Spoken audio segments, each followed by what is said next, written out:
A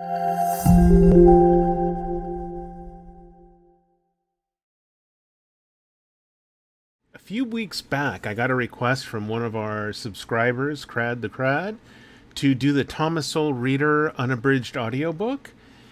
And I had it all laid out, all the chapter indexes in, and when I was rendering the video, my computer blew up. But hey, I'm back online again, got a new editing system, everything's going great, and I'm glad to finally get this one out there. It's been a long wait. Also, I couldn't thank you guys enough for sharing these videos. The more you guys share these, the more people watch and our subscriber base grows, and the more people will get suggested these videos. So keep up the great work. And a very special thank you for all those who went to Buy Me a Coffee /Basic Economics to buy me a coffee. I really appreciate it. I could not be more pleased with all your support. It is so deeply appreciated. Thank you so much, and on to the book.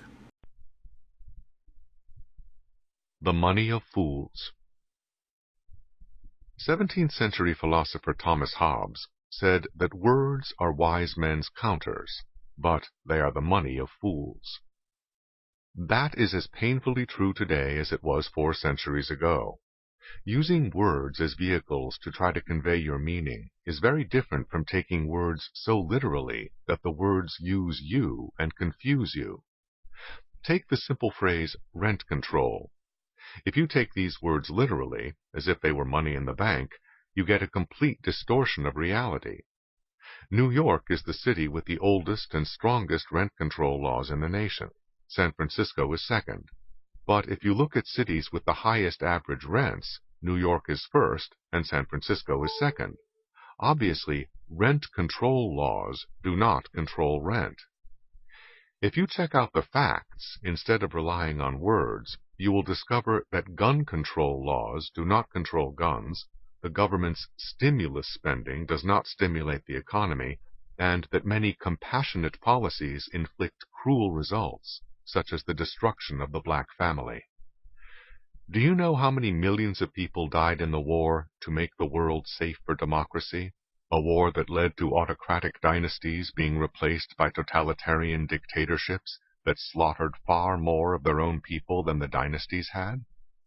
Warm, fuzzy words and phrases have an enormous advantage in politics. None has had such a long run of political success as social justice. The idea cannot be refuted because it has no specific meaning. Fighting it would be like trying to punch the fog. No wonder social justice has been such a political success for more than a century, and counting.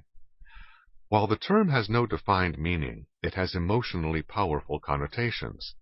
There is a strong sense that it is simply not right, that it is unjust, that some people are so much better off than others.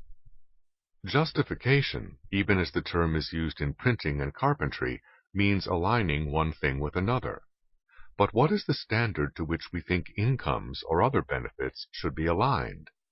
Is the person who has spent years in school goofing off, acting up, or fighting, squandering the tens of thousands of dollars that the taxpayers have spent on his education, supposed to end up with his income aligned with that of the person who spent those same years studying to acquire knowledge and skills that would later be valuable to himself and to society at large?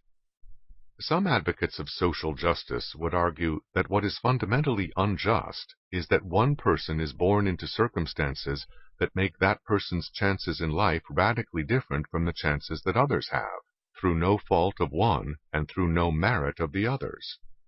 Maybe the person who wasted educational opportunities and developed self-destructive behavior would have turned out differently if born into a different home or a different community. That would, of course, be more just. But now we are no longer talking about social justice, unless we believe that it is all society's fault that different families and communities have different values and priorities, and that society can solve that problem. Nor can poverty or poor education explain such differences. There are individuals who were raised by parents who were both poor and poorly educated, but who pushed their children to get the education that the parents themselves never had. Many individuals and groups would not be where they are today without that. All kinds of chance encounters with particular people, information, or circumstances have marked turning points in many individuals' lives, whether toward fulfillment or ruin. None of these things is equal or can be made equal. If this is an injustice, it is not a social injustice, because it is beyond the power of society. You can talk or act as if society is both omniscient and omnipotent, but to do so would be to let words become what Thomas Hobbes called them, the money of fools.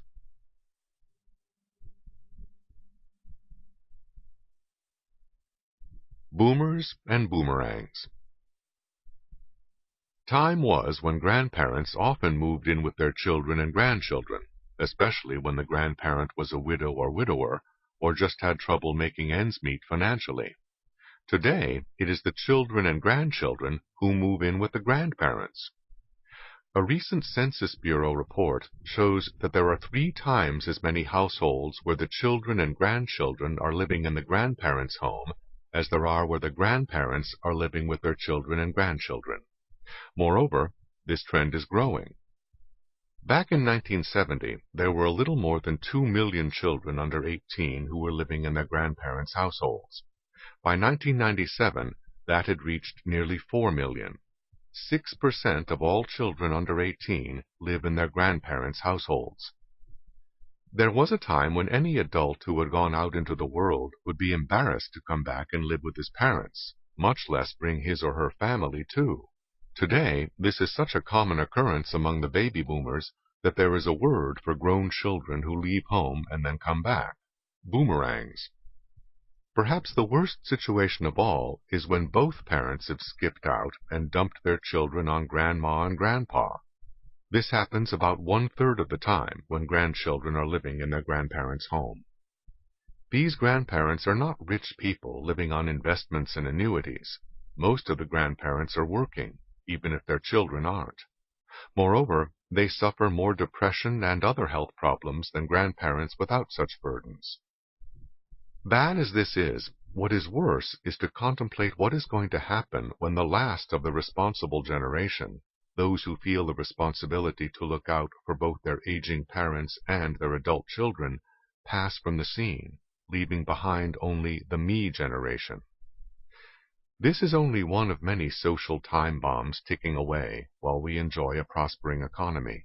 We may hope that the me generation will grow up when they run out of other people to dump their responsibilities on, but don't bet the rent money on it. People don't usually grow up when there are other people who make excuses for their immaturity. In a non-judgmental world, who is to tell irresponsible parents to grow up? Even when the parents are present and have their children in their own homes, they seem increasingly to be letting these children pretty much raise themselves. When a woman was complaining recently about some bratty and even dangerous behavior she sees in children, I asked, "Where are their parents?" She replied, "There are no parents today." I had to admit that she had a point. One of the biggest excuses for lax parenting is that both parents have to work in order to make ends meet.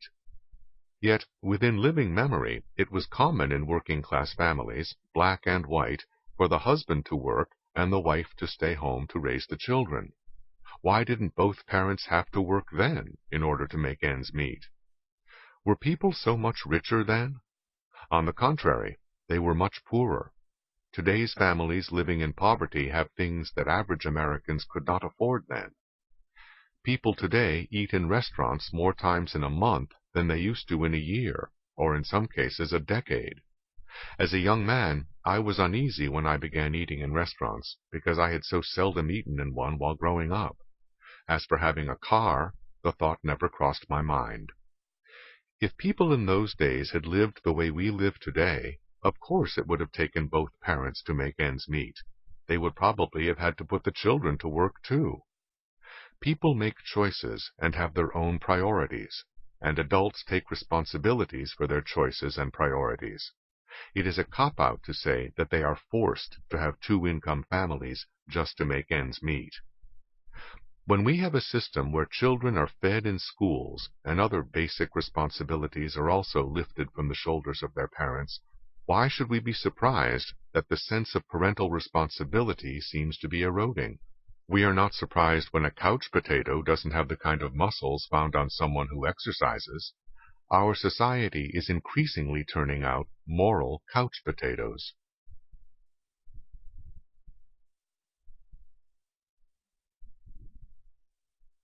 Is the family becoming extinct?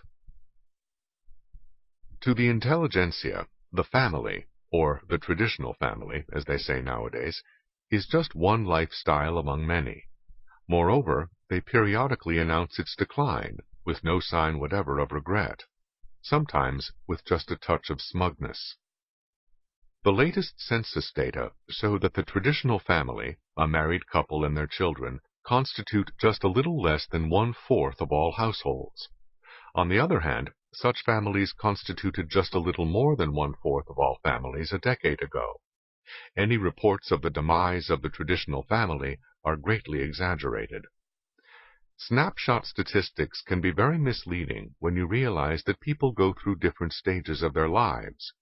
Even the most traditional families, including Ozzie and Harriet themselves, never permanently consisted of married couples and their children. Kids grow up and move out.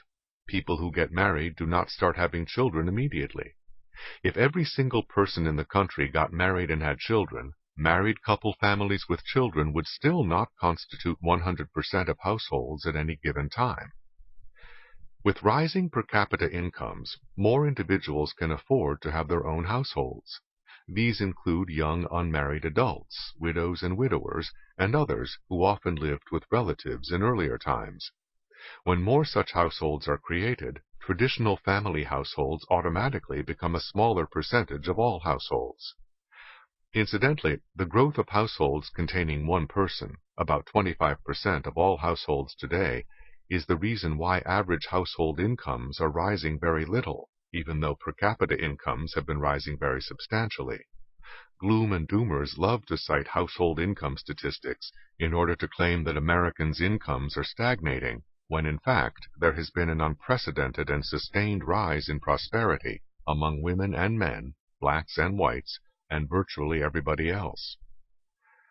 Marriage does occur later today than in the past, and more people don't get married at all. But 53% of all households still contain married couples, with or without children currently living with them, while some of the other households contain widows and widowers whose marriages were ended only by death. Despite attempts to equate married couples with people who are living together as domestic partners, married couples are in fact better off than unmarried couples by almost any standard you can think of.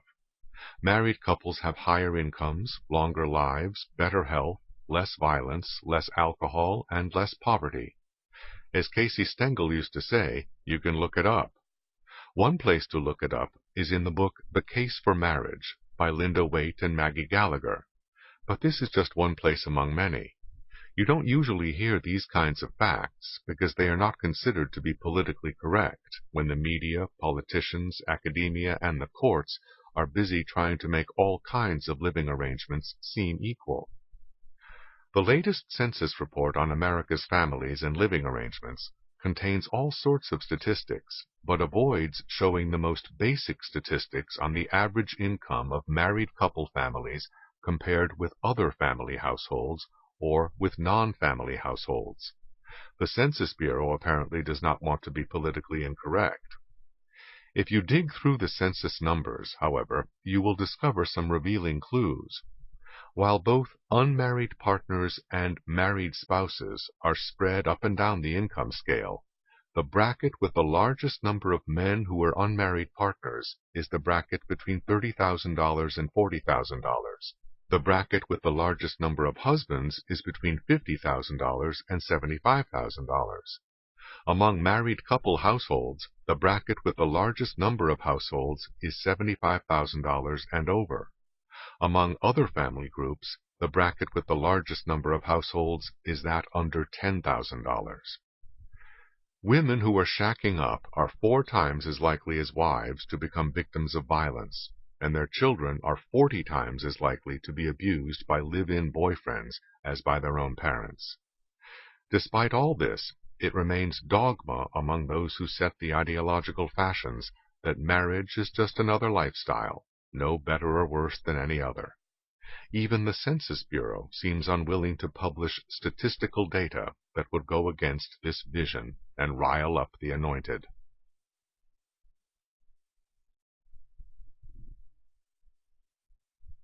Life at the bottom. Poverty used to mean hunger and inadequate clothing to protect you against the elements, as well as long hours of grinding labor to try to make ends meet. But today, most of the people living below the official poverty line not only have enough food, they are actually slightly more likely than others to be overweight.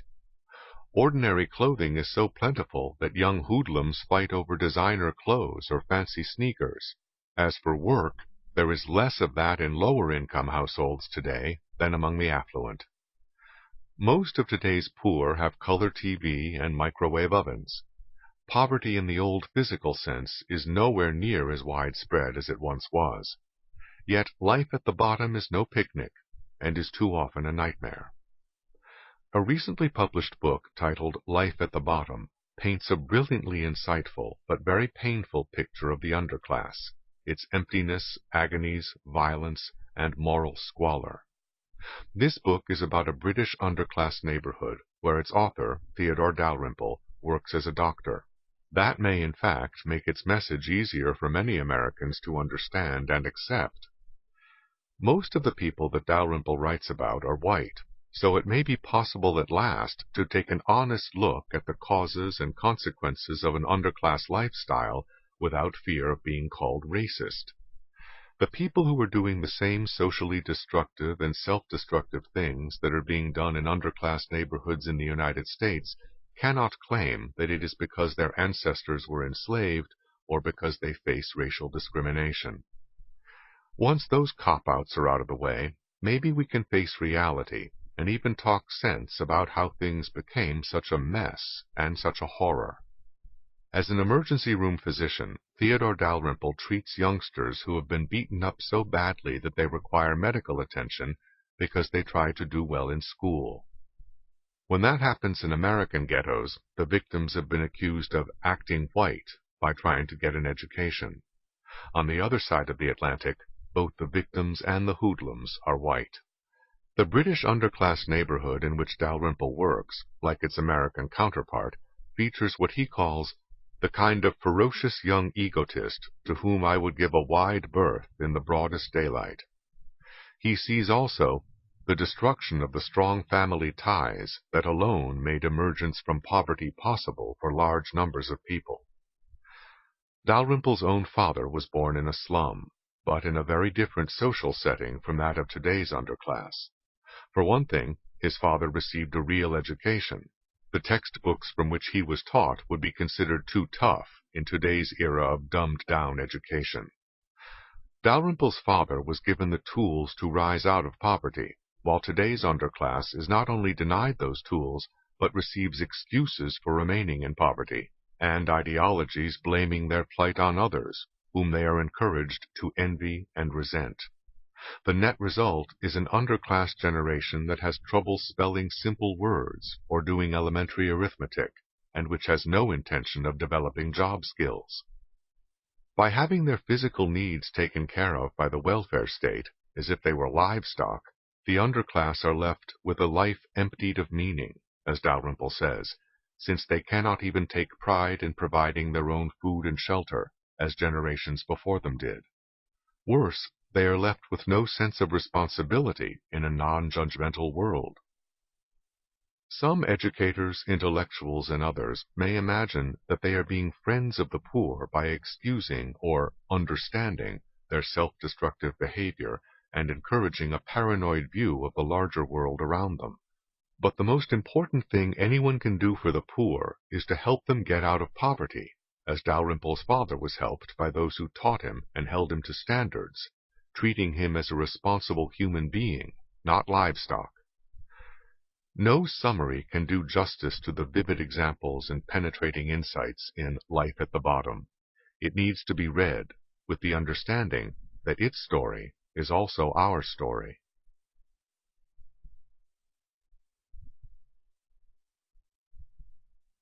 Twisted History. One of the reasons our children do not measure up academically to children in other countries is that so much time is spent in American classrooms twisting our history for ideological purposes. How would you feel if you were a Native American who saw the European invaders taking away your land? Is the kind of question our children are likely to be confronted with in our schools. It is a classic example of trying to look at the past with the assumptions and the ignorance of the present. One of the things we take for granted today is that it is wrong to take other people's land by force. Neither American Indians nor the European invaders believed that. Both took other people's land by force, as did Asians, Africans, Arabs, Polynesians, and others.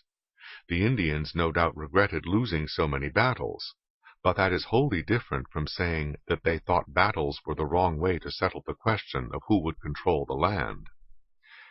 Today's child cannot possibly put himself or herself in the mindset of Indians centuries ago without infinitely more knowledge of history than our schools have ever taught.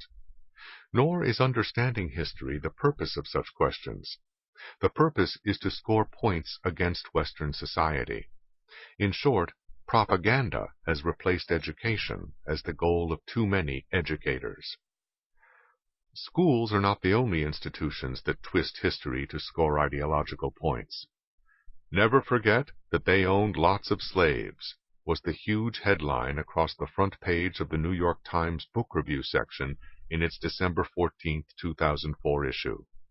Inside was an indictment of George Washington and Thomas Jefferson. Of all the tragic facts about the history of slavery, the most astonishing to an American today is that, although slavery was a worldwide institution for thousands of years, nowhere in the world was slavery a controversial issue prior to the 18th century. People of every race and color were enslaved, and enslaved others. White people were still being bought and sold as slaves in the Ottoman Empire, decades after American blacks were freed.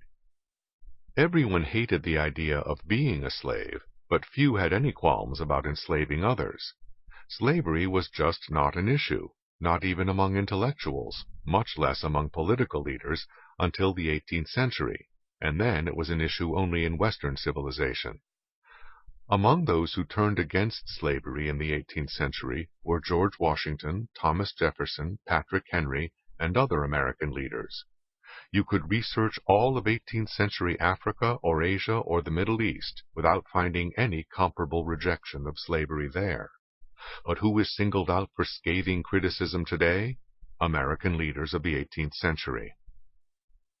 Deciding that slavery was wrong was much easier than deciding what to do with millions of people from another continent, of another race, and without any historical preparation for living as free citizens in a society like that of the United States, where they were 20% of the total population.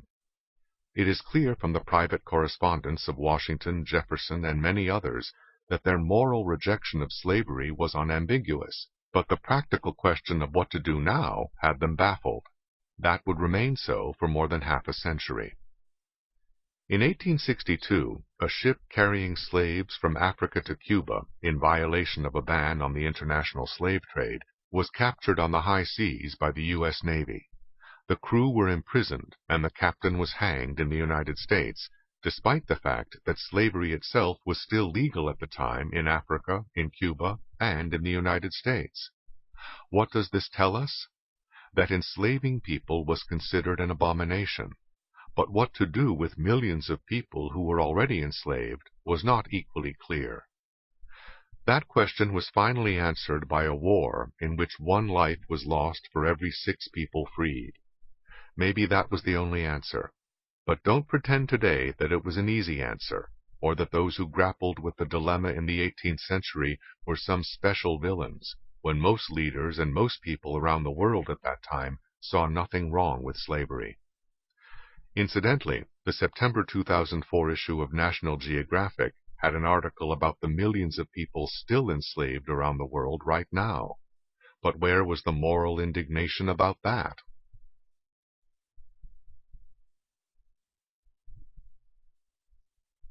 Animal rights. If you think there is a limit to how much childishness there is among Californians, you may want to reconsider, especially for Californians in academic communities. Recently, a mountain lion was discovered up in a tree in Palo Alto, a residential community adjacent to Stanford University. This was at about the time of day when a nearby school was getting ready to let out. There had already been an incident of a horse being found mauled by some animal on Stanford land, and some thought it might have been a mountain lion that did it. Fearing that the mountain lion might find one of the local school children a tempting target, the police shot and killed the animal. Outrage against the police erupted up and down the San Francisco Peninsula and as far away as Marin County, on the other side of the Golden Gate Bridge, more than 30 miles away.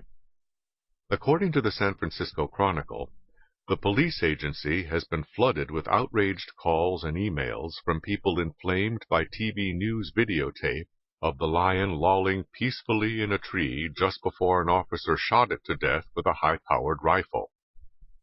Yes, the mountain lion was sitting peacefully. That is what cats do before they pounce, usually very swiftly. Second-guessers always have easy alternatives. One protester against the murdering of such a beautiful creature said that it easily could have been removed from the premises and relocated, and that the dirty, bloodthirsty bastards who killed it should be ashamed of themselves. The protester offered no helpful hints on how you easily remove a mountain lion from a tree, and certainly did not volunteer to demonstrate how to do it in person the next time the police find a mountain lion up a tree in a residential neighborhood. Animal rights advocates said the police could have given the mountain lion a chance by attempting to tranquilize it while it was up in the tree, and save shooting as a last resort if it turned aggressive. A makeshift shrine has been erected on the spot where the mountain lion died. Flowers, cards, and photos have been placed around it. This is an academic community where indignation is a way of life. Those engaged in moral exhibitionism have no time for mundane realities. The police, of course, have to deal with mundane realities all the time. Not long before this episode, the police had tried to capture 3 mountain lion cubs by shooting them with tranquilizers. They missed on 2 out of 3 tries with 1 cub. What if the police had shot a tranquilizer gun at the adult mountain lion in the tree and missed? Would they have had a chance to get off a second shot at a swiftly moving target before he pounced on one of the hundreds of children that were soon to be leaving school near him? Moral exhibitionists never make allowance for the police missing, whether with tranquilizers shot at mountain lions or bullets fired at a criminal. The perpetually indignant are forever wondering why it took so many shots. It would never occur to people with academic degrees and professorships that they are both ignorant and incompetent in vast areas of human life, much less that they should keep that in mind before they vent their emotions and wax self-righteous. Degrees show that you have knowledge in some special area. Too often they embolden people to pontificate on a wide range of other subjects where they don't know what they are talking about. The fact that academics are overwhelmingly of the political left is perfectly consistent with their assumption that third parties, especially third parties like themselves, should be controlling the decisions of other people who have first-hand knowledge and experience. The cops probably haven't read Chaucer and don't know what existentialism is, but they may know what danger is. Some Palo Alto parents of small children living near where the mountain lion was killed said that the police did the right thing. There are still some pockets of sanity, even in Palo Alto.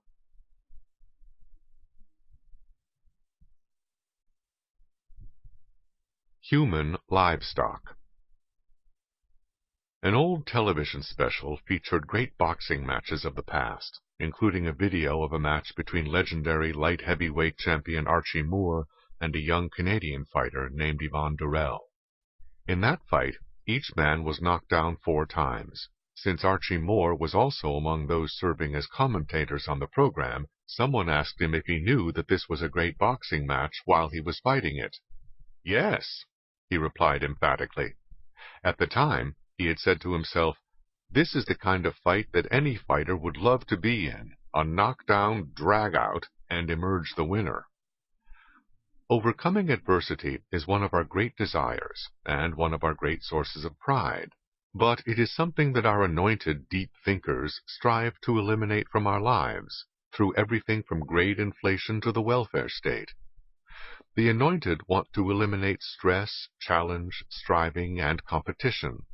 They want the necessities of life to be supplied as rights, which is to say at the taxpayer's expense, without anyone's being forced to work for those necessities, except, of course, the taxpayers. Nothing is to be earned. Self-esteem is to be dispensed to school children as largesse from the teacher.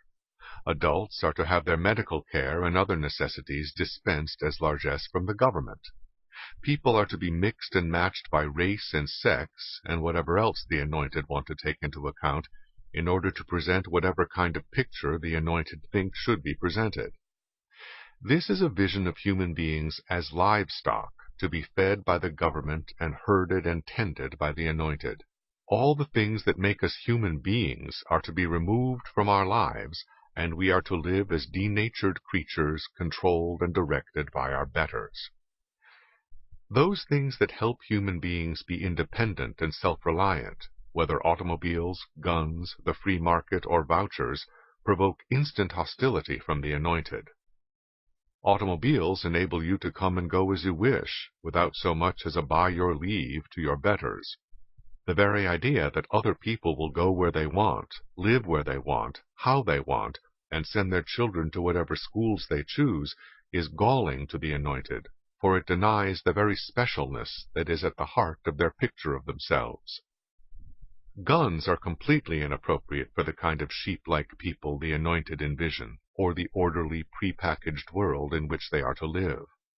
When you are in mortal danger, you are supposed to dial 911, so that the police can arrive on the scene some time later, identify your body, and file reports in triplicate. The free market is a daily assault on the vision of the anointed. Just think of all those millions of people out there buying whatever they want, whenever they want, whether or not the anointed think it is good for them.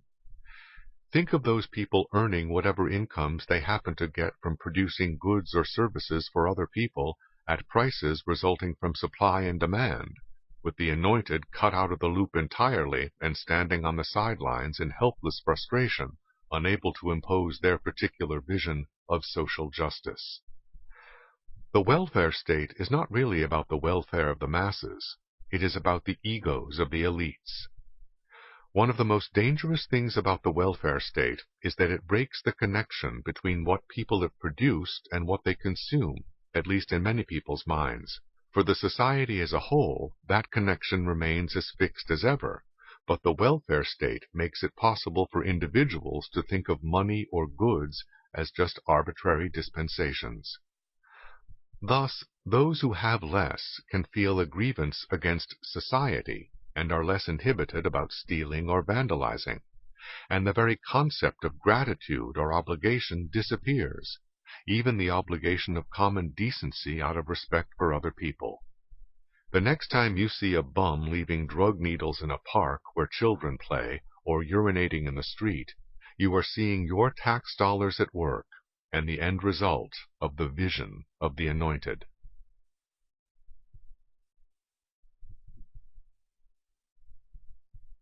The Einstein Syndrome. What have famed pianist Arthur Rubinstein, Italian dictator Benito Mussolini, India's self-taught mathematical genius Ramanujan, Nobel Prize-winning economist Gary Becker, talk show host G. Gordon Liddy, and renowned physicists Richard Feynman, Edward Teller, and Albert Einstein all had in common? Aside from being remarkable people, they were all late in beginning to speak when they were children.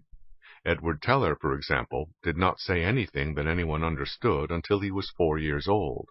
Einstein began talking at age 3, but he was still not fluent when he turned 9. While most children who are late in beginning to speak are male, there have also been some female late talkers, celebrated 19th century pianist Clara Schulman and outstanding 20th century mathematician Julia Robinson, the first woman to become president of the American Mathematical Association. In addition, there have been innumerable people of exceptional ability in a number of fields who were years behind the norm for developing the ability to speak when they were children. Parents and professionals alike have been baffled as to the reason for delayed speech in children whose precocious intellectual development was obvious even when they were toddlers. Some of these kids can put together puzzles designed for older children or for adults. Some can use computers by themselves as early as age 2, even though they remain silent while their peers are developing the ability to speak. No one really knows for sure why this is so. These children have only begun to be studied within the past decade. My own book, The Einstein Syndrome, is one such study. More research on these children is being conducted by Professor Stephen Camarata at the Vanderbilt University Medical School. He was himself late in talking. Research on Einstein's brain has suggested to some neuroscientists that he was late in talking because of the unusual development of his brain, as revealed by an autopsy. Those portions of his brain where analytical thinking was concentrated had spread out far beyond their usual area and spilled over into adjoining areas, including the region from which speech is usually controlled. This has led some neuroscientists to suggest that his genius and his late talking could have been related. At this point, no one knows whether this is the reason why Einstein took so long to develop the ability to speak, much less whether this is true of the other people of outstanding intellect who were also late in beginning to speak. What is known, however, is that there are a number of disabilities that are more common among people of high intellect than in the general population. Members of the high IQ Mensa Society, for example, have a far higher than normal incidence of allergies. A sample of youngsters enrolled in the Johns Hopkins program for mathematically precocious youths, kids who can score 700 on the math SAT when they are just 12 years old, showed that more than 4/5 of them were allergic and/or myopic and/or left-handed.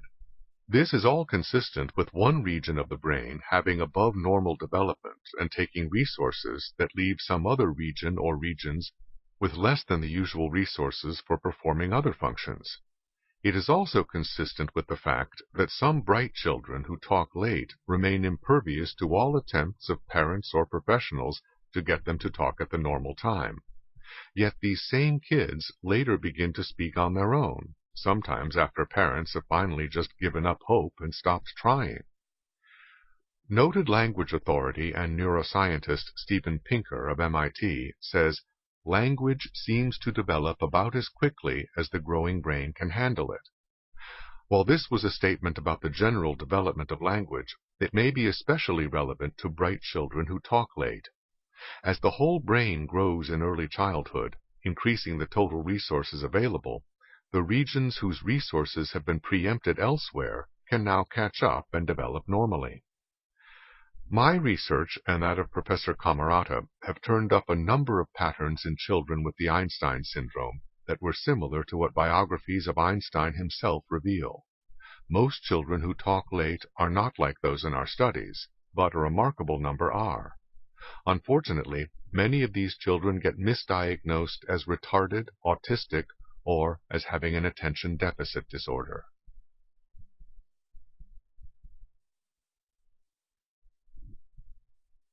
The Wright Stuff.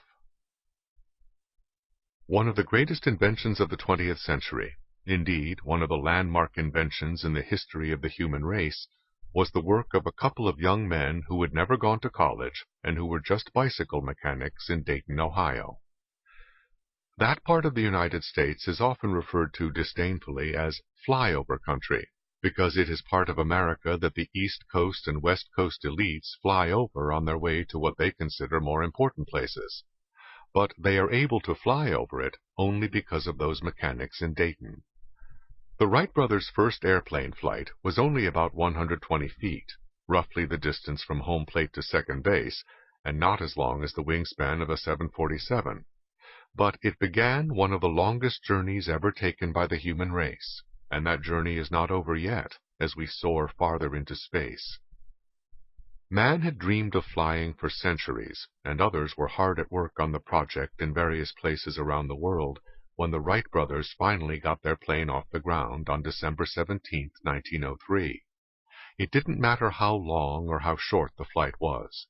What mattered was that they showed that it could be done. Alas, Orville and Wilbur Wright are today pigeonholed as dead white males, whom we are supposed to ignore, if not deplore. Had either of them been a woman or black or any of a number of other specially singled-out groups, the 100th anniversary of their flight would have been a national holiday, with an orgy of parades and speeches across the length and breadth of the country. Recently, a reporter for a well-known magazine phoned me to check on some facts about famous people who talked late and whom I had mentioned in my book, The Einstein Syndrome. Her editor wanted to know why there was not more diversity among the people I cited. Almost all of them were men, for example, and white men at that. The vast majority of people who talk late are boys, and I had no control over that. In a predominantly white society, it should not be surprising that famous men who talked late were mostly white. No doubt in China most would be Chinese. The reporter seemed somewhat relieved when I pointed out that the distinguished mathematician Julia Robinson and famed 19th century concert pianist Clara Schumann were among the women discussed in my book. Ramanujan, a self-taught mathematical genius from India, came to my attention right after the book went into print, but the reporter seemed happy to be able to add his name to the list of famous late talkers. This mania for diversity has spread far and wide. When I looked through my niece's high school math book, I saw many pictures of noted mathematicians, but, judging by those pictures, you would never dream that anything worth noting had ever been done in mathematics by any white males. This petty-minded falsification of history is less disturbing than the indoctrination-minded educators who are twisting reality to fit their vision. Those who cannot tell the difference between education and brainwashing do not belong in our schools. History is what happened, not what we wish had happened or what a theory says should have happened.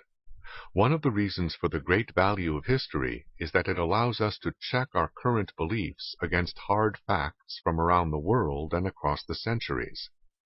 But history cannot be a reality check for today's fashionable visions when history is itself shaped by those visions. When that happens, we are sealing ourselves up in a closed world of assumptions. There is no evidence that the Wright brothers intended the airplane to be flown or ridden in only by white people. Many of the great breakthroughs in science and technology were gifts to the whole human race. Those whose efforts created these breakthroughs were exalted because of their contributions to mankind, not to their particular tribe or sex. In trying to cheapen those people as dead white males, we only cheapen ourselves, and do nothing to promote similar achievements by people of every description. When the Wright brothers rose off the ground, we all rose off the ground.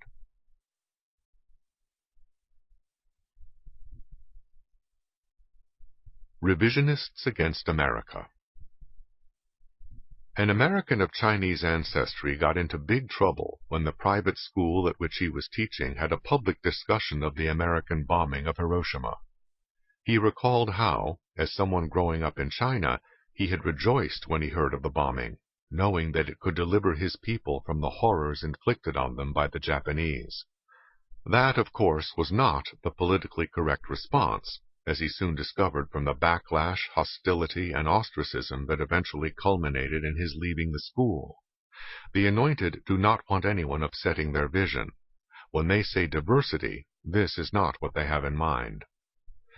Hiroshima has become one of the many symbols of a countercultural hostility to America among the intelligentsia in general and the revisionist historians in particular. The 50th anniversary of the bombing of Hiroshima on August 6, 1945, galvanized Newsweek magazine into Monday morning quarterbacking half a century after that Sunday. The revisionist line is that it was unnecessary to bomb Hiroshima. We could have invaded, we could have negotiated a settlement, we could have done all sorts of things. Newsweek magazine's estimate today is that there might have been 20,000 Americans killed in an invasion of Japan. This is quite a contrast with the estimates of the people who had the heavy responsibility of fighting the war at the time.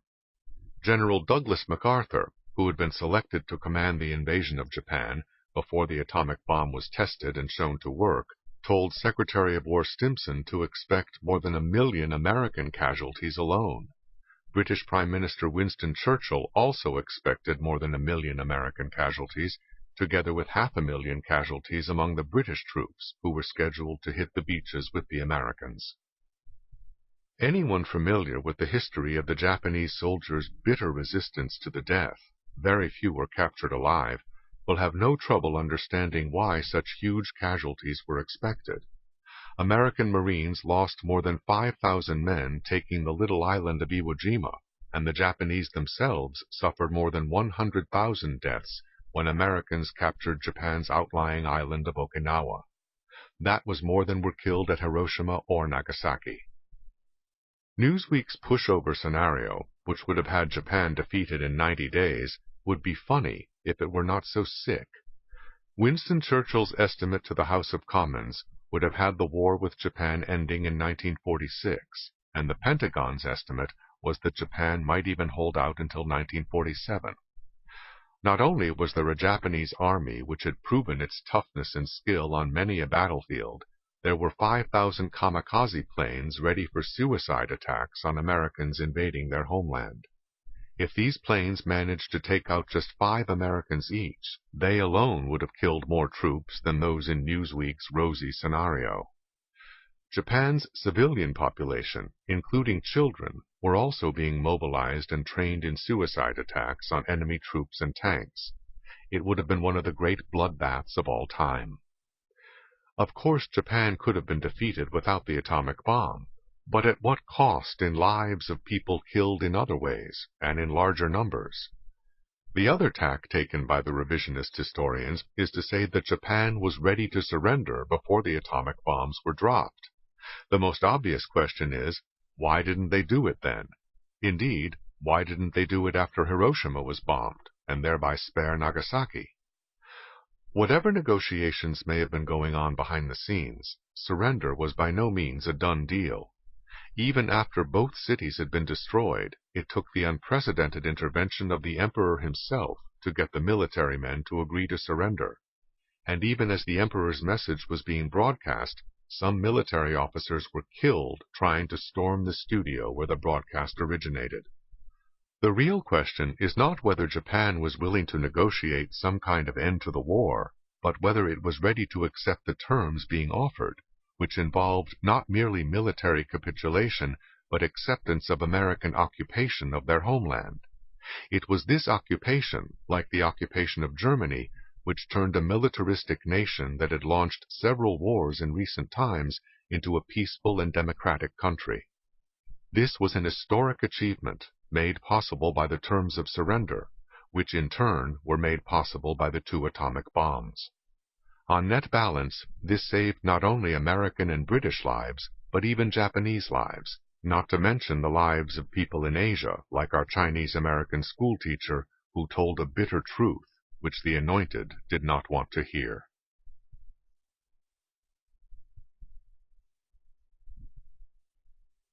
Autism cures? New ways to diagnose autism earlier, read a recent headline in the Wall Street Journal. There is no question that you can diagnose anything as early as you want. The real question is whether the diagnosis will turn out to be correct. My own awareness of how easy it is to make false diagnoses of autism grew out of experiences with a group of parents of late-talking children that I formed back in 1993. A number of those children were diagnosed as autistic, but the passing years have shown most of the diagnoses to have been false, as most of these children have not only begun talking, but have developed socially. Some parents have even said, "Now I wish he would shut up."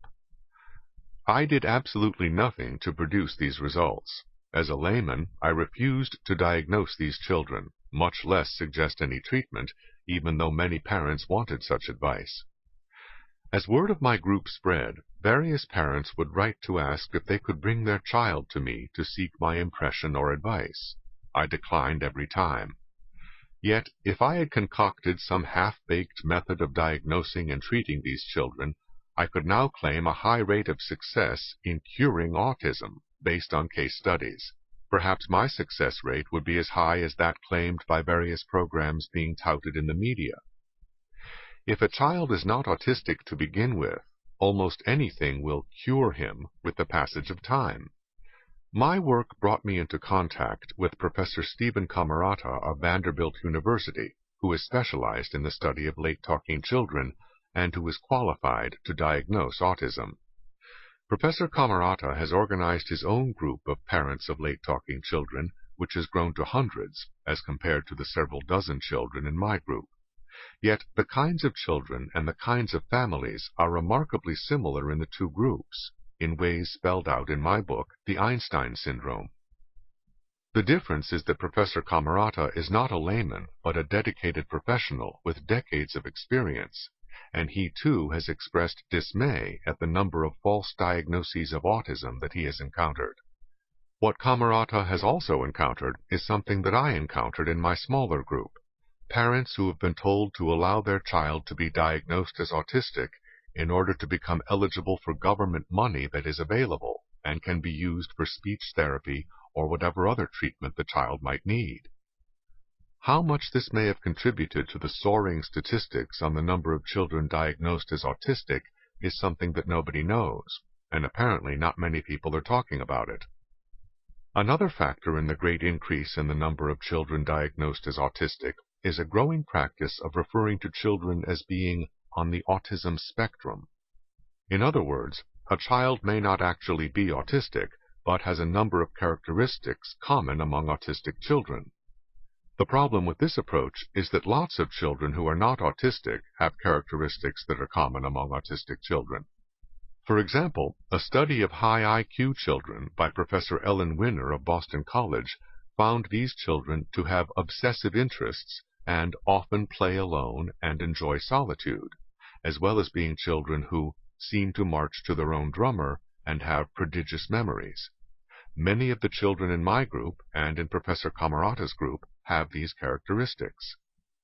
Those who diagnose children by running down a checklist of symptoms can find many apparently autistic children or children on the autism spectrum.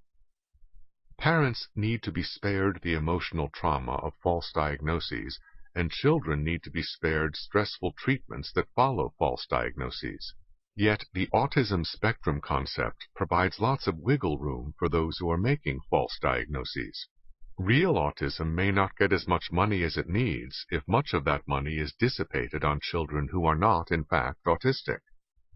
But money is money to those who are running research projects, and a gullible media helps them get that money.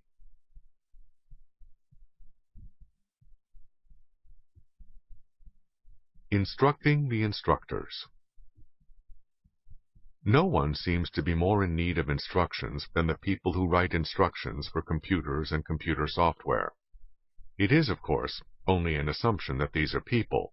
They could be aliens from outer space, and the instructions themselves suggest that this possibility should not be dismissed out of hand. The first instruction for those who write computer instructions should be, never start at step 2. Since whatever you say will be lost on people who do not know what step 1 is.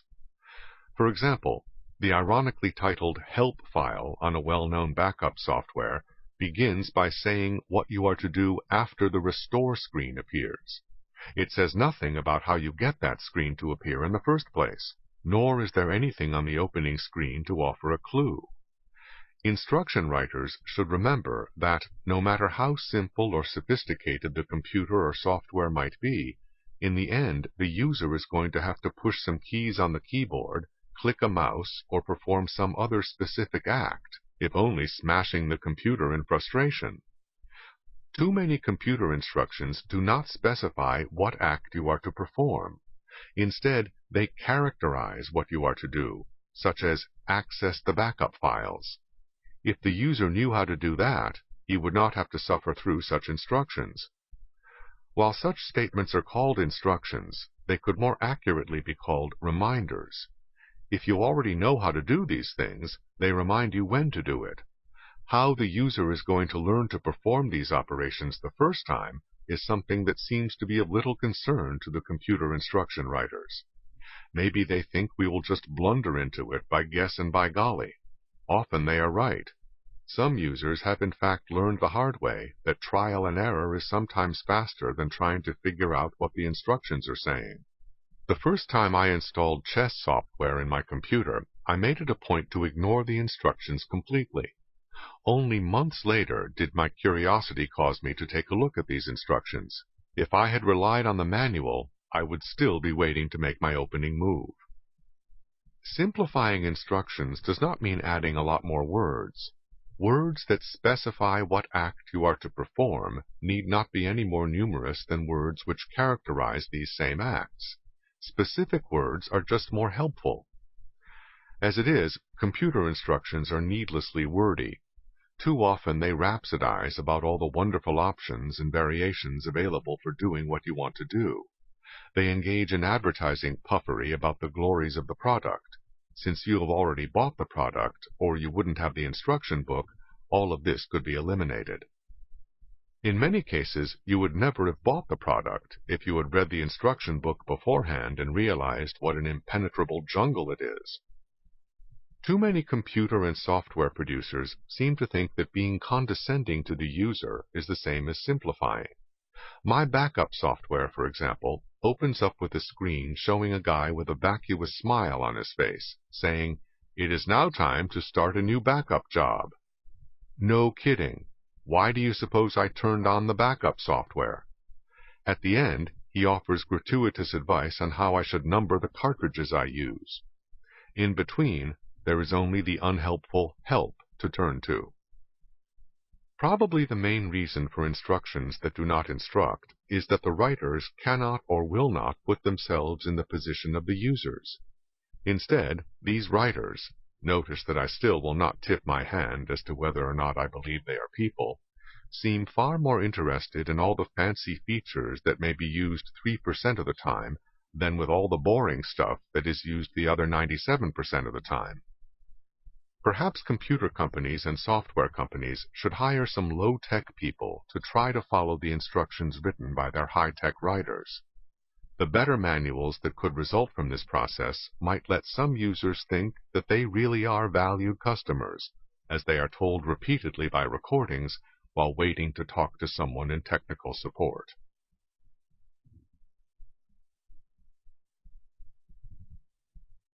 April Fool's Party. This is your Eyewitness News team reporting from the big, posh April Fool's Day party at the Dewdrop Inn out at Moot Point, overlooking Dire Straits. Everybody who is anybody is here.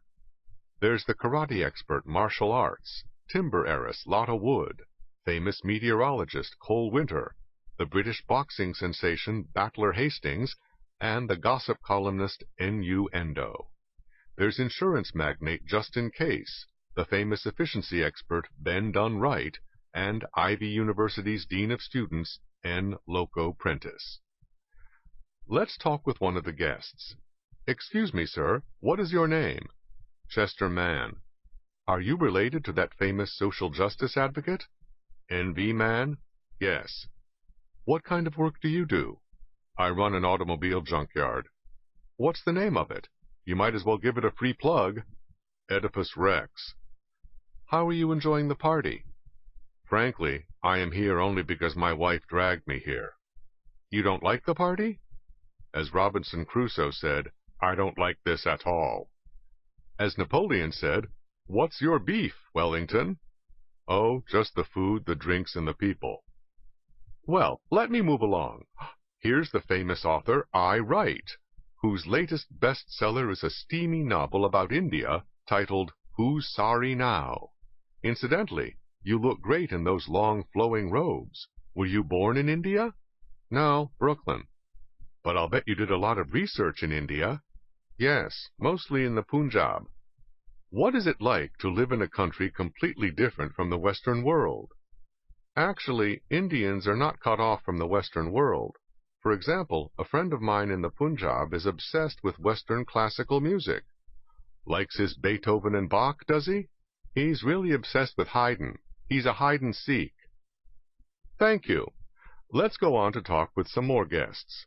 Here's the famous psychiatrist N.D. Nile, that sweet-looking actress Candy Barr, and her sister Minnie, who, I believe, is involved in hotels. Yes, I am. I have also had some hostile takeovers. Not everyone has been successful, of course. Over there is the well-known architect whose firm just went bankrupt, Frank Lloyd Wrong. Let's go over and see what he has to say. Sir, this is your Eyewitness News team checking up on how you are doing. Terrible. I am suffering from hardening of the arteries, curvature of the spine, cirrhosis of the liver, rumpole of the Bailey? Absolutely. I understand that you are also an artist. Well, architecture is itself an art as well as a science, but I also paint pictures, if that is what you mean. Yes, I remember a famous painting of yours showing a Rolex sitting on a half-eaten piece of watermelon. Yes, I called it Watch on the Rind. You are really on the cutting edge. Are all the people in your set like that? No, actually. My uncle's wife, for example, is the most conservative person I know. Really? Yes. I call her my status quo auntie. How conservative is she? Once I asked her if she believed in gun control, and she said, yes, you've got to control those things, or else the shot will go wild and miss the guy you were trying to blast. Over here is the famous weatherman, Cole Winter. He's usually pretty well informed, since he is on the same program as the news. Cole, what's the latest news? A leopard was spotted in Midtown Manhattan today. That's not news. Leopards are spotted everywhere. Anyhow, it is time to return you to the studio. Happy April Fool's Day.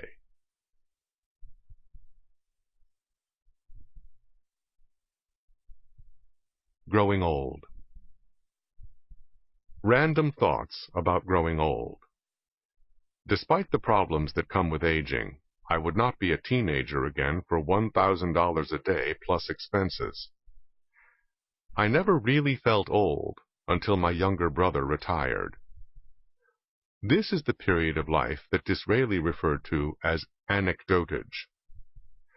Nothing is more ridiculous than discounts for senior citizens when people in their 60s have far more wealth than people in their 30s. These are my declining years. I decline all sorts of invitations and opportunities. People who talk about earlier and simpler times are usually too young to remember those times and how complicated they were. An old body is like an old automobile, where the brakes need repairing today, the steering wheel next month, and the transmission after that.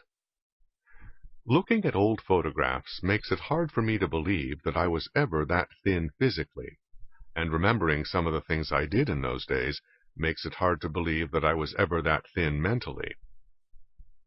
You would think that young people, with decades of life ahead of them, would look further ahead and plan for the future more so than older people, but it is just the opposite. The young tend to be oriented to right now, while old-timers think about the future of their children and grandchildren and worry about where the country is heading in the years ahead. They say you can't teach an old dog new tricks, but maybe the old dog already knows about tricks that only seem new to the young, and doesn't think much of those tricks. When I was young, age 40 seemed so ancient that I couldn't imagine what it would be like to be 40.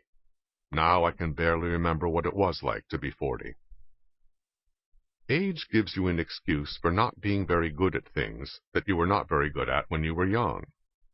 An old saying is that we are once a man and twice a child. The difference is that we more or less automatically have parents to look after us the first time, but whether we will have someone to show us the same love and care when we are at the other end of life is another story. It is amazing and appalling how many people who are walking with the elderly try to pull them along faster than they want to go, or perhaps faster than they are able to go. What does this accomplish except to create needless tension and stress?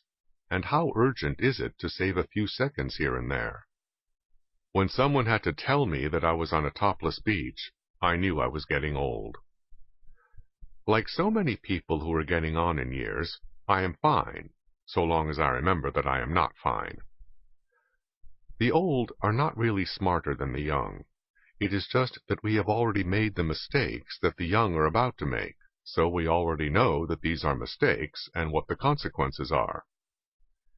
Some people age like fine wine, and others just turn into vinegar. Someone asked a man in his 70s at what age he started to lose interest in women. "I don't know," he said, "but when it happens I will tell you." I urge my fellow old-timers to write their memoirs, just so that revisionist historians will not be able to get away with lying about the past. More than once, after I woke up some morning feeling like I was 20 again, I did something that ended up with me on crutches, or otherwise being reminded emphatically by my body that I was definitely not 20 again. Women may lie about their age to other people, but men lie about their age to themselves. When old-time Dodger pitching ace Don Newcomb was near the end of his career, someone asked him if he could still throw as hard as ever. "Yes, I throw the ball as hard as ever," he said, "but it just takes longer to get to the plate." Oliver Wendell Holmes said it best.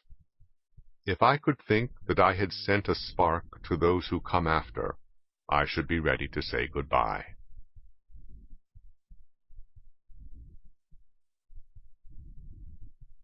Foreign domestics. One of the ironies of our time is that no occupation seems less domestic than domestics. Foreign domestics are hired not only by private individuals, but also by hotels across the United States and in countries overseas. There are many layers of irony in all this. While some people are crusading for retraining people for the demanding high-tech jobs of the future, some of the most urgently needed workers are those who can do simple things reliably and conscientiously. Child care and the care of the elderly are prime examples of occupations where it is hard to get good people and extremely important to have them. Why is it so hard to find domestics? The two principal reasons are that, 1, the idea has been promoted that there is something demeaning about doing menial work, and 2, the taxpayers are subsidizing this philosophy with welfare and unemployment payments. Apparently, it is not considered demeaning to accept handouts, whether from the government or on street corners. Foreigners who have not been here long enough to assimilate our more self-destructive attitudes are able to find jobs that Americans disdain. In more than 30 years in California, I have never seen a Mexican-American begging on the streets, though beggars and hustlers have become a common sight and a common nuisance. Domestic service is considered one of those dead-end jobs that the intelligentsia and the socially sensitive deplore. Yet these jobs have not only put a roof over people's heads and food on their table, they have also been the first step out of poverty and ignorance for many people in many lands. In centuries past, inns and eating establishments in Britain were often set up by women and men who had begun their careers as domestic servants for the well-to-do. There, they learned not only the preparation of food and the care of a home, but also picked up manners, social graces, and a sense of how to manage things. Many of the early Japanese immigrants to the United States began as domestic servants. Their conscientiousness and trustworthiness became so widely known that this reputation helped them take the next step up the economic ladder as self-employed gardeners. The Japanese gardener became a California institution. He was his own boss, with a list of clients whose lawns and gardens he typically visited weekly for about an hour. Where the home had a fence or an atrium, he had to have a key, so his reputation for trustworthiness was crucial. Many of these Japanese-American gardeners did quite well for themselves and put their children through college so that they could go on to professional careers. There are no dead-end jobs. There are only dead-end people. Our current social philosophy and the welfare state apparatus based on it are creating more dead-end people. No amount of retraining can help that. First of all, you cannot retrain people who have not been trained in the first place, who didn't bother to learn in school, and who have never developed a sense of responsibility. Domestic service is more than a job. It is a window on another world. Just as nations and civilizations learn from one another, so do individuals. People too poor to become educated or exposed to wider cultural horizons nevertheless learn something of another vocabulary, of cultural interests they would never have been aware of, except for working in the homes of people more fortunate and better educated than themselves. Looking back over my own life, I can remember all sorts of books and toys brought home to me by members of my family who worked in the homes of affluent people with older children who had outgrown these things. What they also brought home to me were cultural intangibles, from table manners to an interest in world affairs. Cultural diffusion does not have to be on the scale of Europe's learning Arabic numerals or acquiring paper from China, or Japan's acquiring a whole spectrum of Western technology. Cultural diffusion can mean a foreign maid learning English in an American home, or a boy in Harlem growing up knowing that there is a much bigger world out there than Harlem. Unfortunately, the current intellectual and social fashions destroy this whole process. In its place, they offer the poor a parasitic life in a world of ugliness and barbarism, trapped in a dark corner of ignorance and prey to demagogues who seek further to imprison them in phobias and bombastic provincialism. Such is social progress.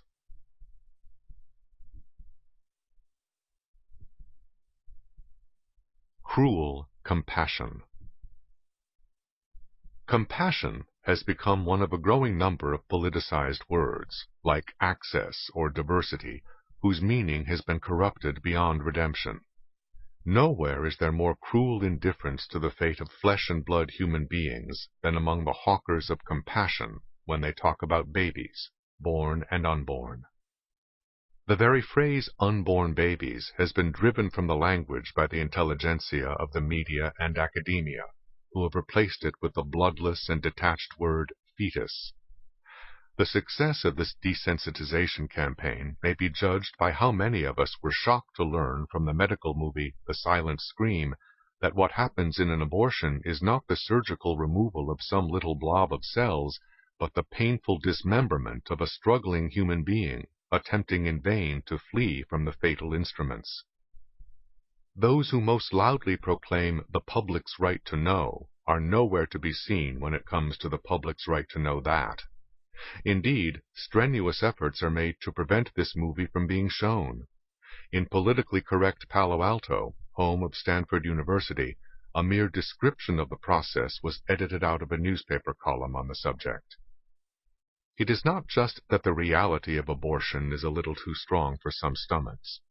Even less emotionally taxing issues like adoption reflect a very similar vision of the world in which babies are to be dealt with according to ideology and expediency. Perhaps the most gross form of this vision is shown in laws and policies against transracial adoption. These laws and policies not only keep many minority children needlessly languishing in orphanages or in a series of transient foster homes when there are couples ready to adopt them, courts and bureaucracies actually drag these children in tears from the only homes they have ever known, when those homes are with non-minority families. Shattering the lives of little 2- and 3-year-old toddlers means nothing to the social welfare bureaucracies or to the academic and media ideologues who come up with fancy theories about the need to maintain cultural identity. Sometimes there is also a parade of speculative horrors to be feared from the adoption of minority children by white couples. Yet actual studies of children adopted across racial lines fail to turn up these horrors, and these youngsters' IQs are typically higher than those of minority children raised by their own parents. Even aside from adoptions across racial lines, there is ideological opposition to adoption as such. A recent issue of National Review details media campaigns against adoption in publications ranging from the New York Times to Playboy. To the critics, adoption is not a solution because it has potential problems. Children may be abused by adoptive parents, or feel second class, or the parents may feel ambivalent, or the original mother may find herself being tracked down decades later by the child she put up for adoption. Of course adoption is not a solution. Neither is anything else in life. in the real world there are only trade-offs. Adoption has worked out fine for all sorts of people, from President Gerald Ford to black scientist George Washington Carver, who was raised by a white couple. But of course, adoptions do not always work out fine, just as things do not always turn out fine when people are raised by their biological parents. At the heart of the opposition to adoptions, or to anything that would tend to discourage abortions, is the notion that children are expendable when they inconvenience adults. Anyone who has ever raised children knows that inconvenience is their middle name, and anyone who can look back on his own childhood honestly knows that he was at least an inconvenience, if not a real pain, to his parents on many occasions. All that goes with the territory. That is, with a universe we did not make, having constraints we cannot escape, and offering only trade-offs, however much the intelligentsia and the politicians proclaim solutions. The ultra-rationalistic world of the Anointed, where traditional ties and mores have been dumped into the dustbin of history, is the real goal, whether the specific issue is sex education, euthanasia, or adoption. The problem is not that some people think this way. The problem is that other people not only take them seriously, but allow them to intimidate us with their pretense of special knowledge and insight, despite a record of failed theories that goes back at least a generation, leaving a trail of social wreckage from declining educational standards to rising rates of crime, drug usage, and suicide. Worst of all, we let them appropriate the word compassion for use as a political lever, when so many of their actions betray their utter lack of it.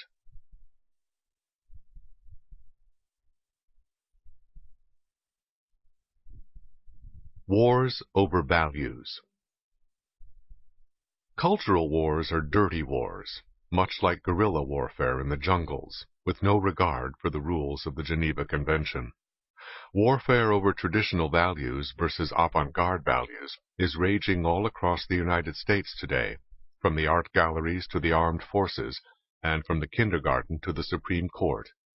At issue is whose cultural values shall prevail, and who shall make the decisions that reflect those values. The categorical language of rights is widely used as a weapon in these cultural wars. Those who are pushing a woman's right to go into military combat, for example, are in effect saying that the decisions of the military commanders responsible for the lives of thousands of troops, and the decisions of the American society as to the social roles of the sexes, are all to be superseded by the visions of self-anointed and politically organized feminist advocacy groups. The particulars of the arguments, the physical strength of the sexes, the performance of women in the military, etc., are in one sense all beside the point. The question is not what to decide, but who is to decide. As elsewhere in the cultural wars, the issue is whether a vocal elite should get the power to preempt the decisions of others. To the Anointed, the use of words like rights is sufficient to put one coterie's opinions above discussion, and the word stereotypes is enough to put the values of the society at large beneath discussion. They don't want discussion. They want power. One of the more remarkable rights to emerge in recent years is the right to the taxpayer's money for anything that chooses to call itself art, regardless of whether the taxpayers or voters like what is produced, and regardless of whether the clear intent of this art is in fact to insult the values and beliefs of the public. For people to decide what their own money is to be spent for is censorship, in the newspeak of the Anointed. More generally, the cultural wars are being waged to get decision-making powers transferred to elites who do not pay, either in money or in other ways. Family responsibilities, for example, have been taken over by schools, courts, social agencies, and others who pay no price if their decisions turn out disastrously for children or their parents, or for the whole society. The basic thrust of the so-called consumer movement is likewise a drive for preempting the consumer's choice, not simply informing it. The consumer must be protected at times from his own indiscretion and vanity, Ralph Nader said in his first article, published in The Nation in 1959. It is much the same story in the economic sphere, where having an economic plan, or perhaps even an industrial policy or an energy policy, are all widely and uncritically regarded among opinion elites as good things in themselves. But government planning is not an alternative to chaos. It is a preemption of other people's plans. Whether the sphere of activity is art, military combat, law, schools, or the economy, the issue is whether elite preemption shall replace both individual autonomy and democratic choice. The courts are a major battleground in these wars over cultural values, for they are well positioned to preempt the decisions of others by interpreting the Constitution to ban or promote whatever the judges want banned or promoted. The bitter struggles over Supreme Court nominees in recent years have reflected this key role of the courts in imposing policies so repugnant to the public that elected representatives would not dare vote them into law. Criminals' judge-created rights, busing, affirmative action, and abortion are just some of the policies preempted from the democratic process by judicial fiat. The issue, as Judge Robert H. Bork has said, is whether intellectual class values shall continue to be enacted into law by the Supreme Court. The concern expressed by Justices O'Connor, Kennedy, and Souter as to how their ruling in the recent case of Planned Parenthood v. Casey would be seen by the thoughtful part of the nation suggests that elite preemption is still in favor, even among justices labeled conservative. The preemptive class is undoubtedly sincere. People are never more sincere than when they assume their own superiority. Nor are they ever more ruthless. J. A. Schumpeter said that the first thing a man will do for his ideals is lie. Disingenuous words, twisted statistics, and misleading labels are all part of the dirty war over cultural values. Cultural wars are so desperate because they are not simply about the merits or demerits of particular policies. They are about the Anointed's whole conception of themselves, about whether they are in the heady role of a vanguard or in the pathetic role of pretentious and silly people, infatuated with themselves.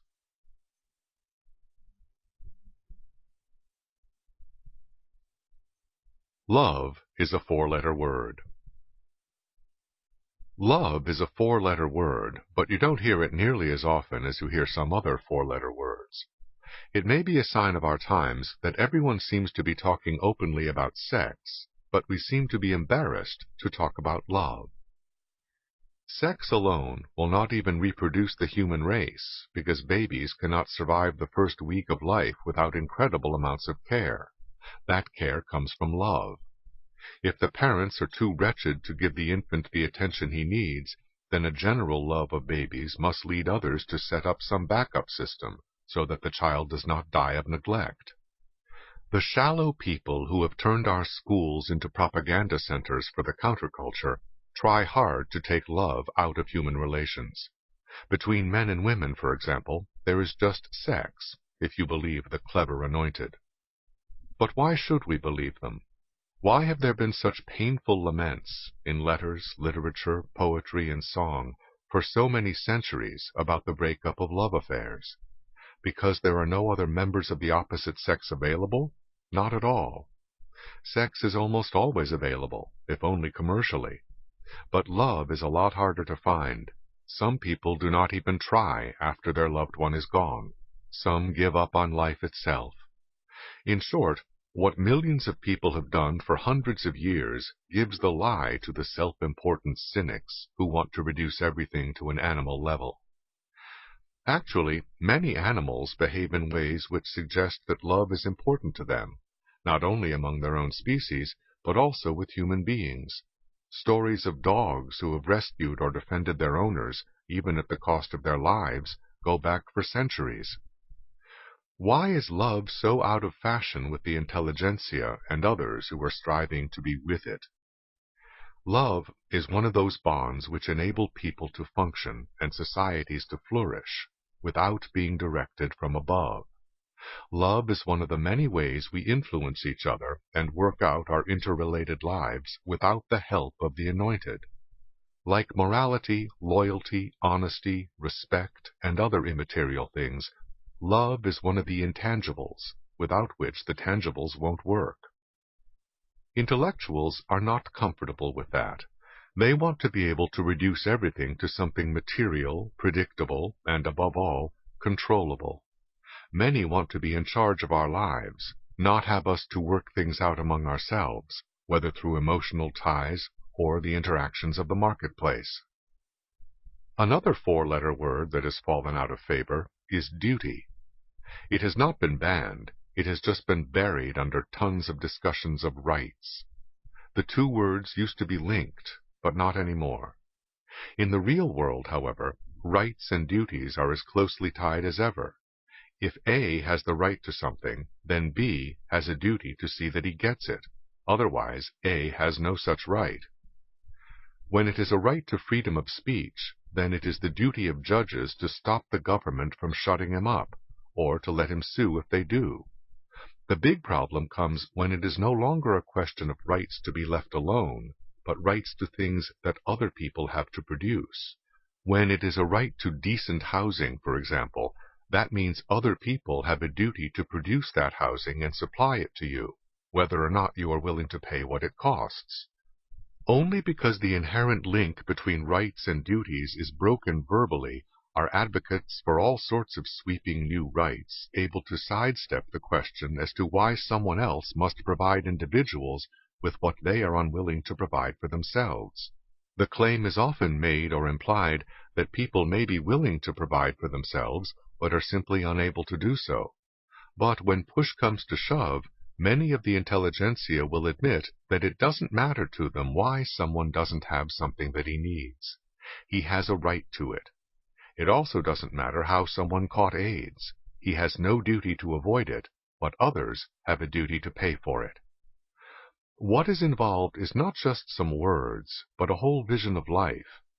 If one has the vision of the anointed who want to control other people's lives, then all those things which enable us to function independently of them and of government programs are suspect. Four-letter words like love, duty, work, and save are hallmarks of people with a very different vision, who make their own way through life without being part of some grandiose scheme of the anointed or of government bureaucracies that administer such schemes. No wonder those words are not nearly as popular as other four-letter words.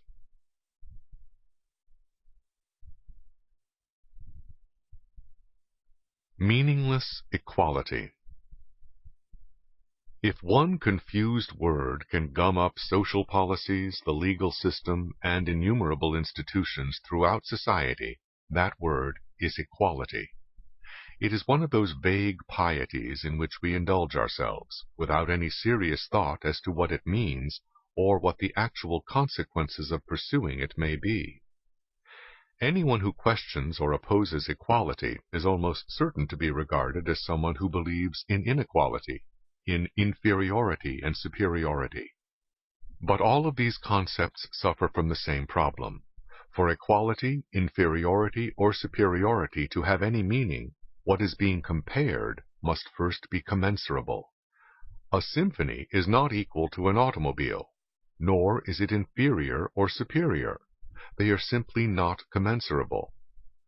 Much of the emotional struggle to make women equal to men suffers from the same problem.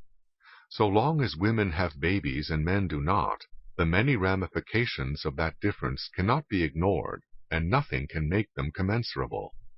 However unisex one's language may be, women are seldom very good men, and men cannot be women at all. We may regard the happiness and well-being of women as equally important as the happiness and well-being of men, and probably most people do, despite shrill cries to the contrary, but that is a statement about our value system, not about some empirical reality of women and men.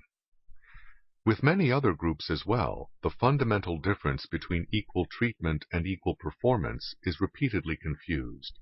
In performance terms, virtually no one is equal to anyone. The same individual is not even equal to himself on different days. Much of the moral heartburnings, social engineering, and legal entanglements of our times comes from the simple fact that statistics for different groups are different in different occupations, institutions, or income levels. It is too often assumed automatically that only different treatment before the fact can explain different results after the fact.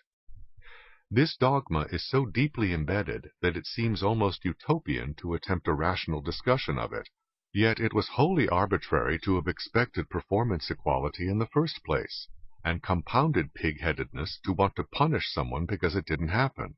But there is a whole class of people who believe that when the world doesn't conform to their theory, that shows that something is wrong with the world. Let us go back to the fact that women have babies, a fact of no small importance to those of us parochial enough to be concerned about the survival of the human species. Not only do women have babies, they realize in advance that they are likely to have babies, and those who are not yet liberated arrange their lives with that prospect in mind. Occupations which require continuous employment to maintain ever-changing skills tend to attract fewer women than occupations you can leave to have children and return to later. You can take a few years off to see your children through the preschool years and then return to become a good librarian, teacher, or editor. But take a few years off from computer engineering and you will return to find that you are not in Kansas anymore, Toto. Some years ago, an economist investigated the rates of obsolescence of a wide range of occupations. A physicist lost half the value of his original knowledge in about 5 years, while it would take a historian more than 30 years to fall that far behind. Although the economist did not point this out, whether through oversight or prudence, the occupations with high rates of obsolescence were often male-dominated, while the occupations that are heavily female tended to have slow rates of obsolescence. Although differences in choices and performances are ignored or dismissed in politically correct quarters, such differences obviously affect differences in outcomes, not only as between men and women, but among racial, ethnic, and other groups as well.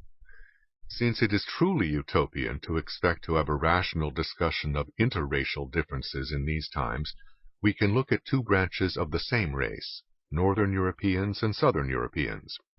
For the past few centuries, Northern Europeans have been far more advanced industrially and technologically than Southern Europeans, not only in Europe itself, but also when they immigrate to European offshoot societies in the Western Hemisphere or Australia. But for 1,000 years or so before that, Southern Europeans were far more advanced than Northern Europeans. In short, performances vary not only from individual to individual, but also from group to group, and from one era to another. Seldom are performances equal at any given moment. In performance terms, Japan was decidedly inferior to the West in industrial technology a century ago. No one was more painfully aware of this than the Japanese themselves. That is what spurred them on to the efforts which have enabled them to overtake the West in many fields today. They understood that this was not a problem that could be solved by lofty talk or arbitrary presuppositions.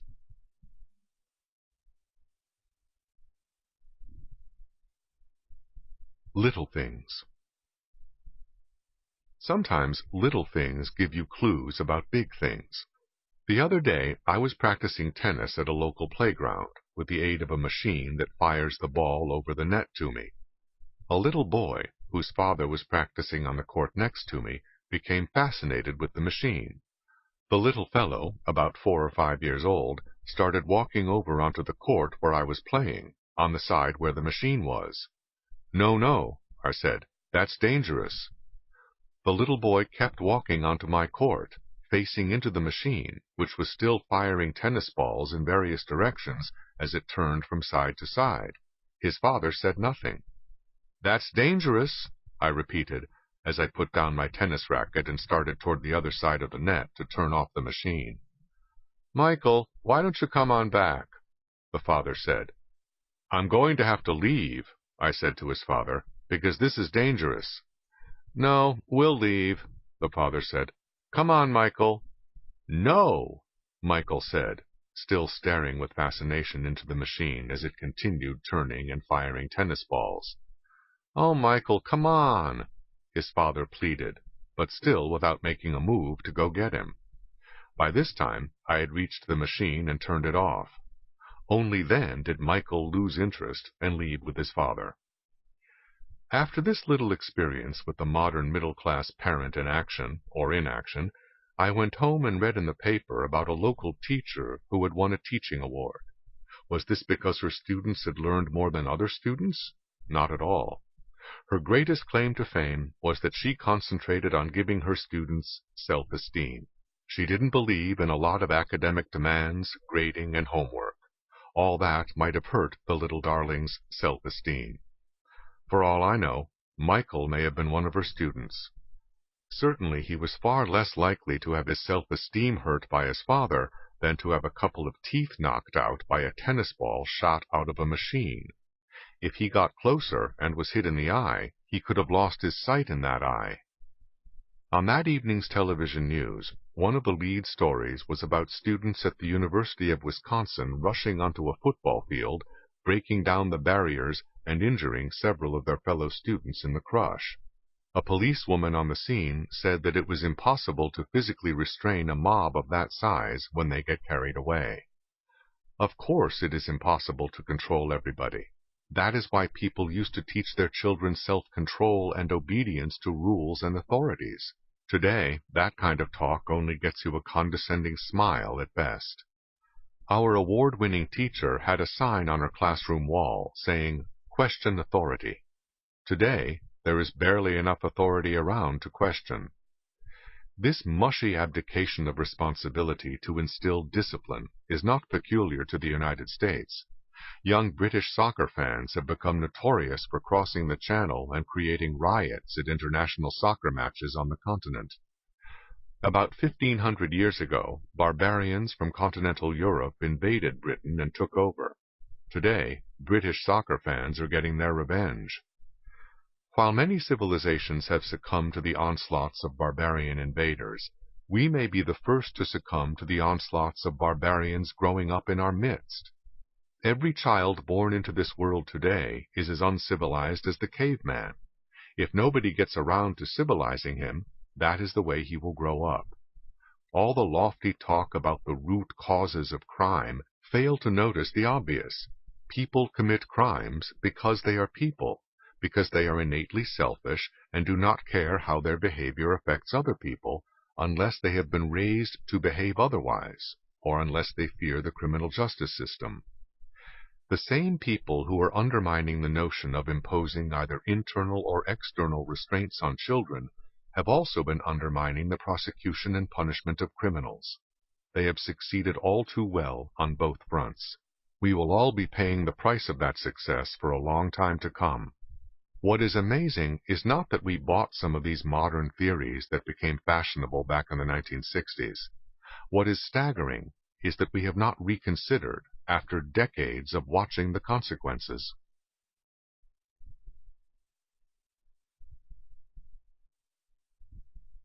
Mascots of the Anointed. The New York Times recently ran a front-page story dripping with sympathy for a multiple murderer who is now very old and who, on some days, cannot remember why he is in prison. His victims, however, cannot remember anything on any days. There are also photographs of him and other prisoners. One prisoner is described as having a disease that brings mental deterioration.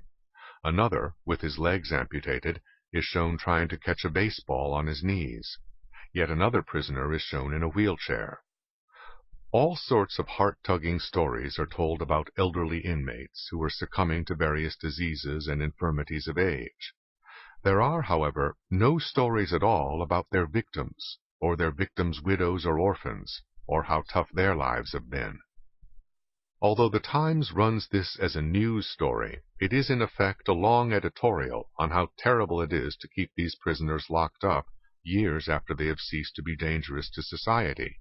This one-sided presentation includes the views of the American Civil Liberties Union and prison officials who would like to use the space taken up by these elderly prisoners. But there is not one word from a victim or from police who have had to deal with these killers. Bias shades off into propaganda, when the Times quotes ACLU figures that there are more than 30,000 prisoners who are 50 or older in the nation's prisons.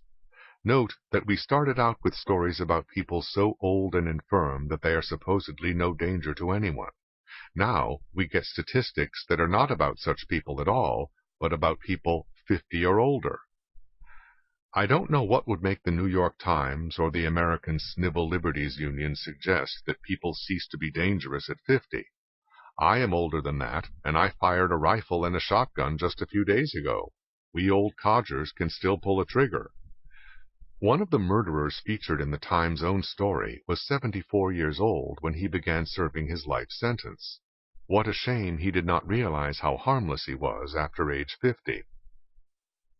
The propaganda game of talking about one thing and citing statistics about something else has been used in many other contexts. Stories about violence against women often begin with terrible individual tragedies and then move on to numbers about abuse, which include such things as a husband's stomping out of the room after an argument. Statistics about serious violence against women are less than 1/10 as large as the numbers that are thrown around in the media by feminist activists. Moreover, serious violence against men is about twice as high. In technique, as well as in bias, the Times story about criminals is classic liberal propaganda for one of their mascot groups. But this is not something peculiar to the New York Times. You can find the same kinds of stories in the Washington Post or the Los Angeles Times, or on any of the leading television networks. Criminals are just one of the groups adopted as mascots of the media.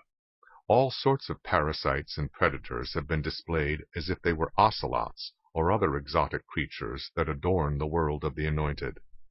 The deeper question is, why is it necessary for the anointed to have human mascots? And why do they choose the kind of people that they do? Whoever is condemned by society at large, criminals, vagrants, illegal aliens, AIDS carriers, etc., are eligible to become mascots of the anointed, symbols of their superior wisdom and virtue. By lavishing concern on those we condemn, the anointed become morally one-up on the rest of us. Is that important? To some it is paramount.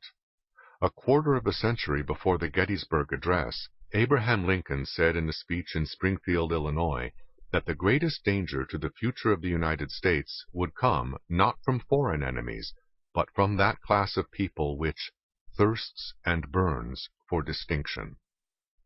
These people could not find that distinction in supporting and maintaining an edifice that has been erected by others, according to Lincoln. In other words, there is not nearly as much ego satisfaction in building up this country as in tearing it down. For example, a Stanford law student involved in the prisoners' rights movement said recently, "It's precisely because prisoners are viewed as the castaways of our society. That's what draws me to them even more." She wants to know why a person can't function in this society, what it is about this society. Our schools and colleges are today turning out more and more people like this, who are taught to despise American society and to boost their own egos by blaming that society for sins that are common among human beings around the world. Journalism is just one of the professions being prostituted to this self-indulgence.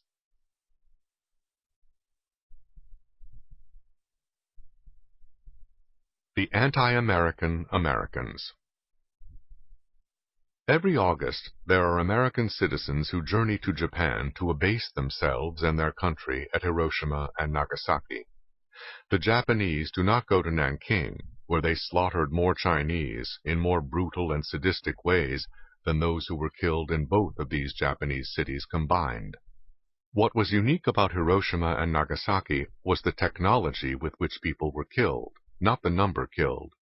More Germans were killed with older types of bombs at Dresden, and more Japanese were killed in the invasion of Okinawa than died at either Hiroshima or Nagasaki. Technological differences are not moral differences. Of all the people killed during World War II, less than 1% were killed in these two cities combined. If killing is wrong, even in wartime, then why not condemn the killing of the 99%, rather than single out the 1%?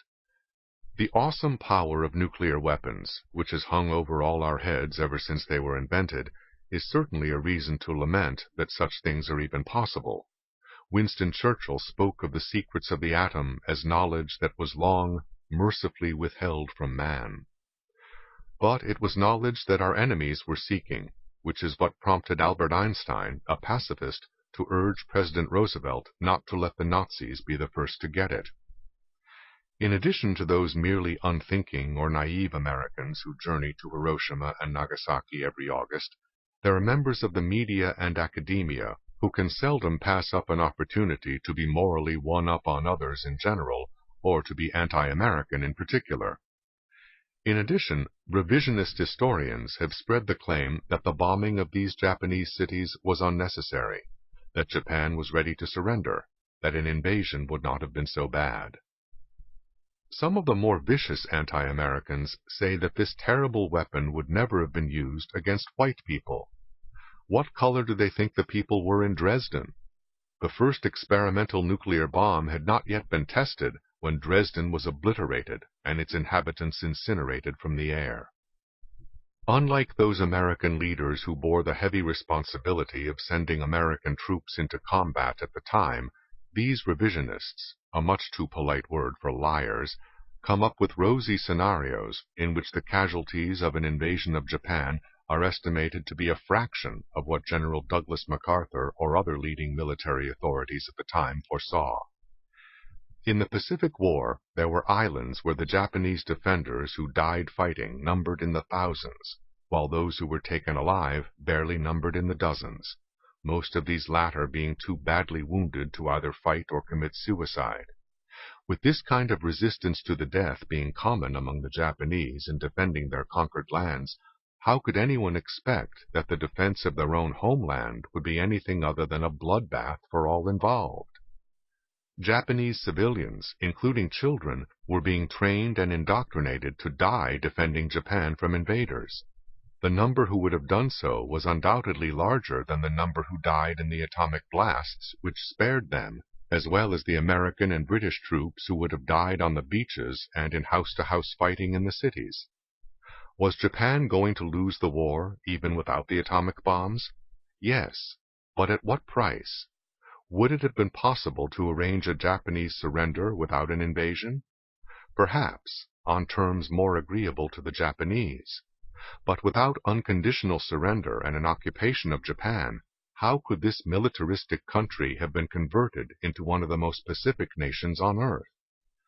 Without the incredible feat by which General MacArthur changed the ages-old military traditions of the Japanese, Japan could have been ready to fight again in another decade, and this time she would in all probability have had the atomic bomb. Nor is there any reason to believe that Japan would have shown the slightest hesitation before using it, or the slightest remorse afterward. Guilt-ridden Americans might do well to read The Rape of Nanking, or Prisoner of the Rising Sun. It could save them airfare to Hiroshima or Nagasaki.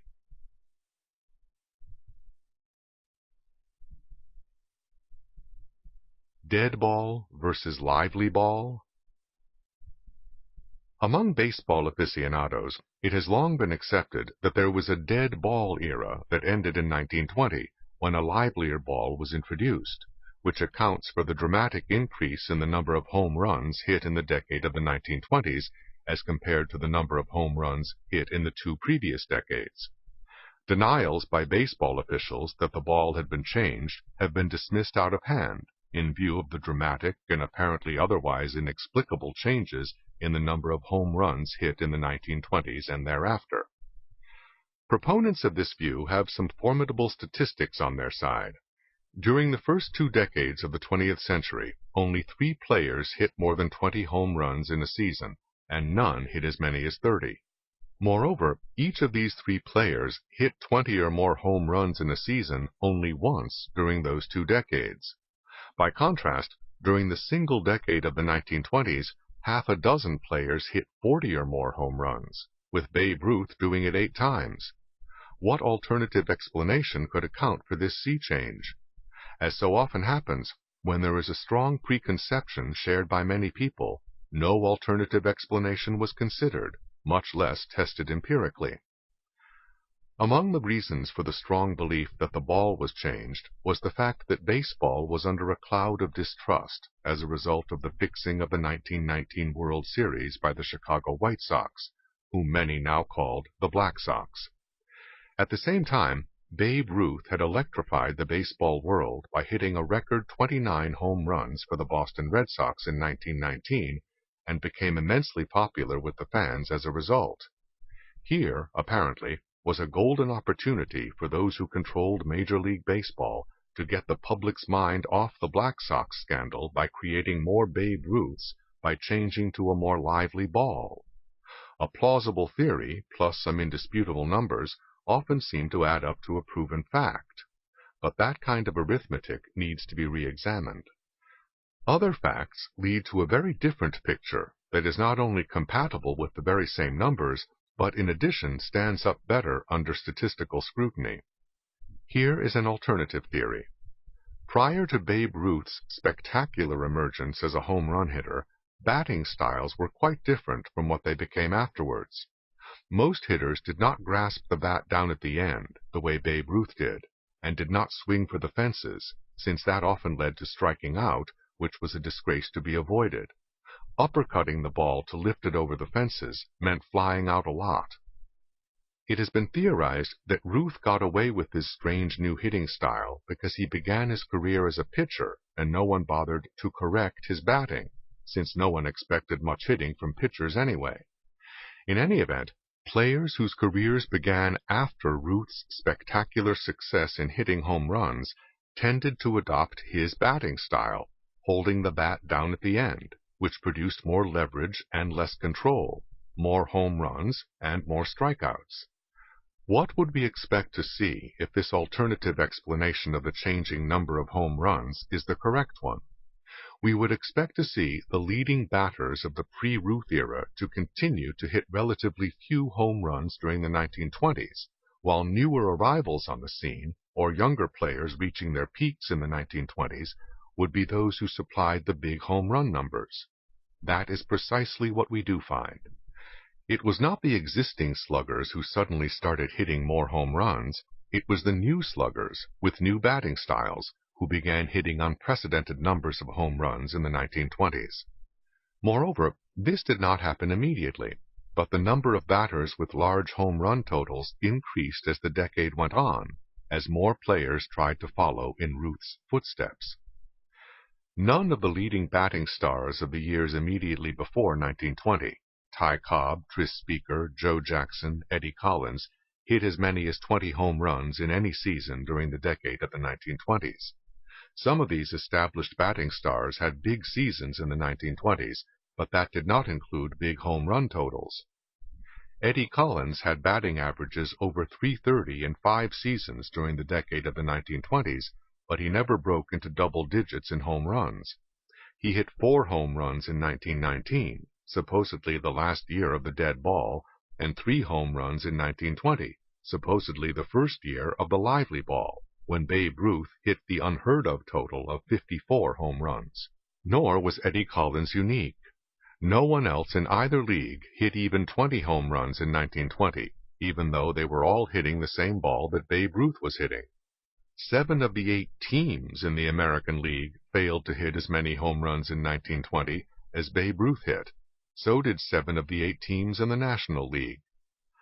As far as home runs were concerned, all that was different about 1920 was Babe Ruth. But the new style hitters who were to follow in his wake began to make their appearance, at first on a modest scale, in 1921, when, for the first time in the 20th century, more than one player hit 20 or more home runs in the same season. There were 5 others besides Babe Ruth, but none of the others hit as many as 30 home runs. None of these were the top batting stars of the pre-1920 era, who continued to show the same batting patterns they had always had.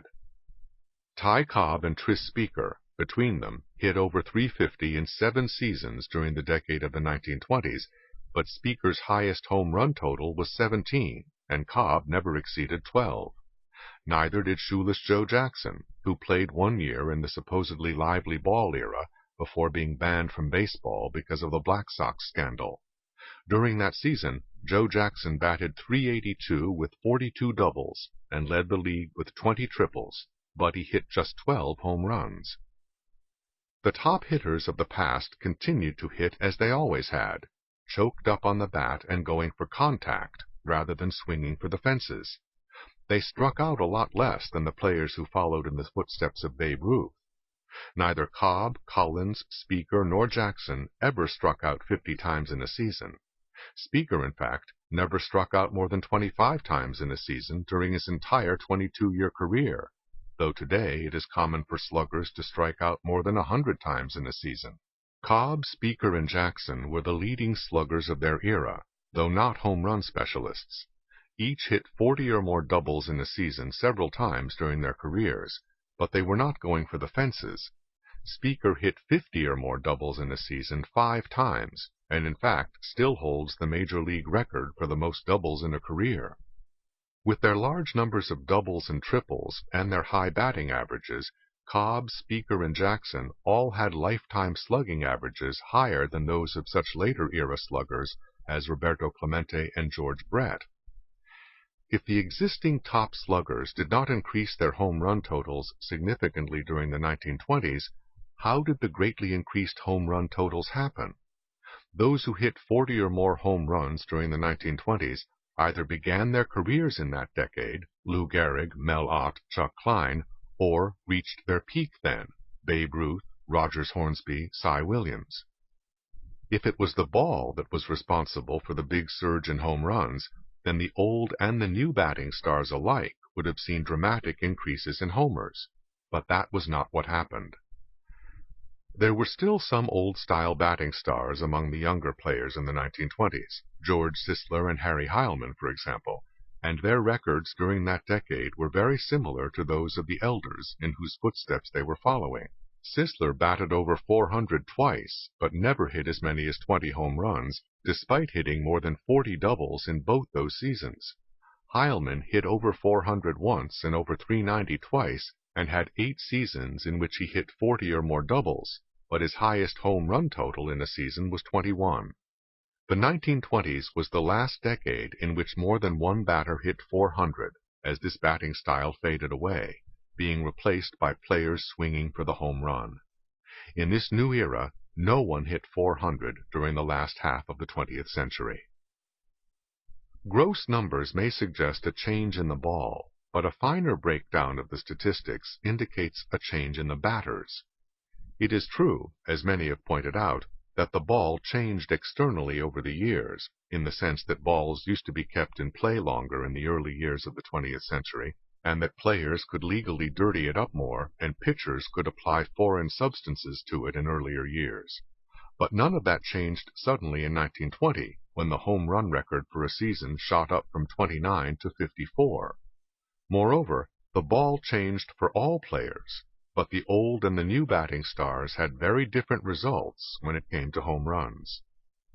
What happened in 1920 was that Babe Ruth had his second full season as an outfielder and hit a stride that would typify his home run totals for the rest of the decade. What happened afterwards was that the whole style of batting changed in the generations that followed in Ruth's wake.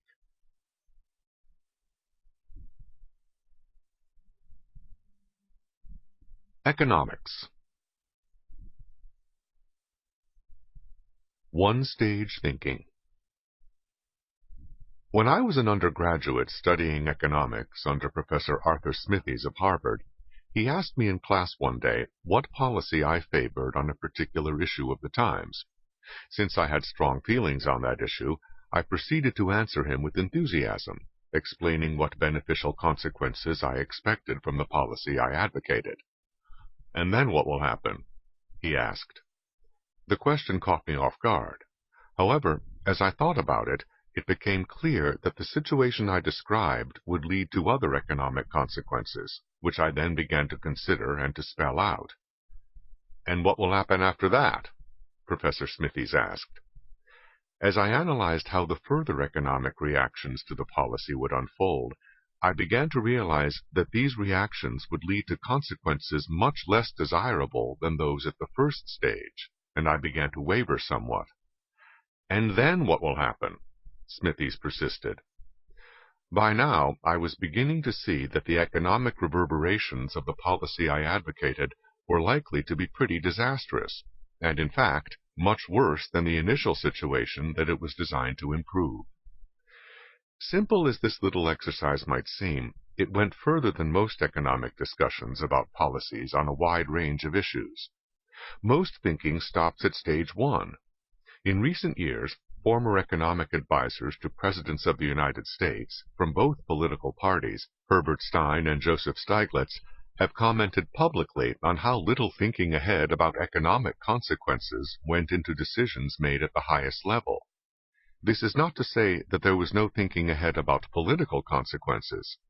Each of the presidents they served, Richard Nixon and Bill Clinton respectively, was so successful politically that he was re-elected by a wider margin than the vote that first put him in office. Short-run thinking is not confined to politicians, but is often also found among the population at large. Nor is this peculiar to the United States or even to Western societies. When the government of Zimbabwe decreed drastic cutbacks in prices to deal with runaway inflation in June 2007, the citizens of Zimbabwe greeted the price cuts with a euphoric and short-lived shopping spree, according to the New York Times. But just 1 month later, the Times reported, Zimbabwe's economy is at a halt. This was spelled out. Bread, sugar, and cornmeal, staples of every Zimbabwean's diet, have vanished. Meat is virtually non-existent, even for members of the middle class who have money to buy it on the black market. Hospital patients are dying for lack of basic medical supplies. That suppliers do not usually supply as much at a lower price as they do at a higher price is not a complicated economic principle, but it does require stopping to think, and especially to think beyond stage one. Price controls are essentially lies about supply and demand. In the case of Zimbabwe, the artificially low prices created the impression of an affordable abundance that was simply not there. As with other lies, political or otherwise, time may be required for the truth to come out, and it may be too late when it does. Moreover, politicians have every incentive to deny the truth when it is an unpalatable truth about something that they have advocated or supported.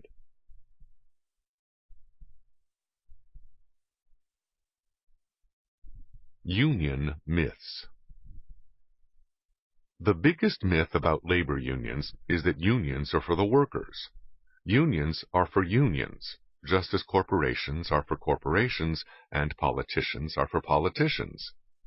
Nothing shows the utter cynicism of the unions and the politicians who do their bidding like the so-called Employee Free Choice Act that the Obama administration tried to push through Congress. Workers' free choice as to whether or not to join a union is precisely what that legislation would destroy. Workers already have a free choice in secret ballot elections conducted under existing laws. As more and more workers in the private sector have voted to reject having a union represent them, the union's answer has been to take away secret ballot elections. Under the Employee Free Choice Act, unions would not have to win in secret ballot elections in order to represent the workers. Instead, union representatives could simply collect signatures from the workers until they had a majority. Why do we have secret ballots in the first place, whether in elections for unions or elections for government officials?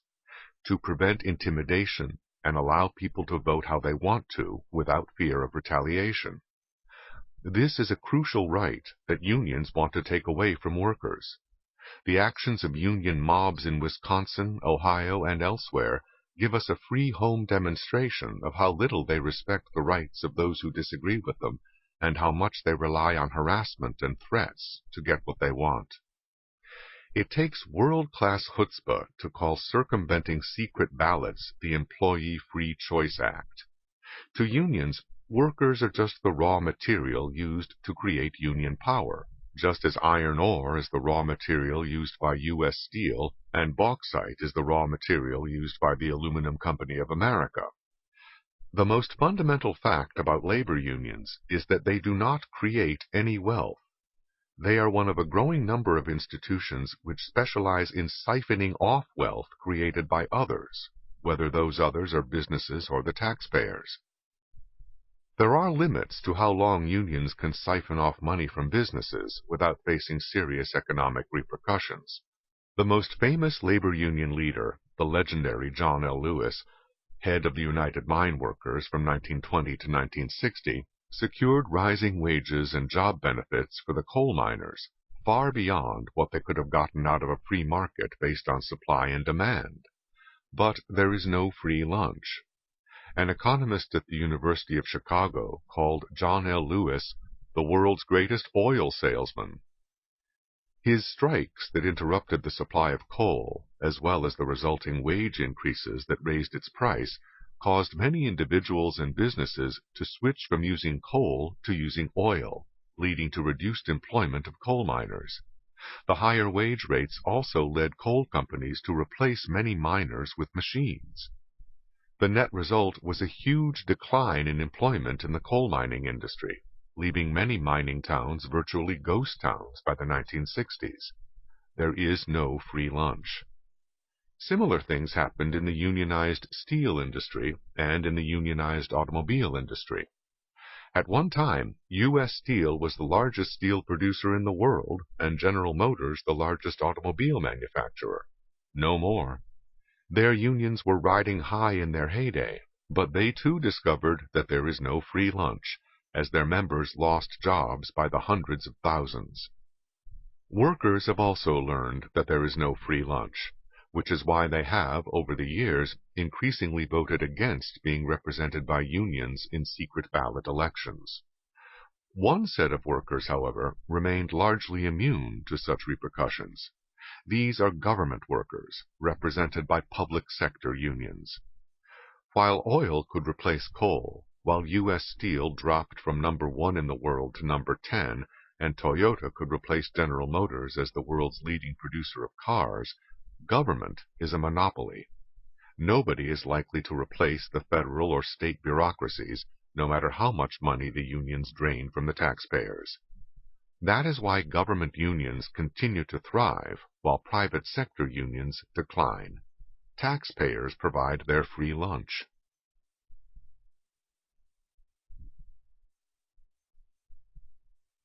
Affordability. Many of the cant words of politics are simply evasions of reality. A prime example is the notion of making housing, college, health insurance, or other things affordable. Virtually anything can be made affordable in isolation, simply by transferring resources to it from elsewhere in the economy and having most of the costs absorbed by the U.S. Treasury. The federal government could make a Rolls-Royce affordable for every American, but we would not be a richer country as a result. We would in fact be a much poorer country, because of all the vast resources transferred from other economic activities to subsidize an extravagant luxury. Of course, it might be nice to be sitting at the wheel of a Rolls-Royce, but we might be sitting there in rags and tatters and gaunt with hunger after having squandered enormous amounts of labor, capital, and costly materials that could have been put to better use elsewhere. That doesn't happen in a market economy, because most of us take one look at the price tag on a Rolls-Royce and decide that it is time for another Toyota. The very notion of making things affordable misses the key point of a market economy. An economy exists to make trade-offs, and a market economy makes the terms of those trade-offs plain with price tags representing the relative costs of producing different things. To have politicians arbitrarily change the price tags so that prices no longer represent the real costs is to defeat the whole purpose. Reality doesn't change when the government changes price tags. Talk about bringing down healthcare costs is not aimed at the costly legal environment in which medical science operates or other sources of needless medical costs.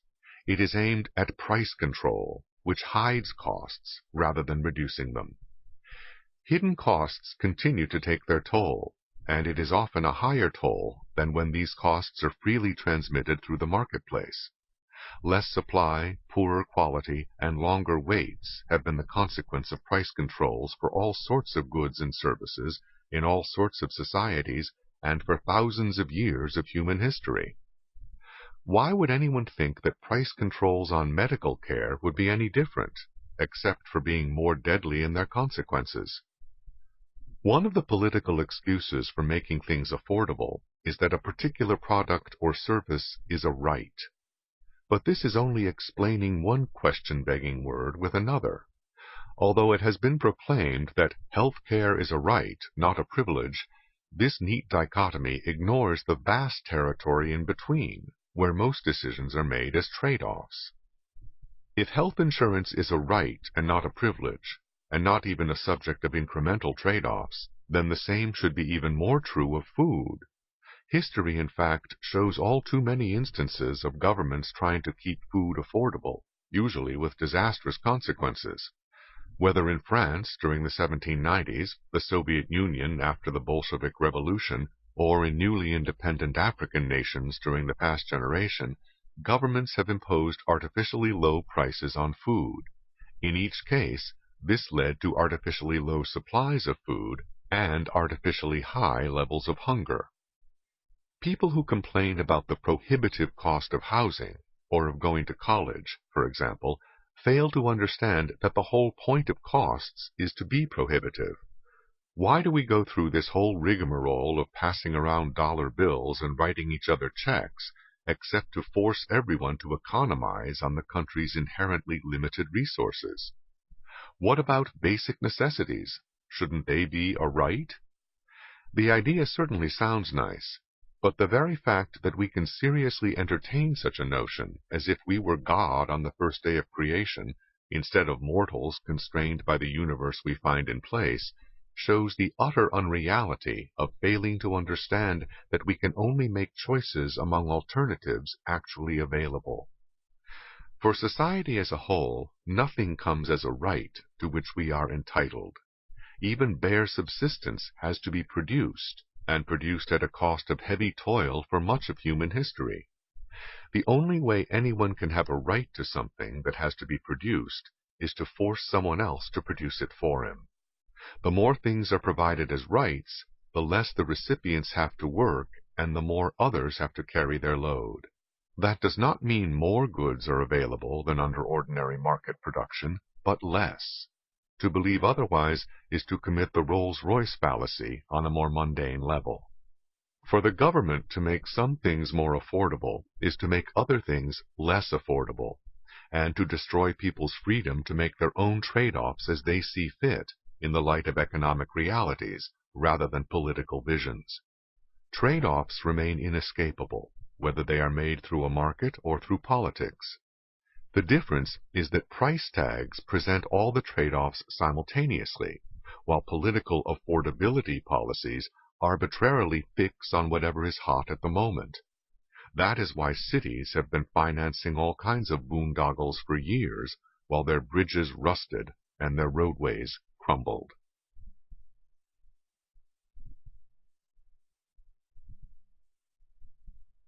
Saving lives. Many highly costly laws, policies, or devices designed to safeguard the public from lethal hazards are defended on grounds that, if it saves just one human life, it is worth whatever it costs. Powerful as the moral and emotional appeal of such pronouncements may be, they cannot withstand scrutiny in a world where scarce resources have alternative uses. One of those alternative uses is saving other human lives in other ways. Few things have saved as many lives as the simple growth of wealth. An earthquake powerful enough to kill a dozen people in California will kill hundreds of people in some less affluent country and thousands in a third world nation. Greater wealth enables California buildings, bridges, and other structures to be built to withstand far greater stresses than similar structures can withstand in poorer countries. Those injured in an earthquake in California can be rushed far more quickly to far more elaborately equipped hospitals with larger numbers of more highly trained medical personnel. This is just one of innumerable ways in which wealth saves lives. Natural disasters of all sorts occur in rich and poor countries alike. The United States leads the world in tornadoes, for example.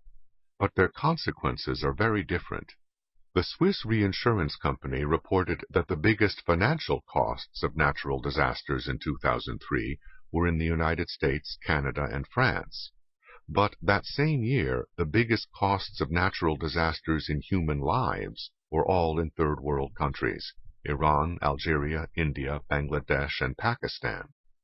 Given the high cost of medical care and of such preventive measures against disease as water treatment plants and sewage disposal systems, third world countries likewise suffer far more from diseases, including diseases that have been virtually wiped out in affluent countries. The net result is shorter lifespans in poorer countries. There have been various calculations of how much of a rise in national income saves how many lives. Whatever the correct figure may be, X million dollars to save one life, anything that prevents national income from rising that much has, in effect, cost a life. If some particular safety law, policy, or device costs 5x million dollars, either directly or by its inhibiting effect on economic growth, then it can no longer be said to be worth it if it saves just one human life, because it does so at the cost of 5 other human lives. There is no escaping trade-offs, so long as resources are scarce and have alternative uses. More is involved than saving lives in alternative ways. There is also the question of how much life is being saved and at how much cost. Some might say that there is no limit on how much value should be placed on a human life. But, however noble such words may sound, in the real world no one would favor spending half the annual output of a nation to keep one person alive 30 seconds longer. Yet that would be the logical implication of a claim that a life is of infinite value. When we look beyond words to behavior, people do not behave as if they regard even their own lives as being of infinite value. For example, people take life-threatening jobs as test pilots or explosives experts when such jobs pay a high enough salary for them to feel compensated for the risk. They even risk their lives for purely recreational purposes, such as skydiving, whitewater rafting, or mountain climbing.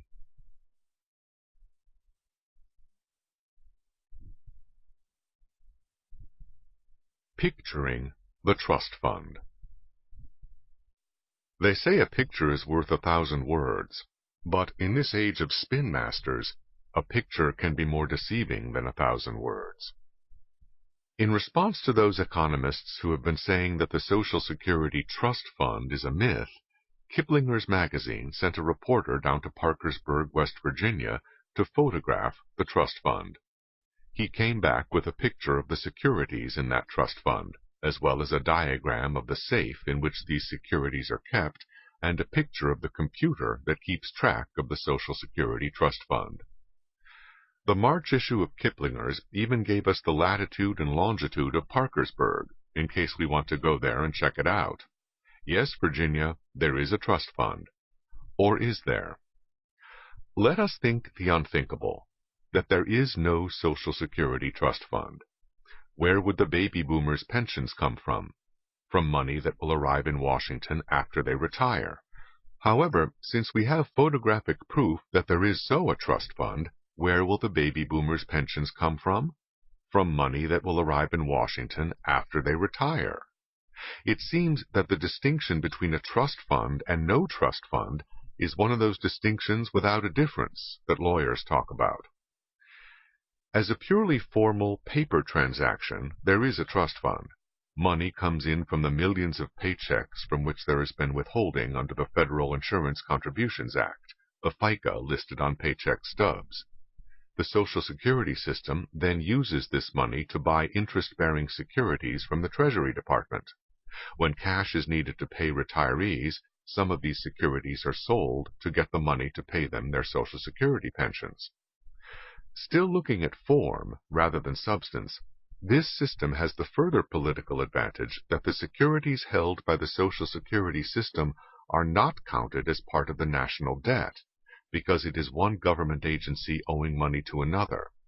What that means is that when the government spends more money than it receives in taxes, it spends money from FICA to cover the difference and gives the Social Security Trust Fund an IOU that does not count as an IOU in figuring the annual deficit or the accumulated national debt. If only we could all make our debts disappear so conveniently. But we are not the government, making up our own accounting rules. Turning from form to substance, what the government is doing is spending the Social Security money for current outlays, not only for pensions to retirees, but also for everything from congressional junkets to nuclear missiles. What is left in the trust fund for future retirees, including the large and much-feared baby boomer generation, whose pensions are scheduled to cost trillions in the 21st century? What is left is a promise to pay them. That is precisely what would be left if there were no Social Security Trust Fund. Treasury securities are nothing more than claims against future revenues from general taxation. Social Security can of course also draw against the continuing inflow of FICA from workers, but everybody knows that this source will be completely inadequate to pay what will be owed to the baby boomers. The staggering amounts needed to make up the difference, greater than the costs of financing a major war, will have to come from somewhere. Either there will be huge increases in tax rates on those still working, or some form of welshing on the promises made to retirees. No doubt there will be creative compromisers who will come up with some judicious blend of higher taxes and partial defaults, whether by inflation to reduce the real value of the pensions, an older retirement age, or higher taxes on Social Security income, in order to take back with one hand part of what was given to retirees with the other. No matter how it is done, it will always be possible to photograph the checks that Social Security recipients receive, thereby proving that there has been no default. The question is, how much comfort and reassurance that will be to a generation that knows it has been cheated out of what they were promised and paid for, even if they cannot follow the accounting sleight of hand by which it was done. No, Virginia, there really is no Social Security Trust Fund. Politicians have already spent it, behind their smoke and mirrors.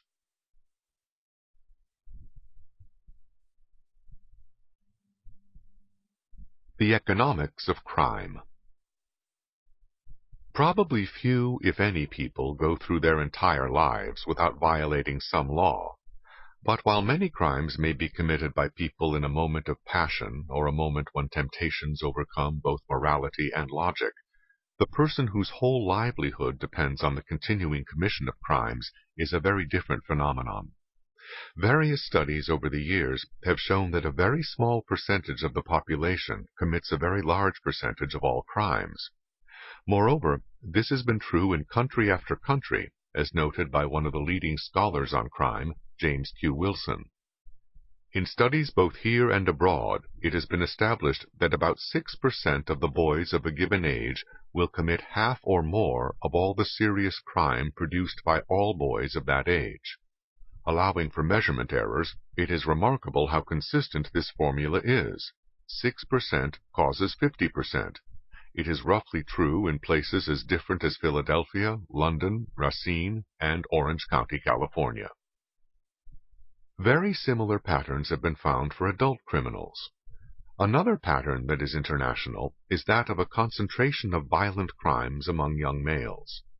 Although the absolute murder rate is far higher in Chicago than in England and Wales, the age pattern is virtually identical. That is, the murder rate peaks in all three places in young males in their early 20s and then begins a sharp decline that continues over the rest of their lives. Criminals are not a random sample of the population at large. They are typically younger on average than the general population, disproportionately male, and, at least among those caught and convicted, have lower than average IQs.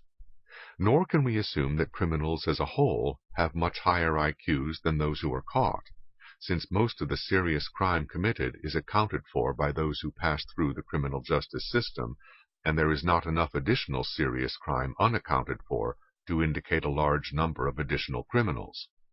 However, the career criminal cannot simply be dismissed as irrational, because there is too much evidence from too many countries that he is indeed quite rational. It is easy enough to say that crime does not pay, but the real question is, does not pay whom, and compared to what? It is doubtful whether Bill Gates could have done nearly as well financially as he has by becoming a burglar or even a hitman for organized crime, but those who do pursue these criminal occupations are unlikely to have had the same alternatives available that Bill Gates had because of his particular talents and circumstances. Given the low educational and IQ levels of many who become career criminals, crime may well be their best paying option.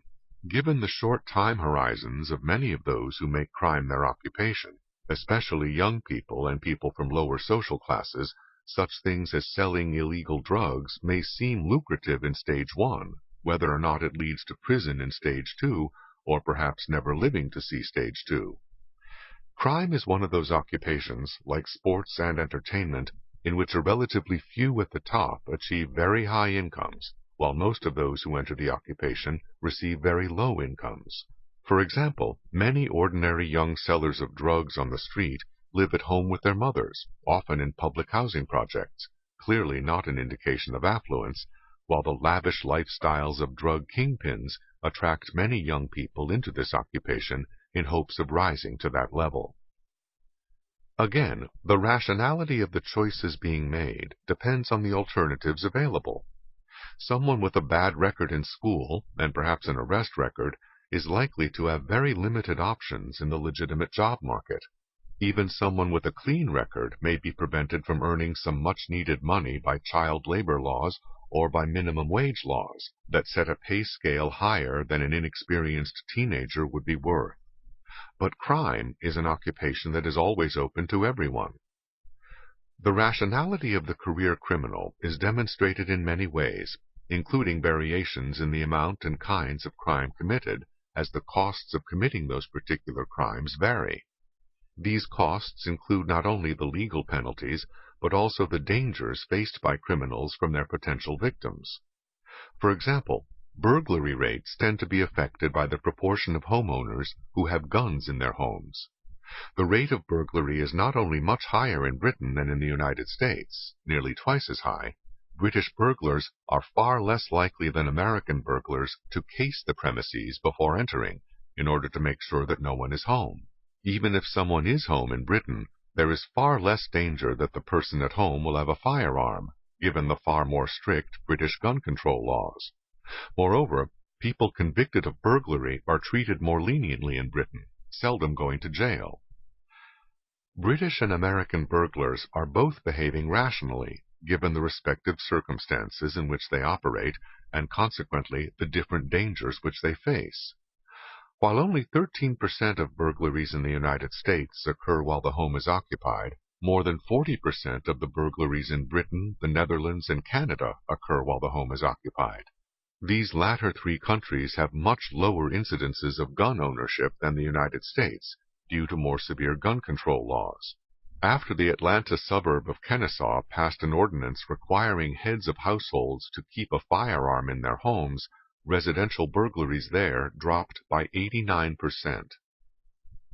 Another major cost to a criminal career is the danger of incurring legal penalties, usually imprisonment. Here, criminal activity in general has tended to vary over time inversely with the risk of imprisonment, which includes the risk of detection, conviction, and sentencing. In the United States, various legal reforms of the 1960s had the net effect of reducing the likelihood that anyone committing a given crime would actually spend time behind bars as a result. Crime rates skyrocketed. The murder rate, for example, was twice as high in 1974 as in 1961, and between 1960 and 1976, an average citizen's chance of becoming a victim of some major violent crime tripled. Data from other countries show similar trends. On a graph showing the rate of crime in Australia from 1964 to 1999 and the rate of imprisonment per 1,000 crimes committed over that same span, the two lines are virtually mirror images of one another, with the rate of crime going up when the rate of imprisonment went down, and vice versa. The graphs for England and Wales, New Zealand, and the United States are very similar. In the United States, the crime rate peaked in the 1980s and began falling as the rate of incarceration rose. In England and Wales, the rate of imprisonment hit bottom in the early 1990s, which is when the crime rate peaked, and then began a substantial decline as the rate of imprisonment rose. In New Zealand, the high point in crime was reached in the early 1990s, while the low point in incarceration was reached about 1985, and then began to rise again, with the crime rate falling with a lag of a few years. Another example of the rationality of criminals is their response to the unusual American institution of the private bail bondsman, a system used by only one other country, the Philippines, which was once an American colony. In the United States, indicted criminals can pay a bail bondsman to post a bond in their behalf to guarantee their appearance in court on their trial date, so that they can stay out of jail pending trial. Typically, the charge is about 10% of the total bail posted, all of which is returned to the bail bondsman when the client shows up for trial as scheduled. When the client fails to show up, however, the bail bondsman forfeits the bail unless he can find the client and turn him over to the court within a short specified time. The bail bondsmen, sometimes called bounty hunters, are authorized to go capture those who do not show up in court. The rationality of the criminal is shown by the fact that the rate of court appearances is higher when a bail bondsman is used than when criminal defendants are released pending trial in other ways. Because a bail bondsman has a vested interest in a particular individual, he is more likely than the police are to focus on capturing that particular individual, and is less likely to be inhibited in his methods of doing so.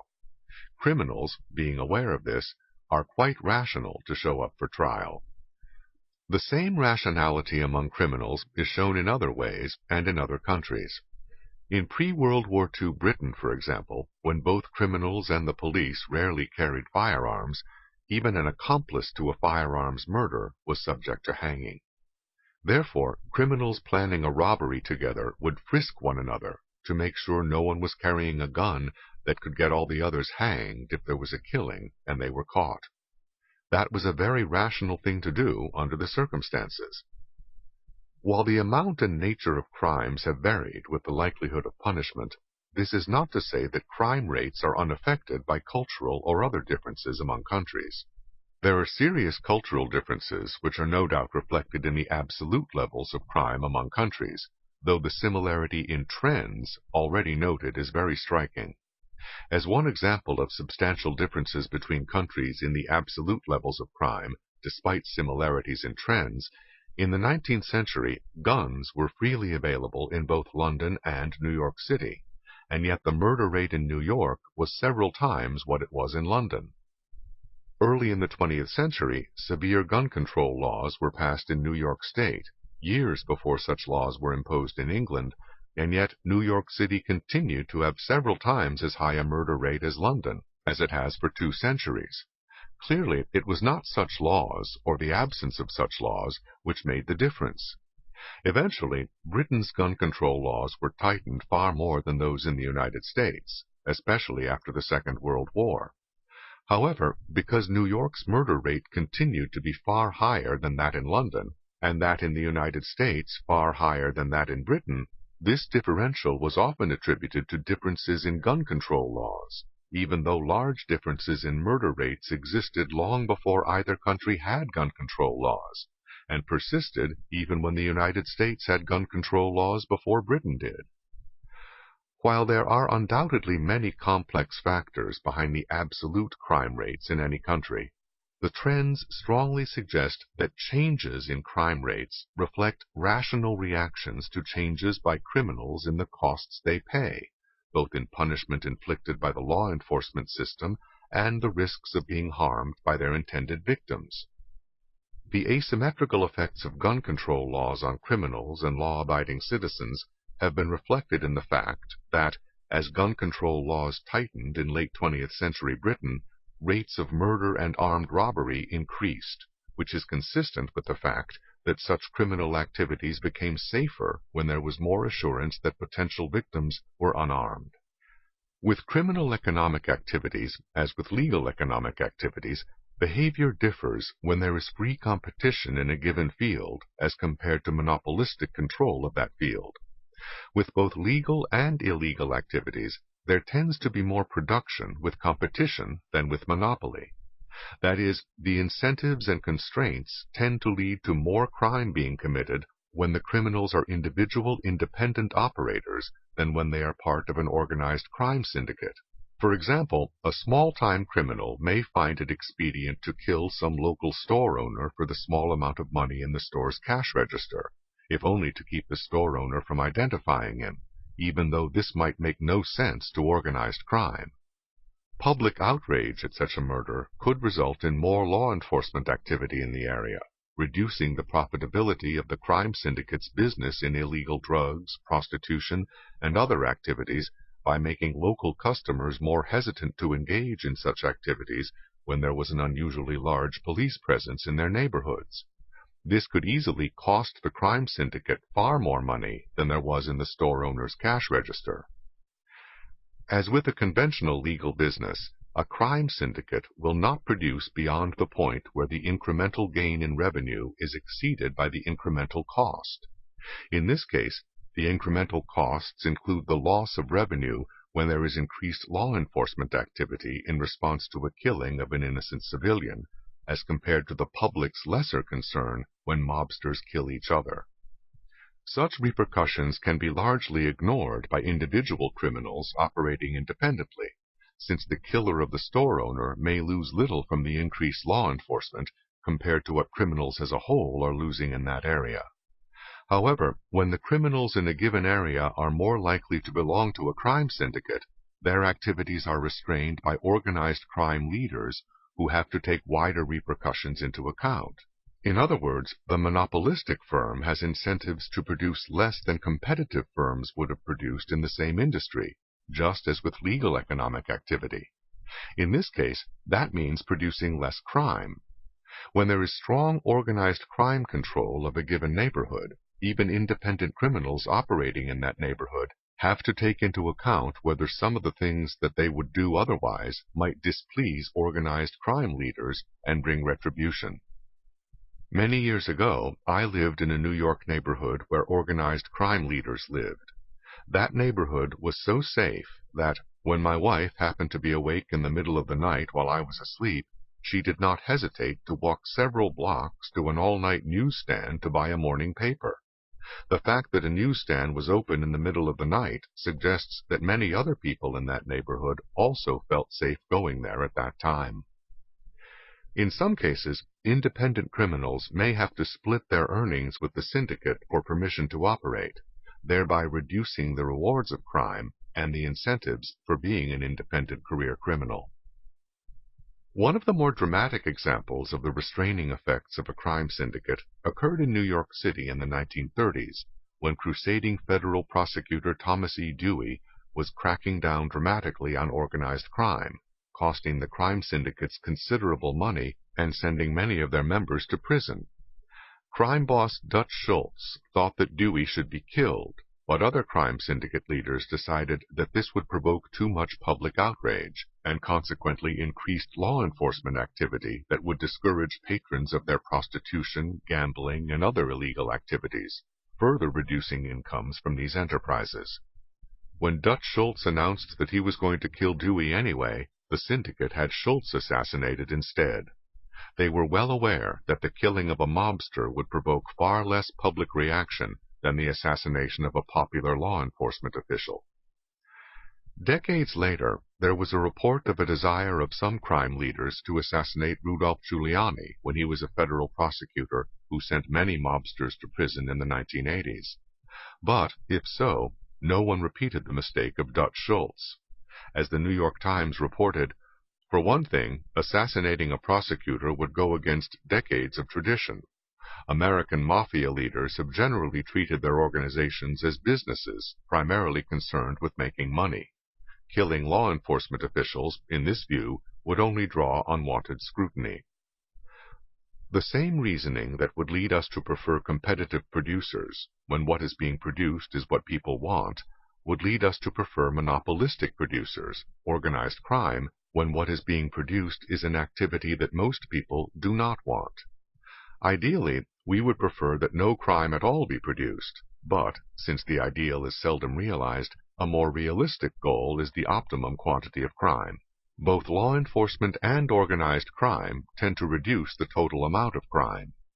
Even if it were possible to reduce all crime to zero by providing vastly more resources to law enforcement agencies, that would not necessarily be economically optimal. While most citizens would probably welcome more government expenditures on crime control if that in fact reduced felonies, no one would be likely to be willing to spend half the country's income, that is, reduce the standard of living in half, to prevent occasional shoplifting.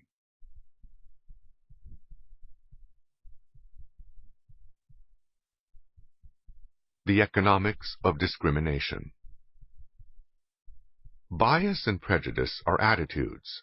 The practical question is how and to what extent such attitudes are translated into acts of discrimination. But before addressing that question, we must first be clear as to what we mean by the word discrimination. Policies of treating members of particular groups less favorably than similar members of other groups are usually called discrimination when practiced by the group with dominant political power, and reverse discrimination or affirmative action when practiced against members of the group with dominant political power. Discrimination may also be practiced by private employers, landlords, or institutions. However, if words are to have any fixed meanings, without which discussions are fruitless, the term cannot be extended to all situations in which some groups turn out to have less favorable outcomes than others. While biases and prejudices are conditions in people's minds, discrimination is an overt act taking place outside their minds in the real world. Nor is there necessarily a one-to-one correlation between the two, as so often assumed by those who make the fight against racism or sexism their number one priority, or by those who claim that opponents of affirmative action must be assuming that prejudice and bias have been eradicated.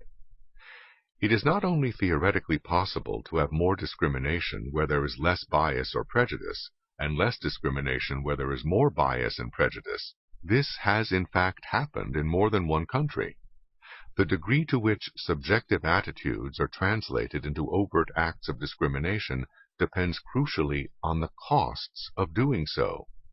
Where those costs are very high, even very prejudiced or biased people may engage in little or no discrimination. The first black football player signed by the Washington Redskins in the 1960s was hired by a man reputed, among sports writers who knew him, to be deeply racist. Yet he broke a long tradition of all-white football teams in Washington by hiring a star wide receiver who was black, at a time when the Redskins' offensive game was very ineffective.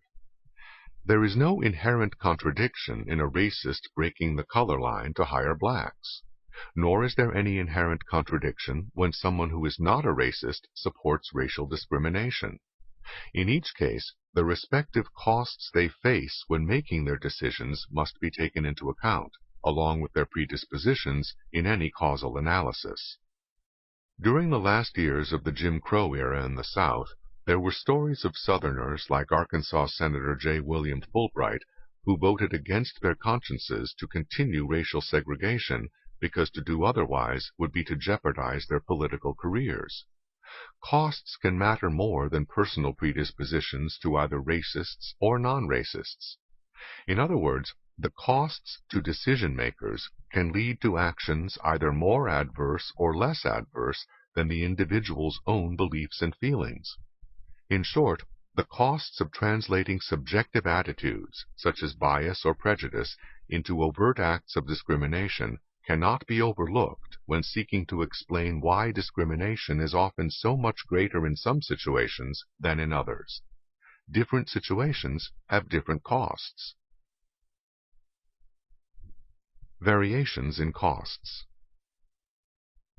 Where the costs of discrimination are low or non-existent for those making hiring and promotion decisions, then discrimination can become extensive, not only in terms of decisions not to hire or promote members of particular groups, but also in terms of extending such discrimination to a wider range of groups by a wider range of employers.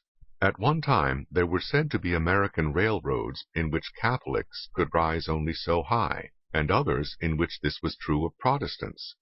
In the early 20th century, there was a time when not a single Ivy League college or university had a single Jew among its tenured faculty, despite a large number of Jewish intellectuals and scholars available. This was common in both American and European universities before World War II. Nor was a black allowed in the Marine Corps, at even the lowliest rank, when World War II began. In other parts of the world as well, there has been similarly severe discrimination, sometimes even broader in its scope. While many discussions of discrimination ignore the cost of discrimination to those doing the discriminating, on the most elementary economic principle that more is demanded at a lower price than at a higher price, we should expect to see the severity of discrimination vary with the cost to the discriminator. That is in fact what we find in country after country and in era after era, but only if we look at evidence. Employment. In Poland, between the two world wars, an absolute majority of all the physicians in private practice were from the Jewish minority, which was only 10% of the population. Yet the Polish government did not hire Jewish physicians, though many other Poles obviously became patients of Jewish physicians in the private sector, or else so many Jewish doctors could not have made a living. What was the difference between the public sector and the private sector in this regard? In both sectors, there were both financial and medical costs to refusing to use Jewish physicians. To staff a government hospital with all Gentile physicians, in a country where so many of the physicians were Jews, meant either having to pay more to attract a disproportionate share of the available Gentile physicians, or accepting lesser qualified physicians than some of those available from the Jewish community. In either case, financial or medical costs were entailed, if not both. However, in the case of those who made decisions within the Polish government, there was no cost at all to be paid by them. Financial costs were paid by the taxpayers, and the human costs were paid by patients in government hospitals, subject to lower quality medical treatment than was available in the society at the time. Neither of these costs was a deterrent to discrimination by government officials. In the private sector, however, both kinds of costs were paid by sick people. Concern for one's own personal health, especially in an emergency situation, or when confronted with a potentially crippling or fatal disease, could easily overcome whatever anti-Jewish attitudes one might have. Given the respective incentives in the government and in the private sector, the different levels of discrimination against Jews is very much what one might expect, on the basis of the most elementary economic principles. Poland provides examples of another phenomenon: more discrimination where there was less hostility, and less discrimination where there was more hostility. Anti-Jewish feelings tended to be stronger in Eastern Poland than in Western Poland. Yet Jewish artisans were more prevalent in Eastern Poland, just as black artisans once had better job opportunities in the American South, where racism was most rampant. In both cases, organized labor affected the cost of discrimination. Guilds were stronger in Western Poland than in Eastern Poland, and American labor unions were stronger in the North than in the South during the eras under discussion.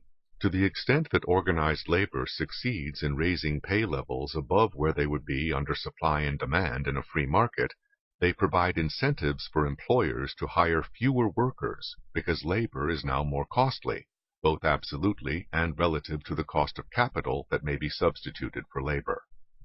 At the same time, wage rates raised above the level that would prevail under supply and demand attract more workers who apply for jobs that have higher pay. The net effect is that organized labor tends to create a chronic surplus of job applicants.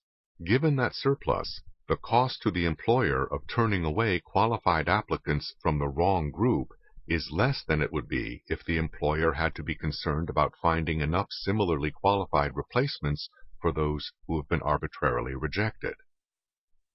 Even in the absence of discrimination by guilds or unions themselves, and there was plenty of that, it would still be cheaper for employers to discriminate on their own than would be the case in a free market. Given this situation, it is not so puzzling that Jewish artisans found it easier to practice their skills in that part of Poland that was more hostile to Jews than that black American artisans found it easier to practice their skills in the Jim Crow South than in the more unionized North. Differences in costs of discrimination outweighed differences in negative predispositions. The same pattern can be seen in employment statistics over time. Both in the American South during the Jim Crow era and in South Africa under white rule, blacks were a much higher percentage of railroad employees in the early 20th century than they were at mid-century. In both countries, labor markets were more freely competitive in the earlier era and more controlled in the later era, and in both countries it would be hard to claim that there was less racism in the earlier era. Not only labor unions, but also government regulation can reduce the cost of discrimination. Where a public utility with a monopoly has its prices set by a government regulatory agency on the basis of its costs, it has little or no incentive to keep those costs down to a level that would be necessary for its survival in a competitive market. Costs of discrimination, like other costs, can simply be passed on to the customers of a regulated monopoly. When the American telephone industry was a regulated monopoly, blacks were seldom hired for even such routine jobs as telephone operators before the civil rights laws were enacted by the federal government in the 1960s and by some state governments earlier. As of 1930, for example, there were only 331 black women in the entire country working as telephone operators, out of more than 230,000 women in that occupation. As late as 1950, black women were only 1% of all the women working for phone companies.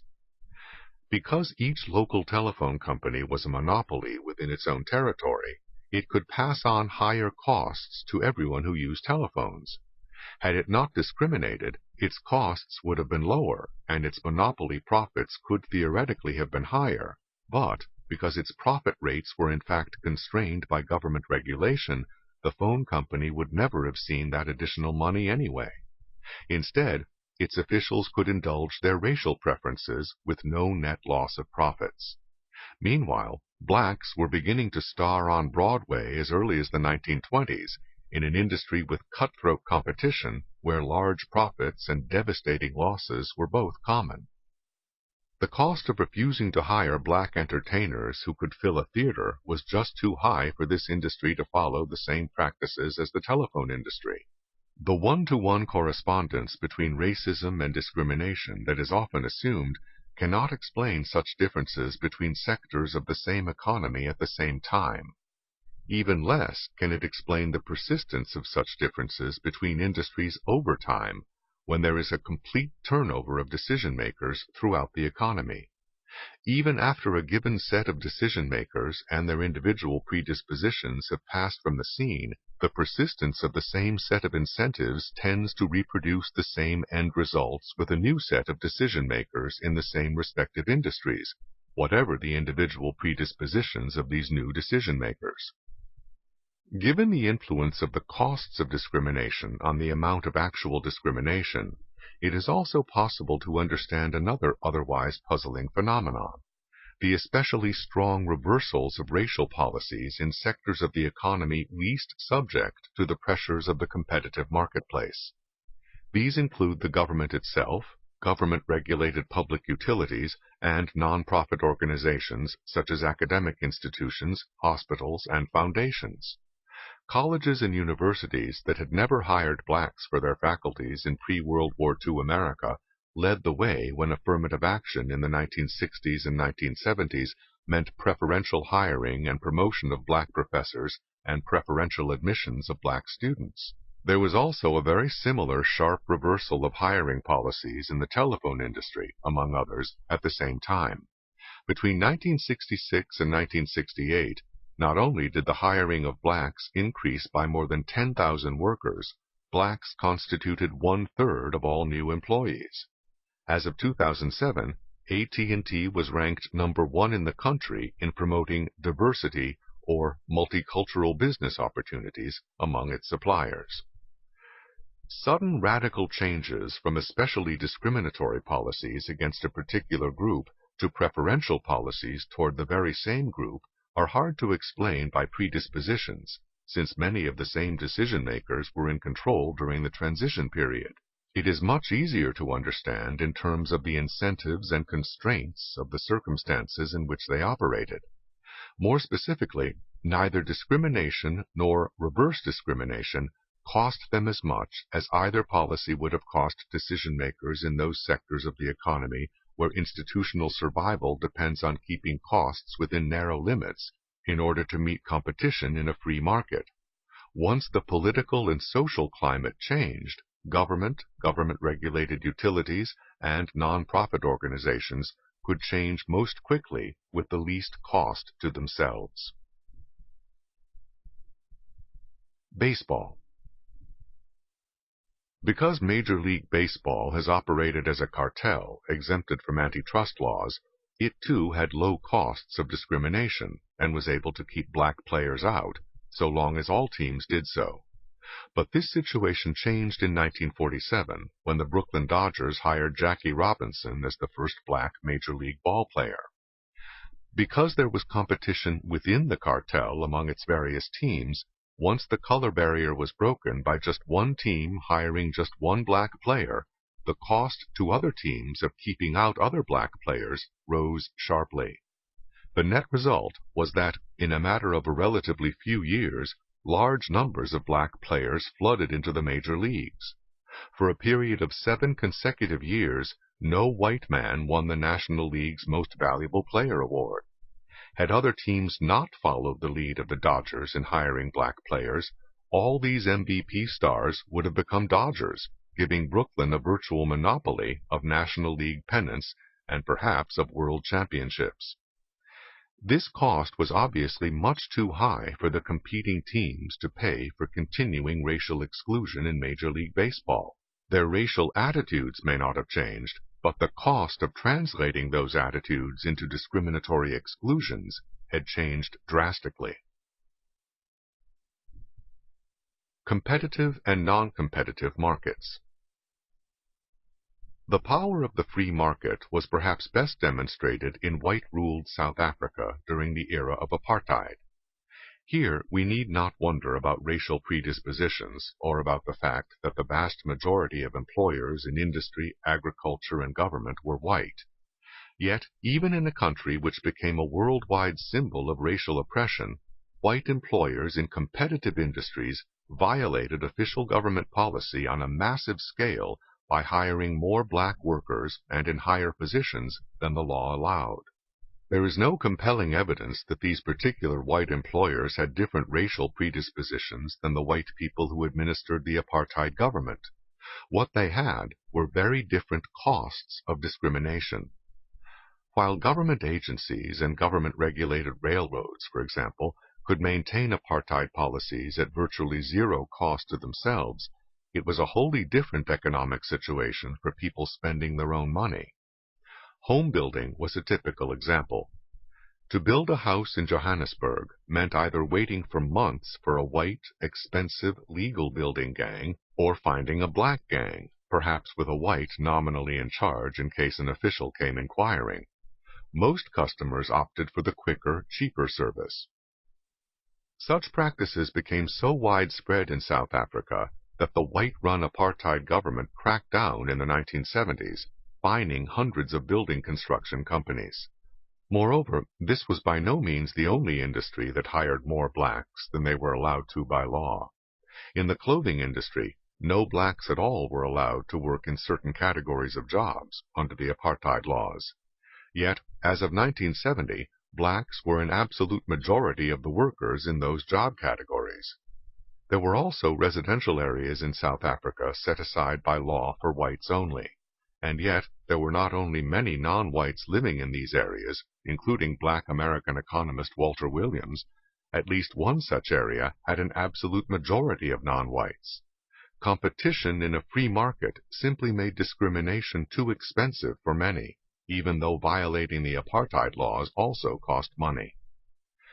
One of the reasons for the weakening of apartheid, even before the end of white minority rule in South Africa, was that many of the white Afrikaners, the principal supporters of apartheid, rose over the years into the ranks of business owners and now had to pay the costs of discrimination, which before had been paid by British and Jewish business owners. Faced with these costs, many Afrikaners began to lose their enthusiasm for apartheid, and some even spoke out against it, despite the authoritarian and repressive South African government. The expansion of black residential areas into white residential areas has been even more common in the United States. However, this more or less continuous expansion of black ghettos has been in contrast to the history of the original ghettos, those of the Jews in Europe in centuries past. Jewish ghettos in Europe in centuries past tended to become more overcrowded as the Jewish population grew, though there were particular times and places where Jews were allowed to expand an existing ghetto or to set up a new ghetto to accommodate their growing populations. Here again, the difference has been in the economic costs of discrimination. Black ghettos have expanded through the marketplace because of the costs of excluding black renters and homebuyers. This is not to say that there was no resistance by whites. Often there was organized, bitter, and even violent resistance. The key question, however, is, what was the end result? The usual end result was that black ghettos expanded in cities across the country. Moreover, where this expansion was stopped by laws or government policies, by restrictive covenants, or by violence or the threat of violence, that reinforces the point that the costs of discrimination were too great for the expansion of black ghettos to be stopped in the marketplace. By and large, black ghettos continued expanding with the growth of the black population. The boundaries of Jewish ghettos in Europe were not determined by the marketplace, but were established by the dictates of those with political power. Only when these political leaders found it expedient did these boundaries expand. That is why Jewish ghettos tended simply to become more crowded with the passage of time and population growth. There was usually no cost to political leaders for discriminating against Jews. In particular circumstances, when there was a war on, for example, and the rulers needed the help of Jewish financiers, various proscriptions might be eased and more ghettos allowed to be founded to relieve overcrowding. During the 30 Years' War, 1618 to 1648, for example, new Jewish communities were permitted to be established, and new occupations and markets opened up to Jews, while a synagogue was permitted to be built in Vienna for the first time in more than 200 years, and a synagogue was permitted in Denmark for the first time ever. In short, costs of discrimination are not only a fact of life, they are a potent force in actual decision-making, even in countries with strong racial, ethnic, or religious predispositions. How much of a force depends on the economic incentives and constraints in particular sectors. What this means is that not only is the assumed one-to-one correlation between racism and discrimination false, but also that those who wish to reduce discrimination need to pay attention to the economic conditions which make it more expensive or less expensive for decision-makers to discriminate. Too often, however, those opposed to discrimination are also opposed to free competitive markets that make discrimination more costly. They do not think beyond stage one. Even a given market, such as the market for housing or the labor market, for example, can have more discrimination or less discrimination according to whether its prices are determined by supply and demand or are imposed by external agencies such as government, labor unions, or a cartel. For example, when a landlord refuses to rent an apartment to people from the wrong group, that can mean leaving the apartment vacant longer. Clearly, that represents a loss of rent, if this is a free market. However, if there is rent control with a surplus of applicants, then such discrimination may cost the landlord nothing. Similar principles apply in job markets. An employer who refuses to hire qualified individuals from the wrong groups risks leaving his jobs unfilled longer in a free market. This means that he must either leave some work undone and some orders unfilled, or else pay overtime to existing employees to get it done, losing money either way. However, in a market where wages are set artificially above the level that would exist through supply and demand, the resulting surplus of applicants can mean that discrimination costs the employer nothing. Whether these artificially higher wages are set by a labor union or by a minimum wage law does not change the principle. In all these cases, the crucial factors in the cost of discrimination have been the presence or absence of competition, and whether those making the decisions have been spending their own money or someone else's money. When one's own money is at stake, groups hostile to each other may not only fail to discriminate, they may in fact seek each other out.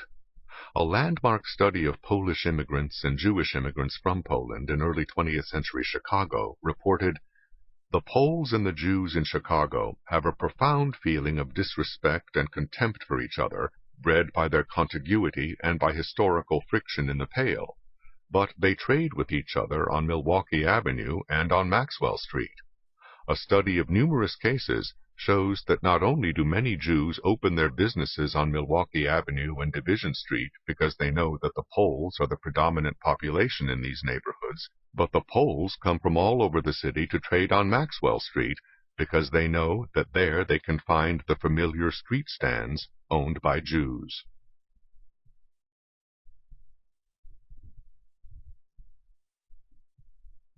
Income distribution.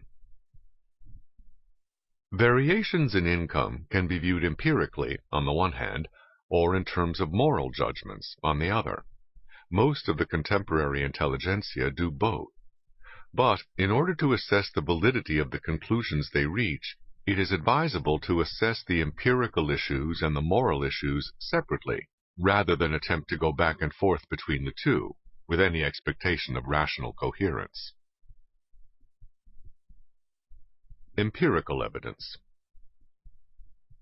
Given the vast amounts of statistical data on income available from the Census Bureau, the Internal Revenue Service, and innumerable research institutes and projects, one might imagine that the bare facts about variations in income would be fairly well known by informed people, even though they might have differing opinions as to the desirability of those particular variations.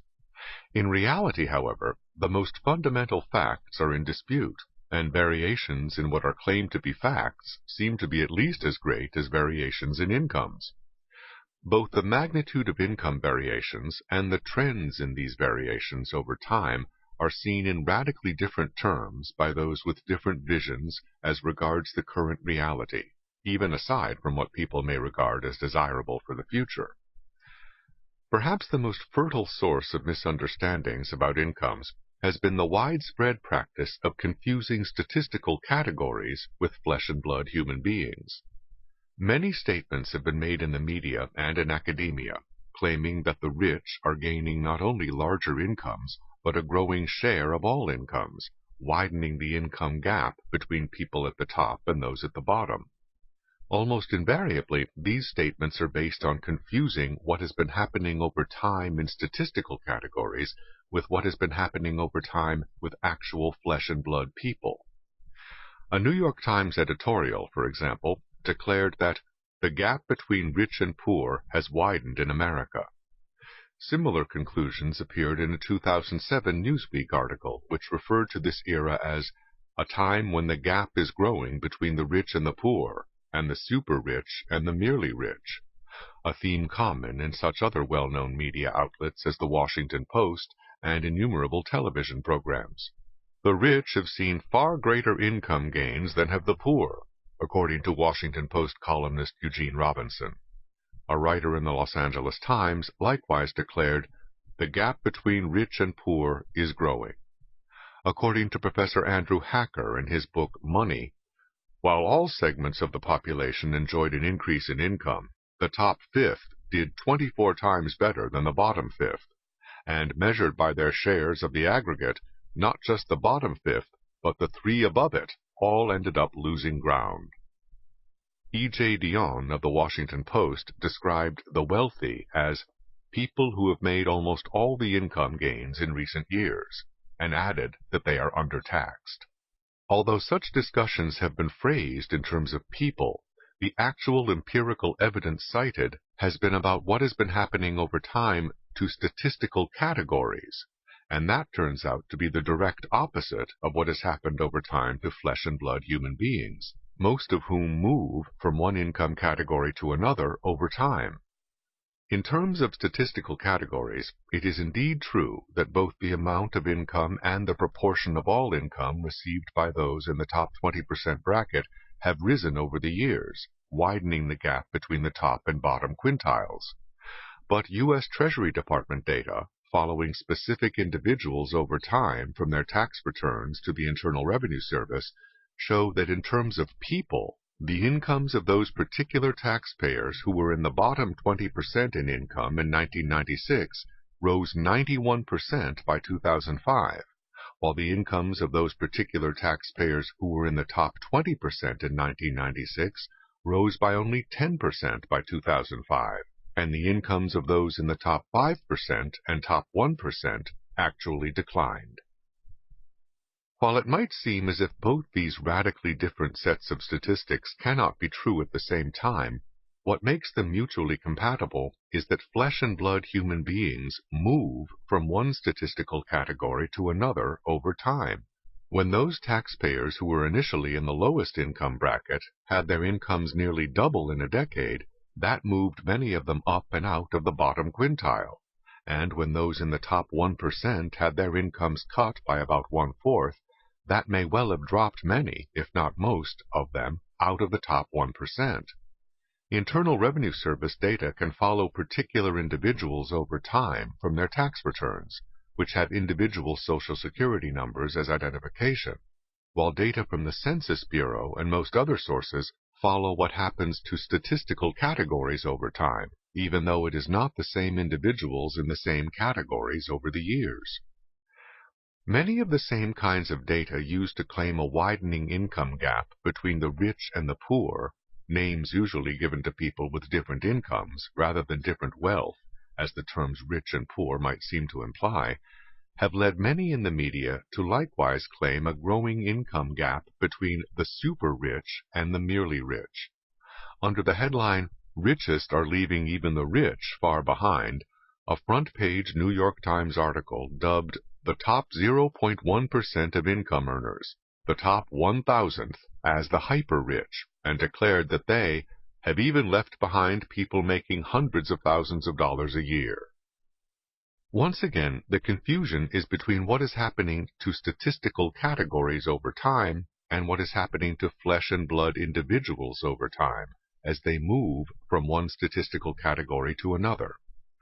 Despite the rise in the income of the top 0.1% of taxpayers as a statistical category, both absolutely and relative to the incomes in other categories, as flesh and blood human beings, those individuals who were in that category initially had their incomes actually fall by a whopping 50% between 1996 and 2005. It is hardly surprising when people whose incomes are cut in half drop out of the top 0.1%. What happens to the income of the category over time is not the same as what happens to the people who were in that category at any given point in time. But many among the intelligentsia are ready to seize upon any numbers that seem to fit their vision. It is much the same story with data on the top 400 income earners in the country. As with other data, data on those who were among the top 400 income earners from 1992 to 2000 were not data on the same 400 people throughout the span of time covered. During that span, there were thousands of people in the top 400, which is to say, turnover was high.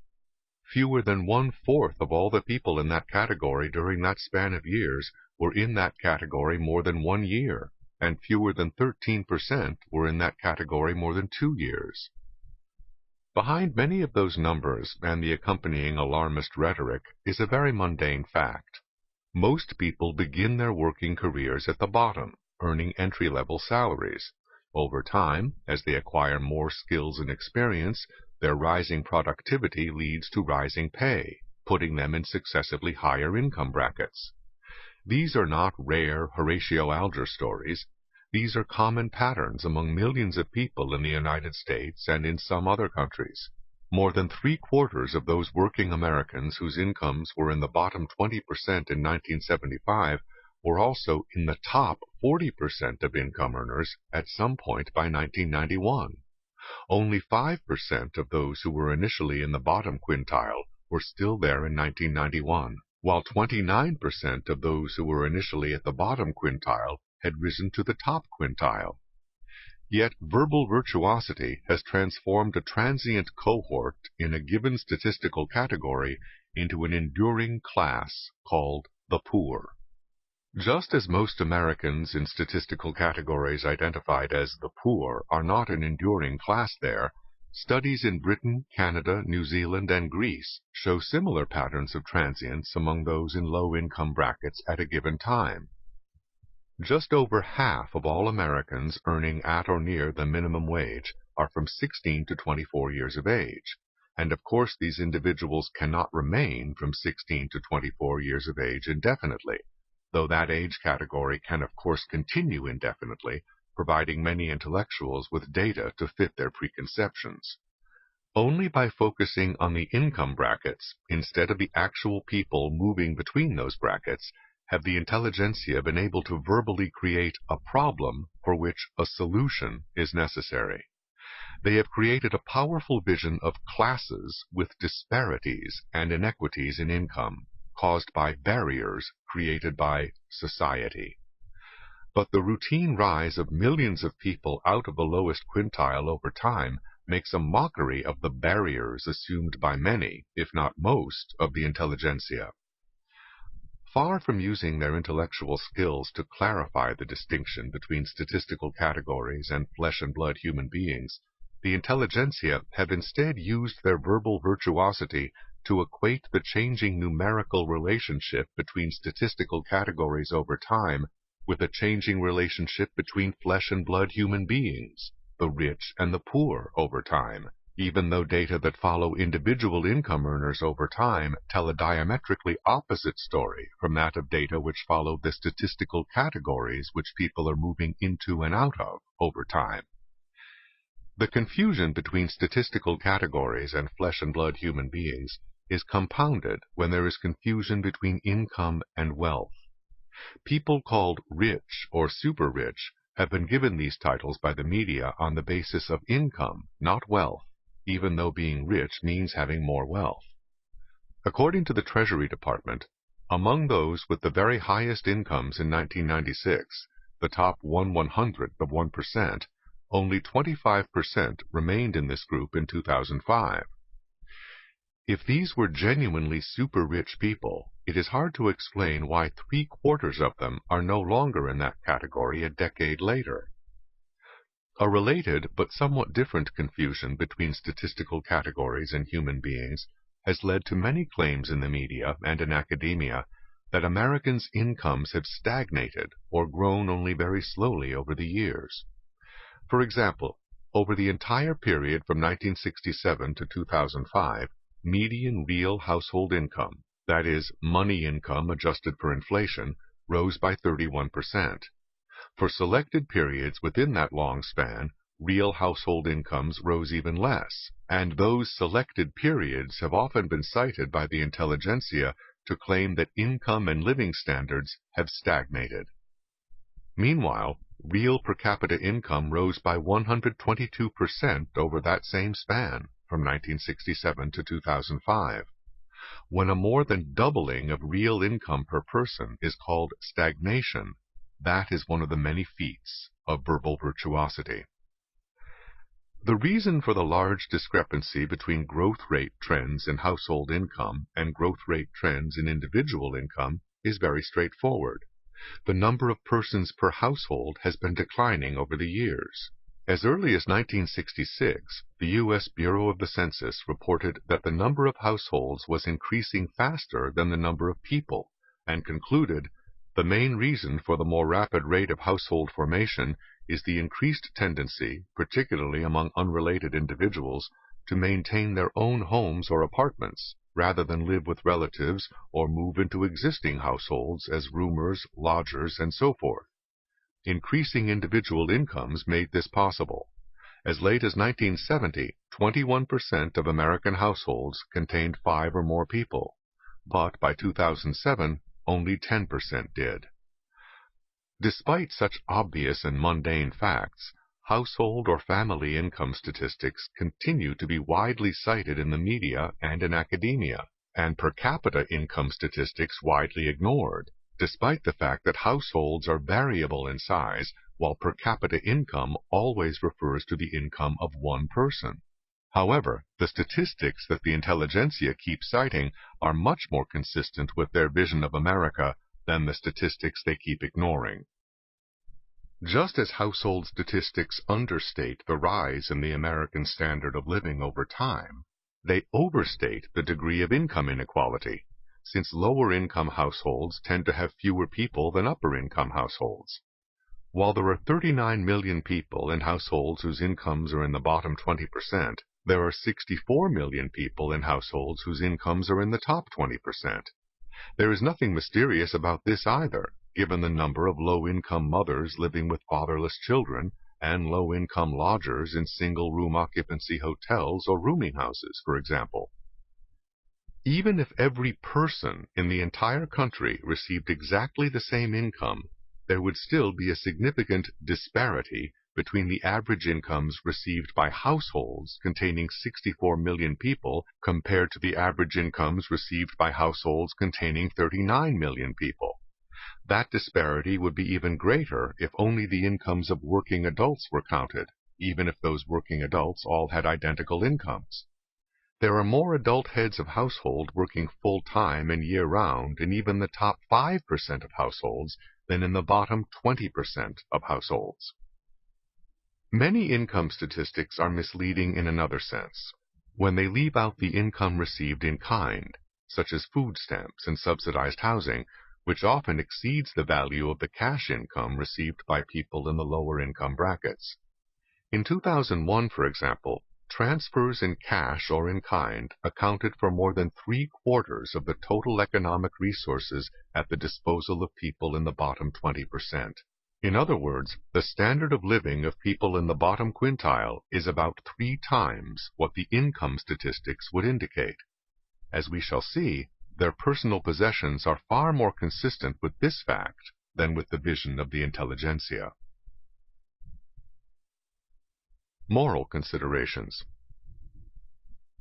The difference between statistical categories and actual people affects moral as well as empirical issues. However concerned we might be about the economic fate of flesh and blood human beings, that is very different from being alarmed or outraged about the fate of statistical categories.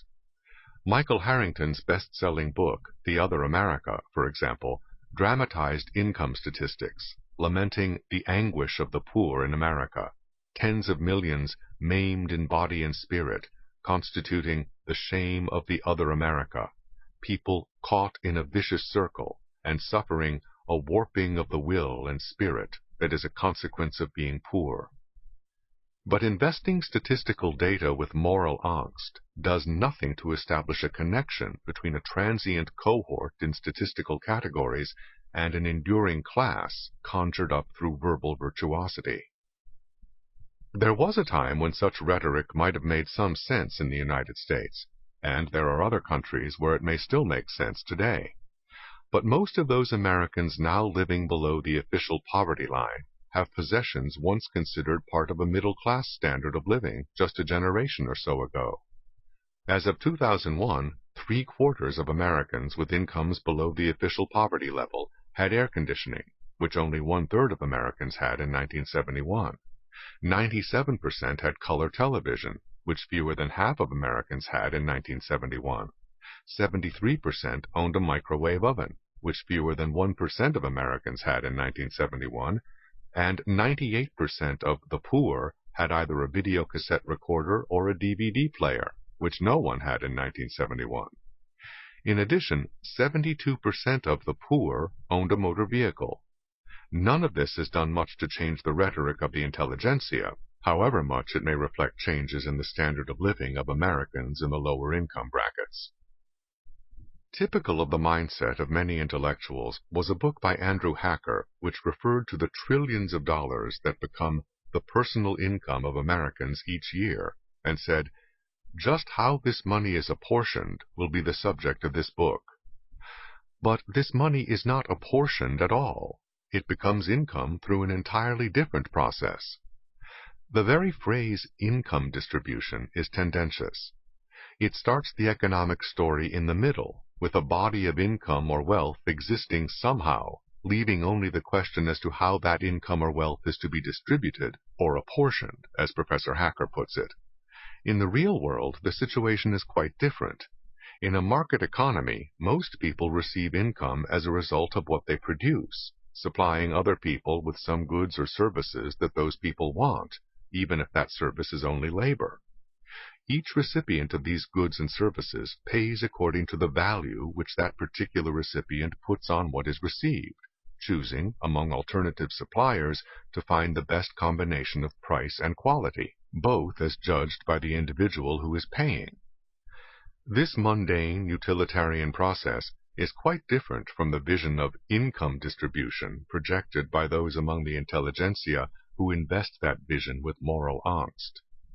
If there really were some pre-existing body of income or wealth, produced somehow, manna from heaven as it were, then there would of course be a moral question as to how large a share each member of society should receive. But wealth is produced. It does not just exist somehow. Where millions of individuals are paid according to how much what they produce is valued subjectively by millions of other individuals, it is not at all clear on what basis third parties could say that some goods or services are overvalued or undervalued, that cooking should be valued more or carpentry should be valued less, for example, much less that not working at all is not rewarded enough compared to working. Nor is there anything mysterious in the fact that at least 1,000 times as many people would pay to hear Pavarotti sing as would pay to hear the average person sing. Where people are paid for what they produce, one person's output can easily be worth 1,000 times as much as another person's output to those who are the recipients of that output, if only because thousands more people are interested in receiving some products or services than are interested in receiving other products and services, or even the same product or service from someone else. For example, when Tiger Woods left the golf tournament circuit for several months because of an injury, television audiences for the final round of major tournaments declined by varying amounts, ranging up to 61%. That can translate into millions of dollars worth of advertising revenue, based on the number of television viewers. The fact that one person's productivity may be 1,000 times as valuable as another's does not mean that one person's merit is 1,000 times as great as another's. Productivity and merit are very different things, though the two things are often confused with one another. An individual's productivity is affected by innumerable factors besides the efforts of that individual, being born with a great voice being an obvious example. Being raised in a particular home with a particular set of values and behavior patterns, living in a particular geographic or social environment, merely being born with a normal brain, rather than a brain damaged during the birth process, can make enormous differences in what a given person is capable of producing. Moreover, third parties are in no position to second-guess the felt value of someone's productivity to someone else, and it is hard even to conceive how someone's merit could be judged accurately by another human being who never walked in his shoes. An individual raised in terrible home conditions or terrible social conditions may be laudable for having become an average, decent citizen with average work skills as a shoe repairer, while someone raised from birth with every advantage that money and social position can confer may be no more laudable for becoming an eminent brain surgeon. But that is wholly different from saying that repairing shoes is just as valuable to others as being able to repair maladies of the brain. To say that merit may be the same is not to say that productivity is the same, nor can we logically or morally ignore the discrepancy in the relative urgency of those who want their shoes repaired versus those in need of brain surgery. In other words, it is not a question of simply weighing the interest of one income recipient versus the interest of another income recipient, while ignoring the vastly larger number of other people whose well-being depends on what these individuals produce. If one prefers an economy in which income is divorced from productivity, then the case for that kind of economy needs to be made explicitly. But that is wholly different from making such a large and fundamental change on the basis of verbal virtuosity in depicting the issue as being simply that of one set of income distribution statistics today versus an alternative set of income distribution statistics tomorrow. As for the moral question, whether any given set of human beings can be held responsible for disparities in other people's productivity and consequent earnings, depends on how much control any given set of human beings has maintained, or can possibly maintain, over the innumerable factors which have led to existing differences in productivity. Since no human being has control over the past, and many deeply ingrained cultural differences are a legacy of the past, limitations on what can be done in the present are limitations on what can be regarded as moral failings by society. Still less can statistical differences between groups be automatically attributed to barriers created by society. Barriers exist in the real world, just as cancer exists. But acknowledging that does not mean that all deaths, or even most deaths, can be automatically attributed to cancer, or that most economic differences can be automatically attributed to barriers, however fashionable this latter non sequitur may be in some quarters. Within the constraints of circumstances, there are things which can be done to make opportunities more widely available, or to help those whose handicaps are too severe to expect them to utilize whatever opportunities are already available. In fact, much has already been done and is still being done in a country like the United States, which leads the world in philanthropy, not only in terms of money, but also in terms of individuals donating their time to philanthropic endeavors. But only by assuming that everything that has not been done could have been done, disregarding costs and risks, can individuals or societies be blamed because the real world does not match some vision of an ideal society. Nor can the discrepancy between the real and the vision of the ideal be automatically blamed on the existing reality, as if visionaries cannot possibly be mistaken.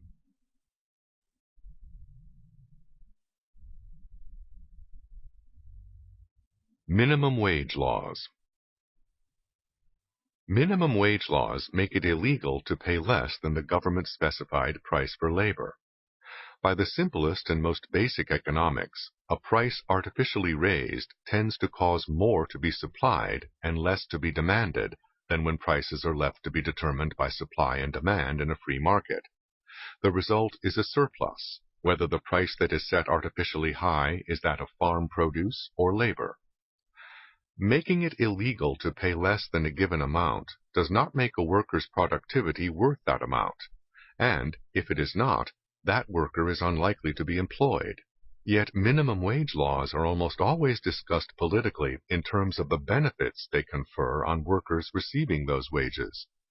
Unfortunately, the real minimum wage is always zero, regardless of the laws, and that is the wage that many workers receive in the wake of the creation or escalation of a government-mandated minimum wage, because they either lose their jobs or fail to find jobs when they enter the labor force.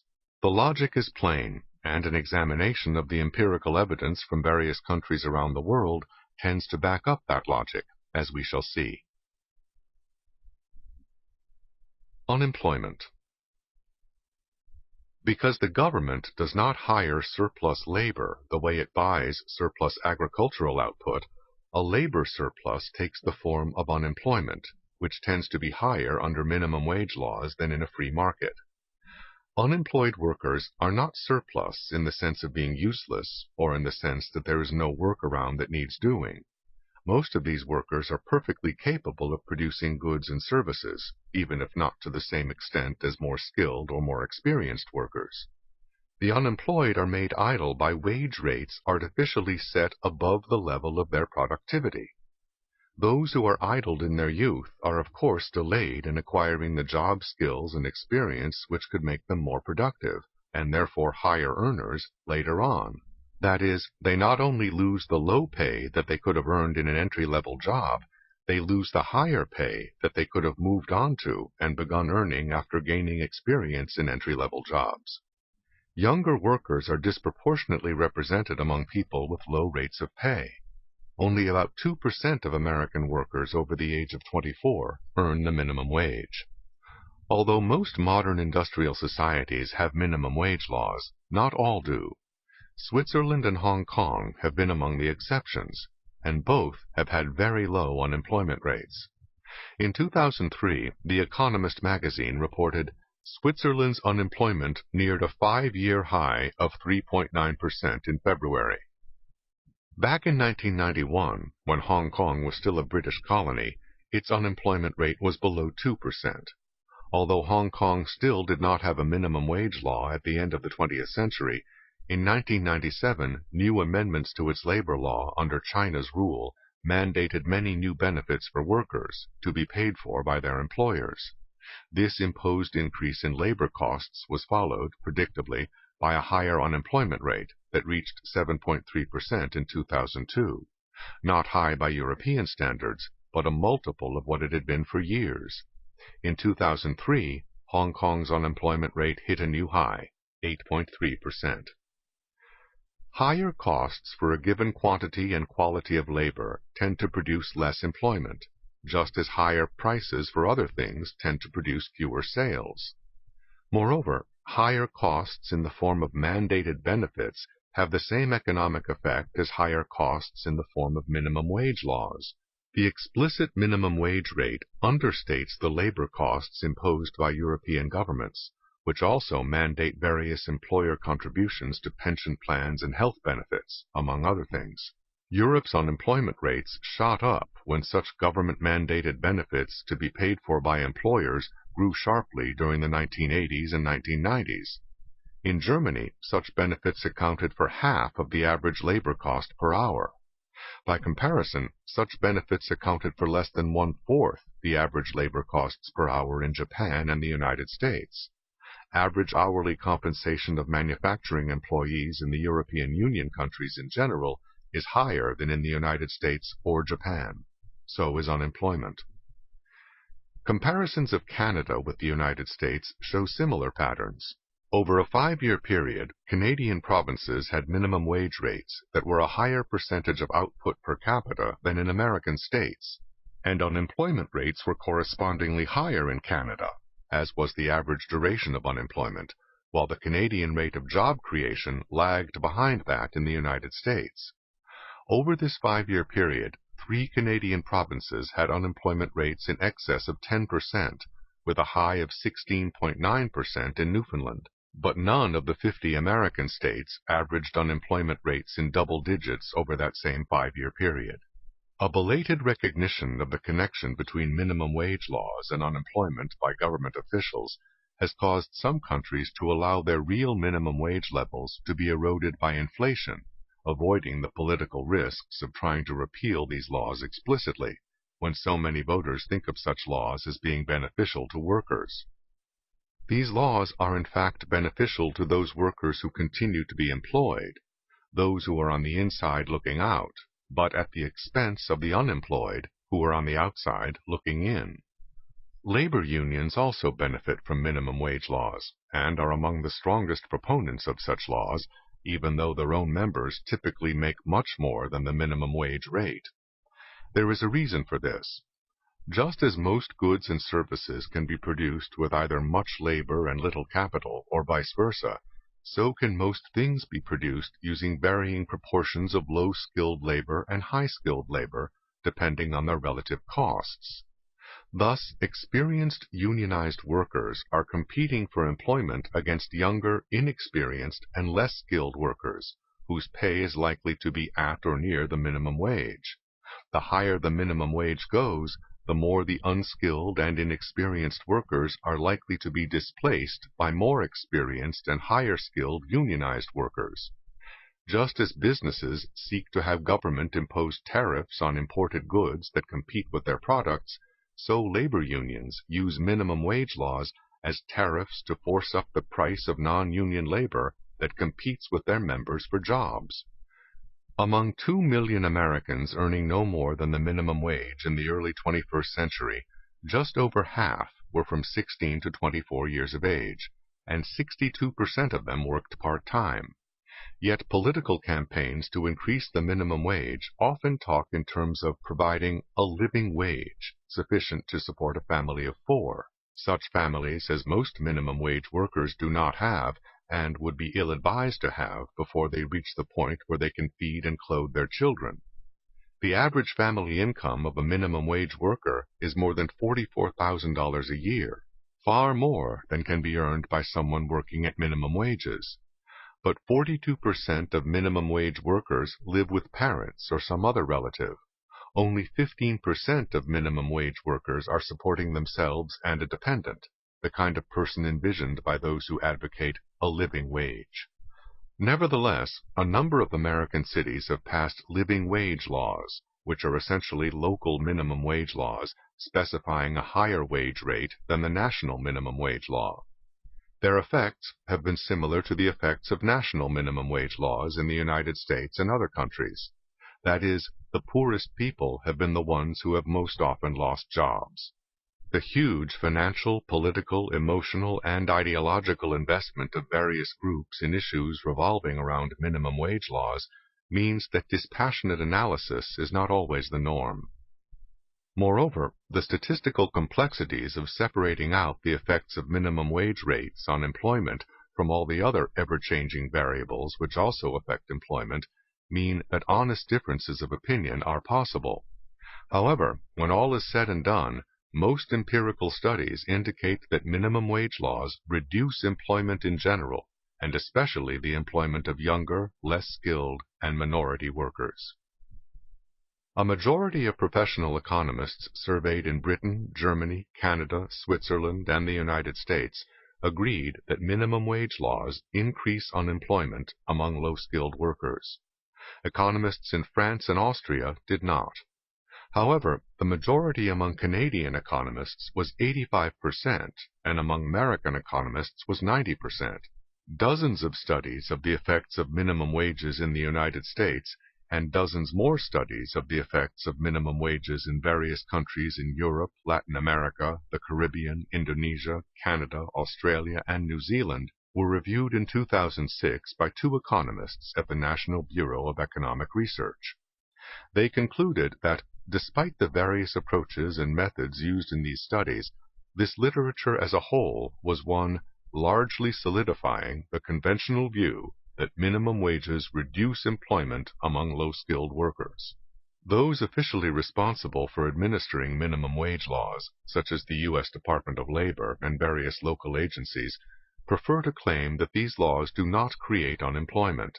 So do labor unions, which have a vested interest in such laws as protection for their own members' jobs. In South Africa, for example, The Economist reported, the main union body, the Congress of South African Trade Unions, COSATU, says joblessness has nothing to do with labor laws. The problem, it says, is that businesses are not trying hard enough to create jobs. In Britain, the Low Pay Commission, which sets the minimum wage, has likewise resisted the idea that the wages it set were responsible for an unemployment rate of 17.3% among workers under the age of 25, at a time when the overall unemployment rate was 7.6%.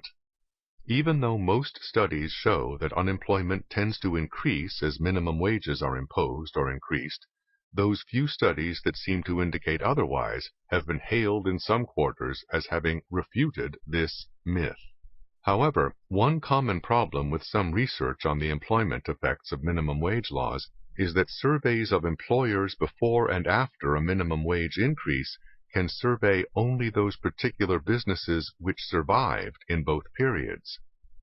Given the high rates of business failures in many industries, the results for the surviving businesses may be completely different from the results for the industry as a whole.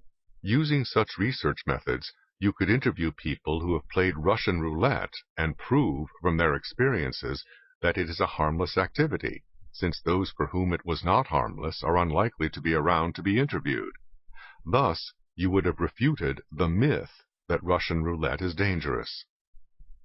Even an activist organization that has been promoting living wage laws, the Association of Community Organizations for Reform Now, ACORN, sought to get its own employees exempted from minimum wage laws. Its argument? The more that ACORN must pay each individual outreach worker, either because of minimum wage or overtime requirements, the fewer outreach workers it will be able to hire. It would be comforting to believe that the government can simply decree higher pay for low-wage workers without having to worry about unfortunate repercussions, but the preponderance of evidence indicates that labor is not exempt from the basic economic principle that artificially high prices cause surpluses. In the case of surplus human beings, that can be a special tragedy when they are already from low-income, unskilled, or minority backgrounds and urgently need to get on the job ladder if they are ever to move up the ladder by acquiring experience and skills. Conceivably, the income benefits to those low-wage workers who keep their jobs could outweigh the losses to those who lose their jobs, producing a net benefit to low-income individuals and families as a whole, at least in the short run, ignoring the long-run consequences of a failure of many low-skilled people to acquire job experience and skills, which could be a larger economic loss in the long run than the loss of pay in an entry-level job. But to say that there might conceivably be benefits to low-income people does not mean that this will in fact happen. A study of the effects of minimum wages in Brazil explored this possibility. The purpose of this study is to examine whether the minimum wage in Brazil has beneficial effects on the distribution of family incomes, in particular, raising incomes of low-income families. While such distributional effects are the most common rationale for minimum wages, economic theory makes no prediction that they will occur. Minimum wages are predicted to reduce employment, and research for both Brazil and the United States tends to confirm this prediction. But all this implies is that minimum wages will harm some workers while benefiting others. The distributional effects depend on the magnitudes of the gains and losses, and where they occur in the income distribution, a purely empirical question. Research for the United States finds no gains to low-income families from minimum wage increases, and if anything, increases in poverty. Overall, then, we do not regard the evidence as lending support to the view that minimum wages in Brazil have beneficial distributional effects from the perspective of low-income families. Unemployment varies not only in its quantity as of a given time, it varies also in how long workers remain unemployed. Like the unemployment rate, the duration of unemployment varies considerably from country to country. Countries which drive up labor costs with either high minimum wages or generous employee benefits imposed on employers by law, or both, tend to have longer-lasting unemployment, as well as higher rates of unemployment. In Germany, for example, there is no minimum wage law, but government-imposed mandates on employers, job security laws, and strong labor unions artificially raise labor costs anyway. Unemployment in Germany lasts 12 months or longer for more than half the unemployed, while in the United States, only about 10% of the unemployed stay unemployed that long. Differential impact. Because people differ in many ways, those who are unemployed are not likely to be a random sample of the labor force.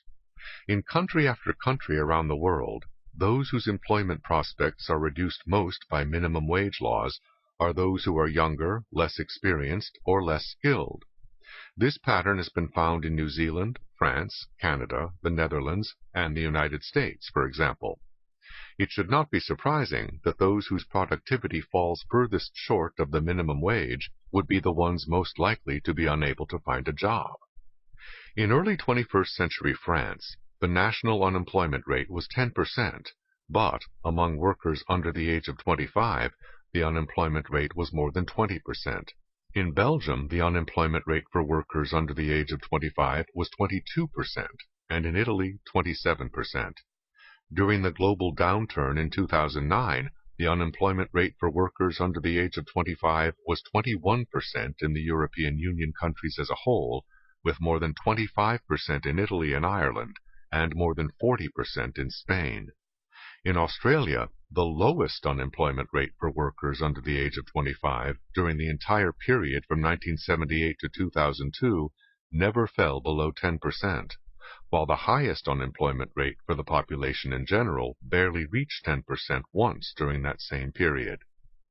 Australia has an unusually high minimum wage, relatively speaking, since its minimum wage level is nearly 60% of that country's median wage rate, while the minimum wage in the United States is just over one-third of the American median wage rate. Some countries in Europe set lower minimum wage rates for teenagers than for adults, and New Zealand simply exempted teenagers from the coverage of its minimum wage law until 1994. This was tacit recognition of the fact that those workers less in demand were likely to be hardest hit by unemployment created by minimum wage laws. Another group disproportionately affected by minimum wage laws are members of unpopular racial or ethnic minority groups. Indeed, minimum wage laws were once advocated explicitly because of the likelihood that such laws would reduce or eliminate the competition of particular minorities, whether they were Japanese in Canada during the 1920s or blacks in the United States and South Africa during the same era. Such expressions of overt racial discrimination were both legal and socially accepted in all three countries at that time. Again, it is necessary to note how price is a factor even in racial discrimination. That is, surplus labor resulting from minimum wage laws makes it cheaper to discriminate against minority workers than it would be in a free market, where there is no chronic excess supply of labor. Passing up qualified minority workers in a free market means having to hire more other workers to take the jobs they were denied, and that in turn usually means either having to raise the pay to attract the additional workers or lowering the job qualifications at the existing pay level, both of which amount to the same thing economically: higher labor costs for getting a given amount of work done. The history of black workers in the United States illustrates the point. From the late 19th century on through the middle of the 20th century, the labor force participation rate of American blacks was slightly higher than that of American whites. In other words, blacks were just as employable at the wages they received as whites were at their very different wages. The minimum wage law changed that. Before federal minimum wage laws were instituted in the 1930s, the black unemployment rate was slightly lower than the white unemployment rate in 1930. But then followed the Davis-Bacon Act of 1931, the National Industrial Recovery Act of 1933, and the Fair Labor Standards Act of 1938, all of which imposed government-mandated minimum wages, either on a particular sector or more broadly. The National Labor Relations Act of 1935, which promoted unionization, also tended to price black workers out of jobs, in addition to union rules that kept blacks from jobs by barring them from union membership. The National Industrial Recovery Act raised wage rates in the southern textile industry by 70% in just 5 months, and its impact nationwide was estimated to have cost blacks 500,000 jobs. While this act was later declared unconstitutional by the Supreme Court, the Fair Labor Standards Act of 1938 was upheld by the High Court and became the major force establishing a national minimum wage.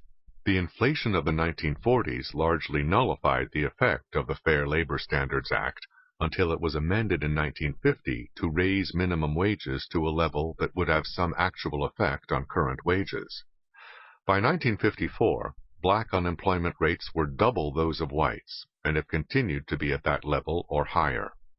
Those particularly hard hit by the resulting unemployment have been black teenage males. Even though 1949, the year before a series of minimum wage escalations began, was a recession year, black teenage male unemployment that year was lower than it was to be at any time during the later boom years of the 1960s. The wide gap between the unemployment rates of black and white teenagers dates from the escalation of the minimum wage and the spread of its coverage in the 1950s. The usual explanations of high unemployment among black teenagers, inexperience, less education, lack of skills, racism, cannot explain their rising unemployment since all these things were worse during the earlier period when black teenage unemployment was much lower. Taking the more normal year of 1948 as a basis for comparison, black male teenage unemployment then was less than half of what it would be at any time during the decade of the 1960s, and less than one-third of what it would be in the 1970s. Unemployment among 16 and 17-year-old black males was no higher than among white males of the same age in 1948. It was only after a series of minimum wage escalations began that black male teenage unemployment not only skyrocketed, but became more than double the unemployment rates among white male teenagers. In the early 21st century, the unemployment rate for black teenagers exceeded 30%.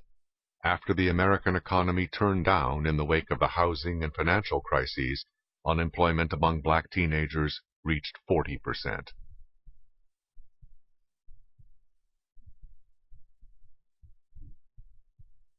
The role of economics. Among the questions often raised about the history of economic analysis are 1. Is economics scientific, or is it just a set of opinions and ideological biases? And 2.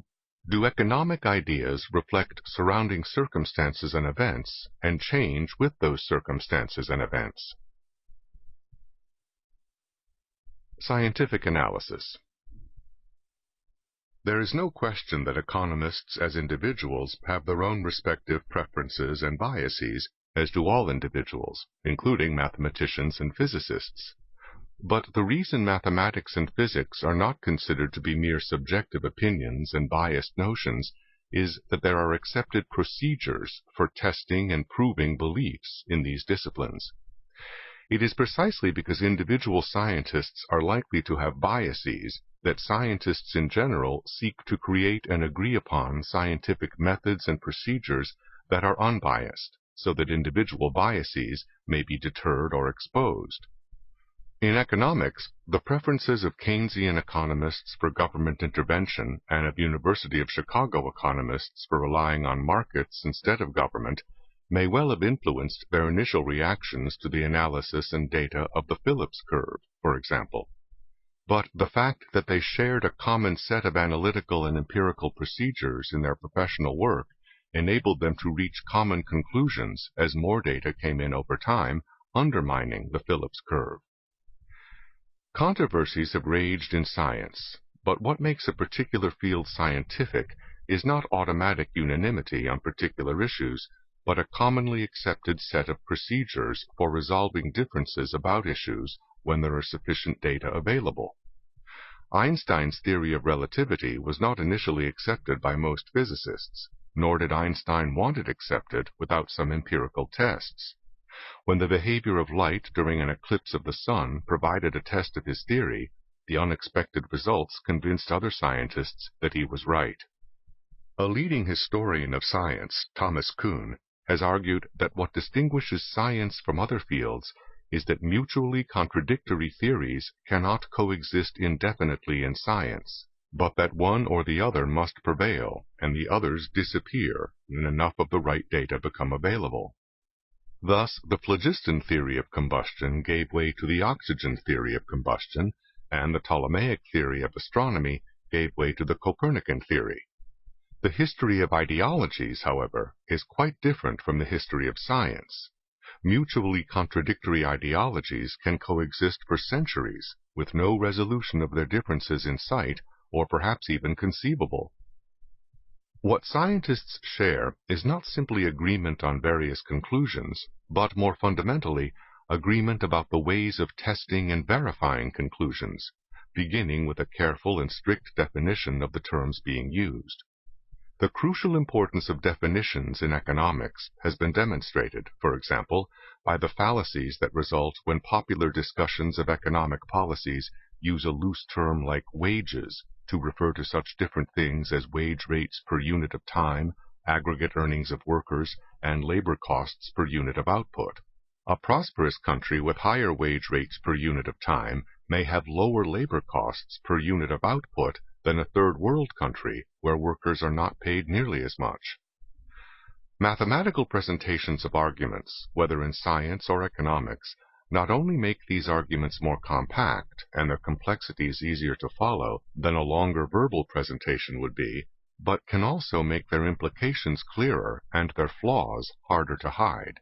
For example, when preparing a landmark 1931 scholarly article on economics, one later reprinted for decades thereafter, Professor Jacob Viner of the University of Chicago instructed a draftsman on how he wanted certain complex cost curves constructed. The draftsman replied that one of the set of curves with which Professor Viner wanted to illustrate the analysis in his article was impossible to draw with all the characteristics that Viner had specified. As Professor Viner later recognized, he had asked for something that was technically impossible and economically inappropriate, because some of the assumptions in his analysis were incompatible with some of his other assumptions. That flaw became apparent in a mathematical presentation of the argument, whereas mutually incompatible assumptions can coexist indefinitely in an imprecise verbal presentation. Systematic analysis of carefully defined terms and the systematic testing of theories against empirical evidence are all part of a scientific study of any subject. Clearly, economics has advanced in this direction in the centuries since its beginnings. However, economics is scientific only in the sense of having some of the procedures of science, but the inability to conduct controlled experiments prevents its theories from having the precision and repeatability often associated with science. On the other hand, there are other fields with a recognized scientific basis which also do not permit controlled experiments, astronomy being one and meteorology being another. Moreover, there are different degrees of precision among these fields. In astronomy, for example, the time when eclipses will occur can be predicted to the second, even centuries ahead of time, while meteorologists have a high error rate when forecasting the weather a week ahead. Although no one questions the scientific principles of physics on which weather forecasting is based, the uncertainty as to how the numerous combinations of factors will come together at a particular place on a particular day makes forecasting a particular event that day much more hazardous than predicting how those factors will interact if they come together. Presumably, if a meteorologist knew in advance just when a warm and moisture-laden air mass moving up from the Gulf of Mexico would encounter a cold and dry air mass moving down from Canada, that meteorologist would be able to predict rain or snow in St. Louis to a certainty, since that would be nothing more than the application of the principles of physics to these particular circumstances. It is not those principles which are uncertain, but all the variables whose behavior will determine which of those principles will apply at a particular place at a particular time. What is scientifically known is that the collision of cold, dry air and warm, moist air does not produce sunny and calm days. What is unknown is whether these particular air masses will arrive in St. Louis at the same time, or pass over it in succession, or miss it completely.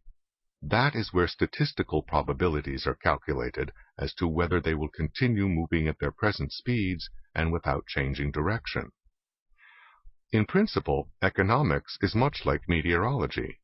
There is no example in recorded history in which a government increased the money supply tenfold in one year without prices going up, nor does anyone expect that there ever will be. The effects of price controls in creating shortages, black markets, product quality decline, and a reduction in auxiliary services have likewise been remarkably similar, whether in the Roman Empire under Diocletian, in Paris during the French Revolution, or in the New York housing market under rent control today. Nor has there been any fundamental difference whether the price being controlled was that of housing, food, or medical care. Controversies among economists make news, but that does not mean that there are no established principles in this field, any more than controversies among scientists mean that there is no such thing as established principles of chemistry or physics. In both cases, these controversies seldom involve predicting what would happen under given circumstances, but forecasting what will in fact happen in circumstances that cannot be completely foreseen. In short, these controversies usually do not involve disagreement about fundamental principles of the field, but about how all the trends and conditions will come together to determine which of those principles will apply or predominate in a particular set of circumstances. Among the many objections made against economics have been claims that it is simplistic, or that it assumes too much self-interested and materialistic rationality, or that the assumptions behind its analyses and predictions are not a true depiction of the real world. Implicit in the term simplistic is that a particular explanation is not just simple, but too simple. That only raises the question, too simple for what? If the facts consistently turn out the way the explanation predicts, then it has obviously not been too simple for its purpose, especially if the facts do not turn out the way a more complicated or more plausible-sounding explanation predicts.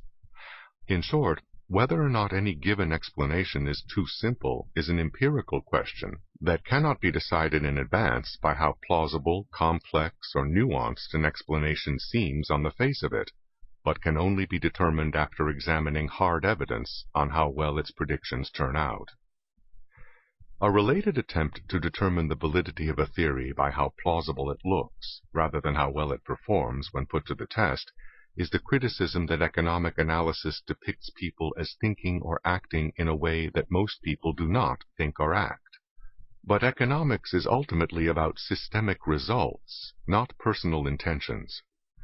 Economists on opposite ends of the ideological spectrum have understood this. Karl Marx said that capitalists lower their prices when technological advances lower their costs of production, not because they want to, but because market competition forces them to. Adam Smith likewise said that the benefits of a competitive market economy are no part of capitalists' intentions. As Marx's collaborator Engels said, what each individual wills is obstructed by everyone else, and what emerges is something that no one willed. It is what emerges that economics tries to predict, and its success or failure is measured by that, not by how plausible its analysis looks at the outset. Personal bias is another fundamental question that has long been raised about economics and its claim to scientific status. J. A. Schumpeter, whose massive History of Economic Analysis, published in 1954, remains unequaled for its combination of breadth and depth, dealt with the much-discussed question of the effect of personal bias on economic analysis. He found ideological bias common among economists, ranging from Adam Smith to Karl Marx. But what he also concluded was how little effect these biases had on these economists' analytical work, which can be separated out from their ideological comments or advocacies. In a scholarly journal article as well, Schumpeter singled out Adam Smith in particular.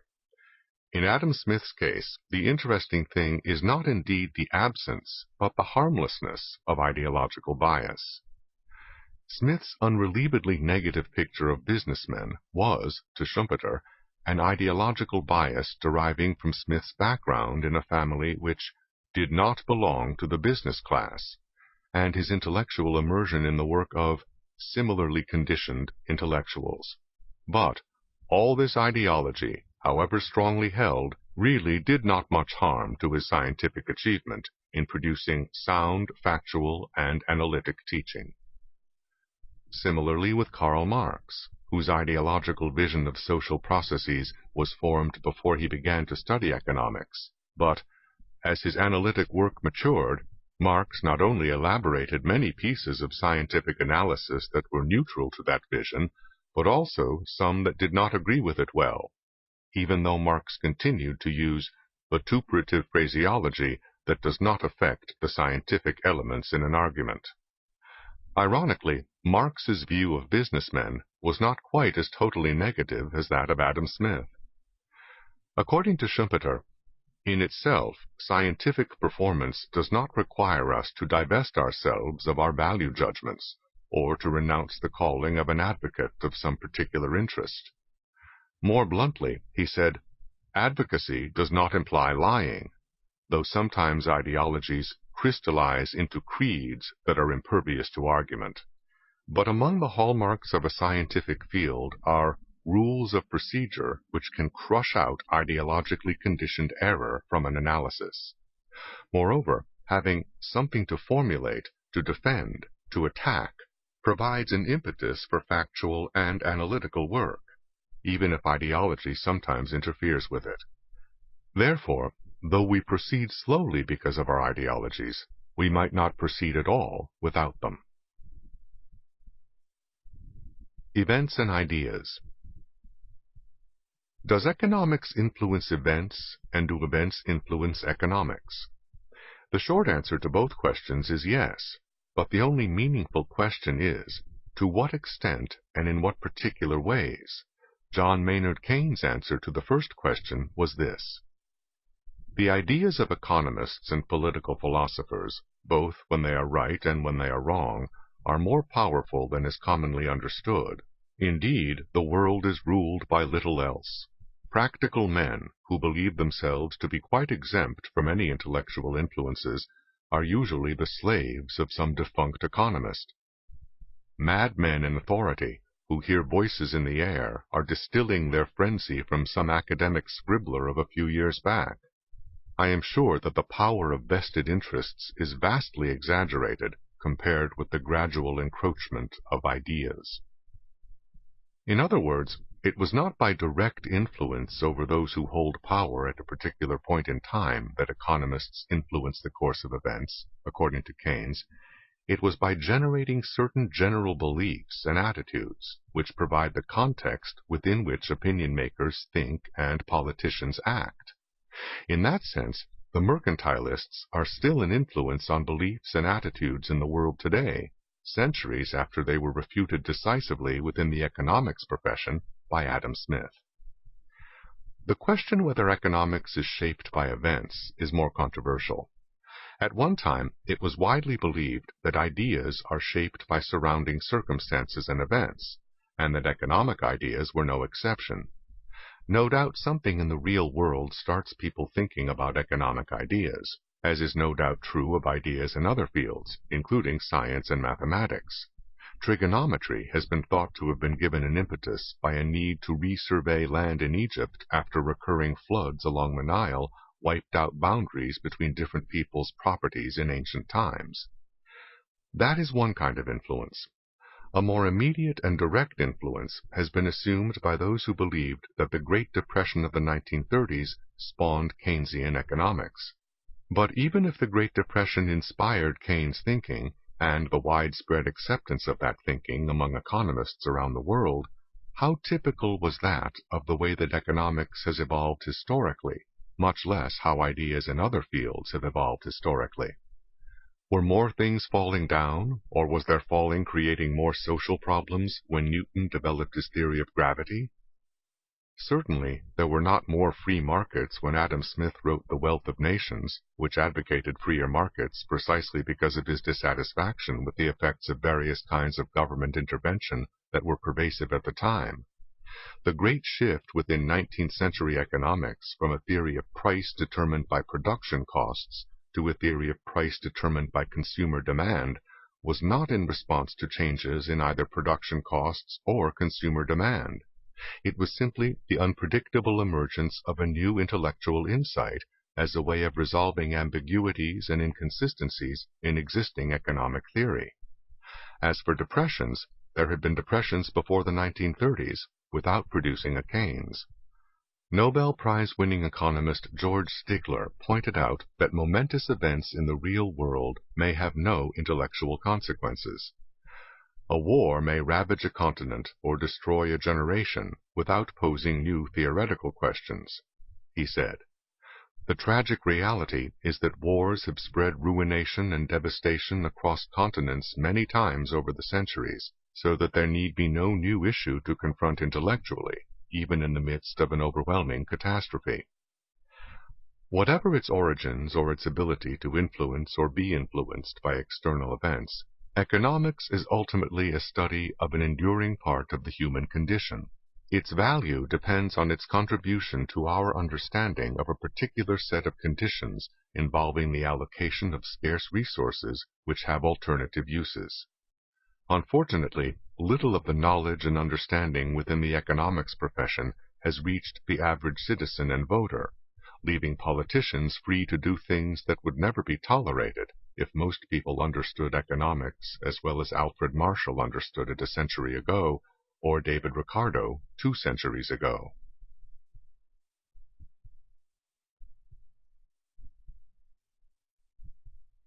Political issues.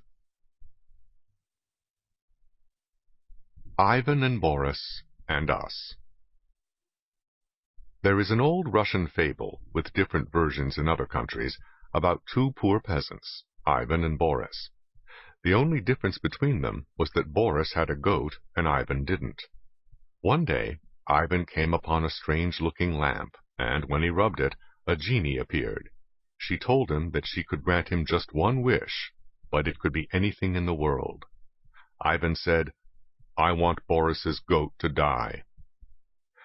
Variations on this story in other countries suggest that this tells us something about human beings, not just Russians.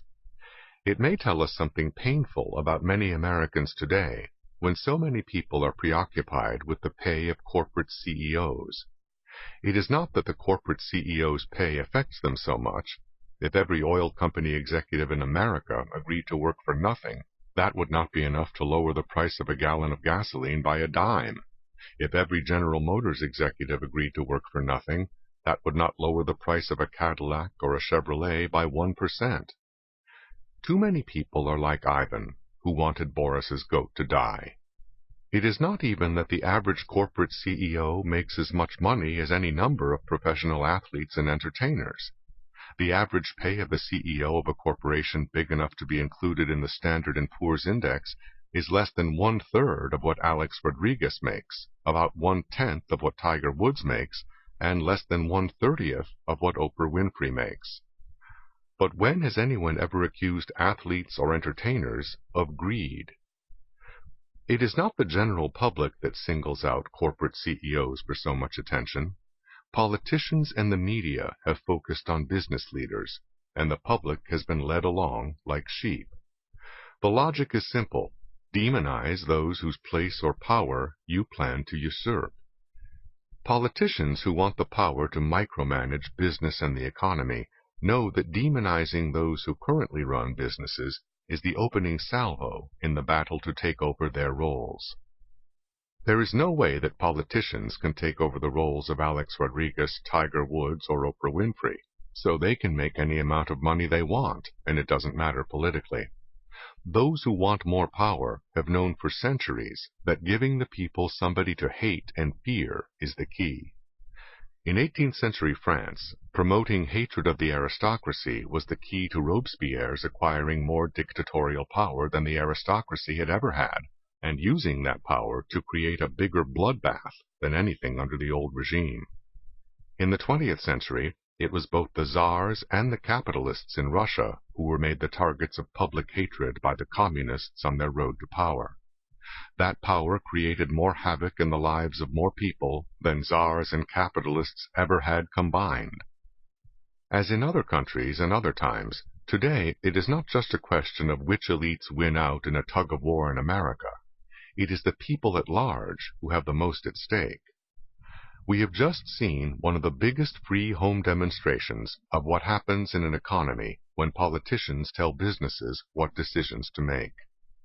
For years, using the powers of the Community Reinvestment Act and other regulatory powers, along with threats of legal action if the loan approval rates varied from the population profile, politicians have pressured banks and other lending institutions into lending to people they would not lend to otherwise. Yet, when all this blows up in our faces and the economy turns down, what is the answer? To have more economic decisions made by politicians, because they choose to say that deregulation is the cause of our problems.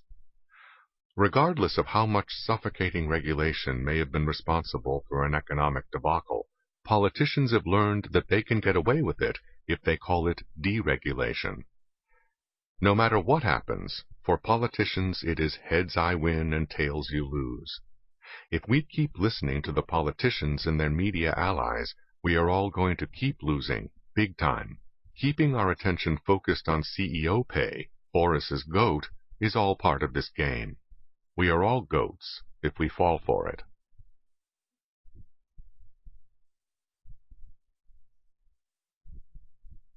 Ronald Reagan, 1911 to 2004. There are many ways to judge a president or anyone else. One old-fashioned way is by results. A more popular way in recent years has been by how well someone fits the preconceptions of the intelligentsia or the media. By the first test, Ronald Reagan was the most successful president of the United States in the 20th century. By the second test, he was a complete failure. Time and time again, President Reagan went against what the smug smarties inside the Beltway and on the TV tube said, and time and again, he got results. It started even before Ronald Reagan was elected. When the Republicans nominated Governor Reagan in 1980, according to the late Washington Post editor Meg Greenfield, people I knew in the Carter White House were ecstatic. They considered Reagan not nearly smart enough, as liberals measure smart. The fact that Ronald Reagan beat President Jimmy Carter by a landslide did not cause any reevaluation of his intelligence. It was luck or malaise or something else, liberals thought. Now the media line was that this cowboy from California would be taught a lesson when he got to Washington and had to play in the big leagues against the savvy guys on Capitol Hill. The new president succeeded in putting through Congress big changes that were called the Reagan Revolution, and he did it without ever having his party in control of both houses of Congress.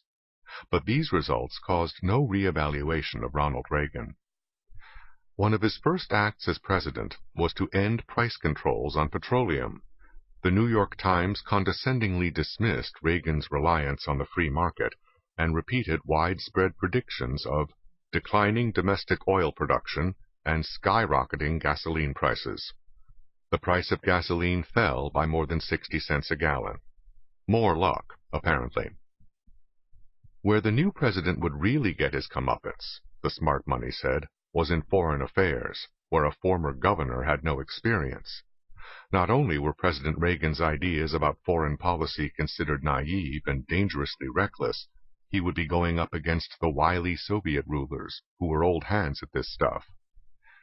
When Ronald Reagan referred to the Soviet Union as an evil empire, there were howls of disapproval in the media. When he proposed meeting a Soviet nuclear buildup in Eastern Europe with an American nuclear buildup in Western Europe, there were alarms that he was going to get us into a war. The result?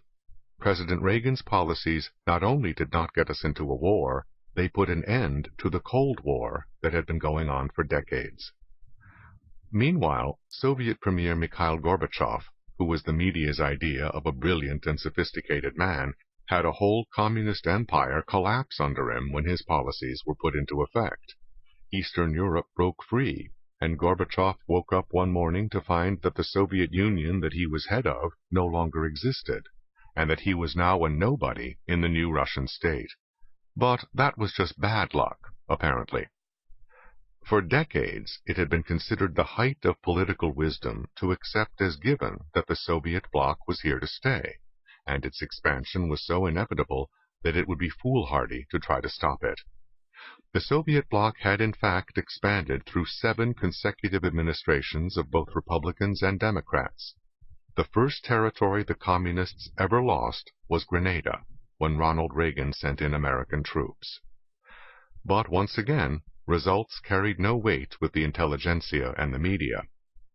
Reagan was considered to be completely out of touch when he said that communism was another sad, bizarre chapter in human history, whose last pages even now are being written. But how many smart people saw the end of the Soviet Union coming? Ronald Reagan left this country and the world a far better place than he found it, and he smiled while he did it. That's greatness, if you judge by results.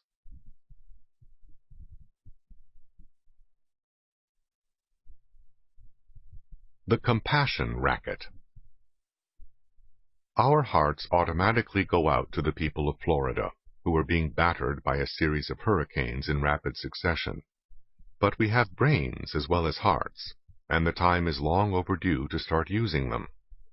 Hurricanes come through Florida every year about this time, and every year politicians get to parade their compassion by showering the taxpayers' money on the places that have been struck. What would happen if they didn't?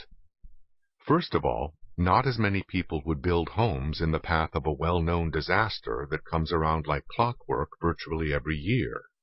Those who did would buy insurance that covers the costs of the risks they choose to take. That insurance would not be cheap, which would provide yet another reason for people to locate out of harm's way. The net result would be fewer lives lost and less property damage. Is it not more compassionate to seek this result, even if it would deprive politicians of television time? In ABC reporter John Stossel's witty and insightful book, Give Me a Break, he discusses how he built a beach house with only a few hundred feet of sand between him and the ocean. It gave him a great view and a great chance of disaster. His father warned him of the danger, but an architect pointed out that the government would pick up the tab if anything happened to his house. A few years later, storm-driven ocean waves came in and flooded the ground floor of Stossel's home. The government paid to have it restored. Still later, the waves came in again, and this time took out the whole house. The government paid again. Fortunately for the taxpayers, Stossel then decided that enough was enough. In politics, throwing the taxpayers' money at disasters is supposed to show your compassion. But robbing Peter to pay Paul is not compassion. It is politics. The crucial fact is that a society does not have one dime more money to devote to the resources available to help victims of natural disasters by sending that money through government agencies.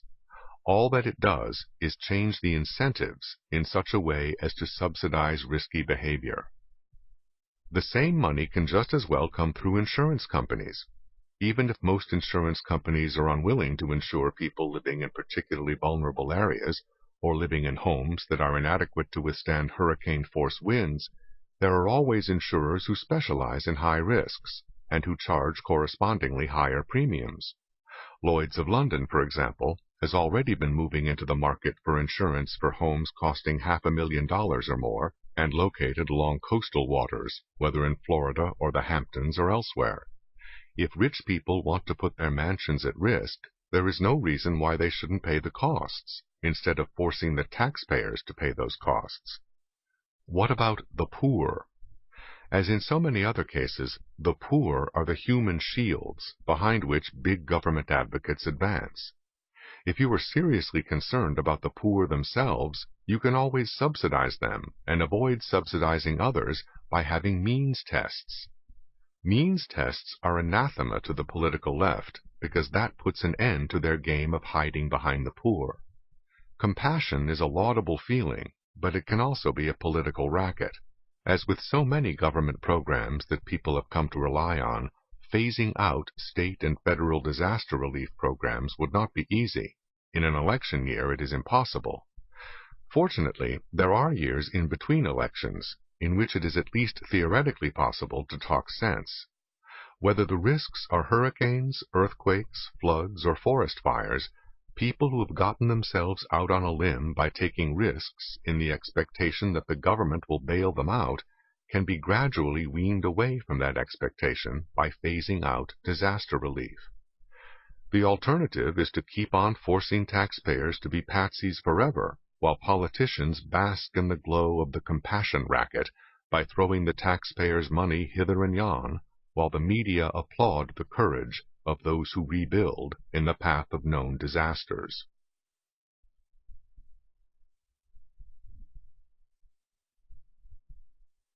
Spoiled brat politics. An editorial in a recent issue of the National Geographic's Traveler magazine complained that kayakers in Maine found residential development near national parks and urged its readers to use their influence to prevent such things. "You are the stakeholders in our national parks," it said. Really? What stake do kayakers and others of like mind have that is not also a stake held by people who build the vacation homes whose presence offends the kayak set? Homeowners are just as much citizens and taxpayers as kayakers are, and they are even entitled to equal treatment under the 14th Amendment. The essence of bigotry is denying others the same rights you claim for yourself. Green bigots are a classic example. The idea that government is supposed to make your desires override the desires of other citizens has spread from the green bigots to other groups who claim privileges in the name of rights. In California, a group of golfers in wheelchairs are suing a hotel chain for not providing them with special carts that will enable them to navigate the local hotel's golf course more comfortably and play the game better. According to a newspaper account, the kinds of carts the golfers in wheelchairs want have rotating seats so a golfer can swing and strike a ball from the tee, the fairway, and on the green without getting out of the vehicle. If golfers want this kind of cart, there is nothing to stop them from buying one, except that they would rather have other people be forced to pay for it. One of the golfers in this lawsuit has been confined to a wheelchair as a result of a diving accident, and another as a result of a gunshot wound. Apparently, the hotel had nothing to do with either event. There was a time when people would have said that the hotel is not responsible for these golfers being in wheelchairs, and therefore it has no obligation to spend additional money for special carts in order to help their scores on the links. But that was before the Americans with Disabilities Act, under which the hotel is being sued. If the government wanted to do something for the disabled or the handicapped, it could have spent its own tax money to do so. Instead, it passed the Americans with Disabilities Act, which created a right to sue private institutions in order to force them to spend their money to solve the problems of individuals with special problems or special desires, whether serious or frivolous. It was a lawyer's Full Employment Act, creating another legally recognized victim group empowered to claim special privileges at other people's expense in the name of equal rights. Nor could such legislation make the usual claim that it was coming to the defense of the poor and the downtrodden. Golf courses are not the natural habitat of the poor and the downtrodden. One of the plaintiffs in the golf course lawsuit has been the managing partner in a large law firm. He says, "I just want the same opportunity as everyone else to get out and play 18 holes with my friends and colleagues." Equal opportunity does not mean equal results, despite how many laws and policies proceed as if it does, or how much fashionable rhetoric equates the two. An example of that rhetoric was the title of a recent New York Times column, "A Ticket to Bias." That column recalled bitterly the experience of a woman in a wheelchair who bought a $300 ticket to a rock concert but was unable to see when other people around her stood up. This was equated with bias on the part of those who ran the arena. The woman in the wheelchair declared, "True equality remains a dream out of reach." Apparently, only equality of results is true equality. A recent publication of the American Historical Association shows this same confusion when it says that doors are largely closed to people who want to become historians if they didn't graduate from a top-tier college. In other words, unequal results proves bias that closed doors, according to this rhetoric. Confusion between equal opportunity and equal results is a dangerous confusion behind many kinds of spoiled brat politics.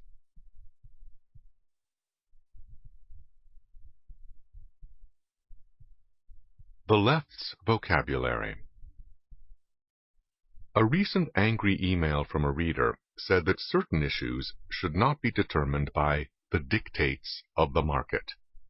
With a mere turn of a phrase, he had turned reality upside down. Decisions by people free to make their mutual accommodations with other free people were called dictates, while having third parties tell all of them what they could and couldn't do was not. Verbal coups have long been a specialty of the left. Totalitarian countries on the left have called themselves people's democracies and used the egalitarian greeting comrade, even though some comrades have the arbitrary power of life and death over other comrades. In democratic countries, where public opinion matters, the left has used its verbal talents to change the whole meaning of words and to substitute new words, so that issues would be debated in terms of their redefined vocabulary instead of the real substance of the issues. Words which have acquired connotations from the actual experiences of millions of human beings over generations or even centuries, have been replaced by new words that wipe out those connotations and substitute more fashionable notions of the left. The word swamp, for example, has been all but erased from the language. Swamps were messy, sometimes smelly places where mosquitoes bred and sometimes snakes lurked. The left has replaced the word swamp with wetlands, a word spoken in pious tones, usually reserved for sacred things. The point of this verbal sleight of hand is to impose the left's notions of how other people can use their own land. Restrictive laws about wetlands have imposed huge costs on farmers and other owners of land that happen to have a certain amount of water on it. Another word that the left has virtually banished from the language is bum. Centuries of experience with idlers who refused to work and who hung around on the streets making a nuisance and sometimes a menace of themselves were erased from our memories as the left verbally transformed those same people into a sacred icon, the homeless. As with swamps, what was once messy and smelly was now turned into something we had a duty to protect. It was now our duty to support people who refused to support themselves. Crimes committed by bums are covered up by the media by verbally transforming the homeless into transients or drifters whenever they commit crimes. Thus, the homeless are the only group you never hear of committing any crimes. More to the point, third parties' notions are imposed by the power of the government to raise our taxes to support people who are raising hell on our streets and in parks where it has often become too dangerous for our children to play. The left has a whole vocabulary devoted to depicting people who do not meet standards as people who have been denied access. Whether it is academic standards, job qualifications, or credit requirements, those who do not measure up are said to have been deprived of opportunity, rights, or social justice. The word games of the left, from the mantra of diversity to the pieties of compassion, are not just games. They are ways of imposing power by evading issues of substance through the use of seductive rhetoric. Rights, for example, have become an all-purpose term used for evading both facts and logic by saying that people have a right to whatever the left wants to give them by taking from others. For centuries, rights were exemptions from government power, as in the Bill of Rights. Now, the left has redefined rights as things that can be demanded from the taxpayers or from private employers or others on behalf of people who accept no mutual obligations, even for common decency. At one time, educators tried to teach students to carefully define words and systematically analyze arguments. They said, "We are here to teach you how to think, not what to think." Today, they are teaching students what to think. Political correctness. Instead of knowledge, students are given self-esteem so that they can vent their ignorance with confidence.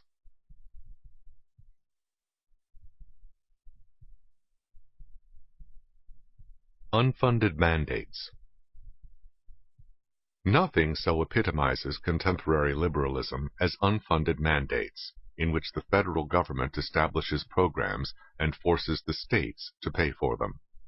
The very need to weigh benefits against costs, the essence of economics, is evaded by this irresponsible exercise of arrogance. It is like impulse buying and charging it to somebody else's credit card. The great hysteria in the media about the wonderful programs that will be lost if unfunded mandates are stopped misses the whole point. If these programs are as wonderful as they are said to be, then they should be paid for. Nothing is easier than to make a verbal case for almost anything, but are you willing to put your money where your mouth is? If you are not even willing to put the taxpayers' money where your mouth is, there is something wrong somewhere. The number of things that are beneficial vastly exceeds what any nation can afford. That is why both individuals and organizations must weigh trade-offs all the time. Unfunded mandates, hidden taxes, and a whole range of environmental restrictions are all ways of making costly decisions without having to weigh those costs against the benefits. It is government by magic words, whether those words are safety, minimum wages, or clean air? Can anybody be against safety? Not verbally and not politically. But in real life, do we go around in suits of armor? Do we refuse to drive or ride in cars? Of course not. We weigh the risks against the benefits. Only in grandiloquent political rhetoric do we claim that safety must be achieved at all costs. We can do it there only because those costs are to be paid by somebody else. When even the big spenders in Washington are not willing to pay from the federal treasury, then we have lost all sense of trade-offs. We have become like small children who want everything and cry if we don't get it. What is the minimum wage law but an unfunded mandate imposed on private organizations? If everyone deserves a living wage or a decent standard of living, then why don't those who think that way supply these things? If it is society's responsibility to see that no one falls below some economic level, then why don't we raise the taxes and pay for that level? Why is someone who runs a print shop or a bakery more responsible for other people's economic level than someone who works in 1,000 other occupations? TV pundits and editorial office saints often make more money than the great majority of businessmen. Why single out employers to dump this responsibility on? We all want clean air and water, don't we? The only problem is that there has never been any such thing. No water and no air has ever been 100% pure, at least not since Adam and Eve made the wrong decision back in the garden. There are different levels of impurities with different levels of consequences. No one wants to breathe air full of sulfur or drink water with sewage in it, so it makes sense to remove some impurities, but not every trace of everything that every hysterical crusader can think of. There are wells being shut down by the government because they have traces of chemicals more minute than you can find in a bottle of soda or a can of beer. Any one of us could make the air in his own home cleaner by installing all sorts of costly filters, and we could eliminate many impurities in water by drinking only water that we distilled ourselves. But we don't do that, do we? We think it is too costly, whether in money or in time. Only when we are putting costs on other people do we go hog wild like that. Making us pay is one way to make us think. Environmental agencies have been having a field day putting restrictions on how other people can use their own property. These restrictions may cut the value of the property in half, or even reduce it to zero. There is never a lack of pretty words to justify this. But what if those agencies had to compensate the owner for the losses they have imposed on him? If the restrictions' benefit to society outweigh the losses to the owner, then it makes sense to pay the money and everybody ends up better off. But when you confiscate property by the back door, you can just say some lofty words and keep going. You don't have to weigh anything against anything. In reality, many of the things being financed by unfunded mandates or imposed on businesses and property owners are not for the benefit of society. They are for the benefit of the careers or the egos of those who promote programs. That is why things that cannot be justified have to be financed under the table.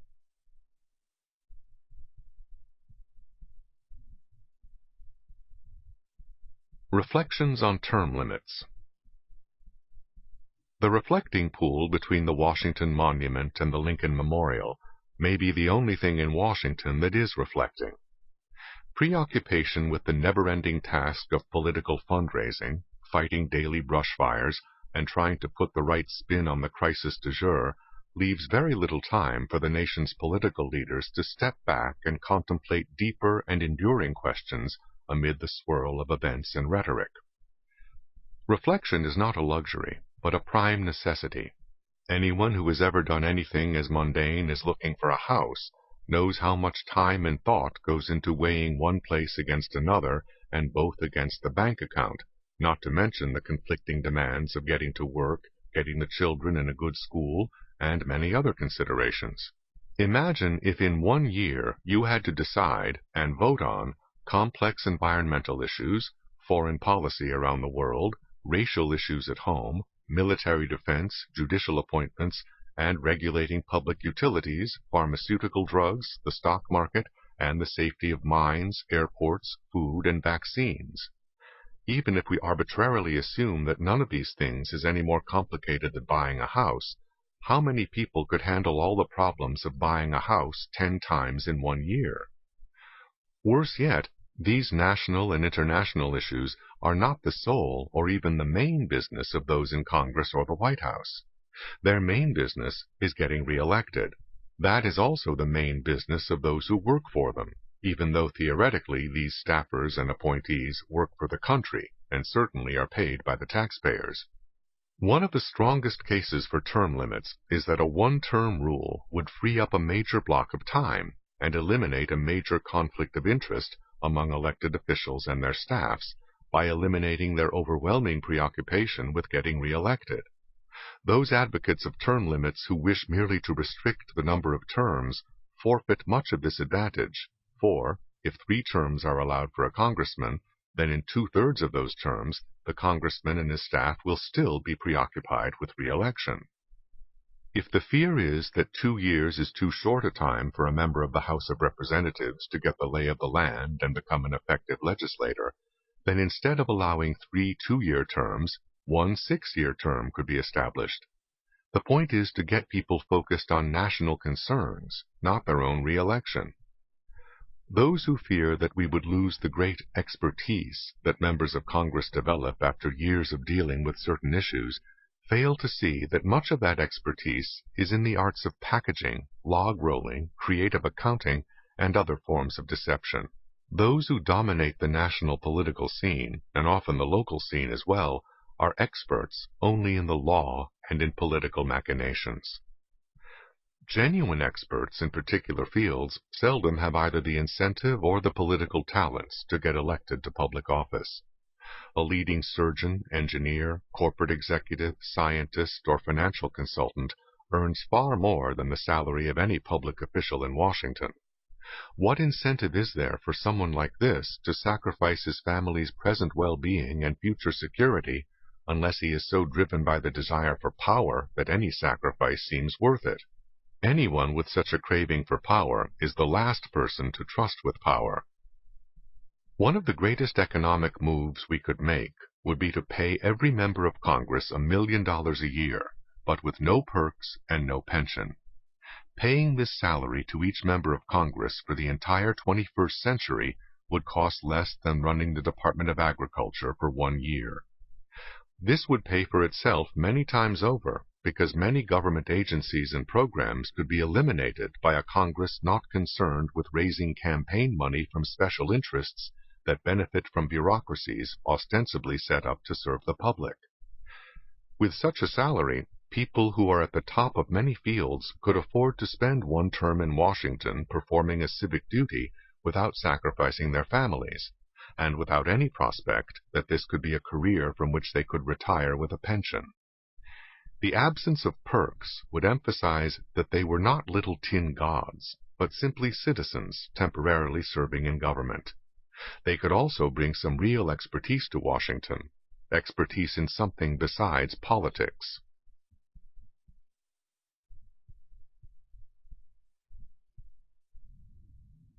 The survival of the left. Biologists explain how organisms adapt to their physical environment, but ideologues also adapt to their social environment. The most fundamental fact about the ideals of the political left is that they do not work. Therefore, we should not be surprised to find the left concentrated in institutions where ideas do not have to work in order to survive. The academic world is the natural habitat of half-baked ideas, except for those fields in which there are decisive tests, such as science, mathematics, engineering, medicine, and athletics. In all these fields, in their differing ways, there comes a time when you must either put up or shut up. It should not be surprising that all of these fields are notable exceptions to the complete domination of the left on campuses across the country.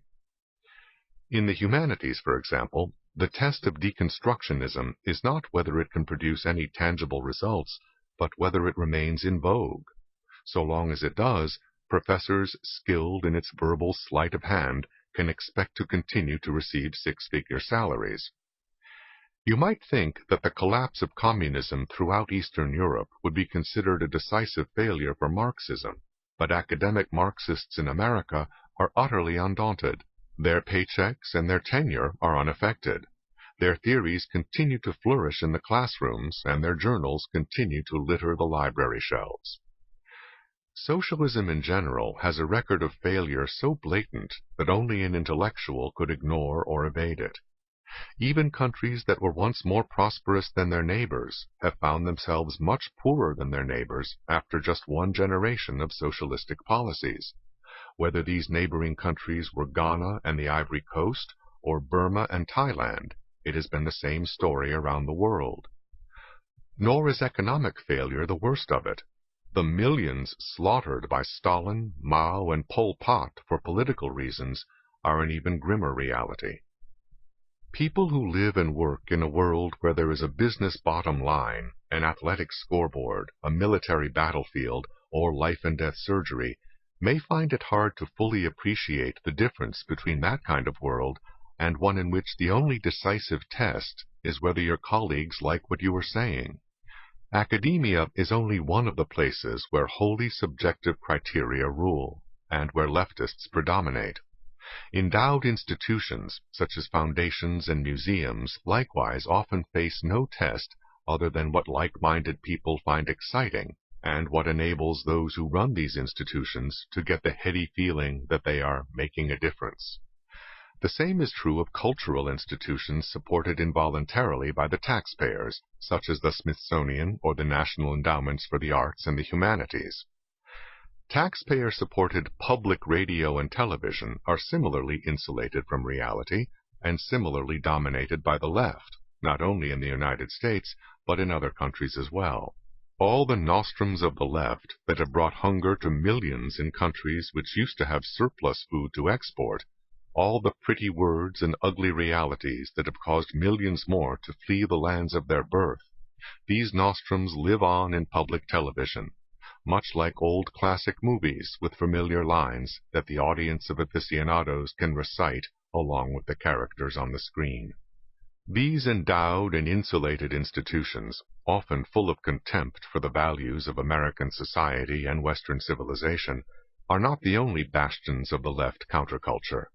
So are Hollywood and Broadway. Although showbiz faces the financial need to get an audience, the truth of what they portray is hardly crucial. If they can make it punchy and sexy, then those who complain about historical inaccuracies and ideological bias can be dismissed as irrelevant pedants. Why are leftists able to crowd out other kinds of people from these places? Because those who are willing to subject themselves to the test of reality, whether as a businessman in the marketplace or as a surgeon in an operating room, have many other places in which to work and live. They do not need special sheltered niches in which to hide and to cherish their precious notions. Darwinian adaptation to environment applies not only to nature, but also to society. Just as you don't find eagles living in the ocean or fish living on mountaintops, so you don't find leftists concentrated where their ideas have to stand the test of performance.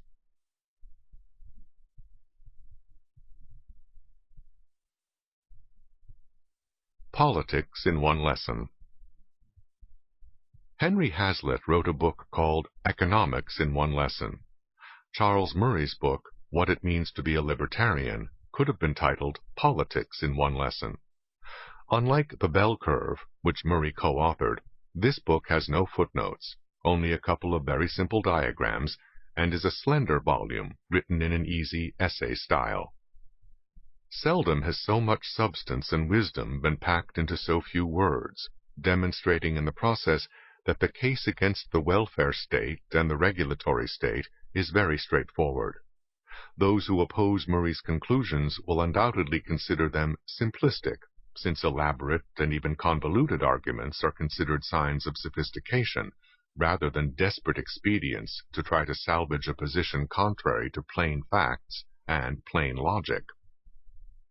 Murray begins by running through the main functions of government that he would reduce or eliminate.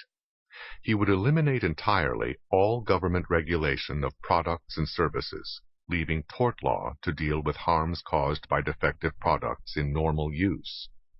Indeed, the requirement that product liability be restricted to harms caused in normal use would itself be a revolutionary rollback in existing tort law, in which the consumer's own dangerous behavior does not prevent the manufacturer from being held liable for the bad consequences.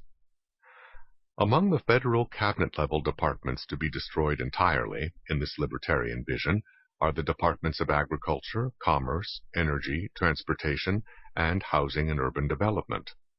Among the programs to be ended would be Social Security, Medicare, Medicaid, antitrust actions, welfare, aerospace exploration, and all regulation of terms and conditions of employment, including civil rights laws.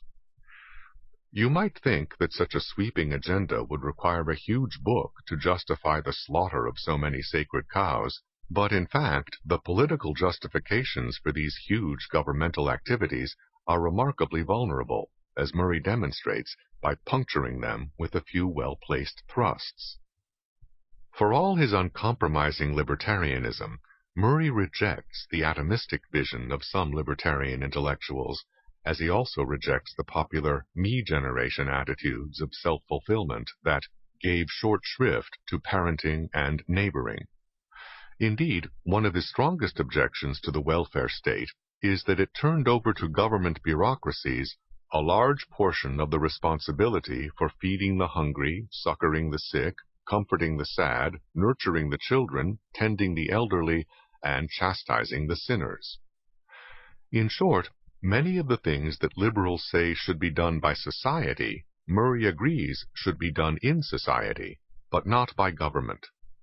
Murray wants humanitarian acts done at the individual level and in ways that do not induce dependency or deprive people of personal responsibility by writing federal blank checks to subsidize antisocial and self-destructive behavior. One of the major contributions of this book is exposing the fallacy of government agencies that use statistical before and after comparisons to claim success in their activities. Often, the benefits claimed are part of a trend that began long before the program in question began, and the slope of the trend line was not visibly changed afterwards. Thus, the steepest drop in poverty occurred during the 1950s, before the war on poverty began.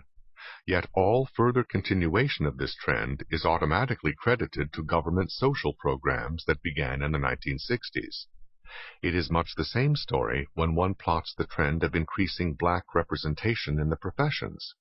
Murray finds that the steepest slope of the trend line occurs in the early 1960s, before even the original Civil Rights Act of 1964. It is much the same story with statistical trends after legislation on health, education, safety, and labor. The decades-long downward trend in automobile fatality rates leveled off after the 55-mile-per-hour speed limit was imposed, and test scores actually declined after massive federal spending on education. Murray freely admits that his proposals, which would cut government by more than half, are not at all politically feasible today, or perhaps even within his lifetime. But of course the whole point of writing such a book is to begin the process of changing people's minds. Most of the New Deal would have been politically impossible just 5 years before Franklin D. Roosevelt was elected.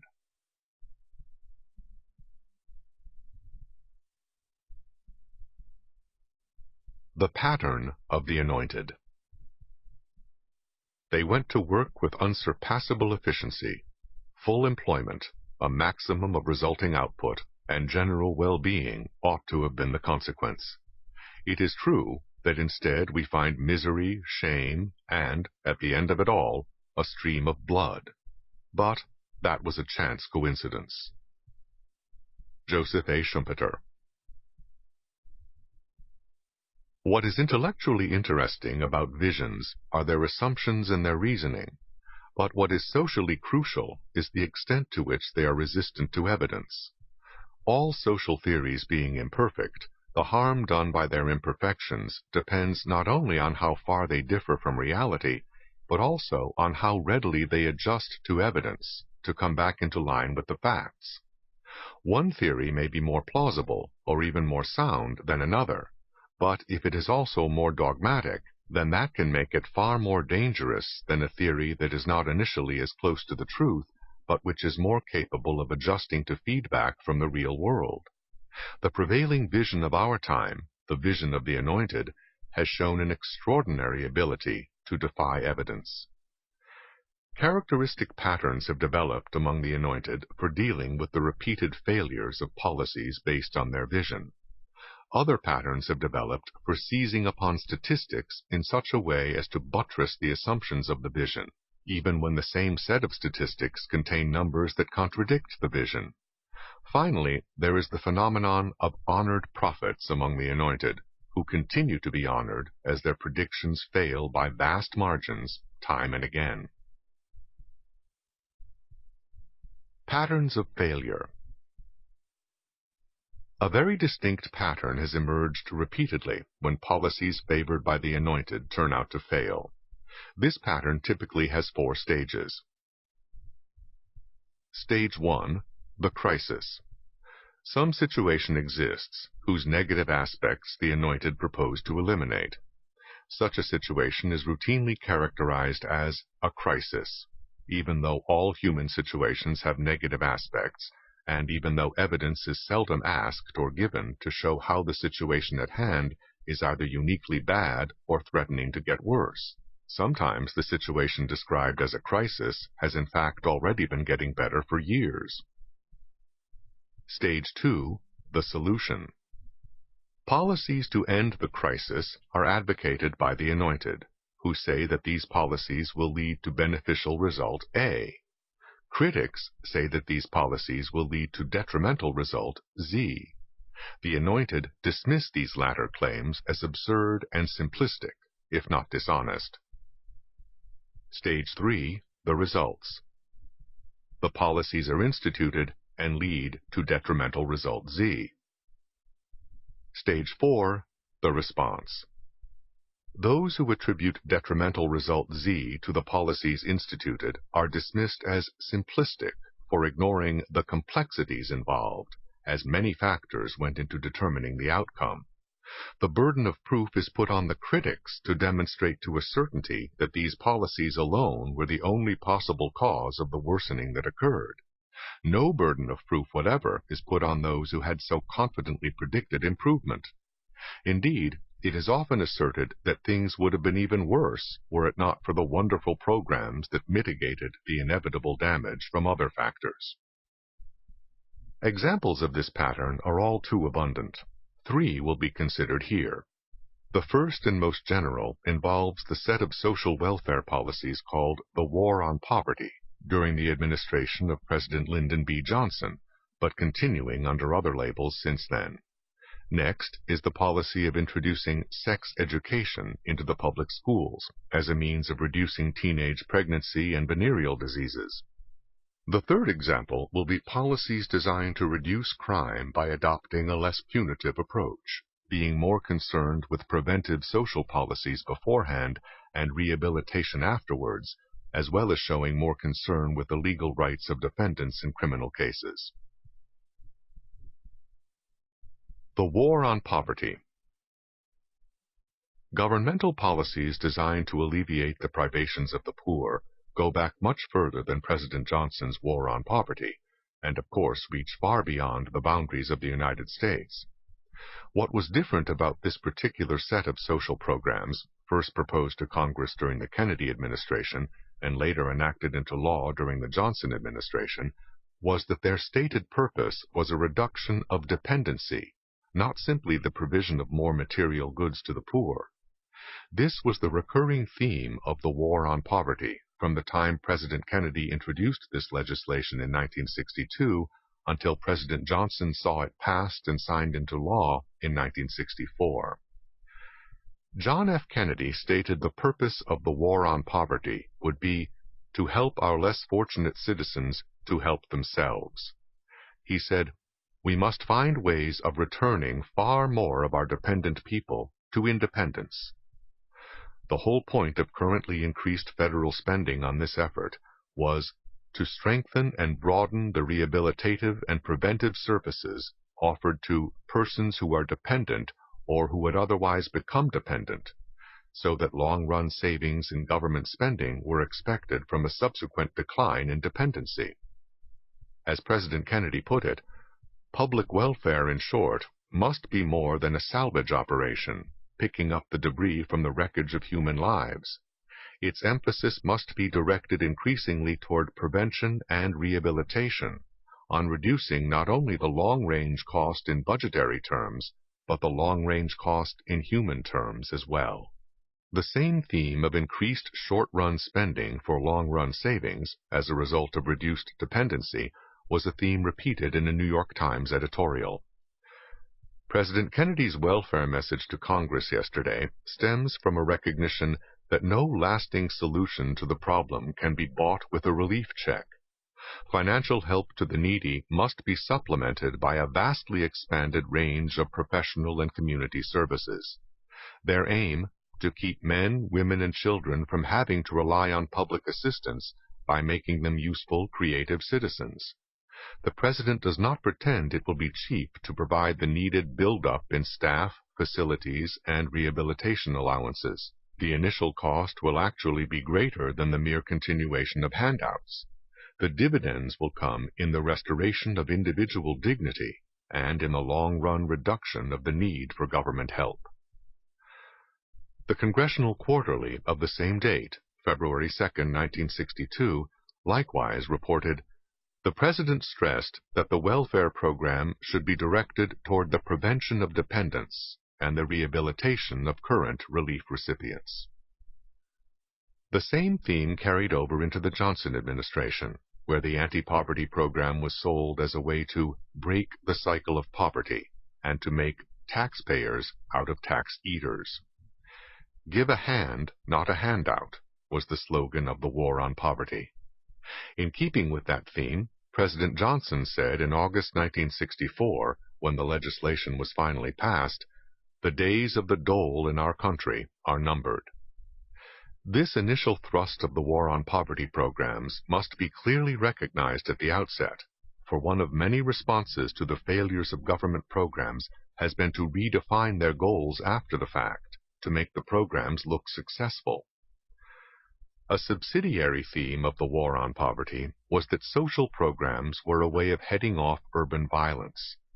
Lyndon Johnson spoke of conditions that breed despair and violence. He said, "All of us know what those conditions are: ignorance, discrimination, slums, poverty, disease, not enough jobs." The same theme was echoed in the celebrated 1968 Kerner Commission report on ghetto riots, which proclaimed that pervasive discrimination and segregation were the source of the deepest bitterness and lie at the center of the problem of racial disorder. The riots of 1967 were attributed to the failure of all levels of government, federal and state as well as local, to come to grips with the problems of our cities. In keeping with this theme that bad social conditions and official neglect lead to despair, which in turn leads to violence, civil rights leaders and other minority spokesmen began regularly predicting a long, hot summer of violence if their demands for more government programs were not met. Such predictions became a staple of political discourse and have remained so over the years. Government agencies seeking to expand their budgets and extend their powers likewise encouraged the belief that social programs reduced the incidence of riots and other violence, while a reduction of such programs would escalate civil disorder. A diametrically opposite set of beliefs and predictions came from critics of the war on poverty proposals. Senator Barry Goldwater predicted that these programs would encourage poverty by encouraging more and more people to move into the ranks of those being taken care of by the government. Nor did he expect expanded social programs to lead to a more harmonious society, for he saw their underlying philosophy as an attempt to divide Americans along class lines, to pigeonhole people and make hyphenated Americans. As these programs got underway, the mayors of Los Angeles, San Francisco, and Detroit blamed the war on poverty for fostering class struggle through its support of community activists, radical intellectuals, and others with a vested interest in disaffection and turmoil. The assumption that initial increases in government spending on social programs would lead to reduced spending in later years as dependency declined was likewise disputed by opponents like columnist Henry Hazlitt, who said, "We can expect the price tag to increase geometrically as the years go on." From an analytical standpoint, the issues were virtually ideal for testing. Two conflicting sets of belief led logically to opposite conclusions, stated in terms that could be tested empirically. Almost never, however, were such empirical tests made. The views expressed in the vision of the Anointed became axiomatic. A re-examination of that vision, as it applied to the war on poverty, shows that it went through the 4 stages already described. Stage 1, the crisis. Given that the purpose of the war on poverty was to reduce dependency, the question is, how much dependency was there at the time, and was it increasing or decreasing before the new policies were instituted? In short, what was the crisis for which the Anointed were proposing a solution? As of the time the war on poverty programs began, the number of people who lived below the official poverty line had been declining continuously since 1960, and was only about half of what it had been in 1950. On the more fundamental issue of dependency, the situation was even more clearly improving. The proportion of people whose earnings put them below the poverty level without counting government benefits declined by about 1/3 from 1950 to 1965. In short, dependency on government transfers as a means of warding off poverty was declining when the war on poverty began. Stage 2, the solution. The Economic Opportunity Act was passed in 1964, creating the Office of Economic Opportunity, the War on Poverty Agency. As an historian of poverty programs put it, Congress was quick to buy a program that might help welfare wither away. The Council of Economic Advisers declared, "Conquest of poverty is well within our power." Stage 3, the results. The percentage of people dependent upon the federal government to keep above the poverty line increased. Although the number of such dependent people had been declining for more than a decade before the war on poverty programs began, this downward trend now reversed itself and began rising within a few years after that program got underway. Official poverty continued its decline for some time, as massive federal outlays lifted many people above the official poverty line, but not out of dependency, the original goal. Eventually, however, even official poverty began to rise, so that a larger number of people were in poverty in 1992 than had been in poverty in 1964 when the war on poverty began. Although the Office of Economic Opportunity itself was modestly funded, by government standards, it was a spearhead, a catalyst, and to some extent a coordinator of anti-poverty programs in other agencies as well. The massive expansion of anti-poverty social programs continued even after the Office of Economic Opportunity was disbanded in 1974 and its programs were reassigned to other agencies. Overall federal spending on programs for the poor escalated as eligibility rules for welfare and Social Security were loosened, the size of benefits was increased, and unemployment insurance was made more available to more people and for longer periods of time.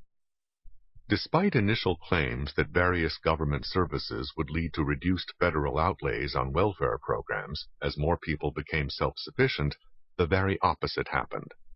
The number of people receiving public assistance more than doubled from 1960 to 1977. The dollar value of public housing rose nearly fivefold in a decade, and the amount spent on food stamps rose more than tenfold. All government-provided in-kind benefits increased about eightfold from 1965 to 1969, and more than 20-fold by 1974. Federal spending on such social welfare programs not only rose in dollar terms and in real terms, but also as a percentage of the nation's gross national product, going from 8% of GNP in 1960 to 16% by 1974. As for urban ghetto riots, they raged across the country during this era. Later, they declined sharply after the beginning of the Nixon administration, which opposed the whole war on poverty approach and eventually abolished the Office of Economic Opportunity, which had been the spearhead of this program. Still later, during the 8 years of the Reagan presidency, supposedly the nadir of neglect, major urban riots became virtually extinct. The fact that the actual course of events followed a pattern diametrically the opposite of what was assumed and proclaimed by those with the vision of the Anointed made not the slightest dent in the policies they advocated or in the assumptions behind those policies. In this respect, as in others, the vision of the Anointed had achieved a sacrosanct status, hermetically sealed off from the contaminating influence of facts. Stage 4. The response. The failure of the war on poverty to achieve its goal of reducing dependency, and in fact an increasing dependency as these policies went into effect, brought no acknowledgement of failure. In the many retrospective evaluations of these programs in later years and decades, most of their political and media proponents resolutely ignored the original goal of reducing dependency. The goal was instead redefined as reducing poverty by transferring resources. As former Johnson White House aide Harding Carter III put it, millions of people were lifted out of poverty during the period, or had their plight considerably alleviated by government programs and public expenditures. A member of President Johnson's cabinet suggested yet another criterion of success. Ask the 11 million students who have received loans for their college education whether the Higher Education Act failed. Similar questions were suggested for those who used a wide range of other government programs. In short, the test for whether a program was good for the country as a whole was whether those who personally benefited from it found it beneficial.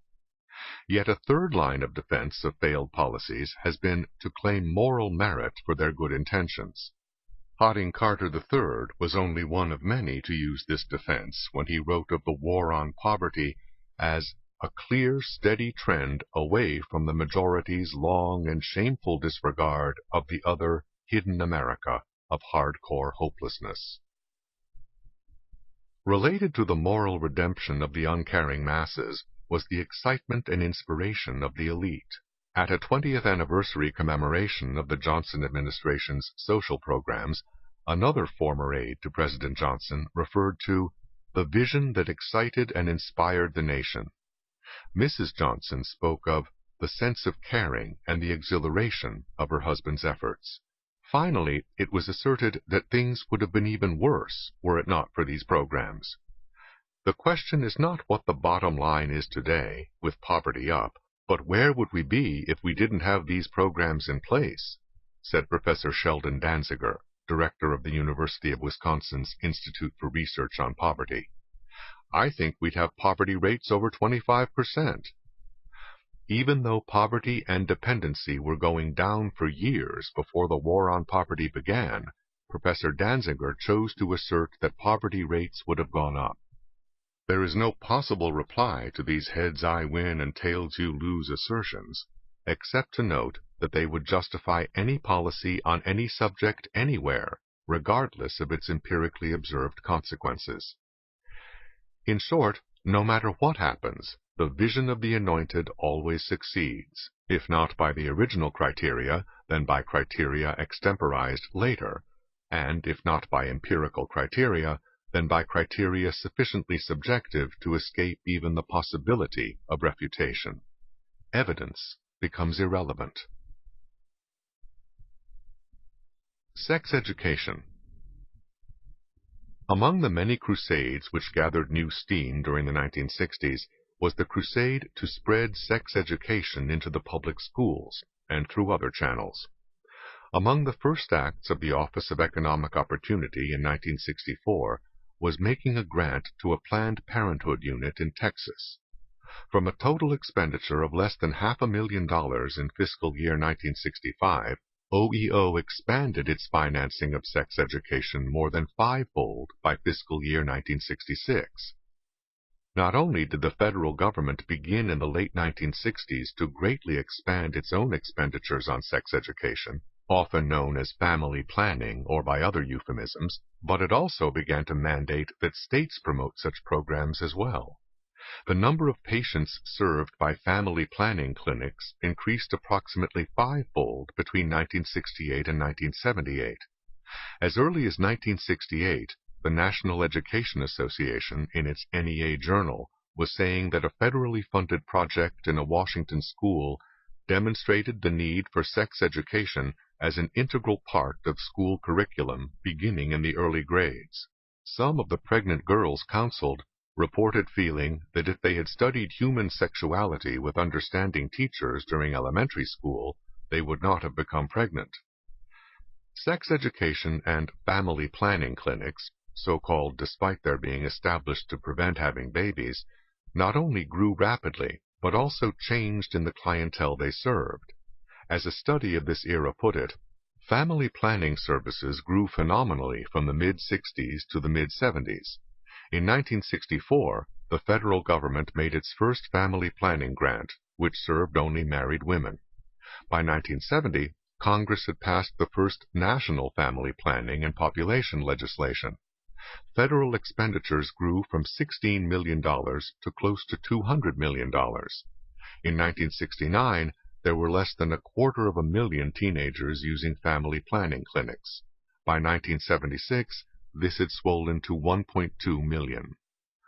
According to the Alan Guttmacher Institute, a leading research and advocacy organization promoting sex education, the federal government's support of family planning services rose from less than $14 million in 1968 to $279 million a decade later, nearly a 20-fold increase.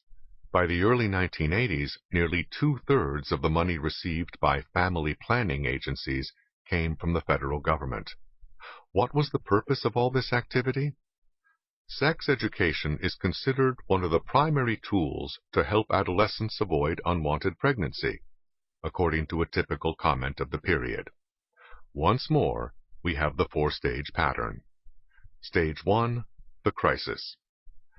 In 1968, it was claimed that contraception education and counseling is now urgently needed to help prevent pregnancy and illegitimacy in high school girls.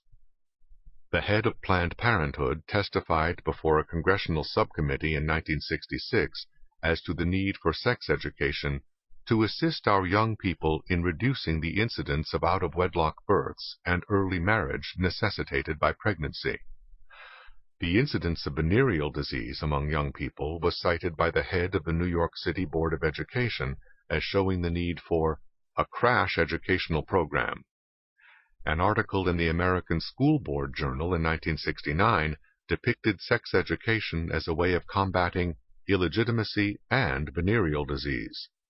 PTA Magazine likewise urged sex education to combat the spiraling rate of venereal diseases, the pregnancies before marriage, the emotionally disastrous results of irresponsible sexual behavior.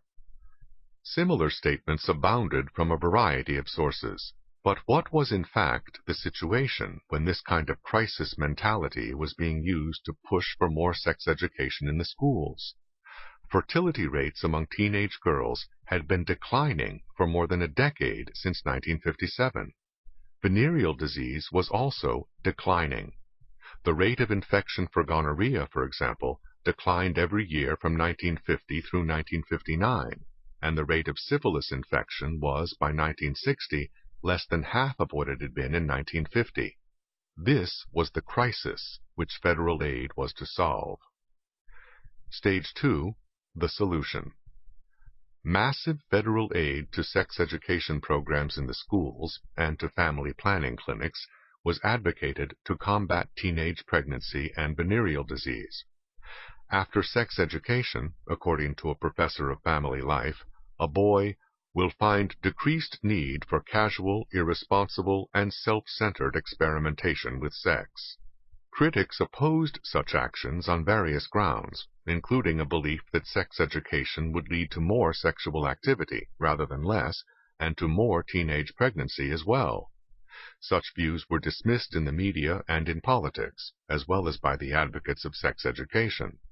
The New York Times editorially rejected emotions and unexamined tradition in this area, and its education editor declared, "To fear that sex education will become synonymous with greater sexual permissiveness is to misunderstand the fundamental purpose of the entire enterprise." As in many other cases, intentions were the touchstone of the vision of the Anointed. Stage 3. The results. As early as 1968, nearly half of all schools in the country, public and private, religious and secular, had sex education, and it was rapidly growing. As sex education programs spread widely through the American educational system during the 1970s, the pregnancy rate among 15 to 19-year-old females rose from approximately 68 per thousand in 1970 to approximately 96 per thousand by 1980. Among unmarried girls in the 15 to 17-year-old bracket, birth rates rose 29% between 1970 and 1984, despite a massive increase in abortions, which more than doubled during the same period. Among girls under 15, the number of abortions surpassed the number of live births by 1974. The reason was not hard to find. According to the Alan Guttmacher Institute, the percentage of unmarried teenage girls who had engaged in sex was higher at every age from 15 through 19 by 1976 than it was just 5 years earlier. The rate of teenage gonorrhea tripled between 1956 and 1975. Sargent Shriver, former head of the Office of Economic Opportunity, which led the early charge for more sex education and family planning clinics, testified candidly to a congressional committee in 1978, "Just as venereal disease has skyrocketed 350% in the last 15 years, when we have had more clinics, more pills, and more sex education than ever in history, teenage pregnancy has risen." Such candor was, however, the exception rather than the rule among those who had pushed for sex education and birth control, family planning clinics. Stage 4. The response.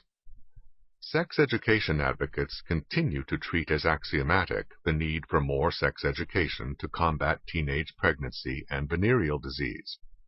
As late as 1980, and in spite of mounting evidence, the Alan Guttmacher Institute proclaimed, "Teenage pregnancy can, through better education and preventive services, be, if not altogether avoided, at least reduced, and through better maternity, abortion, and social services, be reduced in its personal impact on the teenager who does get pregnant." Opposition to sex education continued to be dismissed as a simplistic view in the American Biology Teacher Journal. Congressman James H. Scheuer of New York found that the alarming statistics on rising teenage pregnancy only highlights the need for strong leadership by the federal government in solving this problem. The very possibility that strong federal leadership might have worsened the situation was not even mentioned. To the Alan Guttmacher Institute as well, an almost quadrupling of venereal disease between 1960 and 1972 only showed that more broadly based national programs channeled through the public school system are needed and are long overdue. Opposition to sex education has been depicted as a threat to a democratic society. When confronted with the evidence that pregnancy and abortions increased during the 1970s, sex education advocates often deny that sex education was widespread during that decade by restricting the term sex education to compulsory sex education, which tended to be mandated later. Although sex education programs have been sold to the public, to Congress, and to education officials as ways of reducing such tangible social ills as teenage pregnancy and venereal disease, many of the leaders of this movement have long had a more expansive agenda. As a congressional committee report noted gingerly, "The primary objective of federal efforts in family life and sex education has been to reduce unwanted pregnancy rates among teenagers, while the primary goal of most sex educators appears to be encouragement of healthy attitudes about sex and sexuality. In short, however politically useful public concern about teenage pregnancy and venereal disease might be in obtaining government money and access to a captive audience in the public schools, the real goal was to change students' attitudes, put bluntly, to brainwash them with the vision of the anointed in order to supplant the values they had been taught at home. In the words of an article in the Journal of School Health, sex education presents an exciting opportunity to develop new norms. Only in the light of this agenda does it make sense that so-called sex education should be advocated to take place throughout the school years, from kindergarten to college, when it could not possibly take that much time to teach basic biological or medical information about sex. What takes that long is a constant indoctrination in new attitudes. An example of such indoctrination may be useful.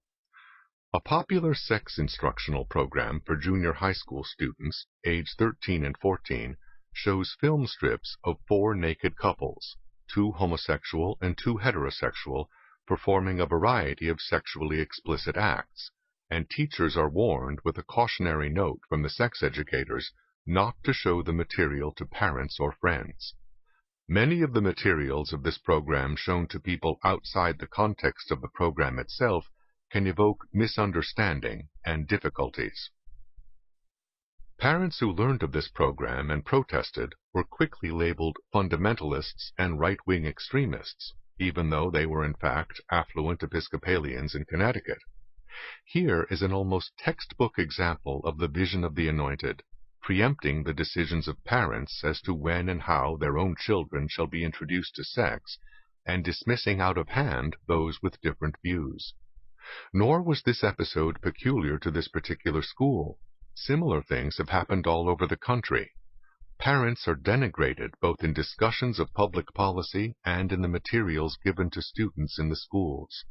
A typical comment from experts is that sex and sexuality have become far too complex and technical to leave to the typical parent, who is either uninformed or too bashful to share useful sexual information with his child. This utter certainty of being right, even to the point of circumventing parents, is completely consistent with the vision, however inconsistent it is with decades of empirical evidence on the actual consequences of healthy attitudes about sex, as promoted by experts. The key point about the sex education crusade, from the standpoint of understanding the vision of the anointed, is that evidence proved to be as irrelevant here as on other issues.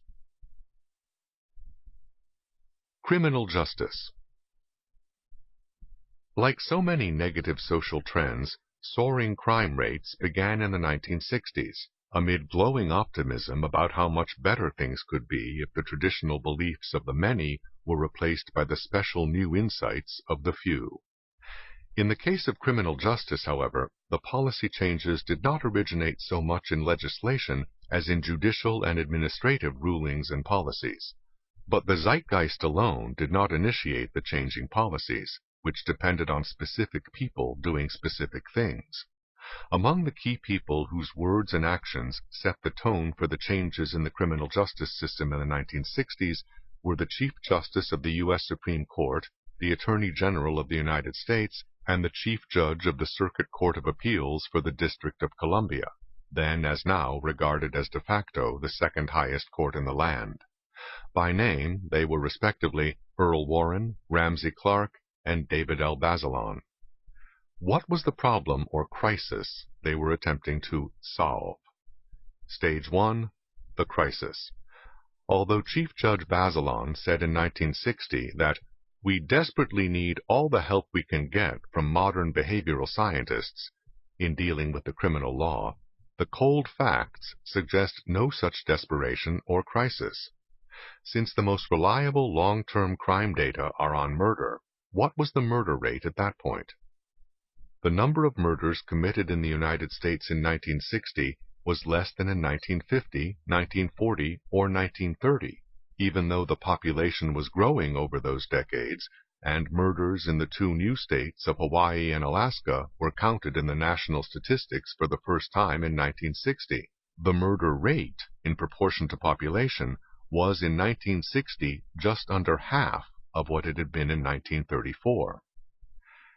As Judge Bazelon saw the criminal justice system in 1960, the problem was not with the so-called criminal population, but with society, whose need to punish was a primitive urge that was highly irrational, indeed, a deep childish fear that with any reduction of punishment, multitudes would run amok. It was this vindictiveness, this irrationality of notions and practices regarding punishment that had to be corrected. The criminal is like us, only somewhat weaker, according to Judge Bazelon, and needs help if he is going to bring out the good in himself and restrain the bad. Society is indeed guilty of creating this special class of human beings by its social failure, for which the criminal serves as a scapegoat. Punishment is itself a dehumanizing process and a social branding which only promotes more crime. Since criminals have a special problem and need special help, Judge Bazelon argued for psychiatric treatment with new, more sophisticated techniques, and asked, would it really be the end of the world if all jails were turned into hospitals or rehabilitation centers? Chief Judge Bazelon's views were not the isolated opinions of one man, but expressed a widespread vision among the anointed, many of whom lionized him for such statements. The same therapeutic vision was still apparent more than a quarter of a century later, when Supreme Court Justice William J. Brennan referred to the etiology of crime, for which he called upon psychiatrists and psychologists, as well as experts in the behavioral sciences, for help. Brennan's longtime colleague on the Supreme Court, Justice William O. Douglas, likewise took the therapeutic approach. Rehabilitation of criminals has seldom been attempted. Killing them or locking them up is the tried and true ancient method. Why not turn our faces toward rehabilitation? The therapeutic vision also permeated the writings and speeches of President Lyndon Johnson's Attorney General, Ramsey Clark. Rehabilitation must be the goal of modern corrections. Every other consideration must be subordinated to it. To rehabilitate is to give health, freedom from drugs and alcohol, to provide education, vocational training, understanding, and the ability to contribute to society. Rehabilitation means the purpose of law is justice, and that as a generous people we wish to give every individual his chance for fulfillment.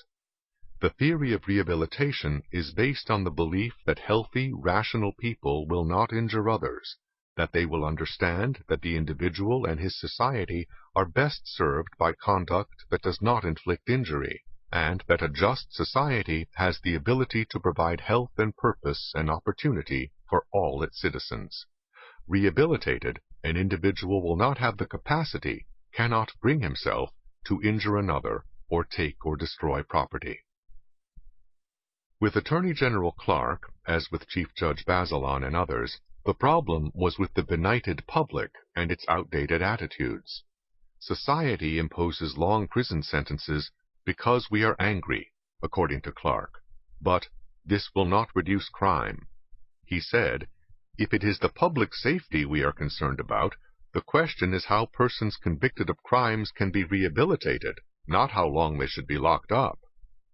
Again, it is necessary to emphasize that these were not the isolated opinions of one man. Ramsey Clark's book, Crime in America, was widely praised among the opinion elites. New York Times columnist Tom Wicker, for example, called Clark an awesomely knowledgeable professional, and praised his generosity and understanding, as well as his courage and persistence and eloquence. The Saturday Review called Crime in America one of the best books written on violence in America. Similar praise appeared in Time magazine, in the New Republic, and, as far away as London, the Times Literary Supplement said in its review of Crime in America that no one has done more to state the problem and light the way to improvement than Ramsey Clark. More importantly, The Attorney General, Chief Judge Bazelon, and Justices of the Supreme Court were not simply people whose words received a large and favorable public notice from opinion-making elites. They were people in a position to act. Stage 2. The Solution. A series of landmark Supreme Court decisions in the 1960s changed the course of criminal justice in the United States. Mapp v. Ohio, 1961, Escobedo v. Illinois, 1964, and Miranda v. Arizona, 1966, successfully expanded the rights of criminals in the custody of the police by making their convictions invalid if the procedures specified by the courts were not followed in detail by the police. Gideon v. Wainwright, 1963, required states to provide free attorneys to criminal defendants, subject to the threat that their convictions would be overturned, even if guilt was unquestioned, when such attorneys were not provided. In California, even when state-appointed attorneys were supplied, if these attorneys' defense strategies were second-guessed by appellate judges and considered inadequate, convictions could be overturned on grounds of denial of the constitutional right to counsel. Although the U.S. Supreme Court began this judicial revolution in criminal law in the 1960s, even earlier, Chief Judge Bazelon had expanded the scope of the insanity defense in the landmark case of Durham v. United States, 1954, and he continued to lead the D.C. Circuit Court of Appeals toward more expansive views of criminals' rights. In addition, courts across the land involved themselves more and more in the administration of prisons, prescribing better living conditions and imposing on the prison system a duty to provide prisoners with access to law books in order to prepare appeals of their convictions. Moreover, sentences were less often imposed and tended to be of shorter duration. In short, the vision of the Anointed triumphed in the criminal justice system. The assumptions underlying its actions were the same as elsewhere. Sweeping presumptions about the irrationality and mean-spiritedness of the public were made without either evidence or a sense of need for evidence. Conversely, the validity and applicability of the beliefs of experts were taken as axiomatic. Judge Bazelon, for example, referred to the insanity defense as merely one way of welcoming the psychiatrist into the courtroom. Whatever the merits or demerits of this approach, it fulfilled the essential requirements for the vision of the Anointed.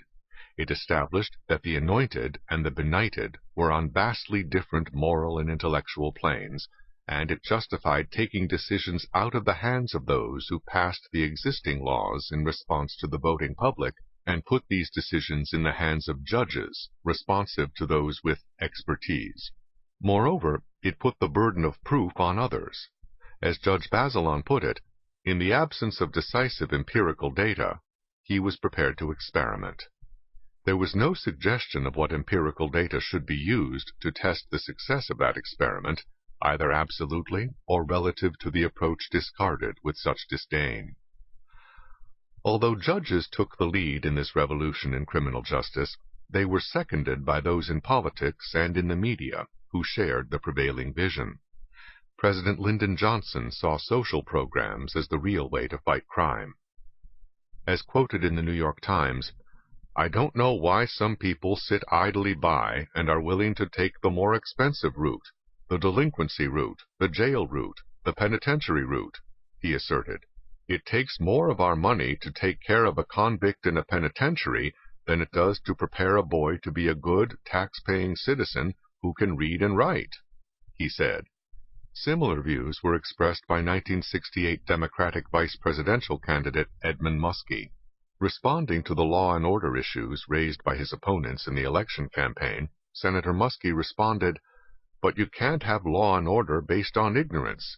You've got to build it by education, enlightenment, and opportunity. That's the way to make a society safe." These views did not pass unchallenged, though the legal changes became the law of the land, largely by judicial rather than legislative process. On the Supreme Court itself, there were bitter dissents from the continued expansions, or creations, of criminals' rights. The Miranda decision of 1966, which climaxed the judicial revolution in the criminal law, led to this scene in the Supreme Court. Justice Harlan, his face flushed and his voice occasionally faltering with emotion, denounced the decision as dangerous experimentation at a time of a high crime rate that is a matter of growing concern.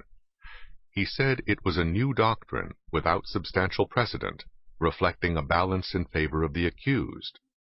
Justice White said, "In some unknown number of cases, the court's rule will return a killer, a rapist, or other criminal to the streets and to the environment which produced him, to repeat his crime whenever it pleases him. As a consequence, there will not be a gain, but a loss in human dignity." Such dissents were brushed aside, and outcries from the public and from law enforcement officials were dismissed. At a 1965 judicial conference, where a former police commissioner of New York City complained about the trend of the Supreme Court's decisions on criminal law, his concerns were immediately met with sarcastic ridicule by a law professor, who asked, "I wonder what rights we'd have left if we always yielded to the police hysteria." Justice William J. Brennan and Chief Justice Earl Warren, who, according to a New York Times account, sat stony-faced during the police commissioner's statements, then frequently roared with laughter as the law professor poured scorn and derision on those statements, which were characterized as simplistic, narrow-minded, and politically expedient. The benighted were simply not to be taken seriously by the anointed. Had anyone been seriously interested in testing the opposing theories of crime empirically, those theories were ideally suited for such testing, since each theory led to conclusions which were not only logically consistent with its own premises, but which were virtually inescapable, given their respective premises. Moreover, these conclusions were clearly distinguishable empirically, and data were readily available.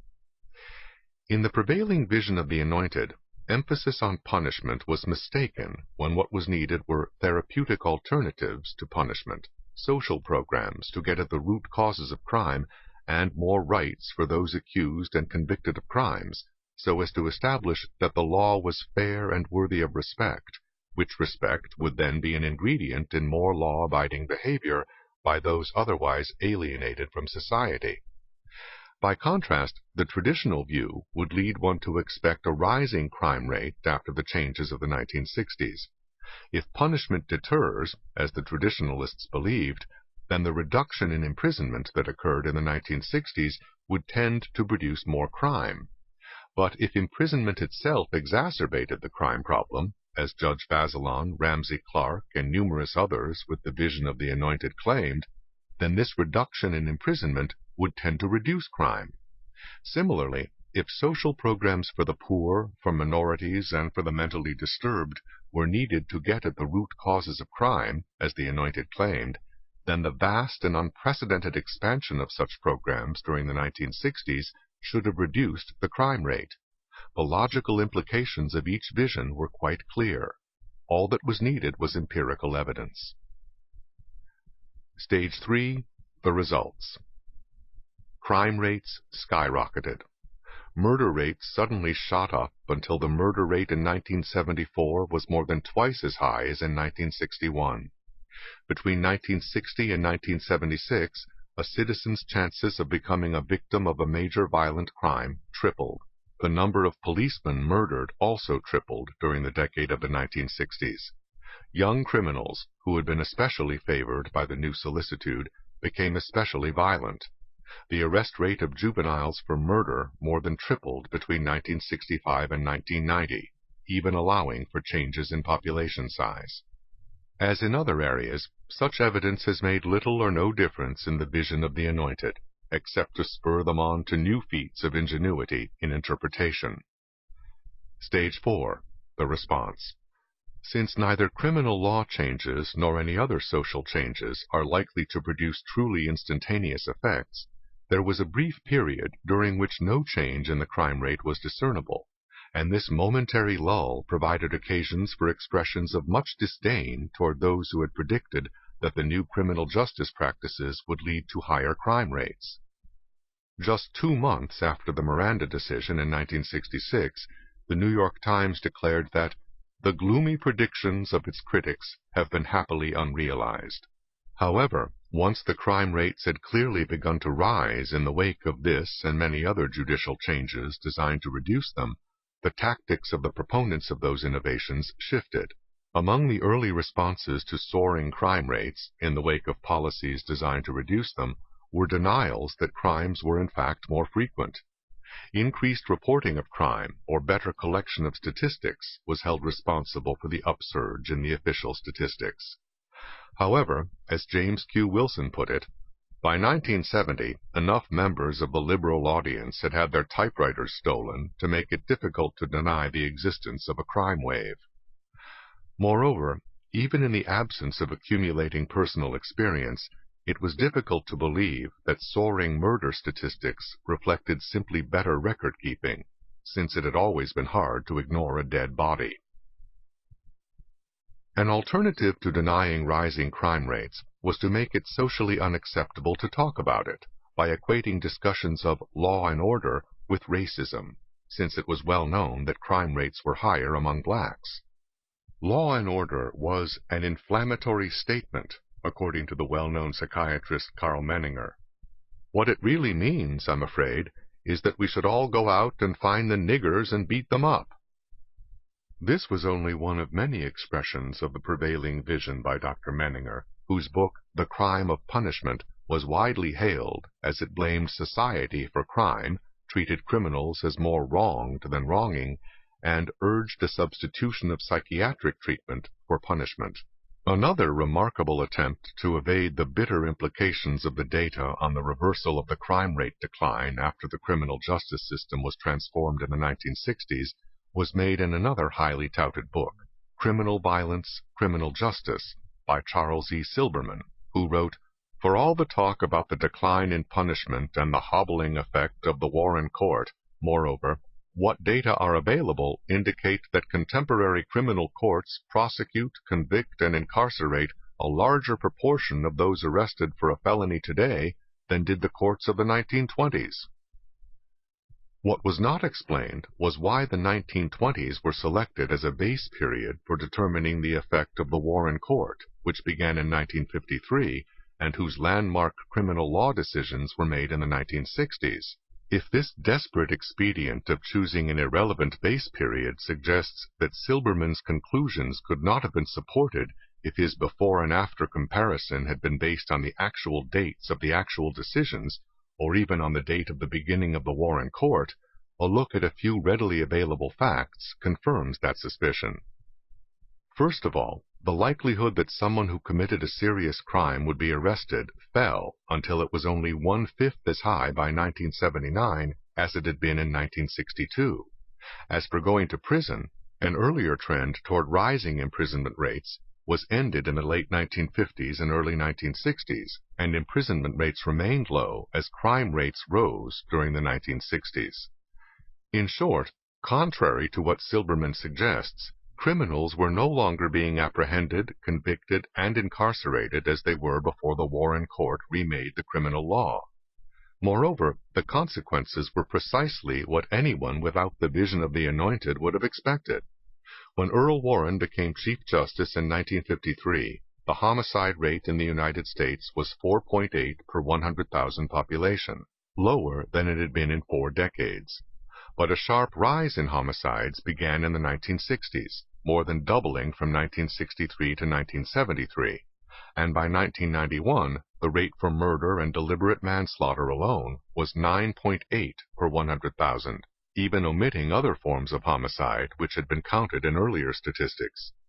Whatever the weight of before and after statistics, insofar as they are cited at all, the before year selected can change the conclusion completely. Silberman's selection of the 1920s as his base of comparison suggests a desperate evasion of the obvious. Once again, it must be noted that Charles E. Silberman's views were not simply the opinions of one man, as the widespread praise of his book in the elite media demonstrated. The general public and law enforcement officials who did not share the elite vision continued to complain, but while their concerns found some response in the political arena, the Anointed were unmoved. Chief Justice Earl Warren brushed aside those whose self-righteous indignation about rising crime rates was based on oversimplification. According to the Chief Justice, all of us must assume a share of the responsibility, for he attributed the rising crime rates to the fact that for decades we have swept under the rug the slum conditions which breed crime. He ignored the fact that crime rates had been declining during all those decades when it should have been rising, according to his theory. Nor is there any reason to believe that Warren ever reconsidered that theory as crime rates continued to soar, for he said in his memoirs, "A sizable proportion of the American people, too, groping for a reason for so much criminal activity in our disturbed society, but overlooking the root causes of crime, such as the degradation of slum life in the ghetto, ignorance, poverty, the drug traffic, unemployment, and organized crime, often made possible by the corruption of law enforcement officials, joined in placing the blame on the courts, and particularly on the Supreme Court." No attempt was made to show how any of these other factors had worsened so dramatically during the 1960s as to explain the complete turnaround in the historically declining murder rate, for example, or why none of the supposed benefits of the new criminal justice reforms materialized. The relationship between theory and evidence was simply not discussed. The vision was axiomatic. On Liberty Reconsidered. Among the many writings of John Stuart Mill, the one most likely to have been read by people living today is On Liberty, and the ideas expressed in it taken as most characteristic of Mill's philosophy. Yet this small and plainly written work is often profoundly misunderstood. Although On Liberty has become a symbol invoked against the intrusions of government into people's personal lives or its stifling of ideas, Mill was unmistakably clear that intrusive government was not the object of his concern in this particular essay. He asserted, "The era of pains and penalties for political discussion has, in our own country, passed away." Even a government press prosecution the year before On Liberty was published has not, in Mill's words, induced me to alter a single word of the text. Various other government restrictions Mill dismissed as but rags and remnants of persecution. The government was not what Mill feared, nor what On Liberty was meant to warn against. It was the social tyranny of the majority and the despotism of custom that he opposed in On Liberty. He said, "In England, from the peculiar circumstances of our political history, though the yoke of opinion is perhaps heavier, that of law is lighter than in most countries of Europe, and there is considerable jealousy of direct interference by the legislative or the executive power with private conduct, not so much from any just regard for the independence of the individual as from the still subsisting habit of looking on the government as representing an opposite interest to the public." What then is the subject of On Liberty? Mill says in the first paragraph of that essay that its subject is "the nature and limits of the power which can be legitimately exercised by society over the individual." Society, not government. Mill declared, "Like other tyrannies, the tyranny of the majority was at first, and is still vulgarly held in dread, chiefly as operating through the acts of the public authorities. But reflecting persons perceived that when society itself is the tyrant, society collectively, over the separate individuals who compose it, its means of tyrannizing are not restricted to acts which it may do by the hands of its political functionaries. Society can and does execute its own mandate, and if it issues wrong mandates instead of right, it practices a social tyranny more formidable than many kinds of political oppression." While society's disapproval is not usually upheld by such extreme penalties as government may have at its disposal, there are fewer means of escape, with social disapproval penetrating more deeply into the details of life and enslaving the soul itself. Mill says in On Liberty, "Our merely social intolerance kills no one, roots out no opinions, but induces men to disguise them, or to abstain from any active effort for their diffusion. Admitting that some rules of conduct must be imposed, both by law and by public opinion, Mill nevertheless thought that the sole end for which mankind is warranted, individually or collectively, in interfering with the liberty of any of their number, is self-protection. On Liberty argued that individuals should be free to do as they like, without detriment to their estimation in the eyes of others. This was, however, an asymmetrical principle, as Mill applied it. To say that people should be free to do as they like, without detriment to their estimation in the eyes of others, is to say that others have no right to express their own opinions, or even to quietly shun those whose conduct they disapprove. This central principle, elaborated in On Liberty, is asymmetrical in yet another way. It becomes clear, especially in the later parts of On Liberty, that Mill's special concern is with the effects of public opinion and customs on the intellectual elite. Customs are made for customary circumstances and customary characters. He says, exceptional people should be exempt from the influence of mass public opinion, but mass public opinion should not be exempt from the influence of the intellectual elite. On the contrary, one of the arguments for the exemption of the elite from the social influence of the masses is that this will enable the elite to develop in ways that can then enable them to exert social influence over the masses. There is always need of persons not only to discover new truths, and point out when what were once truths are true no longer, but to commence new practices, and set the examples of more enlightened conduct, and better taste and sense in human life. It is true that this benefit is not capable of being rendered by everybody alike. There are but few persons, in comparison with the whole of mankind, whose experiments, if adopted by others, would be likely to be any improvement on established practice. But these few are the salt of the earth. Without them, human life would become a stagnant pool. Thus, On Liberty, which seems at first to be an argument for being non-judgmental towards individuals in general, turns out to be an argument for a one-way non-judgmental attitude towards special individuals who are to apply social influence on others that others are to refrain from applying to them. Throughout Mill's writings over his lifetime, special intellectual elites were depicted as the salvation of society in general and of the masses in particular. Great things could be achieved, Mill said in one of his early writings, if the superior spirits would but join with each other for social betterment.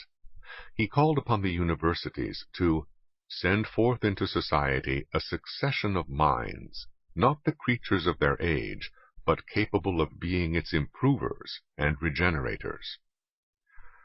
According to On Liberty, democracy can rise above mediocrity only where the sovereign many have let themselves be guided, which in their best times they always have done, by the counsels and influence of a more highly gifted and instructed one or few.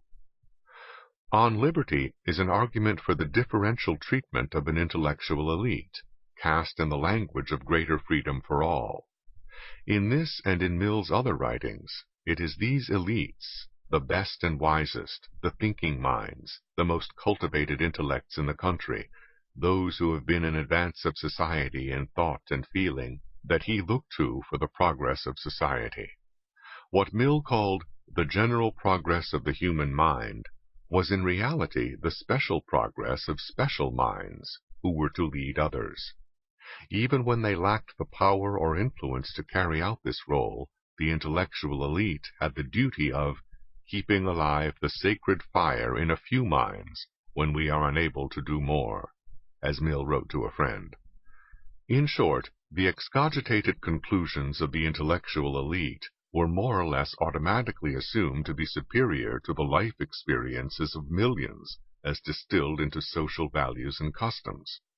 The role of the masses was to be taught by their betters, and the role of their betters was to be taught by the best.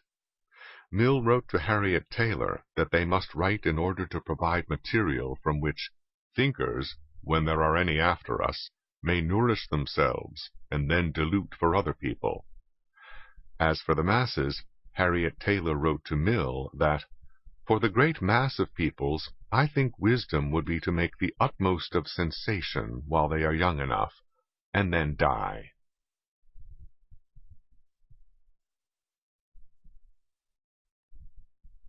Marx the Man. After a century of myths and counter-myths, of deification and demonizing, it is hard to realize that behind all the portraits and caricatures to be seen on printed pages and on banners, there really was a flesh-and-blood human being named Karl Marx. He was born in the little German town of Trier in the Rhineland in 1818, in a 3-story townhouse in a fashionable part of town. A baron lived nearby, and his 4-year-old daughter was destined to become Karl Marx's wife. The people who signed as witnesses on Karl Marx's birth certificate were prominent citizens. The Marxes, like their neighbors and friends, had servants, property, education, and local prominence. Unlike most of their neighbors and friends, however, both Heinrich Marx and his wife Henrietta were descended from a long line of rabbis. Indeed, the town's chief rabbi was his brother, but they were brothers estranged from each other, since Heinrich Marx had abandoned the faith of his fathers. Karl Marx was baptized a Lutheran, and throughout his life he spoke of Jews in the third person, and seldom complimentarily. Marx was the 3rd child born in his family, the 2nd to survive, and the oldest boy. Younger brothers and sisters were born annually for the next 4 years, and then 2 more at 2-year intervals. The father was a prosperous lawyer, who also owned vineyards, as well as houses whose rents supplemented his income. He was a man of wide culture and political liberalism. His son idolized him, and in later years spoke of him often to his own children, though they had never seen him, his death having occurred decades before. Marx's mother was Dutch, and spoke German with a heavy Dutch accent. She was a devoted housewife, not a woman of learning, and though her son loved her in childhood, they were soon estranged in his early adulthood. When she died, many years later, Marx expressed not the slightest sorrow. Youth. Karl Marx grew up a brilliant, spoiled child who bullied his younger sisters and taunted his schoolmates with sarcastic witticisms, in addition to entertaining both with imaginative stories. He had a swarthy complexion that in later years earned him the nickname the Moor, a name used far more often in his inner circle, including his children, than was his real name. His neighbor, Baron von Westphalen, took a great interest in Marx as a youth, and the learned baron would often take long walks with him discussing Homer, Shakespeare, Voltaire, or other great writers in any of a number of languages that the baron spoke. As a young man, Karl Marx attended the University of Bonn for 1 year. There he was an enthusiastic student, but also an enthusiastic drinker, and took part in rowdiness and at least one duel. His father transferred him to the University of Berlin, a larger and more serious institution. But the self-indulgent bohemian and spendthrift habits that Marx had exhibited at Bonn continued at Berlin, where he was sued several times for non-payment of debts. His father's letters show growing recriminations directed not only at his son's prodigious capacity to waste money, a talent he never lost throughout his life, but also at a more disturbing personal characteristic, egomania. One of Marx's many poems at this period says, "Then I will wander godlike and victorious through the ruins of the world, and, giving my words an active force, I will feel equal to the Creator."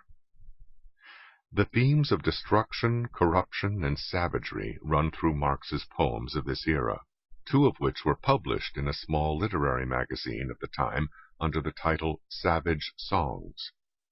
There was nothing political about these writings. Marx had not yet turned his attention in that direction. He was simply, as one biographer said, a man with the peculiar faculty for relishing disaster.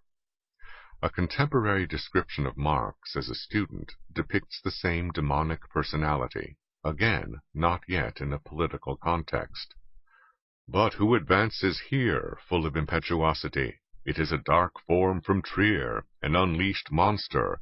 With self-assured step he hammers the ground with his heels, and raises his arms in all fury to heaven, as though he wished to seize the celestial vault and lower it to earth.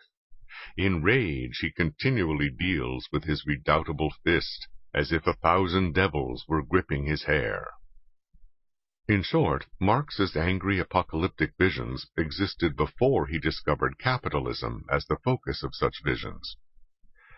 Marx entered the University of Berlin a few years after the death of its most famous professor, G.W.F. Hegel, whose posthumous influence was even greater than during his lifetime. Marx began to associate with a group called the Young Hegelians, who were preoccupied with philosophy in general and religion in particular, or rather with atheism, for they were radical critics of Christianity. Marx's formal studies languished. He took only 2 courses in his last 3 years at the University of Berlin. Marx became a bohemian student who merely regarded the university as his camping ground, and he was largely self-taught. The death of his father in 1838 and his long engagement to Jenny von Westphalen eventually made it necessary that he prepare to bring his studies to a close. Although he had studied at the University of Berlin, he applied for a doctorate at the University of Jena, an easier institution, noted as a diploma mill. His doctoral dissertation was on 2 ancient materialist philosophers, Democritus and Epicurus. Early career. Searching aimlessly for a career, Marx drifted into journalism and became editor of Rheinische Zeitung, a liberal newspaper reflecting Marx's own political views at that time, as well as that of the Rhineland middle class in general. Under the Prussian repression of that era, liberalism was an embattled and endangered creed, and Marx made the newspaper more controversial and more widely read than before. His running of the paper was characterized by a contemporary as a dictatorship of Marx, as so many groups with which he was affiliated would be throughout his lifetime. Another contemporary described him as domineering, impetuous, passionate, full of boundless self-confidence. Marx engaged in a running battle of wits with the government's censors, and, ironically, tried to restrain some of the more radical of the newspaper's writers. Among these was another young man from an affluent background named Moses Hess, a communist who eventually converted still another such offspring of wealth to communism, Friedrich Engels. Marx, however, purged Hess from the newspaper for his smuggling into the newspaper of communist and socialist dogmas disguised as theatrical criticism. Only after Marx finally resigned as editor, to spare the paper from being banned, did he begin the studies that would eventually lead him to communism. During the same period in the early 1840s, Marx had a decisive break with his family. Now that his father was dead, and the estate had to suffice for 8 people to live on, Frau Marx was not inclined to continue indefinitely sending money to her eldest son, now fully grown and holding a doctoral degree. Marx had continued his already long-standing practice of running up bills that he could not pay, and was outraged that his mother cut off his remaining small allowance. As he put it in a letter to a friend, "Although they are quite rich, my family has placed difficulties in my way which have temporarily placed me in an embarrassing situation." Such temporary embarrassments were to become a permanent feature of Marx's life over the next 4 decades. Nevertheless, he eventually persuaded the aristocratic von Westphalens to let him marry their daughter, now 29 years old, who had waited faithfully for him for 7 years. It was not a marriage whose prospects were viewed with favor by either family. There was a church wedding in 1843, but most of her family and all of his family stayed away. However, the bride's mother paid for the honeymoon, and, in addition, turned over to the couple a small legacy which she had received. This legacy was held in the form of coins in a strong-box. which Marx and his bride then left open in their hotel rooms, inviting any visitors to take whatever they might need. It was empty before they returned to her home, where they lived with her mother for several months. In October 1843, Marx and his wife, now pregnant, moved to Paris, where he was hired to contribute to a publishing venture, a bilingual journal for German and French readers. Only one issue ever appeared. Marx and the editor quarreled and broke up, leaving Marx without funds in a foreign land. A collection was hastily taken up by friends in Cologne, and the couple was rescued, as they would be again and again throughout their lives. Here in Paris, Marx began the studies that led him to communism. He also began to meet other radical figures of the time, including the radical poet Heinrich Heine, Russian anarchist Mikhail Bakunin, and the French radical writer Pierre-Joseph Proudhon. Heine, though at first a great friend of the Marxes, was eventually alienated by Karl Marx's arrogance and dogmatism. In later years, Heine described the Paris radicals, including Marx, as a crowd of godless, self-appointed gods. Among these radicals was a young German whom Marx had met briefly before, Friedrich Engels. Collaboration with Engels. Engels, 2 years younger than Marx, came from an even wealthier family, which owned half interest in a factory in Germany and half interest in another factory in England. His father had never been as indulgent as Marx's father, and Engels never attended a university, but he was well read, and by middle age could read and write nearly 24 languages. Engels was sent away at 17 to get on-the-job training in the family business in Bremen. Here he was not overworked. He was, after all, an owner's son, and was known to have beer, cigars, poems, and correspondence with him, and to take a leisurely lunch and a nap afterwards in a hammock. He also found time to study Hegel. Engels eventually became a member of the Young Hegelians, and in 1842 had his first brief meeting with the editor of the Rheinische Zeitung, Karl Marx. Their first meeting was cool, for Marx viewed Engels at that point as just another member of the radical group whose literary contributions to the paper were causing him trouble with the censors. From 1842 to 1844, Engels lived in Manchester, England, working in the family business there and observing the conditions of the working people in this industrial town, observations which led to his first book, The Conditions of the Working Class in England, in 1844. When he passed through Paris on his way back to the Rhineland in 1844, he again met Marx, and this time many days of discussion found them in complete agreement on questions of theory, as they continued to be for the remaining decades of their lives. At this juncture, Engels was not only further advanced than Marx on the road to communism, but was also much better versed in economics. Although their first joint publication, The Holy Family, appeared a year later, there was at that point no suggestion of a continuing collaboration between them.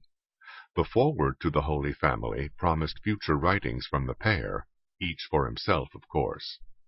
But in reality, later events brought them together again in England, in a permanent alliance in which their ideas and words were so intermingled that it would be rash to say conclusively, 100 years later, what was Marx's and what was Engels'. Even Marx's daughter, after his death, mistakenly published a collection of her father's newspaper articles that later turned out all to have been written by Engels. The most famous of their explicitly collaborative writings was, of course, the Communist Manifesto.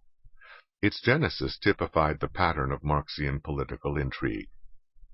A radical organization in London, called the League of the Just, was in process of reorganization to become the Communist League, and it involved several people in the drawing up of its credo. One of these submitted his draft to Engels, who confessed to Marx that, just between ourselves, I played a hellish trick on Mosi, substituting the Marxian program for the draft entrusted to him. Engels realized the enormity of his betrayal, for he cautioned Marx to utter secrecy. Otherwise we shall be deposed, and there will be a murderous scandal. Thus Marx and Engels made themselves the voices of communism. Engels wrote up a document in question-and-answer format, but then decided that he did not like it. He turned his work over to Marx to redo in some other format, and suggested the title, The Communist Manifesto. Slowly the document evolved, written mostly in the style of Marx, though reproducing some ideas from Engels' earlier draft.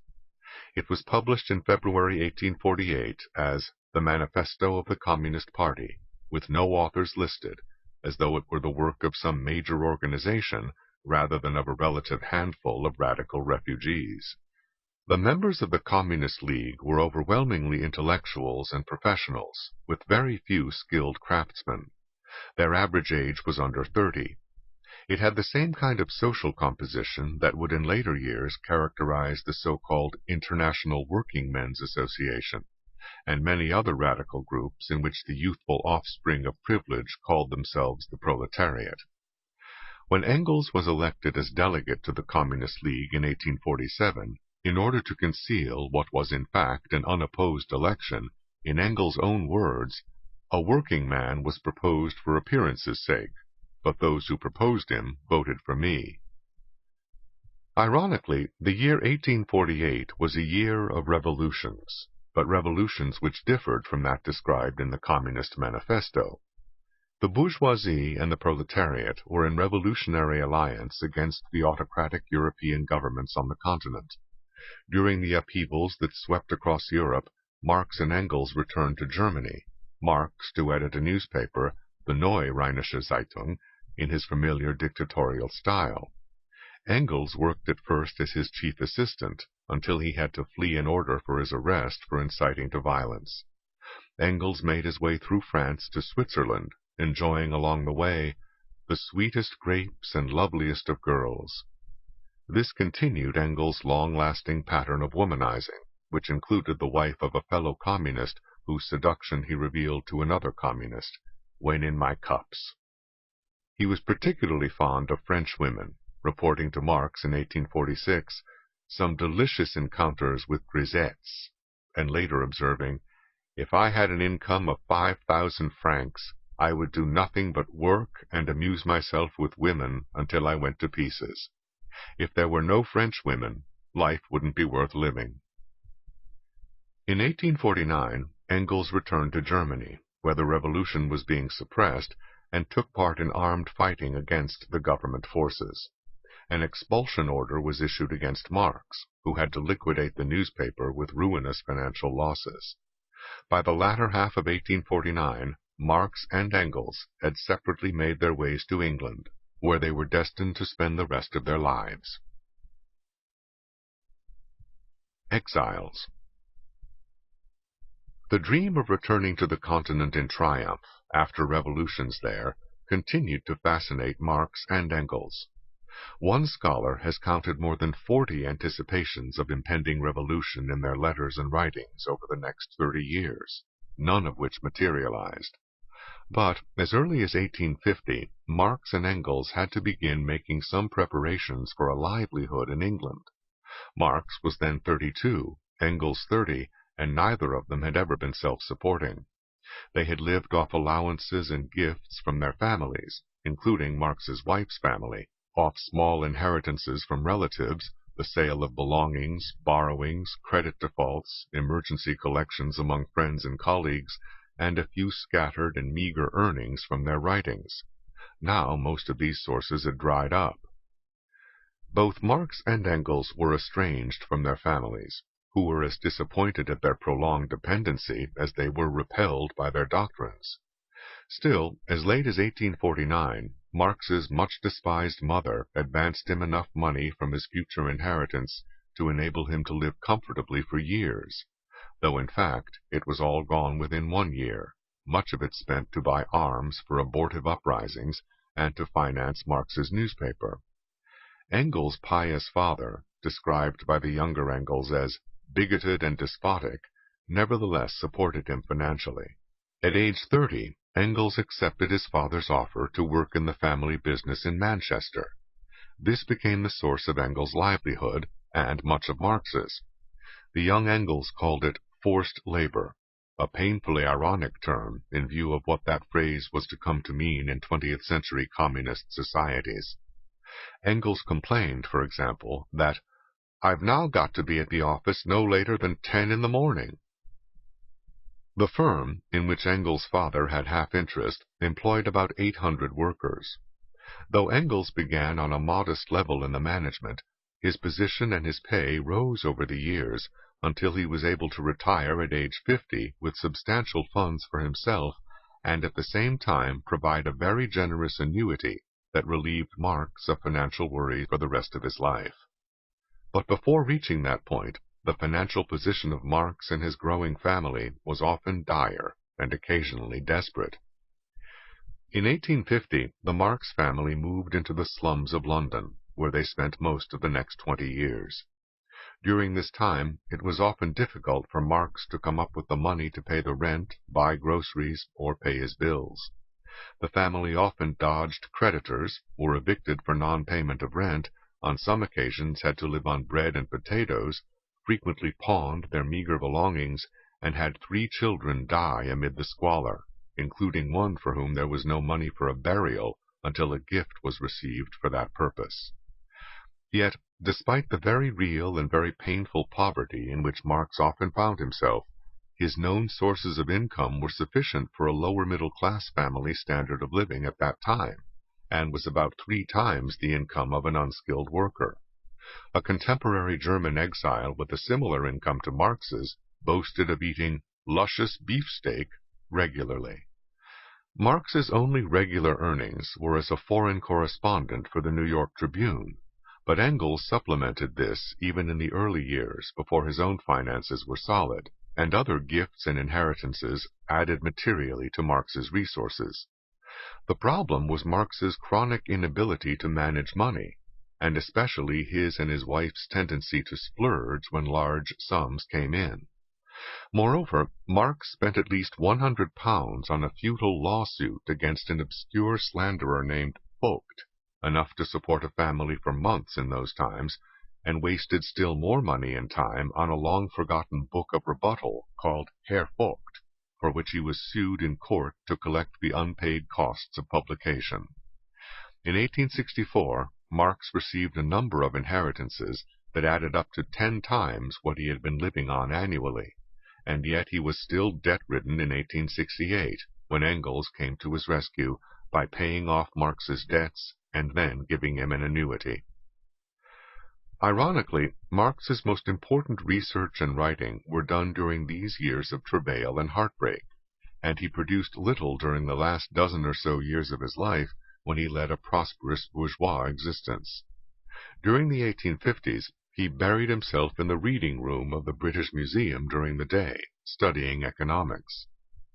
Until late at night and into the wee hours of the morning, he scribbled the voluminous manuscripts that represented several abortive attempts to write the book that eventually emerged as Capital. Engels wrote little during this period, when he was working as a capitalist in Manchester and underwriting Marx's efforts in the communist cause of overthrowing capitalism. Physical ills dogged Marx increasingly with the passing years. His irregular sleeping habits, alcohol consumption, and lack of personal cleanliness or exercise may well have contributed to these, as his improvidence made his family prey to hunger, disease, and the deaths of 3 children in infancy and early childhood. But he blamed these tragedies, like most of his troubles, on other people. The death of his infant son he blamed on bourgeois misery, which he apparently considered also the cause of the boils that covered his body, for he promised to make the bourgeoisie pay for them via his revolutionary writings. Marx repeatedly denounced creditors who insisted on collecting what he owed them. He even lost his temper at his wife for her bouts of tears in the midst of mounting tragedies. Even during the long years of poverty, the Marx household had a maid, Helene de Muth, better known by her nickname of Lenchen. She had been a servant of the elder Baroness von Westphalen, who in 1845 sent her as a present to her daughter, who was unprepared to take care of children or a household. Though the Marxes were seldom in a position to pay her, dear, faithful Lenchen remained in their service till their dying days, and then went to work for Engels. In her youth, she passed up suitors and other opportunities for jobs to stay and serve the Marxes. In 1851, during the most desperate period of the Marx family, when Marx's wife was pregnant, Lenchen soon became pregnant too. Only a few friends knew of the child's birth. He was sent away to be raised by a working-class family, and there was no father's name on the birth certificate. Marx's wife was told that Engels, a bachelor, was the father. But long after the deaths of Marx and his wife, it came out that in fact the father was Karl Marx. Engels confirmed it on his deathbed to Marx's tearful daughter. In his life he had taken the blame for Marx in order to save his friend's marriage, but in death Engels was apparently not prepared to take the blame forever. The child himself, Freddie Demuth, grew up with no relationship with Marx and never visited his mother as long as the Marxes were alive.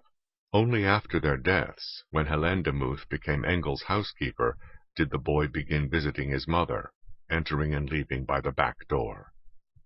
He was sacrificed first to Marx's convenience, then to Marx's image. His mother apparently loved him. When she died, she left everything to him. Marx's human relationships in general were self-centered, if not exploitative. When his wife gave birth to a child who died immediately, Marx briefly mentioned his own reactions in a letter to Engels, so totally ignoring the effect on his wife that Engels' reply reminded him that, "You don't say how she is." In 1851, at the age of 33, Marx wrote to my mother threatening to draw bills on her, and, in the event of non-payment, going to Prussia and letting myself be locked up. When his mother refused to be blackmailed this way, Marx complained of her insolent reply. After his mother later died in 1863, Marx's letter to Engels was a model of brevity, wasting no sentiment on the old woman, and focusing entirely on getting his inheritance immediately. Nor was this the only occasion when death in the family was seen in purely economic terms. Earlier, in 1852, he referred to some good news, the illness of my wife's indestructible uncle, and added, "If that dog dies now, I'll be out of trouble financially." Because Marx wanted German socialist Ferdinand Lassalle to find me some literary business in Germany to supplant my diminished income and increased expenditure, he cultivated him with flattery to his face and contempt behind his back. Marx referred to Lassalle's book on Hegel as an exhibition of enormous erudition when writing to Lassalle, and as a silly concoction when writing to Engels. Marx added that Lassalle was a Jewish nigger, based on Marx's analysis of his appearance. It is now perfectly clear to me that, as testified also by his cranial formation and hair growth, he is descended from the Negroes who joined Moses' exodus from Egypt, unless his paternal mother or grandmother was crossed with a nigger. Well, this combination of Jewish and Germanic stock with the Negroid basic substance is bound to yield a strange product. The fellow's importunity is also nigger-like. Engels likewise seized upon Lassalle's ancestry, called him a true Jew, and from Fürst to Last, the stupid Yid. Crude and repulsive as Marx's and Engels' racial remarks to each other often were, there is no need to make them still worse by putting them in the same category as 20th century racism that has justified genocide. Marx's much criticized essay on the Jewish question, for example, contains clear statements of his distaste for what he considered to be Jewish cultural or social traits, but in the end it was a defense of Jews' right to full political equality, written as a reply to a contemporary who had claimed that Jews should be required to give up their religion before receiving equal civil status. Marx hoped that the characteristics he disliked in Jews would fade away with the disappearance of capitalism, thus leading to abolishing the essence of Jewry, but hardly in the sense of Hitler and the Nazis. Similarly, despite his anti-Negro stereotypes, during the American Civil War he conducted propaganda for the North and for the emancipation of slaves. Perhaps more indicative, he agreed to the marriage of his eldest daughter to a man known to have some Negro ancestry, after discouraging other suitors. Likewise, Engels in 1851 expressed to a friend his hope that the present persecution of Jews in Germany will spread no further. Marx and Engels were, in short, inconsistent and privately crude, but hardly racial fanatics. The First International. Along with the Communist Manifesto and Capital, the other milestone in Marx's career was his leadership of the First International, the International Working Men's Association.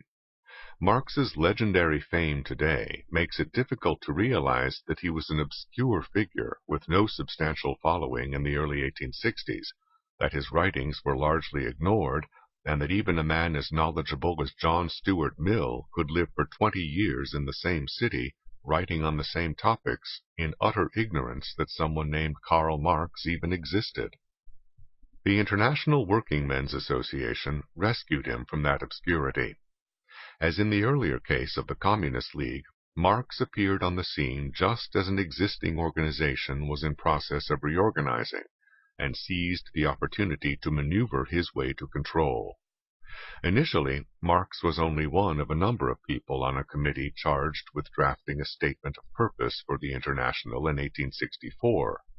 He had taken no active part in the organization before, was only belatedly brought into the discussions, and was mentioned last on the list of participants. Yet Marx was able to get the group bogged down in interminable discussions as a prelude to his coup. As he described it in a letter to Engels, "In order to gain time, I proposed that before we edited the preamble, we should discuss the rules. This was done. It was an hour after midnight before the first of the 40 rules were agreed to. Creamer said, and this was what I was aiming for, 'We have nothing to show the committee, which meets on October 25th. We must postpone the meeting to November 1st. But the subcommittee can get together on October 27th and attempt to reach a definite conclusion.' This was agreed to, and the documents were sent back for my opinion." From here on, it was Marx's show. On a pretext, Marx's own word, "I altered the whole preamble, threw out the Déclaration de Principe, and finally replaced the 40 rules with 10. He then maneuvered some Marxists into key positions in the new organization, and by 1867 was writing to Engels of "this powerful machinery in our hands," and of his own influence from behind the scenes. The membership of the International was, however, never predominantly Marxist, and conflicting currents were always at work. Engels only hoped that the next International would become communist and openly proclaim our principles. Eventually, the commanding figure of the Russian revolutionary anarchist Mikhail Bakunin rose to challenge Marx for control of the International. Their struggle for control ultimately destroyed the organization. Marx managed to get Bakunin expelled and had the headquarters of the International transferred to the United States, where it would be safe from other European revolutionary challenges, even though he knew that would also mean its demise as well. It was a rule or ruin tactic that would appear again and again in later communist infiltrations of non-communist organizations. Twilight Years. In the decade that remained of his life after the destruction of the International, Marx published little. His financial worries were largely behind him, but illnesses plagued him and his wife. The completion of Capital was delayed not only by illness, but also by Marx's side excursions into other subjects, notably the history of Russia, which required him to learn the Russian language. Even Engels did not know that Marx had let the manuscripts of volumes 2 and 3 of Capital sit untouched for years while he dallied with other matters. When Engels discovered this after Marx's death, he said that if I had been aware of this, I would not have let him rest day or night until everything had been finished and printed. Engels had been vainly urging Marx since 1845 to finish the projected book on economics. As it was, Much of the last 2 decades of Engels' life were taken up trying to decipher and assemble the manuscripts for the remaining 2 volumes of Capital. Realizing the monumental task that this involved, and his own advancing age, Engels initiated the young Karl Kautsky into the mysteries of Marx's handwriting, enabling Kautsky to eventually assemble the remaining manuscripts into Theories of Surplus Value, a separate 3-volume work, originally intended by Marx as the final volume of Capital. Thus, a work begun in the middle of the 19th century was not completely published until the end of the first decade of the 20th century. Marx once observed that all his earnings from Capital would not pay for the cigars he smoked while writing it. It took 4 years to sell 1,000 copies, and though translations began to appear with the passing years, Marx remained in his lifetime a little-known figure outside the ranks of revolutionaries. His greatest notoriety came as a defender of the bloody activities of the Paris Commune of 1871. His book on the subject, The Civil War in France, sold far more copies than the Communist Manifesto. Marx relished this public notoriety, though it also included death threats. The Marx family, even after being relieved from dire poverty, had many rocky roads to travel. Marx's wife, a beauty in her youth, found herself with a pock-marked face as a result of illness. In her words, looking more like a kind of rhinoceros which has escaped from a zoo than a member of the Caucasian race. She remained a nervous wreck and irritable with her children as a result of decades of strain, for which her pampered upbringing had not prepared her. While her mother's servant, Helene de Muth, had been a godsend to a young wife unable to take care of children, money, or a household, Lenchen's handling of these responsibilities may also have retarded or prevented Jenny Marx from maturing. Her immaturity was still evident long after she ceased to be young. At age 50, she realized a lifetime ambition by giving a ball, complete with uniformed servants and hired musicians. Even as a middle-aged woman and the wife of a revolutionary, she had visiting cards printed up identifying herself as Baroness von Westphalen. Nor were these the only vanities in which she and Marx indulged. They continued to give their daughters piano lessons, music, and dancing lessons, even when this sometimes meant not paying the rent. Keeping up appearances was a major item in the Marx's budget throughout their lives. During his worst years of financial desperation, Marx strove mightily and with pained embarrassment to prevent visitors from discovering his poverty, though Engels pointed out how futile and pointless this was, even when this required his wife to take everything that was not actually screwed down to the pawn shop to pay for entertaining them. During one of his worst financial crises, Marx contemplated the most extreme reduction of expenditure, which might include requiring him to move into purely proletarian accommodation and get rid of the maids. The 3 Marx daughters all became involved with men unable to support them, 2 through marriage and 1 in a common-law relationship. All received money at one time or other from Engels, the eldest to pay overdue rent, the middle daughter repeatedly for a variety of reasons, and the youngest in a large inheritance which she did not live long to enjoy. Marx's relationships with his children and grandchildren, however, show his most happy and human side. He was a gentle and indulgent father, who amused his children with his own original fairy tales, and picnicked and played with them with great relish. The deaths of those who perished in childhood severely affected him for years afterwards. Marx wrote in a letter, "Bacon says that really important men have so many contacts with nature and the world, and have so much to interest them, that they easily get over their loss. I am not one of these important men. My child's death has shattered my heart and brain, and I feel the loss as keenly as on the first day." Assessments. Marx with his children was a very different man from the Marx described by his adult contemporaries.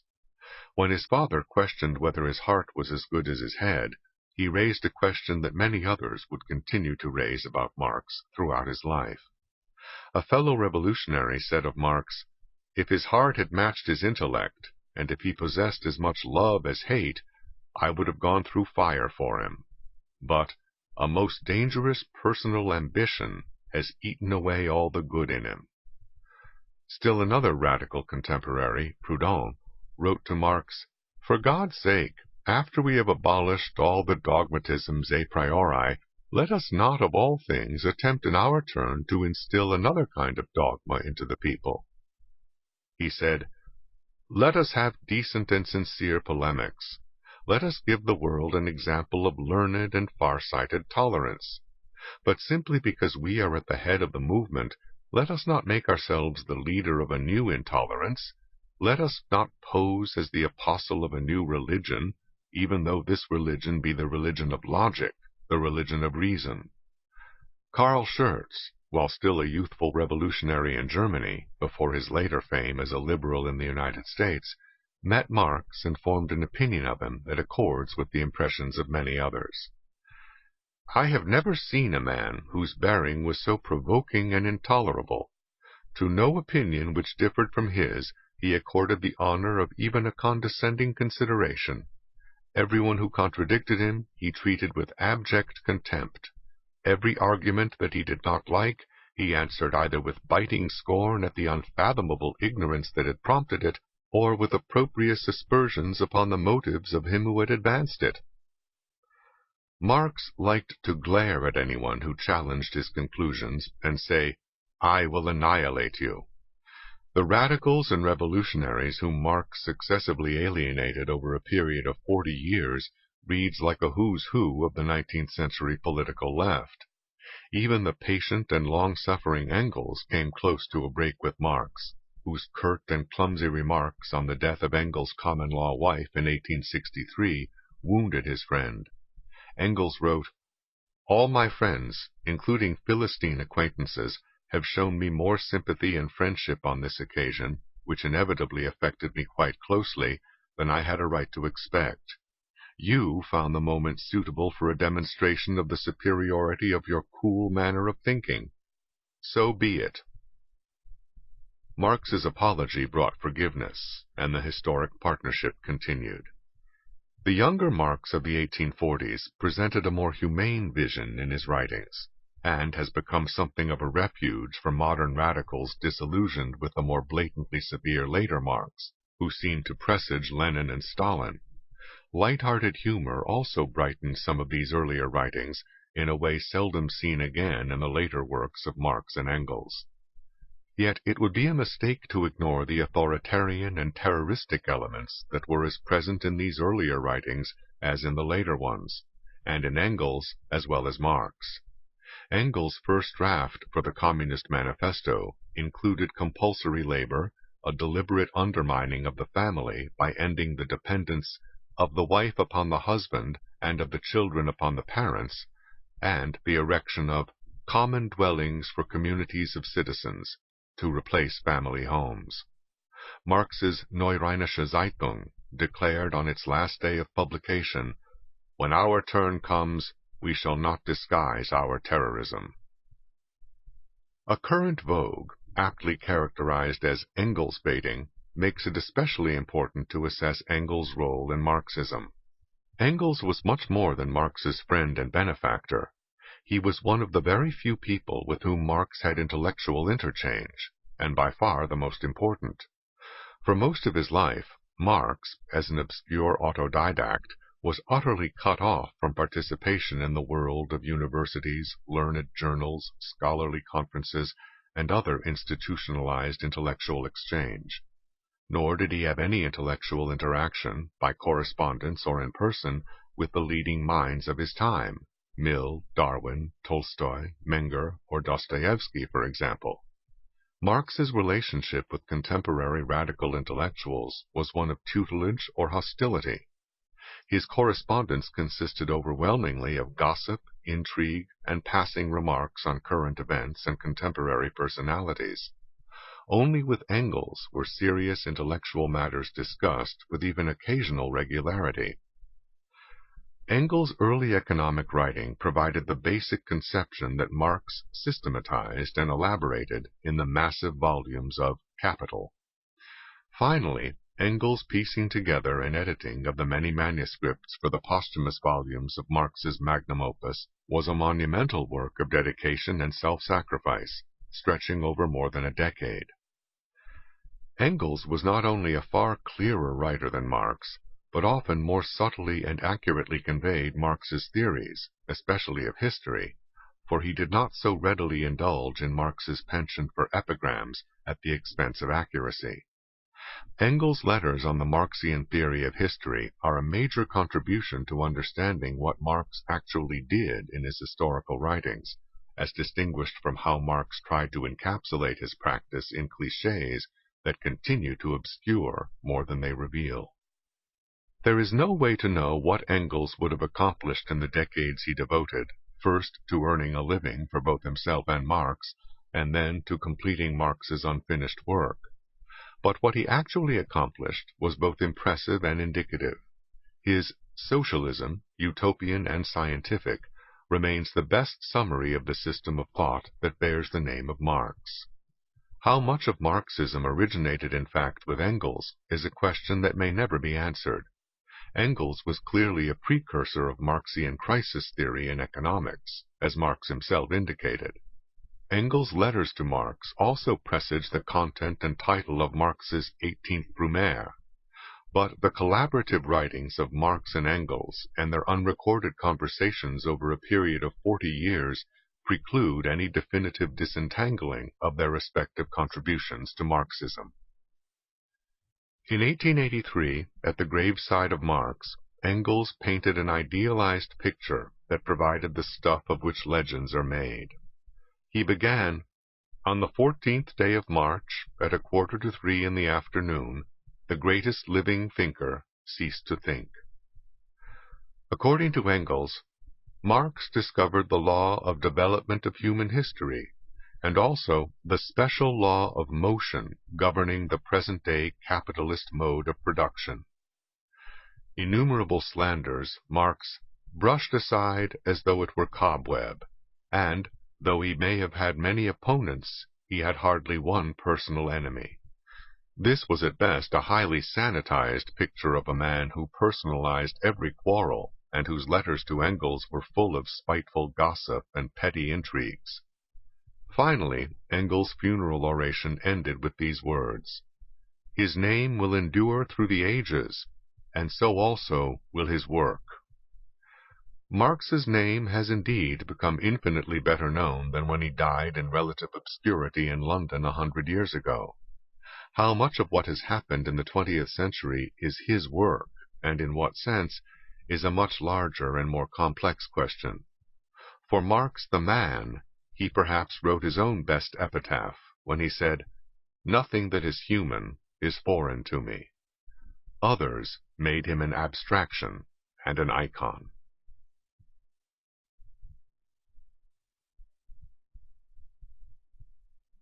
Legal issues. Penny-wise on crime. For more than 200 years, the political left has been coming up with reasons why criminals should not be punished as much, or at all. The latest gambit in Missouri is providing judges with the costs of incarcerating the criminals they sentence.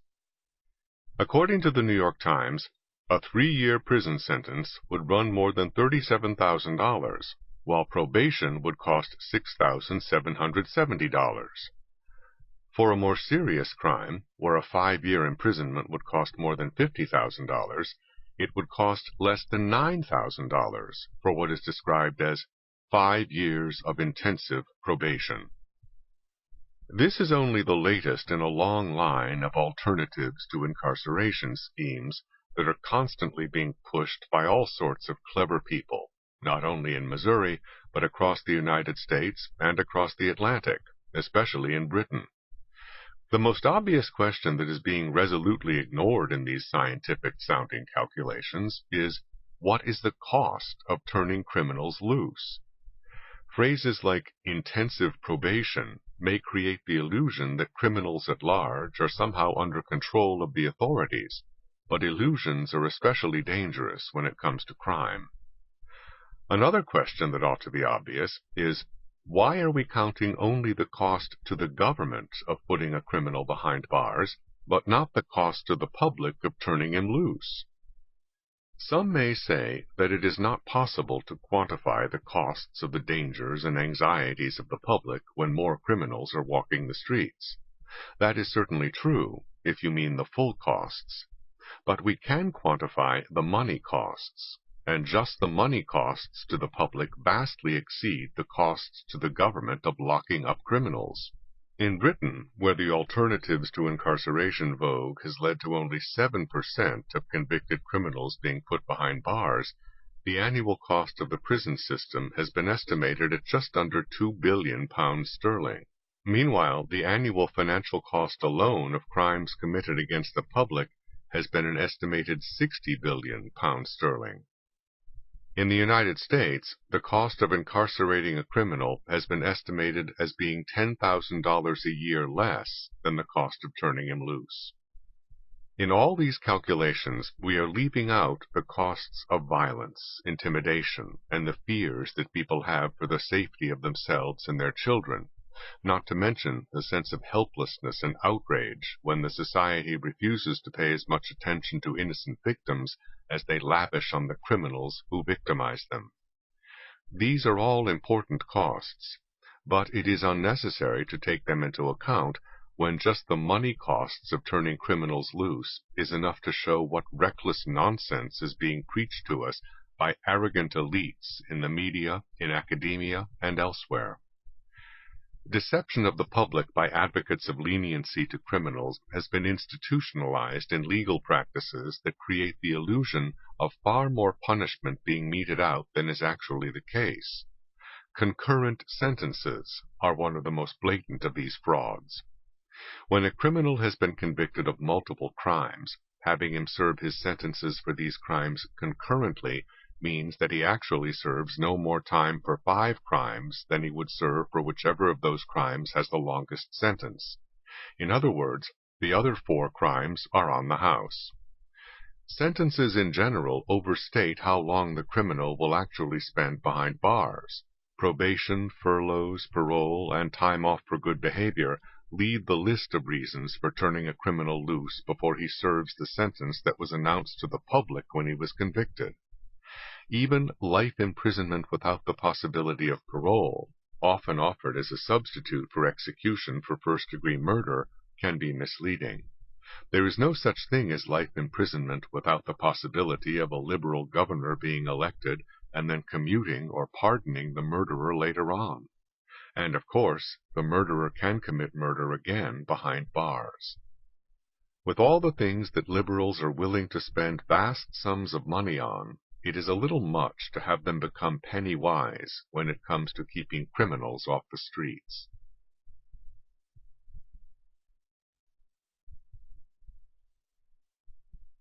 Justice for Little Angelo. Little Angelo finally got justice, though he died too young to even know what justice meant. Angelo Marinda lived only 8 months, and it took more than twice that long to convict his father of his murder. Tragically, the policies and the mindset among the authorities responsible for the well-being of children, the practices and notions that put this baby at risk, are still in place, and more such tragedies are just waiting to happen. Little Angelo came to the authorities' attention only 12 days after he was born, when he turned up at a hospital with broken bones. How would a baby less than 2 weeks old have broken bones, and what do you do about it? Many of us would say that you get that baby away from whoever broke his bones and never let them near him again. But that is not what the experts say. Experts always have solutions. How else are they going to be experts? The fashionable solution is called family reunification services. The severity of little Angelo's injuries would have made it legally possible to simply take him away and put him up for adoption by one of the many couples who were hoping to adopt a baby. But no. Through the magic of family reunification services, parents are supposed to be changed so that they will no longer be abusive. A social worker told the court 2 years ago that the San Mateo County Children and Family Services Agency will be recommending reunification services as the parents are receptive to receiving services. The fact that little Angelo's sister had already had to be removed from that same home did not seem to dampen this optimism. At the heart of all this is the pretense to knowledge that we simply do not have and may never have. There are all sorts of lofty phrases about teaching parenting skills or anger management or other pious hopes, and children's lives are being risked on such unsubstantiated notions. Little Angelo himself apparently knew better. After months in a foster home, he was allowed back for a visit with his parents, and had a look of fear in his eyes when he saw them. But expertise brushes aside what non-experts believe, and little Angelo was not an expert, at least not in the eyes of the social workers who were in charge of his fate. The fact that he had returned from a previous visit with bruises did not make a dent on the experts. Social workers thought it would be nice if little Angelo could have a 2-day unsupervised visit with his parents at Christmas. It was a visit from which he would not return alive. Now, more than 16 months after the baby's death, Angelo's father has been convicted of having literally shaken him to death. Incidentally, there were experts who testified on the father's behalf at the trial, one of whom gave testimony that contradicted what he himself had written in a book. This expert had never seen little Angelo, dead or alive. The time is long overdue for us to stop pretending to know things that nobody knows, not even people with impressive letters in front of their names or behind their names. Whether these experts are simply cynical guns for hire or really believe their own theories and rhetoric is beside the point. Unsubstantiated theories are no foundation for risking the lives of the helpless. How anyone could break the bones of a newborn baby is something that people may speculate about, but to claim to know how to turn such parents into decent human beings is reckless, and to risk a baby's life on such speculation is criminal. It is too bad that only one man will go to jail for this crime. There ought to be room in a cell somewhere for the social workers and their bosses who made this murder possible in the face of blatant evidence about the dangers that an infant could see, even if the responsible adults refuse to see. The pretense of knowledge allows judges, social workers, and others to do something by sending people to training in parenting skills and other psychobabble with no track record of success. And it allows children like little Angelo to be killed.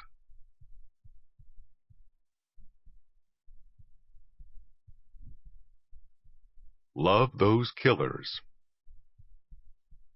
Most of us were horrified to learn that Andrea Yates had killed 5 of her own children by drowning them, one at a time, in a bathtub. But that may be because we are not among the morally anointed. Big-time celebrities like Rosie O'Donnell and Today Show hostess Katie Couric apparently see things differently. I felt such overwhelming empathy for her of what it must have been like for her to do that, said Rosie O'Donnell. When you've been on the edge, you can understand what it's like to go over. Katie Couric on the Today Show seemed likewise to think the big issue was Mrs. Yates's psyche. She said, "Mrs. Yates, after you drowned your 5 children, how did that make you feel?" The Today Show put on the screen information showing where to send donations to the Legal Defense Fund for Andrea Yates. In Houston, the local chapter of the National Organization for Women formed something called the Andrea Yates Support Coalition and is planning to raise money for her defense. This has apparently become a so-called woman's issue because the claim is being made that Mrs. Yates suffered from postpartum depression and that either that or the drugs she had to take caused her to kill her children. But of course, the reason we hold trials is to find out which claims by either side can stand up in court. The judge has slapped a gag order on the attorneys in this case, in order to prevent pretrial publicity from biasing the jury. But in reality, that just means that the public will hear only Andrea Yates's side of the story before the trial. We will of course never hear the children's side of the story. Unfortunately, the vogue of leaping to the defense of killers is not limited to women or even to the United States. Just this summer, 2 teenage boys who had sadistically murdered a 2-year-old toddler in Britain when they were 10 years old were released from prison and given new identities so that they would not suffer any bad consequences from members of the public who were not as much in tune with current non-judgmental fashions. What other people might suffer from these young killers in the course of another half-century or more of their lives did not seem to raise nearly as much concern. Shrinks said that they were no danger to others, which is what Shrinks said about some of the American teenagers who later killed their schoolmates in shooting sprees. At a cost of about $2 million to the British taxpayers, the young British killers and their families have been set up in 3-bedroom homes. They have even been given spending money, with which one of the parents has bought a car. Even before being released from imprisonment, in facilities without bars, but with TV and other amenities, including karate lessons and spending money for Christmas, the young killers were allowed out on supervised furlough to see sports events and even visit shopping malls. It was at a shopping mall that they had lured the little toddler away and then tortured him to death. The foreman of the jury that convicted them recalls seeing the terrible pictures of the little toddler's body and then catching the eye of one of the young killers, who smirked in the courtroom. However, the politically correct line in Britain, as in the United States, is that expressed by a penal reform advocate, who said, "If children do something wrong, they should be dealt with through the care system and not the criminal justice system." Meanwhile, the liberal media in England has vilified the mother of the murdered child, who has protested these boys' early release and the posh life provided for them and their families. The media compared her unfavorably with more forgiving mothers, according to the Guardian newspaper. Apparently, all mothers should be non-judgmental about their babies' sadistic young killers. Back in the 1960s, it was considered eccentric, at least, when Norman Mailer took up the cause of a convicted murderer and managed to get him released from behind bars. It was no doubt considered somewhat more than eccentric by a man that the ex-con killed after being released. But today, what was once considered eccentric is par for the course in certain elite circles. Outcries of outrage from the public only confirm the Anointed in their own smug sense of being special, nobler and wiser than the common herd. What a price to pay, so that some people can feel more non-judgmental than thou, or simply affirm within their own little coterie that they are one of us, instead of one of them.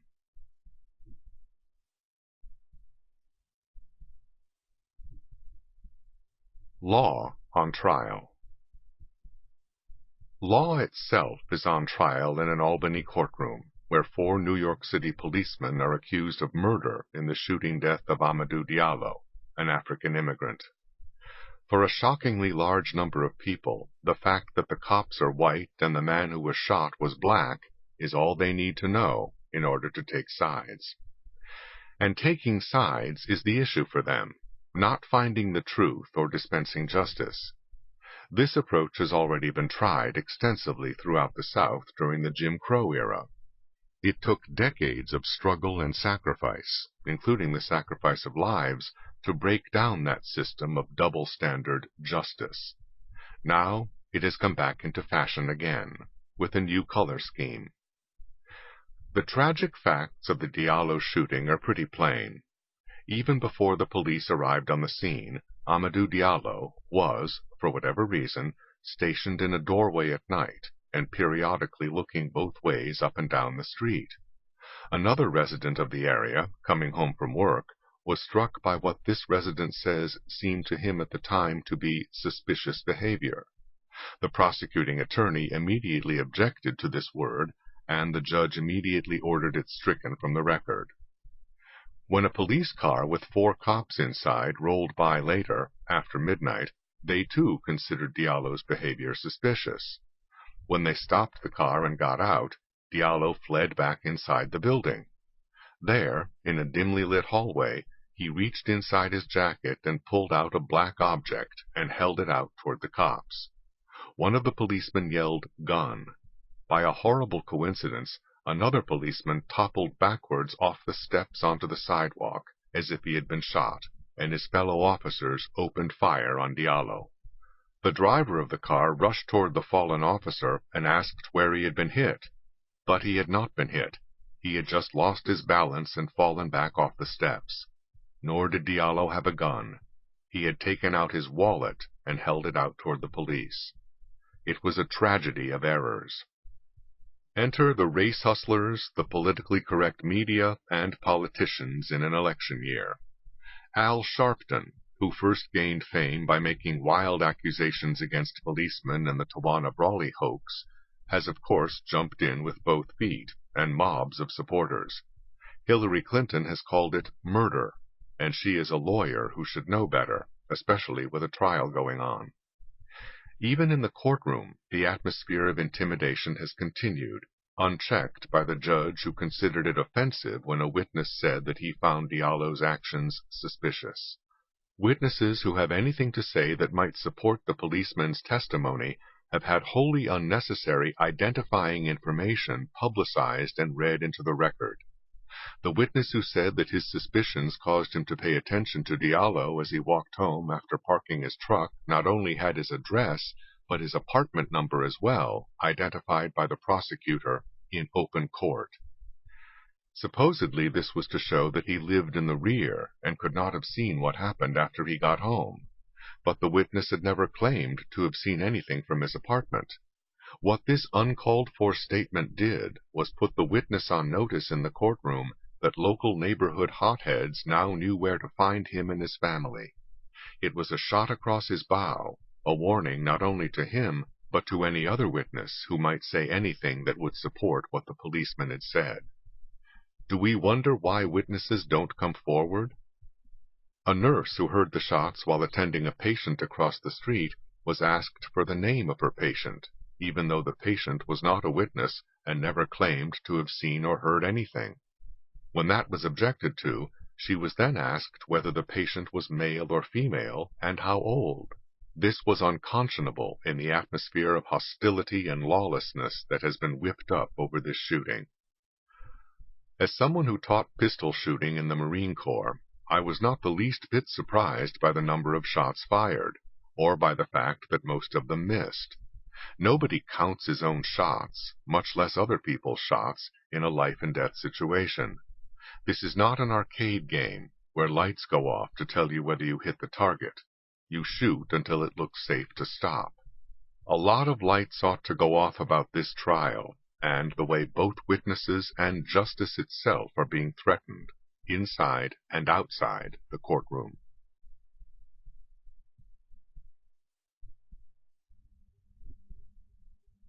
Aborted Knowledge.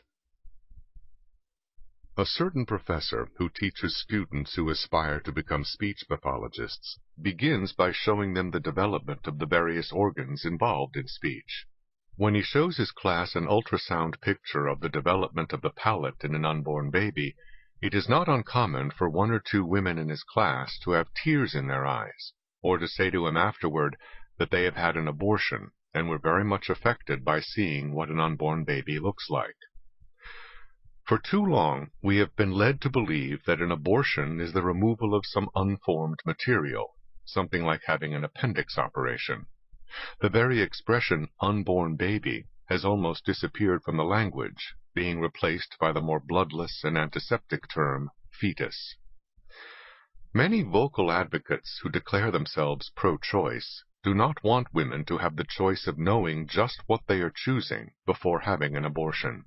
Ferocious opposition has stopped the showing of pictures of an abortion in process, even in schools or colleges that show movies of naked adults performing various sex acts.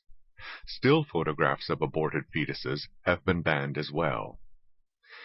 The particularly grisly procedure known as partial birth abortion cannot even be referred to in much of the media, where it is called a late-term abortion, another bloodless term, and one that shifts the focus from what happens to when it happens. What happens in a partial birth abortion is that a baby who is developed too far to die naturally when removed from his mother's body is deliberately killed by having his brains sucked out. When this is done, the baby is not completely out of his mother's body, because if he were, the doctor would be charged with murder. There is no medical reason for this procedure, which has been condemned by the American Medical Association.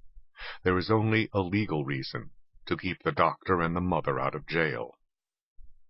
All this is smoothly covered over in the media by calling such actions a late-term abortion and refusing to specify what happens.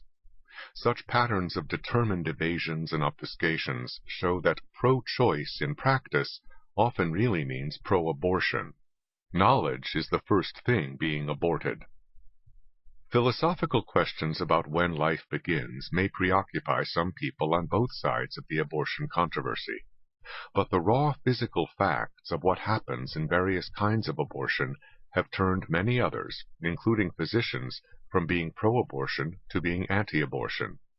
One doctor, who had performed many abortions, never performed another one after seeing an ultrasound movie of the baby's reactions. With most other medical procedures, informed consent is the watchword. But when the issue is abortion, great efforts are made to keep choice from becoming too informed. Politically and legally, the abortion issue is too complex for any easy resolution. We have gone through a quarter of a century of bitter controversy precisely because the Supreme Court went for an easy resolution back in 1973 with the Roe v. Wade decision. Before then, various states had made differing efforts to wrestle with and balance the weighty concerns on both sides of the abortion issue. But Supreme Court Justice Harry Blackmun rushed in where angels fear to tread, with a one-size-fits-all decision washed down with the blatant lie that this was based on the Constitution. Far from settling things, Roe v. Wade has led to polarization and escalating strife all across the country, including bombings and assassinations.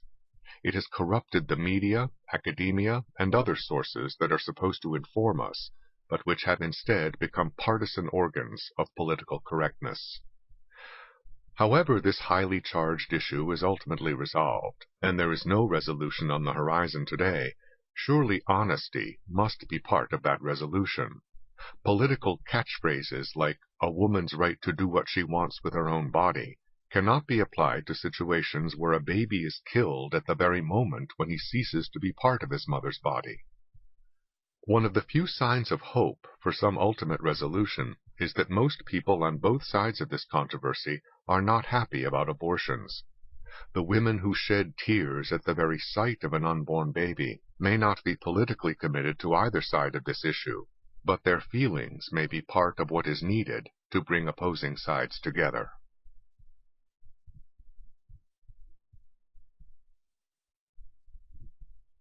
Gun control myths.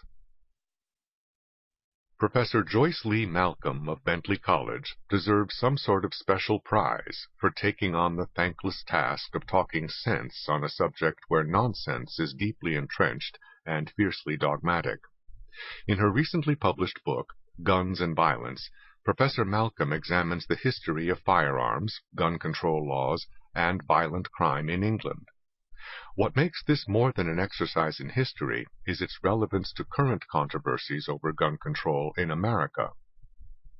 Gun control zealots love to make highly selective international comparisons of gun ownership and murder rates. But Joyce Lee Malcolm points out some of the pitfalls in that approach.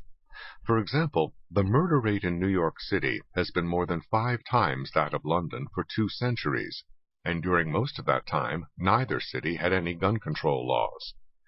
In 1911, New York State instituted one of the most severe gun control laws in the United States, while serious gun control laws did not begin in England until nearly a decade later. But New York City still continued to have far higher murder rates than London. If we are serious about the role of guns and gun control as factors in differing rates of violence between countries, then we need to do what history professor Joyce Lee Malcolm does: examine the history of guns and violence.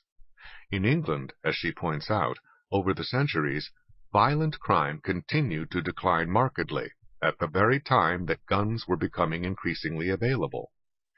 England's Bill of Rights in 1688 was quite unambiguous that the right of a private individual to be armed was an individual right, independently of any collective right of militias. Guns were as freely available to Englishmen as to Americans, on into the early 20th century.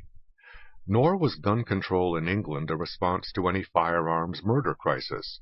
Over a period of 3 years near the end of the 19th century, there were only 59 fatalities from handguns in a population of nearly 30 million people, according to Professor Malcolm.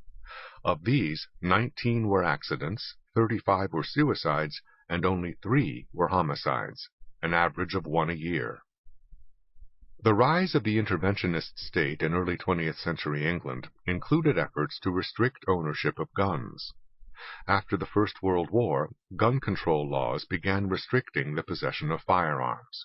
Then, after the Second World War, these restrictions grew more severe, eventually disarming the civilian population of England, or at least the law-abiding part of it.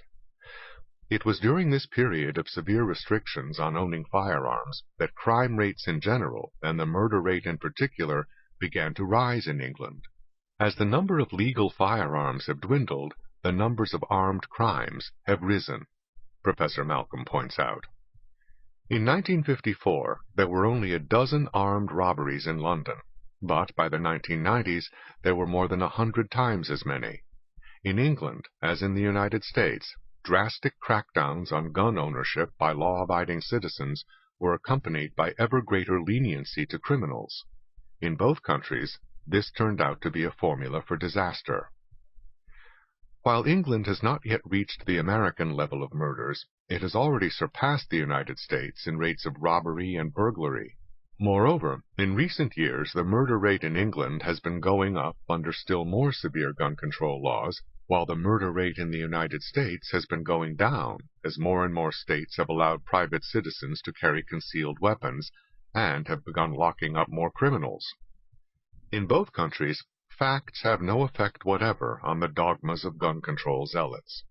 The fact that most guns used to murder people in England were not legally purchased has no effect on their faith in gun control laws there, any more than faith in such laws here is affected by the fact that the gun used by the recent Beltway snipers was not purchased legally either.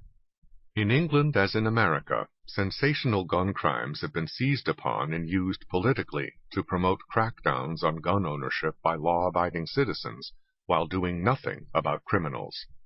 American zealots for the Brady Bill say nothing about the fact that the man who shot James Brady and tried to assassinate President Reagan has been out walking the streets on furlough.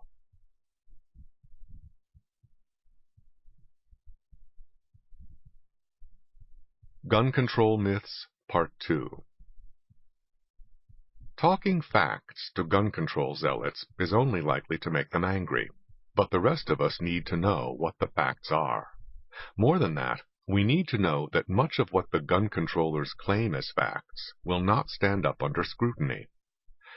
The grand dogma of the gun controllers is that places with severe restrictions on the ownership of firearms have lower rates of murder and other gun crimes. How do they prove this? Simple. They make comparisons of places where this is true and ignore all comparisons of places where the opposite is true. Gun control zealots compare the United States and England to show that murder rates are lower where restrictions on ownership of firearms are more severe. But you could just as easily compare Switzerland and Germany, the Swiss having lower murder rates than the Germans, even though gun ownership is 3 times higher in Switzerland. Other countries with high rates of gun ownership and low murder rates include Israel, New Zealand, and Finland.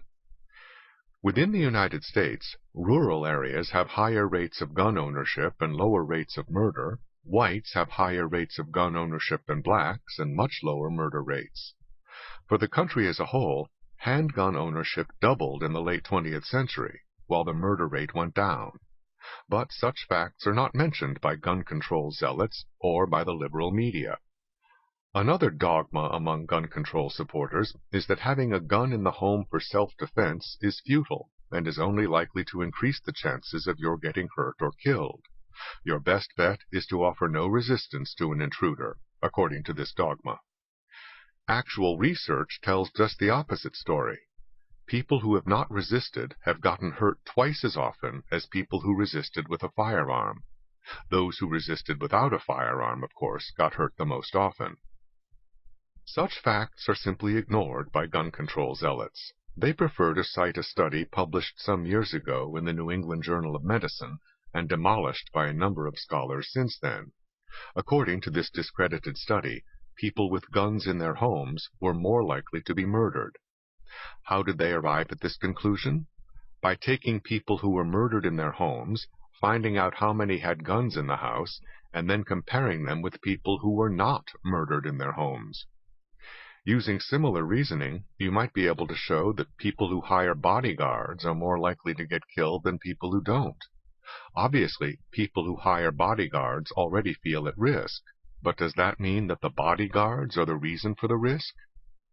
Similarly illogical reasoning has been used by counting how many intruders were killed by homeowners with guns and comparing that with the number of family members killed with those guns. But this is a nonsense comparison, because most people who keep guns in their homes do not do so in hopes of killing intruders. Most uses of guns in self-defense, whether in the home or elsewhere, do not involve actually pulling the trigger. When the intended victim turns out to have a gun in his hand, the attacker usually has enough brains to back off. But the lives saved this way do not get counted. People killed at home by family members are highly atypical. The great majority of these victims have had to call the police to their homes before because of domestic violence, and just over half have had the cops out several times. These are not just ordinary people who happened to lose their temper when a gun was at hand. Neither are most children who are killed by guns just toddlers who happen to find a loaded weapon lying around. More of those children are members of teenage criminal gangs who kill each other deliberately. Some small children do in fact get accidentally killed by guns in the home, but fewer than drown in bathtubs. Is anyone for banning bathtubs? Moreover, the number of fatal gun accidents fell over the years, while the number of guns was increasing by tens of millions. None of this supports the assumption that more guns mean more fatal accidents. Most of the gun controllers' arguments are a house of cards. No wonder they don't want any hard facts coming near them.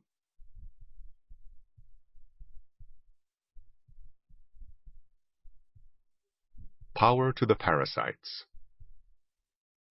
It may be a landmark in the history of American business and of American society if Dow Corning's filing for bankruptcy is the beginning of the end for this corporation.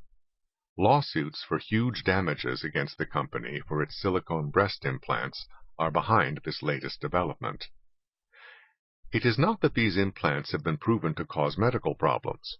Rather, it has been unnecessary to prove anything in order to get cases put before juries who are free to hand out other people's money in whatever amounts strike their fancy, in response to whatever appeals the plaintiff's lawyers make. Scientific study after scientific study has failed to turn up evidence to substantiate the claims made by those suing Dow Corning over breast implants. Meanwhile, back in the courts, judges and juries are handing out multi-million-dollar awards in damages. The fate of one corporation is not a major national issue, but what it implies about our whole system of justice has grim implications for the future of this country.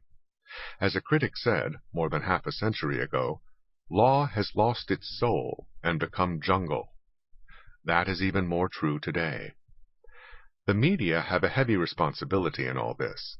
Their willingness to serve as a megaphone for all sorts of politically correct groups and movements has sent them off and running like a pack of hounds after any business accused of anything by the radical feminists, the environmentalists, or other favorites of the Anointed. The very idea that the burden of proof is on the party who makes a legal charge has gone out the window as far as whole categories of charges are concerned. This is nowhere more true than in so-called women's issues, but it is also true in racial issues, environmental issues, and other crusades pushed by strident activists. More than individual injustices are involved. A whole class of parasites has been created and sanctified, ranging from the panhandlers in the streets to the lawyers in the suites. You can believe that Dow Corning will not be the last of their prey. All over this country, doctors, local governments, corporations, universities, and many others are being targeted for lawsuits by attorneys on the prowl wherever there is money to be had. Anyone with a deep pocket is fair game, and many of these deep pockets are nothing more than a lot of much shallower pockets of taxpayers and stockholders. 2 centuries ago, British statesman Edmund Burke warned of the dangers to any society that promotes the idea that some of its citizens are the natural prey of others. Yet that is not only what the litigation explosion is all about, it is what all the political talk of the rich is all about. This is the age of the complaining classes, whether they are lawyers, community activists, radical feminists, race hustlers, or other squeaking wheels looking for oil. No society ever thrived because it had a large and growing class of parasites living off those who produce. On the contrary, the growth of a large parasitic class marked the decline and fall of the Roman Empire and the collapse of Spain from the heights of its golden age. Despite Karl Marx's use of the term proletariat to describe the working class, the Roman proletariat was not so much a working class as an underclass supported by government handouts. But the parasites in ancient Rome also included a large and growing bureaucracy.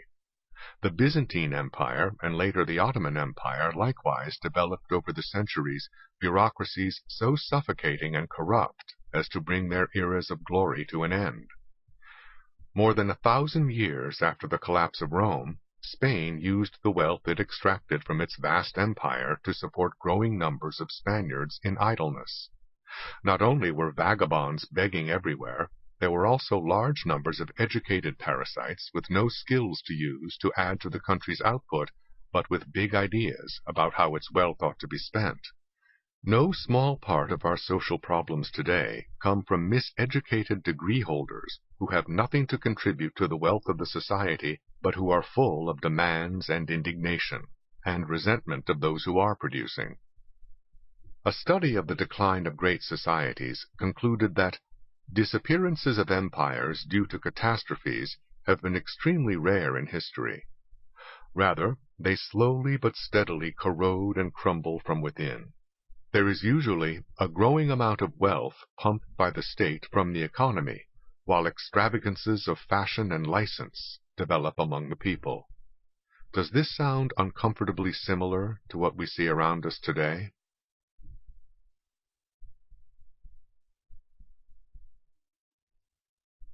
Medical lawsuits. When a friend told me recently that he was going to undergo a painful medical procedure to see if he has cancer, it reminded me of a time years ago when I faced a similar prospect. The testing procedure in my case would have been both painful and with some risk of infection.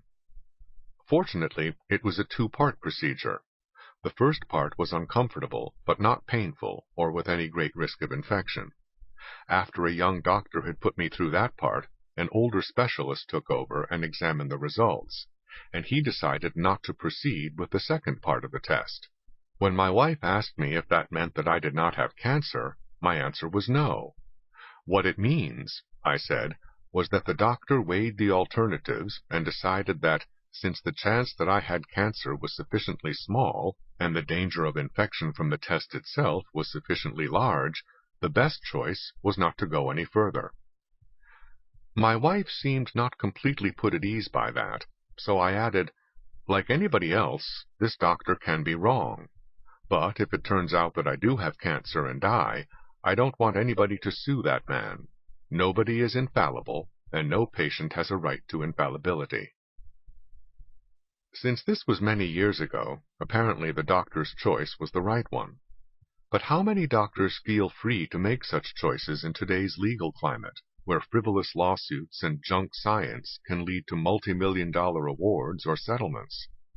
After so many megabucks awards grew out of claims that babies born with cerebral palsy could have been spared if only the doctor had delivered them by cesarean section, C-section births rose sharply. But it did not reduce cerebral palsy. While the C-section births may not protect babies from cerebral palsy, they protect doctors from being ruined financially by glib lawyers and gullible juries. Those lawyers who claim that their big bucks awards don't add much to the cost of medical care are counting only the sums of money they collect. But needless operations and needless tests are not free, either financially or otherwise. Today, I cannot help wondering whether my friend is going to be put through a painful procedure for his sake, or because the doctor dares not fail to do this test for fear of a lawsuit somewhere down the road. This is one of the hidden costs of frivolous lawsuits and runaway damage awards, quite aside from the sums of money pocketed by lawyers. When I was growing up, it would never have occurred to me that Dr. Cheney, our family physician, was doing anything other than giving it his best shot for the sake of our health. It probably never occurred to Dr. Cheney that we might sue him. For one thing, he knew we didn't have enough money to hire a lawyer, so that was out of the question in the first place. Trust between doctor and patient is not a small thing. Sometimes it can be the difference between life and death. Our laws recognize the enormous importance of that relationship by exempting doctors from having to testify to what a patient has told them, even if it is a murder case. To go to these lengths to protect the doctor-patient relationship and then blithely throw it away with easy access to frivolous lawsuits makes no sense. Neither does creating a massive medical bureaucracy to pay for treatments and medication, where that means that patients can only go to those doctors pre-selected for them by some insurance company or the government. One of my favorite doctors retired early and spent some time explaining to me why he was doing so. The growing red tape was bad enough, but the deterioration of the doctor-patient relationship soured him even more. Earlier in his career, patients came to him because someone had recommended him, and they came with a wholly different attitude from that of someone who had been assigned to him by an insurance company. He now found much more of a distrustful, if not adversarial attitude that didn't do him any good or the patient any good. That may be the biggest cost of our current bureaucratic and legal environment.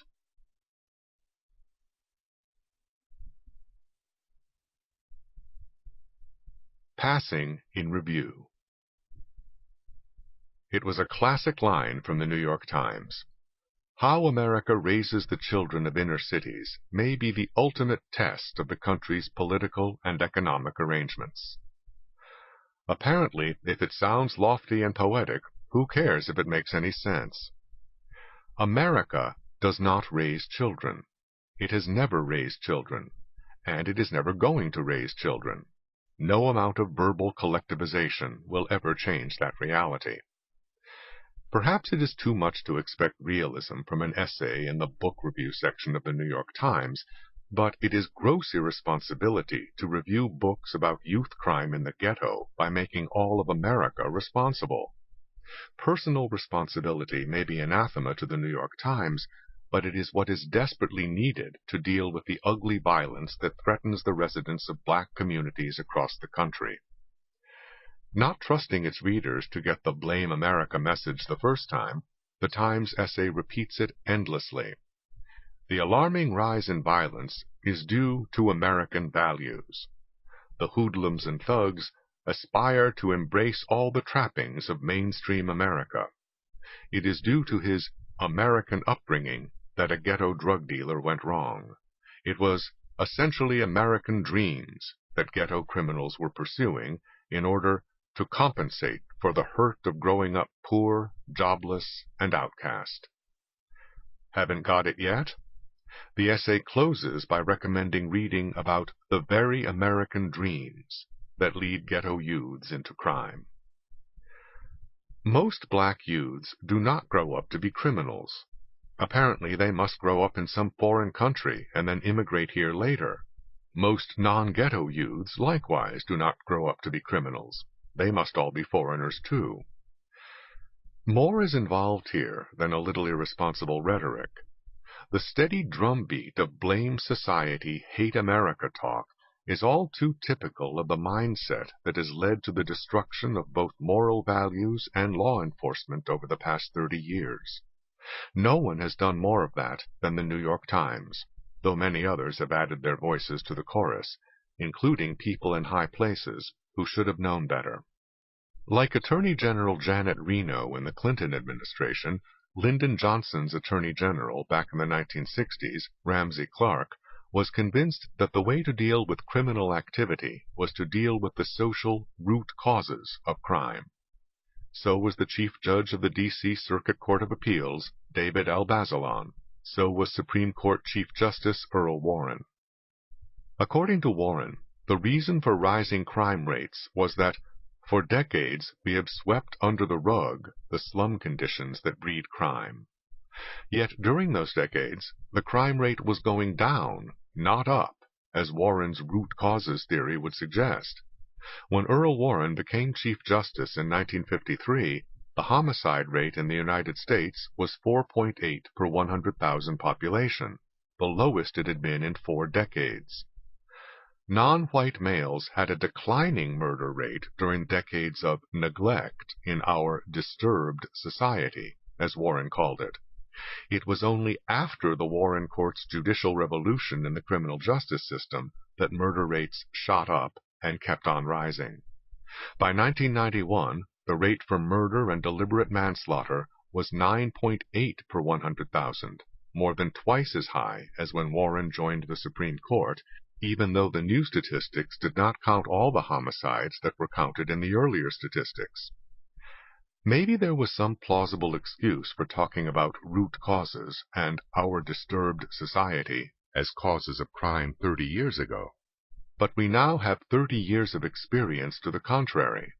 During that time, there have been all sorts of expensive social programs, reduced law enforcement, and intellectuals making excuses for criminals. The soaring crime rates that followed the liberal nostrums of the 1960s have produced no change of mind. Liberals are often wrong, but never in doubt. They are still blaming social conditions, society, America. It will never occur to them to blame themselves. Does anyone seriously believe that excuse-making and counterproductive policies on crime are a favor to black communities? It is now so widely known and so well documented that black people are the main victims of black criminals that there is no room for honest misunderstanding on this subject. Is the well-being of black people less important than scoring ideological points or denouncing America? Those who respond to concerns about crime in the streets by talking about crime in the suites may score a verbal point, but urban residents in general, and black inner-city residents in particular, are not huddled in their apartments at night behind doubly locked doors for fear of being sold junk bonds.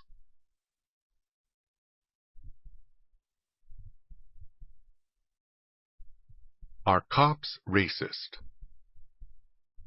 In much of the liberal media, large-scale confrontations between police and people who are breaking the law are usually reported in one of two ways.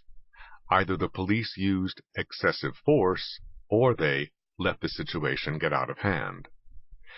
Any force sufficient to prevent the situation from getting out of hand will be called excessive, and if the police arrive in large enough numbers to squelch disorder without the need for using any force at all, then sending in so many cops will be called overreacting. After all, with so little resistance to the police, why were so many cops necessary? Such is the mindset of the media. Add the volatile factor of race, and the media will have a field day. If an incident involves a white cop and a black criminal, you don't need to know the specific facts to know how liberals in the media will react. You can predict the words and the music. Heather McDonald of the Manhattan Institute does have the facts, however, in her new book, Are Cops Racist? Unfortunately, those who most need to read this book are the least likely to do so. They have made up their minds and don't want to be confused by facts. For the rest of us, this is a very enlightening and very readable little book. Ms. MacDonald first tackles the issue of racial profiling by the police and shows what shoddy and even silly statistical methods were used to gin up hysteria. Then she moves on to police shootings and other law enforcement issues. Suppose I were to tell you that, despite the fact that blacks are just 11% of the American population, more than half the men fined for misconduct while playing professional basketball are black, and concluded that this shows the NBA to be racist. What would your reaction be? Wait a minute, you might say. More than half the players in the NBA are black, so that 11% statistic is irrelevant. That is exactly what is wrong with racial profiling statistics. It is based on blacks as a percentage of the population, rather than blacks as a percentage of the people who do the kinds of things that cause police to stop people and question them. A professor of statistics who pointed this out was, all too predictably, denounced as a racist. Other statisticians kept quiet for fear of being smeared the same way. We have now reached the dangerous point where ignorance can silence knowledge and where facts get squelched by beliefs. Heather MacDonald also goes into facts involving police shootings, especially when the cops are white and the suspect is black. Here again, an education awaits those who are willing to be educated. People in the media are forever expressing surprise at how many bullets were fired in some of these police shootings.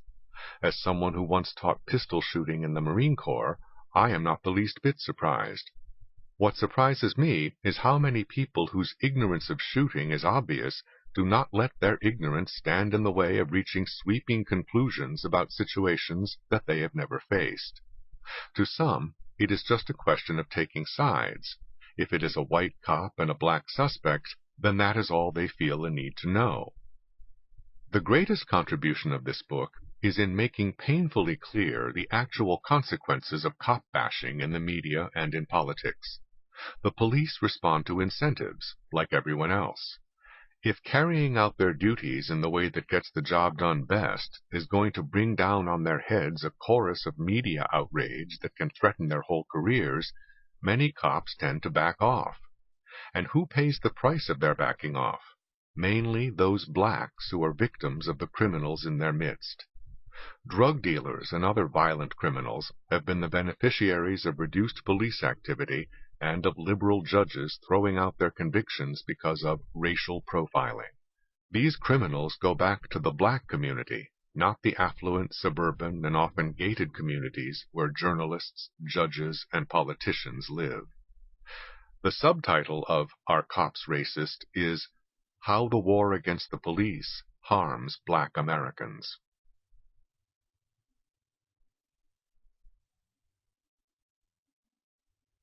The Meaning of Law. Ellie Nestler is a mother of a sexually abused child who shot dead the man who was in court to face charges of being the guilty party. Strong feelings have been aroused on both sides of this issue. There are people collecting money to defend Nestler, and others who are denouncing the vigilante actions of people who take the law into their own hands. We all understand why people should not take the law into their own hands. A civilized society would not be possible if everyone did that. Unfortunately, many of those who condemn this woman have been strangely silent for decades, as all sorts of other people have taken the law into their own hands for all sorts of other reasons. For no one should taking the law into their own hands be more inexcusable than for judges, who not only know better, but who have sworn to uphold the law. Yet judges at all levels, up to and including the Supreme Court, have been applauded for deciding cases on the basis of fashionable social theories rather than the written law. Indeed, one of the reasons for the bitter frustration of people like Ellie Nestler is that courts have become a plaything of the anointed, rather than an instrument for upholding the laws of the land. The man she killed had already been convicted of sexual molestation before, and had been let off with wrist-slap punishment. Judges have made it increasingly difficult for American society to protect itself from anyone or anything by creating new rights out of thin air and by leaning over backward for the benefit of those with antisocial behavior. In short, judges have taken the law into their own hands, instead of carrying out the laws duly passed by democratically elected representatives, reflecting the concerns of a self-governing people.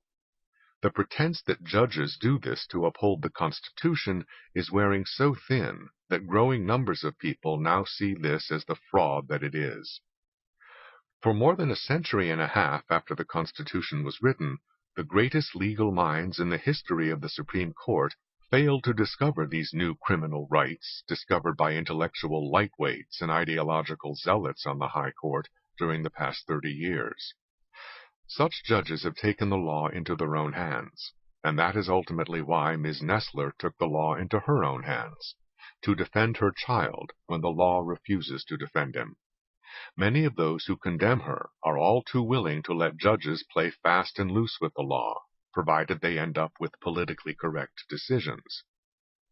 When people ask for Supreme Court justices with compassion or with sensitivity, what are they asking for except people who will lean the way they want justices to lean? An even-handed application of rules is a demanding job and a heavy responsibility.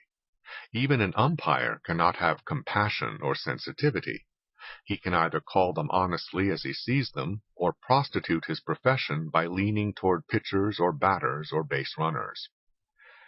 When courts of law become courts of political correctness, those who suffer are not just those who lose particular cases. The whole society loses. Law exists for a reason, and that reason is not so that judges can indulge their own egos or flatter themselves that their squeamishness is a higher morality. American society today is polarized over the issue of abortion, not simply because people have different opinions on the subject, which they always have, but because Justice Harry Blackmun imposed his own social opinion under the dishonest pretense of discovering a constitutional right that no one else had ever found in the Constitution. He took the law into his own hands, and was roundly applauded by many of the same people who now condemn the anguished mother of a traumatized child.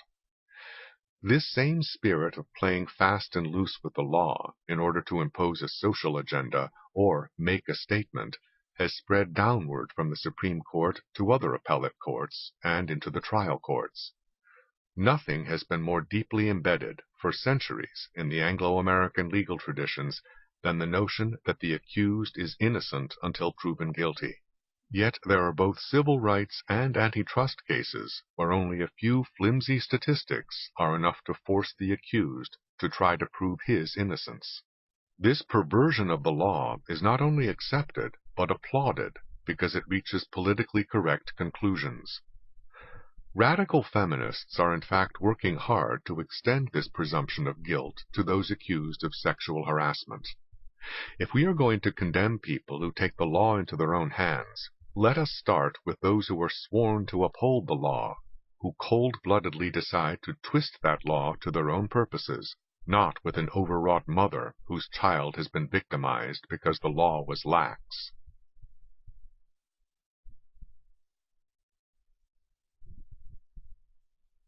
Freedom versus democracy. The only time I have left a courtroom with more respect for the law than I had going in was in a court in Hong Kong when it was under British colonial rule. The case involved a Chinese laborer accused of theft, an accusation with considerable circumstantial evidence behind it. This case was presided over by a crusty old British judge of upper-class demeanor and wearing the traditional white wig. He kept both lawyers on a short leash and let the witnesses know, too, that he had no tolerance for nonsense. It would be hard to find two individuals more different in background and status than the Chinese laborer on trial and the British judge in charge of the case. Yet race and class were not destiny, despite the current dogmas of our intelligentsia. What was clear from the outset was that the judge was determined to see that this man got a fair trial, no more and no less. In the end, the laborer was acquitted. One need only look around the world today, much less back through the pages of history, to see how rare and precious something as basic as a fair trial has been. Whether or how long such trials will exist in Hong Kong under the Communists is another question, and a very painful one. Meanwhile, too many Western journalists continue to play the game of moral equivalence. There was no democracy in Hong Kong under the British, they say, and there is no democracy there now. Some hark back to the evils of 19th century imperialism that led to Britain's acquiring Hong Kong in the first place. There seems to be much less interest in 20th century totalitarianism in China that sent so many refugees fleeing to Hong Kong, among other places. Democracy and freedom are too often confounded. Britain itself did not have anything close to democracy until the Reform Act of 1832, but it had freedom long before that. The fundamentals of freedom, limited government, separation of powers, an independent judiciary, free speech, jury trials, existed in Britain for many generations before the franchise was extended to most males. The whole spirit and many of the phrases of the Constitution of the United States derive from British law and government. Just as freedom can exist without democracy, so democracy can crush freedom. During the Reconstruction era after the Civil War, blacks in the South had many rights that they lost when the occupying Union Army was withdrawn and democratically elected state governments took over, ushering in the Jim Crow era. Today, the confusion between freedom and democracy leads far too many Americans, including those in high places, to seek to spread democracy around the world in complete disregard of the circumstances of the particular countries. In some respects, we may be more dangerous to our friends than to our enemies when we pressure them to set up at least the trappings of democracy. Both freedom and democracy have prerequisites. When those prerequisites do not exist, democracy especially can be a house of cards. Whether in Eastern Europe and the Balkans between the two world wars, or in Africa in the post-war era, many newly created democratic governments collapsed into authoritarianism or worse. It is much easier to imitate the outward institutional forms of Western democracy than to synthesize the centuries of traditions that make those institutions work. Our insistence on at least a charade of democracy is dangerous in another way, to ourselves. Relations among nations, especially among the great powers, are not matters of personal friendship or international social work. Their primary goal is, or should be, the safety of the American people in a world that has always been dangerous, long before the Cold War came and went. We cannot go around the world acting like a common scold, however good that makes us feel, or however well it plays politically at home. Nuclear proliferation is far more important than human rights pronouncements, and how much cooperation we get in trying to deal with dangerous threats like this may depend on how much political capital we have squandered by insulting other countries whose help we need. The British were very wise to have given Hong Kong freedom, but they may also have been wise in not attempting to experiment with democracy, where the traditions needed for it simply did not exist.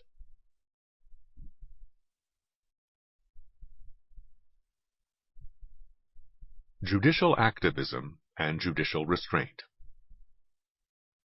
While there are many controversies over particular aspects of the law, the most fundamental controversy has long been over who should control the law and who should change the law. American intellectuals, since at least the middle of the 20th century, have overwhelmingly favored expansion of the role of judges beyond that of applying laws created by others to themselves remaking the law to fit the times, which is to say, making the law fit the prevailing vision of the times, the vision of the anointed intellectuals. Where the Constitution of the United States is a barrier to this expanded role of judges, then judges have been urged to interpret the Constitution as a set of values to be applied as judges choose, or updated as they think appropriate, rather than as a set of specific instructions to be followed.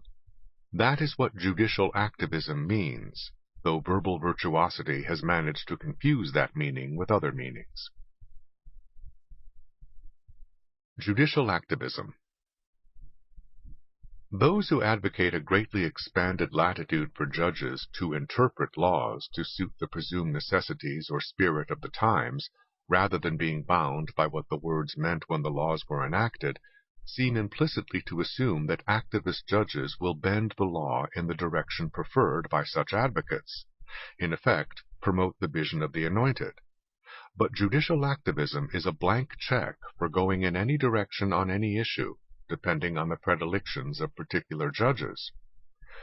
While Chief Justice Earl Warren used expansive interpretations of the law to outlaw racial segregation in public schools in 1954, almost exactly a century earlier, Chief Justice Roger Taney had used expansive interpretations of the law to say in the Dred Scott case that a black man had no rights which the white man was bound to respect.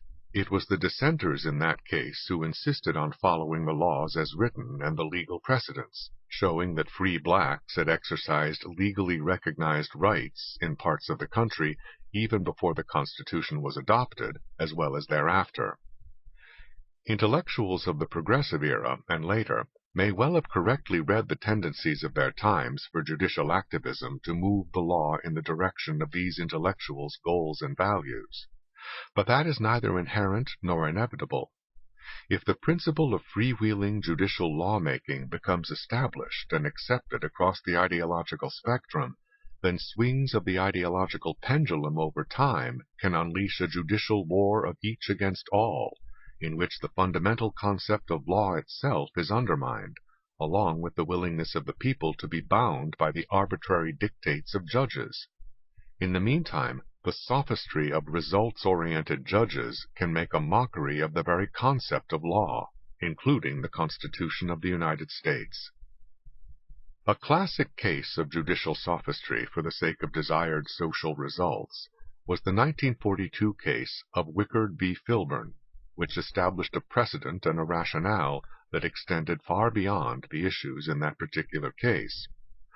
Under the Agricultural Adjustment Act of 1938, the federal government had the power to control the production and distribution of many agricultural products. That power derived from the authority of Congress to regulate interstate commerce, as provided by the Constitution. Yet the law was applied to a farmer in Ohio who grew what the Supreme Court itself characterized as a small acreage of winter wheat for his own consumption and that of his farm animals. This farmer planted about 12 acres more than the Department of Agriculture permitted, but he challenged the federal government's authority to tell him what to grow on his own farm, when that produce did not enter interstate commerce or even intrastate commerce. The Supreme Court ruled that the federal authority extended to production not intended in any part for commerce, but wholly for consumption on the farm. The reasoning of the High Court was, one of the primary purposes of the act in question was to increase the market price of wheat, and to that end to limit the volume thereof that could affect the market. It can hardly be denied that a factor of such volume and variability as home-consumed wheat would have a substantial influence on price and market conditions. This may arise because being in marketable condition, such wheat overhangs the market, and, if induced by rising prices, tends to flow into the market and check price increases. But if we assume that it is never marketed, it supplies a need of the man who grew it, which would otherwise be reflected by purchases in the open market. Homegrown wheat, in this sense, competes with wheat in commerce. Thus, wheat which did not enter any commerce at all was ruled to be subject to federal control under the Interstate Commerce Clause of the Constitution. Under such expansive stretching of the law, virtually anything could be called interstate commerce, which in fact became a magic phrase justifying virtually any expansion of federal power over the years, contrary to the 10th Amendment's limitation on federal authority. In 1995, there was consternation in some quarters when the Supreme Court voted 5-4 in U.S. v. Lopez that carrying a gun near a school was not interstate commerce, so that Congress had no authority to ban it, though all the states have that authority, and most, in fact, did ban it. What made the vote close and the result surprising was that it rejected the long-standing practice of courts stretching the phrase interstate commerce to cover and rubber stamp virtually anything that Congress chose to regulate. Some judicial activists not only make rulings that stretch the law, but even go directly counter to it. A classic example of this was the 1979 case of United Steel Workers of America v. Weber. Section 703A of the Civil Rights Act of 1964 made it illegal for an employer to discriminate against any individual with respect to his compensation, terms, conditions, or privileges of employment because of such individual's race or various other characteristics. Section 703D more specifically forbade such discrimination in any program established to provide apprenticeship or other training. Nevertheless, a white employee, Brian F. Weber, was denied admission to a training program where places were awarded on the basis of seniority, even though black employees with less seniority were admitted, because racially separate seniority lists were used and racial quotas were established. That this was counter to the plain meaning of the Act was not explicitly denied in the U.S. Supreme Court opinion written by Justice William J. Brennan. But Justice Brennan rejected a literal interpretation of the Civil Rights Act, preferring instead to seek the spirit of the Act in Congress's primary concern for the plight of the Negro in our economy. Because that presumed purpose was not to protect whites from racial discrimination, the Act was deemed not to protect Brian F. Weber, who lost the case. The emergence of this decision from the clear language of the Act to the contrary was likened to the great escapes of Houdini in the dissenting opinion of Justice William H. Rehnquist. In all three of these examples, Dred Scott, Wickard v. Filburn, and Weber, the decisions reflected the results preferred rather than the written law. They are classic, concrete examples of judicial activism. Unfortunately, the meaning of the phrase has been obfuscated in recent years, and so requires some closer scrutiny.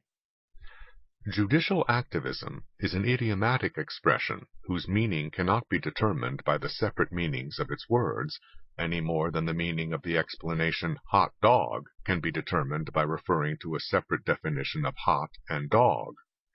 Nevertheless, in recent times, some have attempted to redefine judicial activism by how active a judge has been in declaring laws or government actions unconstitutional. However, the Constitution itself is a limitation on the powers of Congress, as well as on the powers of the other branches of government. Judges have been considered duty-bound to invalidate legislation that goes counter to the Constitution ever since the landmark case of Marbury v. Madison in 1803. So how often they perform that duty is not solely in their hands, but depends also on how often others do things that exceed the powers granted them by the Constitution. The real issue regarding judicial activism is over whether the basis of a judge's decisions is the law created by others, including the Constitution, or whether judges base their decisions on their own particular conception of the needs of the times, or of social justice, or of other considerations beyond the written law or the legal precedents. There is another idiomatic expression used for the practice of a judge who confines his role to following the written law, judicial restraint, or following the original intent of law. Here again, the meaning of these terms cannot be understood simply from the separate meaning of each word. Judicial restraint means making judicial rulings based on laws created by others, rather than being based on the judge's own assessment of what would be best for either the parties in the case at hand or for society at large. Justice Oliver Wendell Holmes exemplified this legal philosophy when he said that his role as a judge is to see that the game is played according to the rules, whether I like them or not.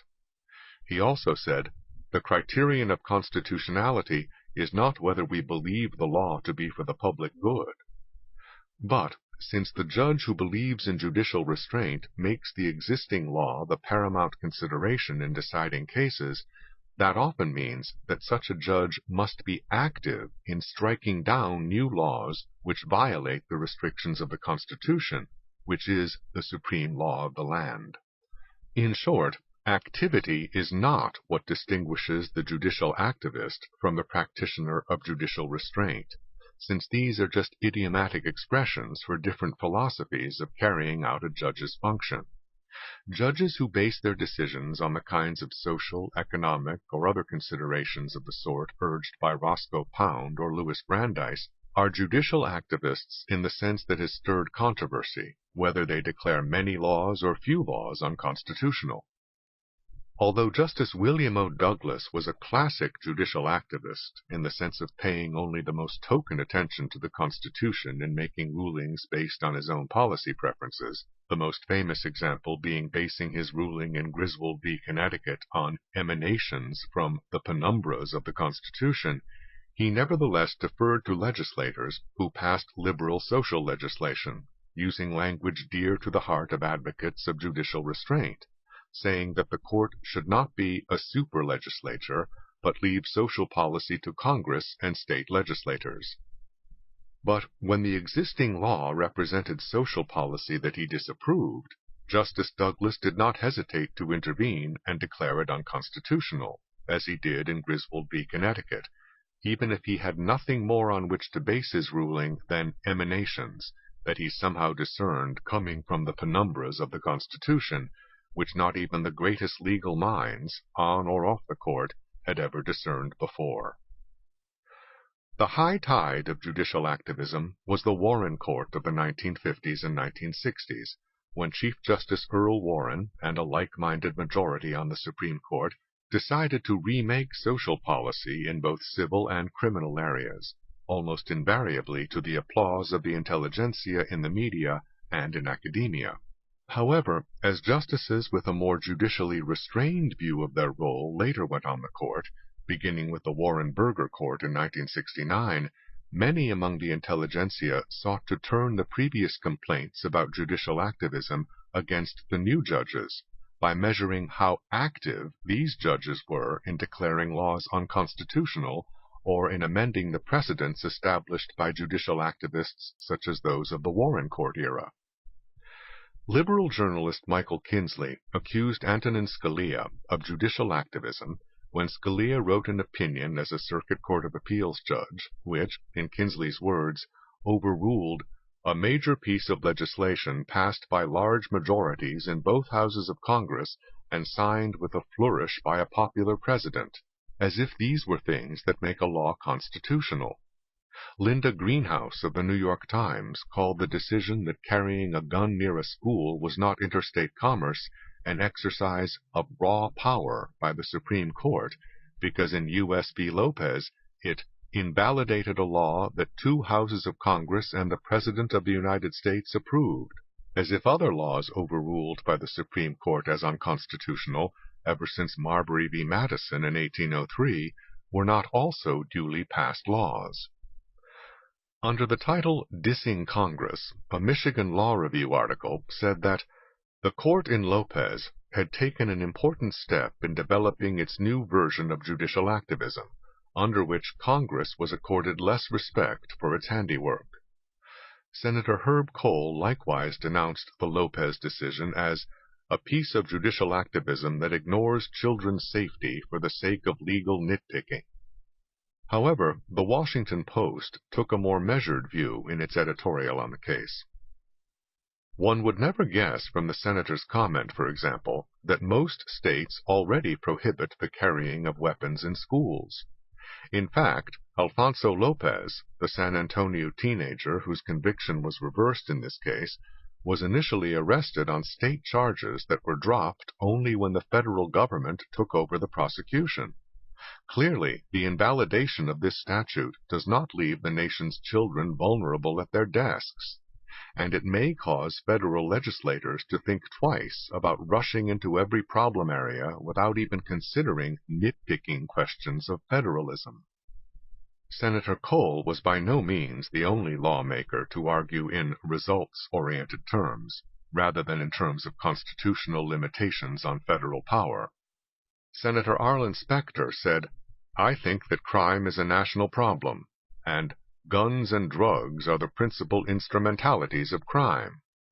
But liberal law professor Lawrence Tribe saw beyond results-oriented criteria in this case, as reported in the Chicago Sun-Times.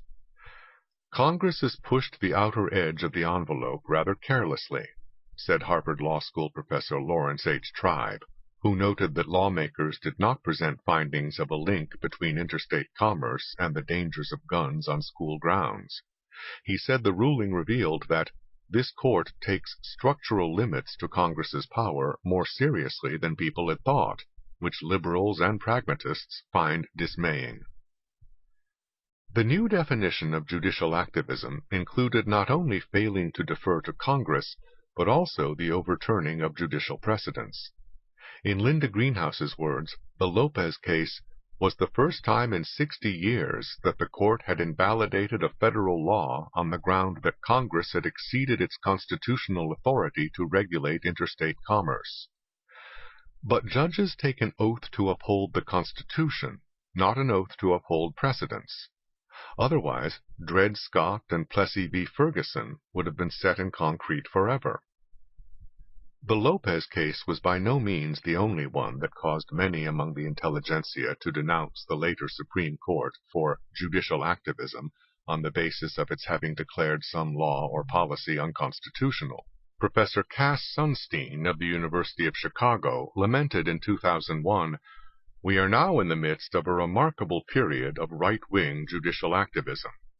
This has produced, among other things," he said, "an undemocratic judiciary, when in fact an appellate court with the power to overrule laws passed by elected officials is inherently undemocratic," so that Professor Sunstein's complaint would apply to the Constitution of the United States itself, rather than to those who carry out their function under that Constitution. Yet Sunstein complained again in 2003 that the Rehnquist court has struck down at least 26 acts of Congress since 1995, and is thereby guilty of illegitimate activism for, among other things, having struck down a number of affirmative action programs, as well as striking down federal legislation as beyond congressional power under the Commerce Clause.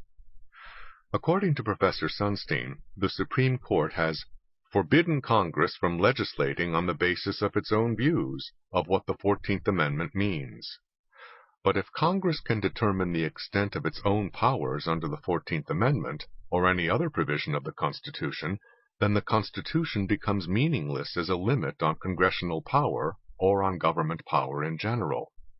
In a similar vein, an article in the New Republic titled Hyperactive: How the Right Learned to Love Judicial Activism claimed that conservative judges have turned themselves into the mirror image of the judicial activists whom they have spent their careers attacking.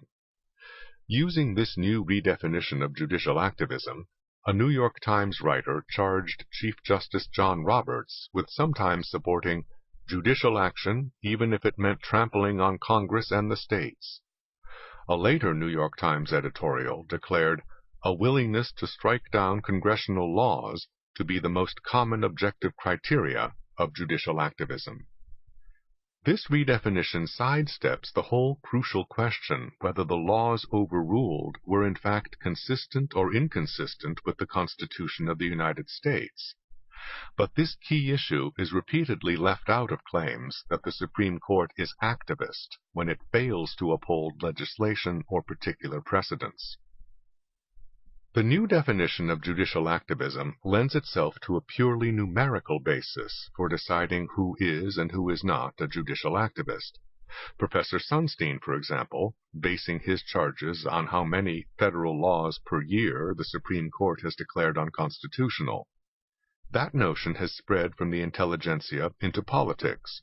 Thus, Senator Patrick Leahy used this new definition of judicial activism when he asserted, "The two most activist judges we have right now are Justice Thomas and Justice Scalia, who have struck down and thus written laws of their own in place of congressional laws more than anybody else on the current Supreme Court."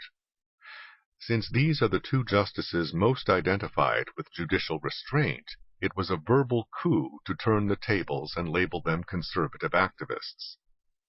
Blurring the line between judicial activism and judicial restraint not only diffuses criticism of liberal activist judges, but enables points to be scored by invoking moral equivalence against judicially restrained judges who can also be called activist by simply redefining the term. Genuine judicial activism, like many other social phenomena, may be more readily understood by examining the incentives and constraints facing those involved.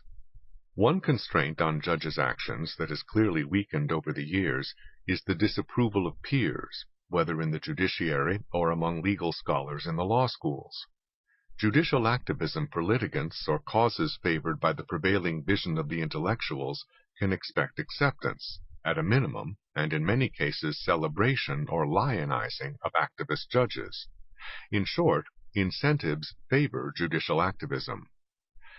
Judges, like intellectuals, usually become famous among the general public only when they step out beyond the bounds of their professional competence to become philosopher kings, deciding social, economic, or political issues.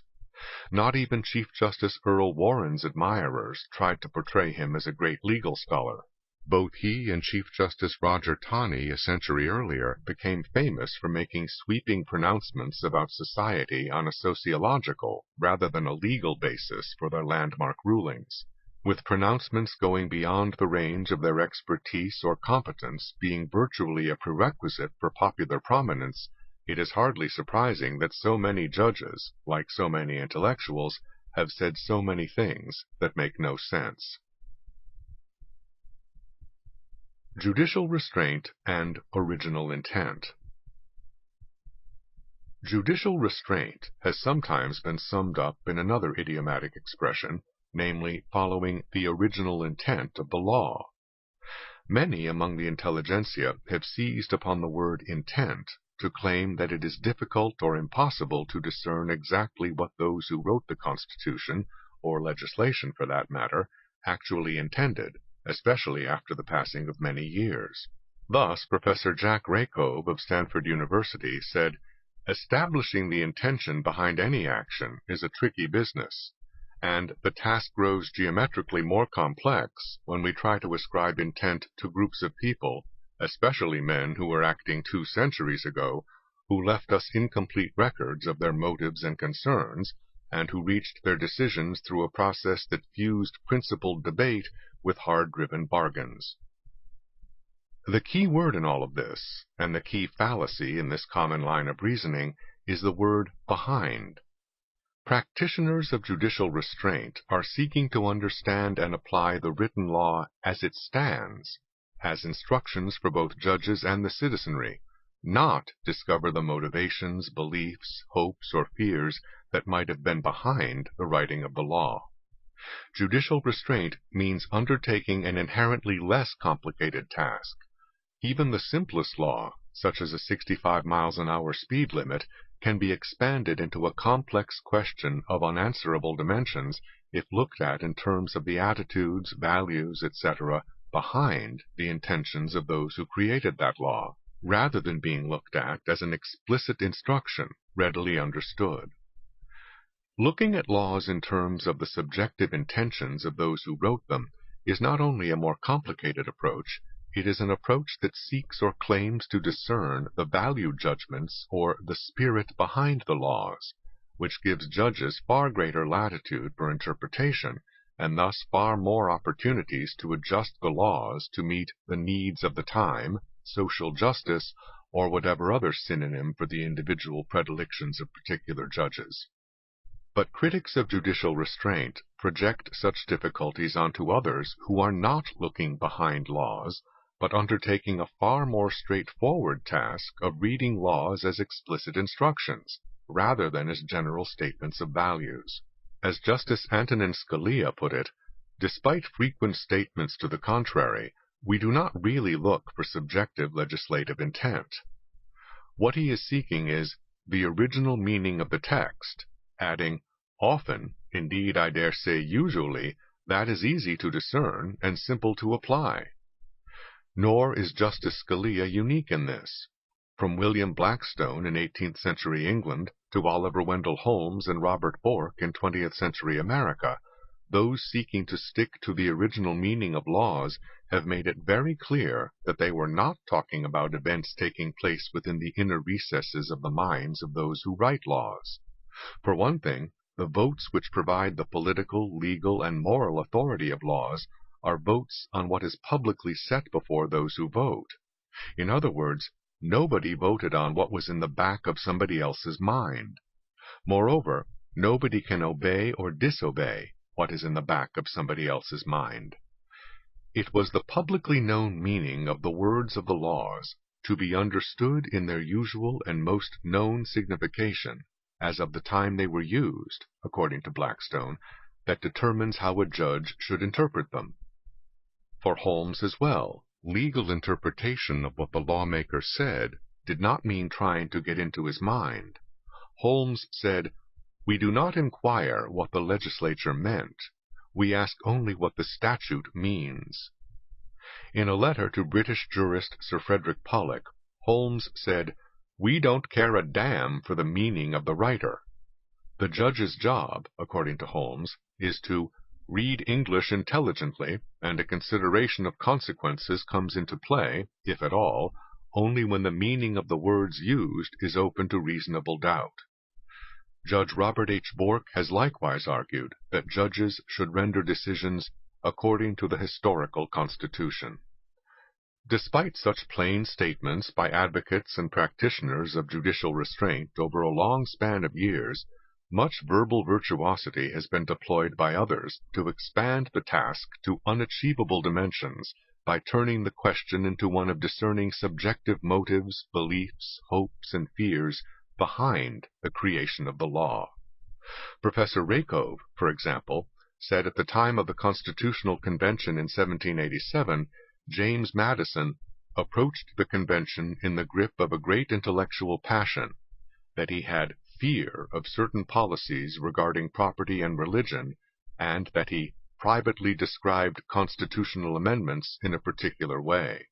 Similarly, Professor Ronald Dworkin has argued at considerable length against original intent on grounds that the mental events in the minds of legislators or writers of the Constitution are difficult or impossible to discern, that it seems even plainer that we have no fixed concept of a group intention, nor any way of deciding which aspects of individual mental states are relevant to a group intention.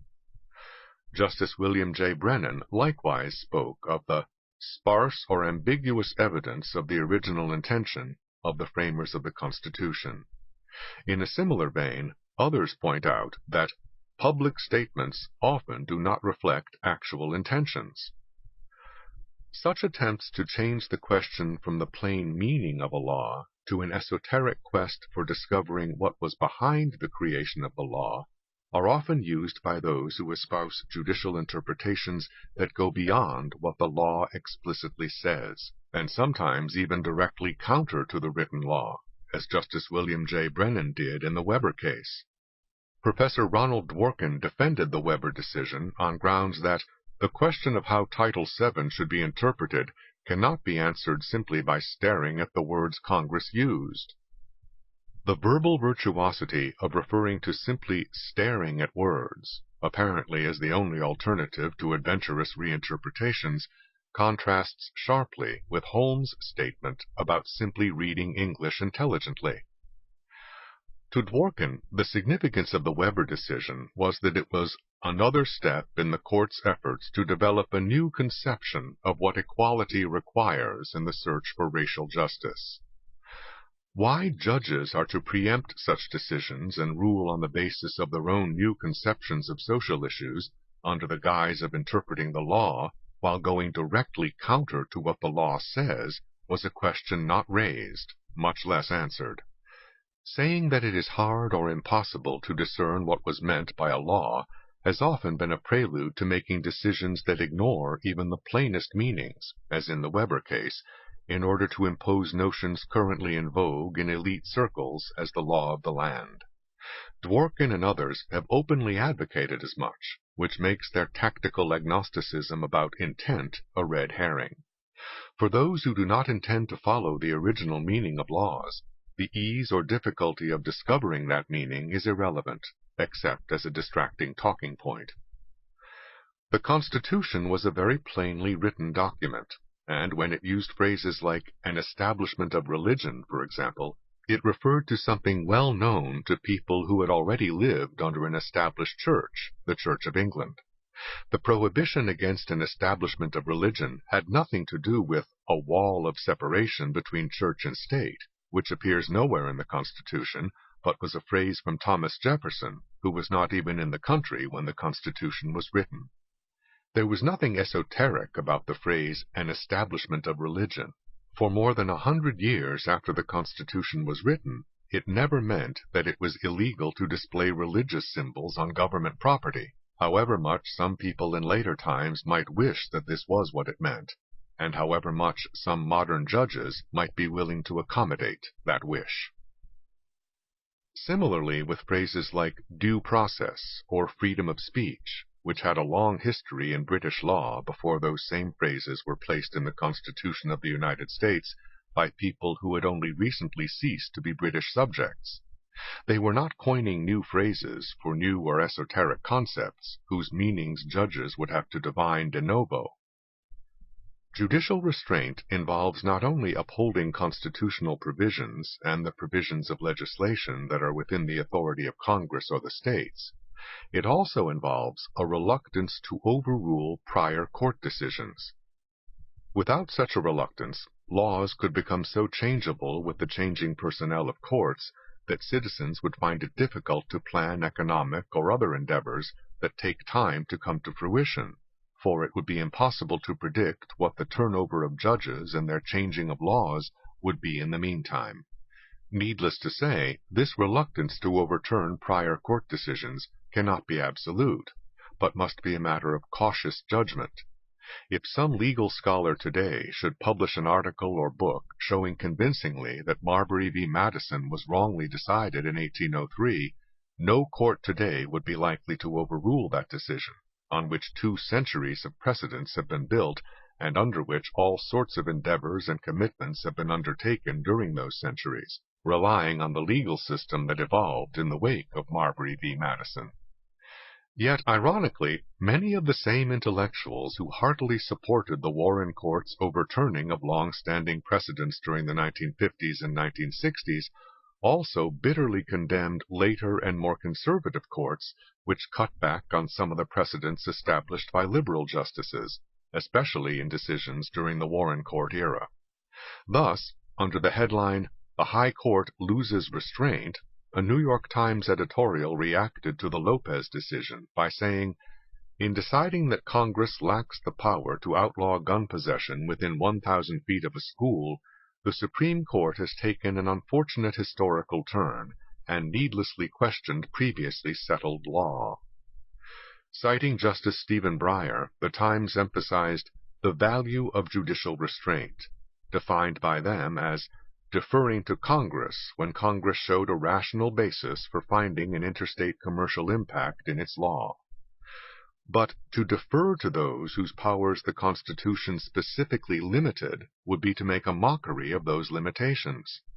If Congress itself is to decide how far its powers extend, what purpose can there be in constitutional limitations on the power of Congress or of the federal government? Inconsistent as such reactions from the intelligentsia have been, when viewed as commentary on jurisprudence, these reactions are perfectly consistent when viewed as part of a results-oriented role for courts, since the intelligentsia clearly preferred the social results of the Warren Court's decisions to the social results of many decisions of later courts. But court decisions based on the social results preferred by judges, rather than on the law as written, have a number of adverse effects on law as a fundamental framework within which members of society can plan their own actions. The most obvious effect is that no one can predict what social results judges will turn out to prefer in the future, leaving even the most clearly written laws surrounded by a fog of uncertainty that invites increased litigation. The opposite of the results-oriented judge is the judge who will rule in favor of litigants that the judge may personally despise if the law is on that side in that case. Justice Oliver Wendell Holmes, for example, voted in favor of Benjamin Gitlow in the 1925 case of Gitlow v. New York, and then said afterwards, in a letter to Harold Laski, that he had just voted for the right of an ass to drool about proletarian dictatorship. Likewise, Holmes dissented in Abrams v. United States in favor of appellants whose views he characterized in his judicial opinion itself as a creed that I believe to be the creed of ignorance and immaturity. As he told Laski, I loathed most of the things in favor of which I decided. Conversely, he could rule against litigants he personally viewed favorably.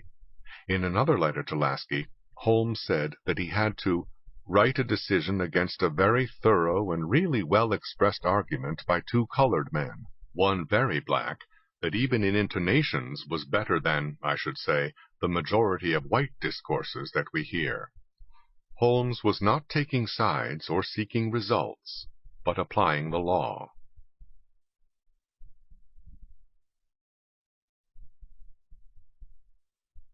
Race and ethnicity. Older Budweiser. Back in the days of the Habsburg Empire, there was a town in Bohemia called Budweis. The people in that town were called Budweisers, and the town had a brewery which produced beer with the same name, but different from the American Budweiser. Like many communities in Bohemia during that era, Budweis had people of both Czech and German ancestries, speaking different languages, though many were also bilingual. They got along pretty well, and most people there thought of themselves as Budweisers, rather than as Czechs or Germans. But that would later change, for the worse, not only in Budweis, but throughout Bohemia. The mayor of Budweis spoke both Czech and German, but refused to be classified as a member of either group. His point was that we are all Budweisers. As with virtually all groups in virtually all countries and in virtually all eras, there were differences between the Germans and the Czechs in Budweis. Germans were more educated, more prosperous, and more prominent in business and the professions. The German language at that point had a much wider and richer literature, the Slavic languages having acquired written versions centuries later than the languages of Western Europe. Educated Bohemians of whatever ethnicity were usually educated in German. Those Czechs who wished to rise into the upper echelons, whether in business, the military, or the professions, had to master the German language and culture in order to fit in with those already at the higher levels. People on both sides learned to live with this situation, and Czechs were welcomed into the German cultural enclaves in Bohemia, where they mastered that culture. In Budweis, they could all be Budweisers. As in so many other countries, and in so many other times, the rise of a newly educated intellectual class in the 19th century polarized the society with ethnic identity politics. All over Bohemia, the new Czech intelligentsia urged Czechs to think of themselves as Czechs, not Bohemians or Budweisers, or anything else that would transcend their ethnic identity. Demands were made that street signs in Prague, which had been in both Czech and German before, now be exclusively in Czech. Quotas were demanded for a certain percentage of Czech music to be played by the Budweiser Orchestra. If such demands seem petty, their consequences were not small. People of German ancestry resisted ethnic classifications, but the Czech intelligentsia insisted, and Czech politicians went along with the trend on many issues, large and small. Eventually, Germans as well began in self-defense to think of themselves as Germans, rather than as Bohemians or Budweisers, and to defend their interests as Germans. This ethnic polarization in the 19th century was a fateful step, whose full consequences have not yet ended completely, even in the 21st century. A crucial turning point was the creation of the new nation of Czechoslovakia, when the Habsburg Empire was broken up after the First World War. Czech leaders declared the new nation's mission to include a correction of social injustice, so as to put right the historic wrongs of the 17th century. What were those wrongs? Czech nobles who revolted against the Habsburg Empire back in the 17th century were defeated and had their lands confiscated and turned over to Germans. Presumably no one from the 17th century was still alive when Czechoslovakia was created in the 20th century, but Czech nationalists kept the grievance alive, as ethnic identity ideologues have done in countries around the world. Government policies designed to undo history with preferential treatment for Czechs polarized the existing generation of Germans and Czechs. Bitter German reactions led eventually to demands that the part of the country where they lived be united with neighboring Germany. From this came the Munich crisis of 1938 that dismembered Czechoslovakia on the eve of World War II. When the Nazis conquered the whole country, the Germans now lorded it over the Czechs. After the war, the Czech reaction led to mass expulsions of Germans under brutal conditions that cost many lives. Today, refugees in Germany are still demanding restitution.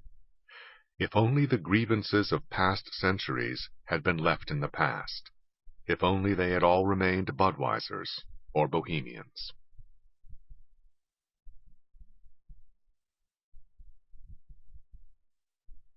Diversity in India.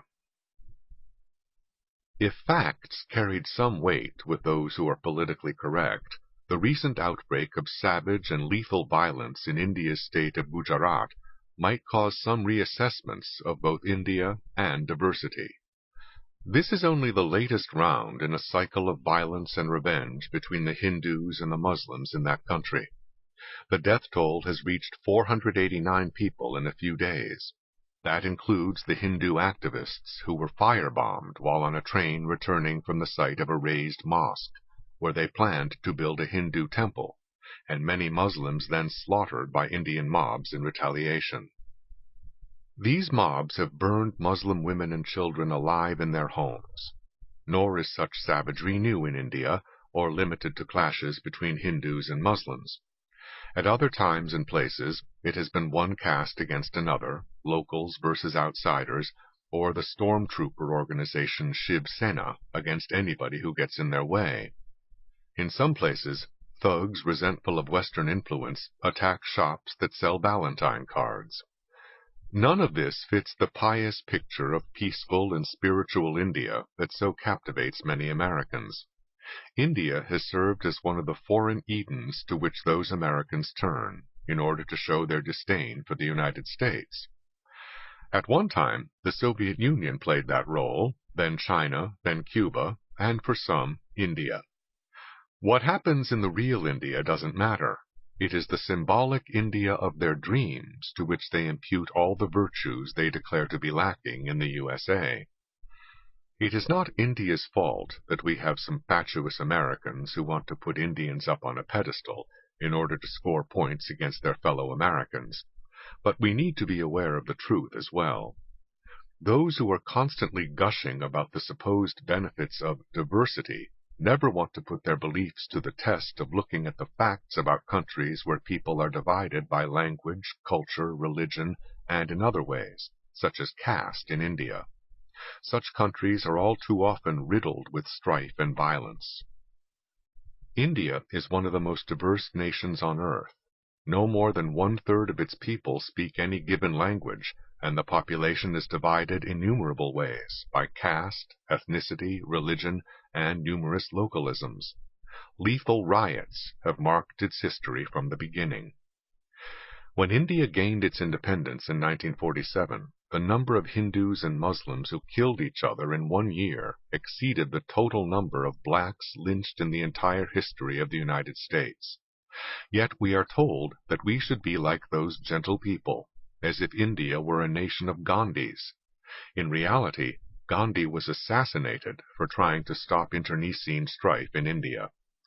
If there is no need to impute wholly unrealistic sainthood to India, there is also no need to single it out for demonization. Many other countries with the much-touted diversity have likewise been racked by internal slaughters and atrocities. Only about 20 miles away from India, The island nation of Sri Lanka has suffered more deaths among its majority and minority populations as a result of internal strife and civil war than the much larger United States suffered during the Vietnam War. Other such diverse countries as Rwanda and those in the Balkans have a similar catalogue of horrors. Diversity is not just a matter of demographics. It is also a matter of identity and identity politics. Sri Lanka was one of the most peaceful nations on earth before demagogues began hyping identity and demanding group preferences and quotas back in the 1950s. Demographically, the United States has always been diverse, having received immigrants from all over the world. However, until recent times, it was understood by all that they came here to become Americans, not to remain foreign. By the second generation, most were speaking English, and by the third generation, they were speaking only English. Today, however, our citizen of the world types are doing all they can to keep foreigners foreign and domestic minorities riled up over grievances, past and present, real and imaginary. Above all, they want group identity and group preferences and quotas. In short, they want all the things that have brought on the kinds of disasters from which India and other such diverse countries have suffered grievously.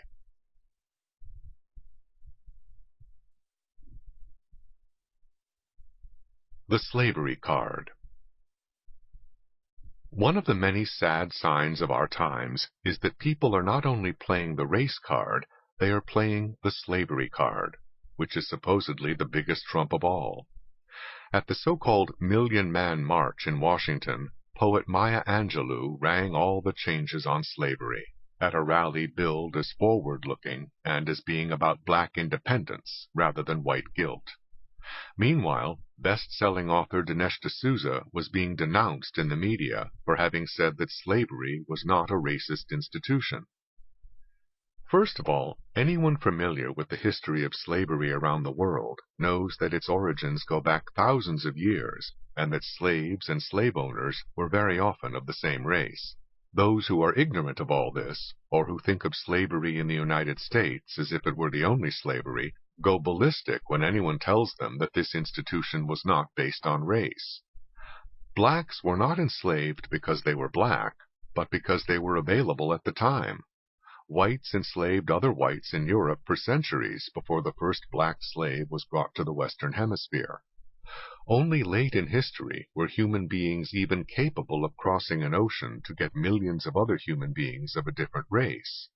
In the thousands of years before that, not only did Europeans enslave other Europeans, Asians enslaved other Asians, Africans enslaved other Africans, and the native peoples of the Western Hemisphere enslaved other native peoples of the Western Hemisphere. D'Souza was right. Slavery was not about race. The fact that his critics are ignorant of history is their problem. What was peculiar about the American situation was not just that slaves and slave owners were of different races, but that slavery contradicted the whole philosophy of freedom on which the society was founded. If all men were created equal, as the Declaration of Independence said, then blacks had to be depicted as less than men. While the antebellum South produced a huge volume of apologetic literature trying to justify slavery on racist grounds, no such justification was considered necessary in vast reaches of the world and over vast expanses of time. In most parts of the world, people saw nothing wrong with slavery. Strange as that seems to us today, 100 years ago, only Western civilization saw anything wrong with slavery, and 200 years ago, only a minority in the West thought it was wrong. Africans, Arabs, Asians, and others not only maintained slavery long after it was abolished throughout the Western Hemisphere, they resisted all attempts of the West to stamp out slavery in their lands during the age of imperialism. Only the fact that the West had greater firepower and more economic and political clout enabled them to impose the abolition of slavery, as they imposed other Western ideas on the non-Western world. Those who talk about slavery as if it were just the enslavement of blacks by whites ignore not only how widespread this institution was and how far back in history it went, They also ignore how recently slavery continued to exist outside of Western civilization. While slavery was destroyed in the West during the 19th century, the struggle to end slavery elsewhere continued well into the 20th century, and pockets of slavery still exist to this moment in Africa. But there is scarcely a peep about it from black leaders in America who thunder about slavery in the past. If slavery were the real issue, then slavery among flesh and blood human beings alive today would arouse far more outcry than past slavery among people who are long dead. The difference is that past slavery can be cashed in for political benefits today, while slavery in North Africa only distracts from these political goals. Worse yet, talking about slavery in Africa would undermine the whole picture of unique white guilt, requiring unending reparations. While the Western world was just as guilty as other civilizations when it came to enslaving people for thousands of years, it was unique only in finally deciding that the whole institution was immoral and should be ended. But this conclusion was by no means universal, even in the Western world, however obvious it may seem to us today. Thousands of free blacks owned slaves in the antebellum South, and years after the Emancipation Proclamation in the United States, whites as well as blacks were still being bought and sold as slaves in North Africa and the Middle East. Anyone who wants reparations based on history will have to gerrymander history very carefully. Otherwise, practically everybody would owe reparations to practically everybody else.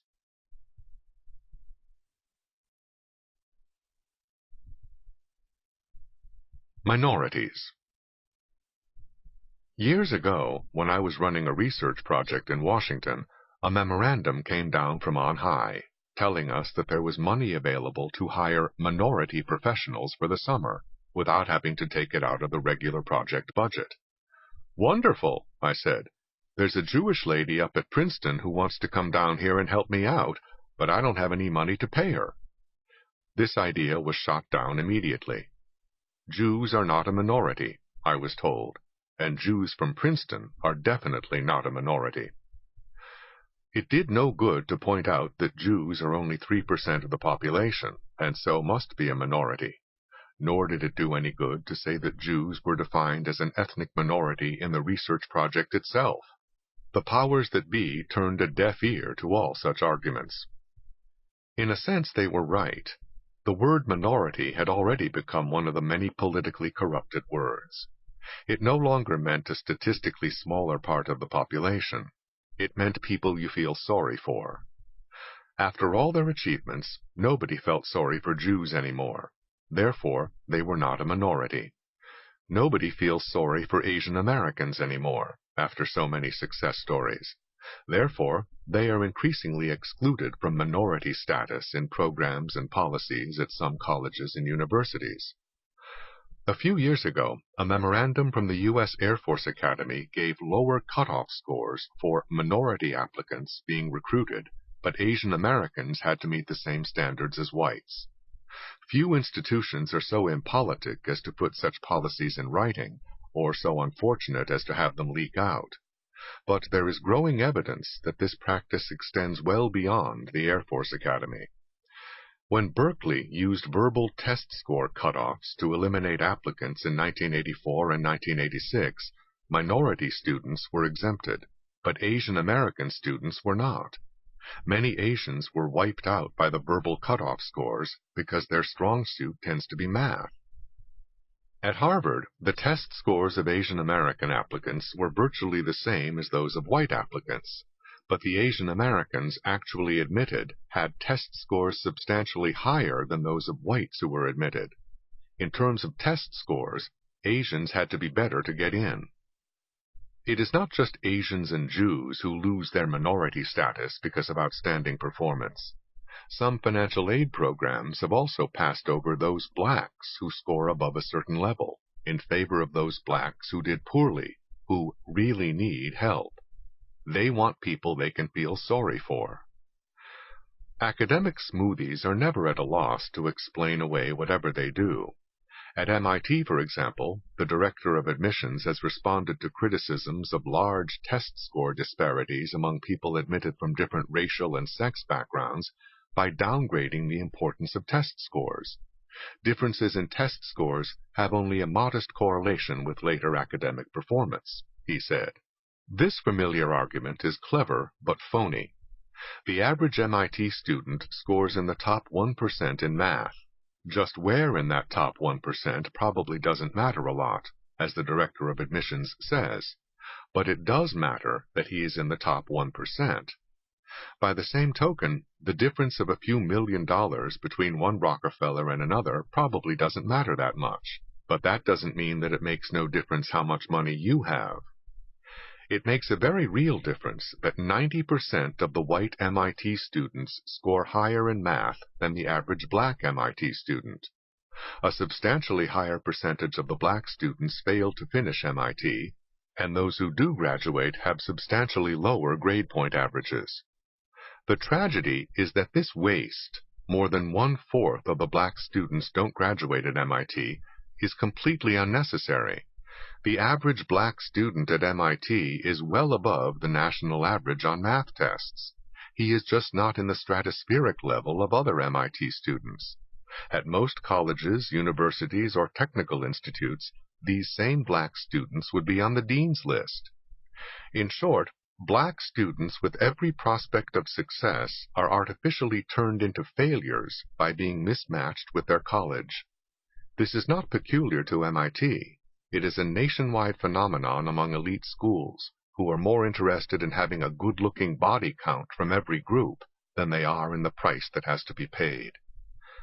Everyone pays a very high price for this academic fad. Disadvantaged minority students pay the highest price of all. Asians may be lucky that they are not considered a minority.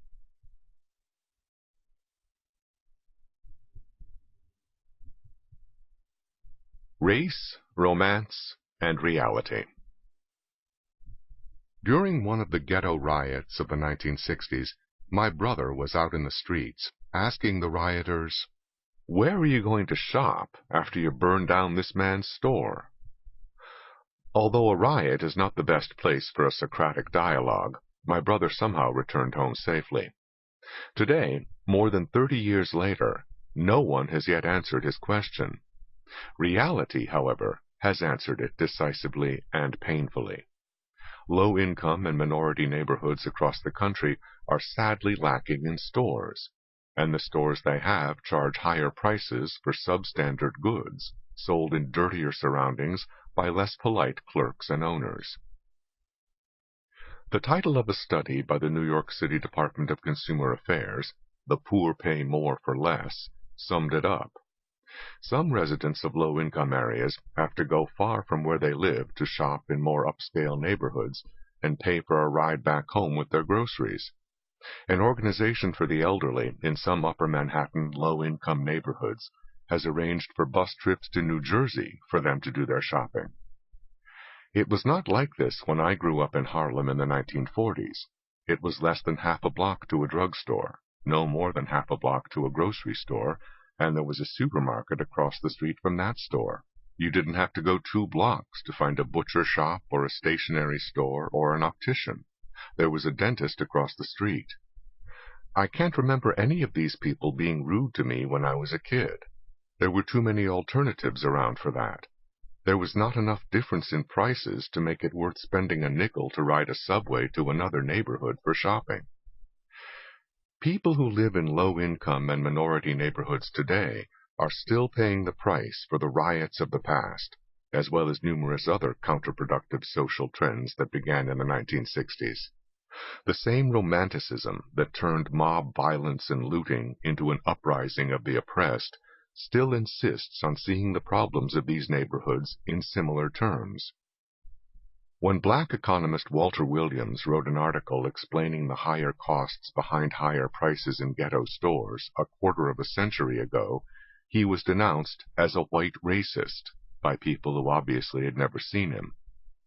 The politically acceptable reasons for higher prices were racism and exploitation. But it was hard for an economist to reconcile exploitation with stores closing down and leaving neighborhoods where they were supposedly making big bucks off the locals. The armies of community activists and other professional protesters spawned by the Great Society programs of the 1960s are fierce in their indignation at the lack of stores in ghetto neighborhoods. Among the many things they blame are never community activists and the romantic vision of victimhood and resentment that they spawn. My first glimpse of that vision came at Cornell University back in the late 60s as I passed a group of black students in the hall near my office. They had just come from a class on ghetto economic problems taught by the local radical guru. "How are we going to get those Jews out of Harlem?" one of the students bitterly asked. They seemed unreceptive to my question as to whom they planned to replace them with. Nor was it an easy question. It hasn't really been answered to this day. What is an even tougher question to deal with is, how do you explain why black communities across the country were seldom served by black grocers or other storekeepers? The stark choices seem to be to blame the victim or to blame society or some other group. In reality, there is nothing at all unusual about situations where the businesses in a given community are run predominantly by people who are not part of that community. It was common for generations for the entrepreneurial Chinese to be the predominant businessmen in communities of Malays, Indonesians, Vietnamese, and others in Southeast Asia. So were the Jews among the Slavs in Eastern Europe, the Lebanese among the people of Sierra Leone, and other similar groups in countries around the world. There are far too many interwoven historical, cultural, and economic strands to try to disentangle to explain why any given group at any given juncture is where it is. What we can do is save the romantic hogwash. Its price is too high, much like the price of groceries in the ghetto.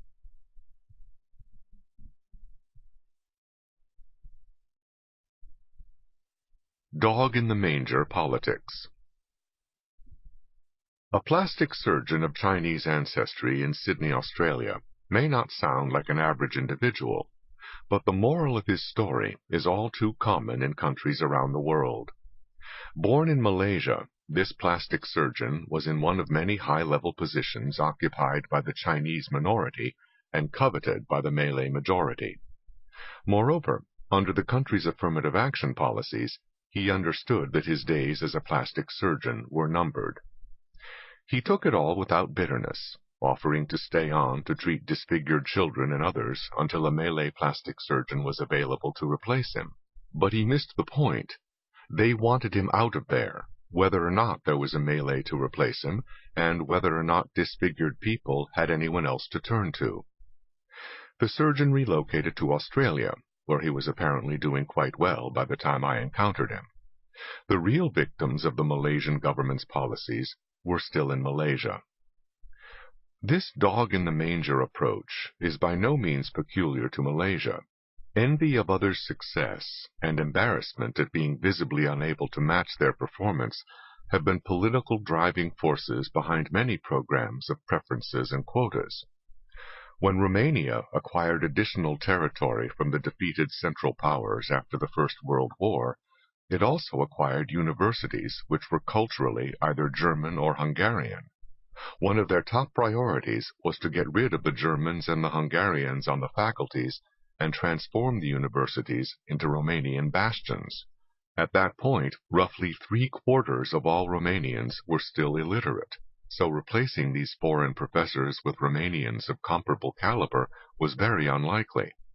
But replacement was not the issue. Getting rid of those who were better qualified was the issue.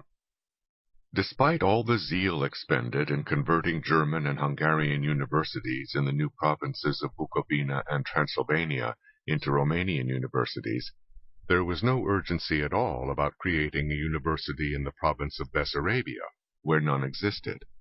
Moreover, when Hungarian students living in Romania began going to Hungary to attend universities there, the Romanian government forbade them to do so.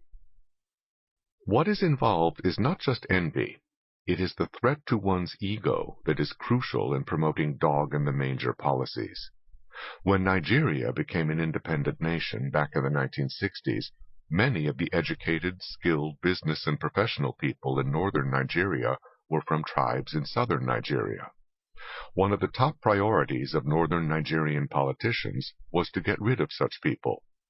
The hope was to replace them eventually with northern Nigerians, but in the meantime, the northern Nigerians wanted them out of there, even if they had to hire Europeans to replace them or suffer a deterioration of the services being performed by the southern Nigerians.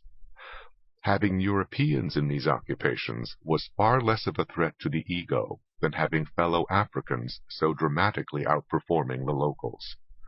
Such attitudes are not unknown in the United States, whether or not ethnic or racial differences are involved. The same dog in the manger can be found when the issue is class. Liberals have never ceased denouncing Ronald Reagan's tax cuts for the rich in the early 1980s, despite the actual results, including a record-breaking period of economic expansion. After the tax rate was cut on the highest income brackets and on others, not only did the total tax receipts rise, but the percentage of those receipts paid by the rich also rose. Why then were the liberals unhappy? Because those in the upper brackets paid these vastly greater taxes out of rising incomes, while retaining a higher percentage of those incomes for themselves. The dog-in-the-manger principle requires that the rich be made worse off. Any policy that fails to do that has failed politically, regardless of what economic benefits it may bring to the society as a whole. While such attitudes are sufficiently widespread around the world that they cannot be attributed to a particular culture, neither are they inevitable. Very often, the key ingredient in the rise of explosive resentments is the rise of an intelligentsia preoccupied with invidious comparisons rather than general well-being. Ironically, all too often, the rich themselves have been the patrons of such intellectuals, whether at the universities, the foundations, or other institutions supported by their donations.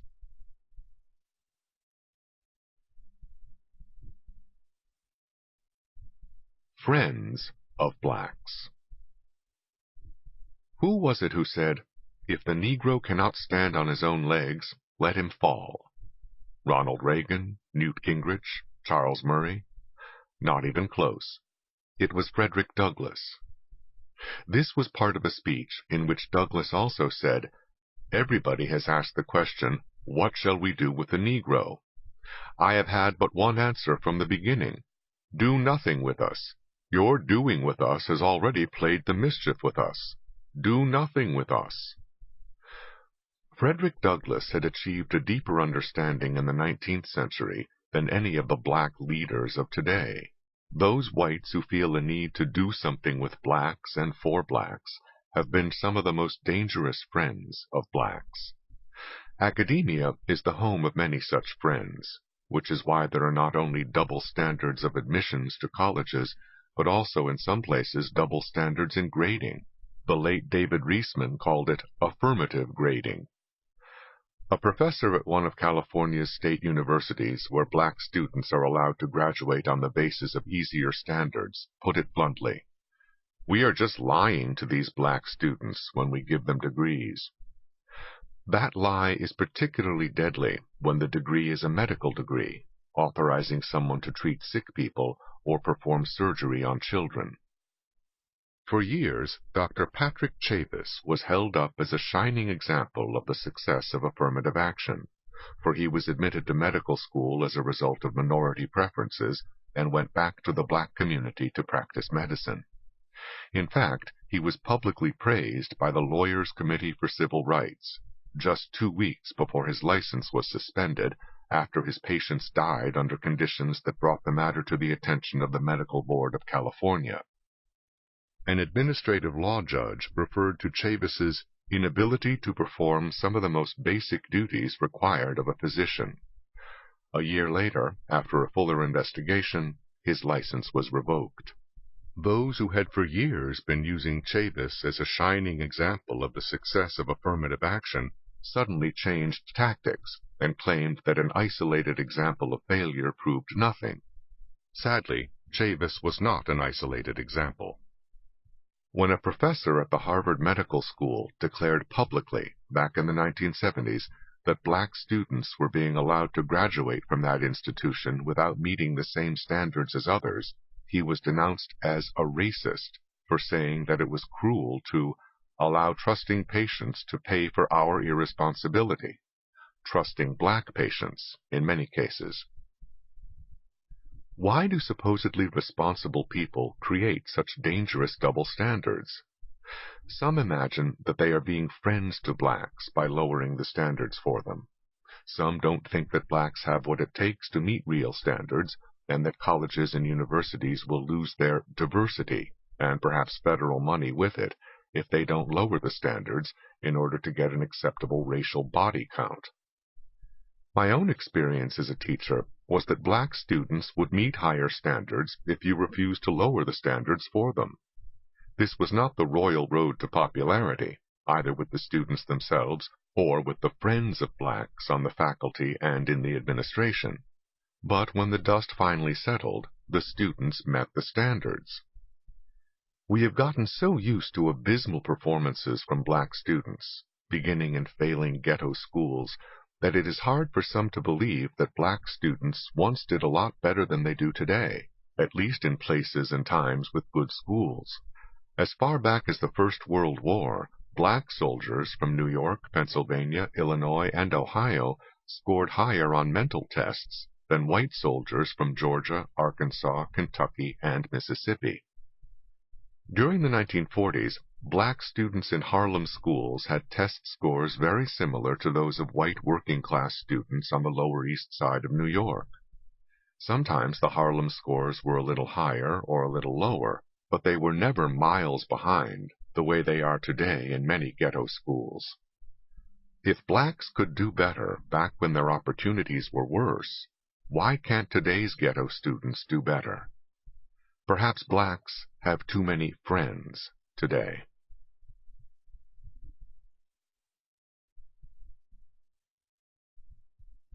Giving business the business. Television characters like J.R. Ewing in Dallas may have portrayed businessmen as Machiavellian devils, but, in some respects at least, businessmen seem much more likely to be patsies than predators. For years now, the Capital Research Center in Washington has been documenting how corporate America has been bankrolling all sorts of left-leaning groups, whose programs attack or undermine the free market in general and big corporations in particular.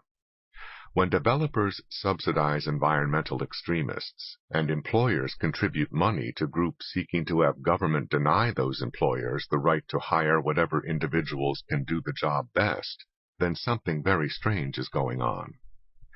An even stranger, and perhaps more dangerous development, has been the hiring of so-called diversity consultants by big-name corporations all across the country. These diversity consultants will come in to harangue your employees with the latest trendy notions on race and ethnicity, or they will arrange weekend retreats where they can browbeat the staff and management. They put out brochures, videotapes, newsletters, or anything else that will send out the word and bring in the money. These professional intimidators don't come cheap. The more skilled or brazen of them charge thousands of dollars per day, and many will not work by the day, but insist on a long-term contract. What are their skills? What are their credentials? What benefits can they promise? Their skills are considerable. They have been known to reduce some employees to tears with their badgering, sneers, and insinuations, just as they have been known to reduce some college students to tears when they take their act onto the campus. They are great at laying on guilt trips or getting personal in a nasty way. Often they treat adults like children or like guinea pigs. Sometimes they ask the employees to line up and those who are religious to step to the right, those who believe that they are not racists to step forward, and so on. Above all, the diversity types do not discuss on the same plane with others. They lay down the social dogma from on high. Credentials? Merely asking such a question is like asking to be accused of insensitivity, if not racism.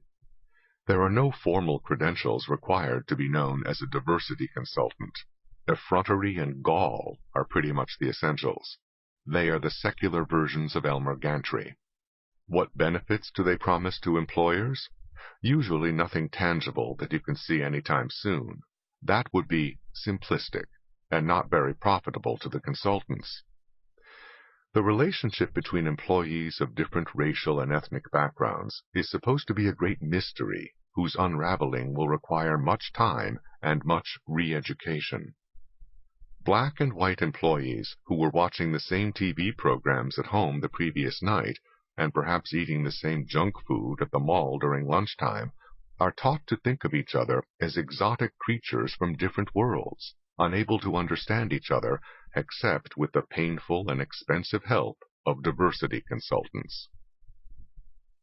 How did businesses, or the country, manage to keep from coming apart all those years before these secular messiahs arrived on the scene? More important, why doesn't someone demand that they put up or shut up? Have businesses or colleges that go in for this kind of bombast had happier relations among the various racial, ethnic, or other groups afterwards? Or is it always too early to see results yet? In academia, the results seem to be that colleges which go in for this kind of brainwashing have more intergroup strife than before, and more than colleges where no such programs exist. Businesses that persist in subjecting their employees to this kind of indignity may see lawsuits for stress before they see any tangible benefits. As one who deplores the litigation explosion, I nevertheless think a few multi-million-dollar damage awards would be a very healthy thing to help restore sanity and common decency where these qualities are currently taking a back seat to being on the side of the politically correct angels. Both the patterns of corporate philanthropy to their political enemies and the susceptibility of corporate management to such unproven nostrums as diversity consultants may suggest a death wish to the more psychologically inclined. A more rationalistic explanation might be that it is all for the sake of public relations, even if the top corporate executives themselves think it is bunk. Whatever the explanation, it is bad business in the long run, not only for business itself, but for this country.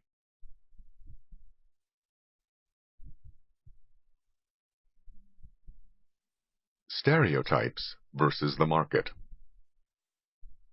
There is much loose talk about stereotypes these days.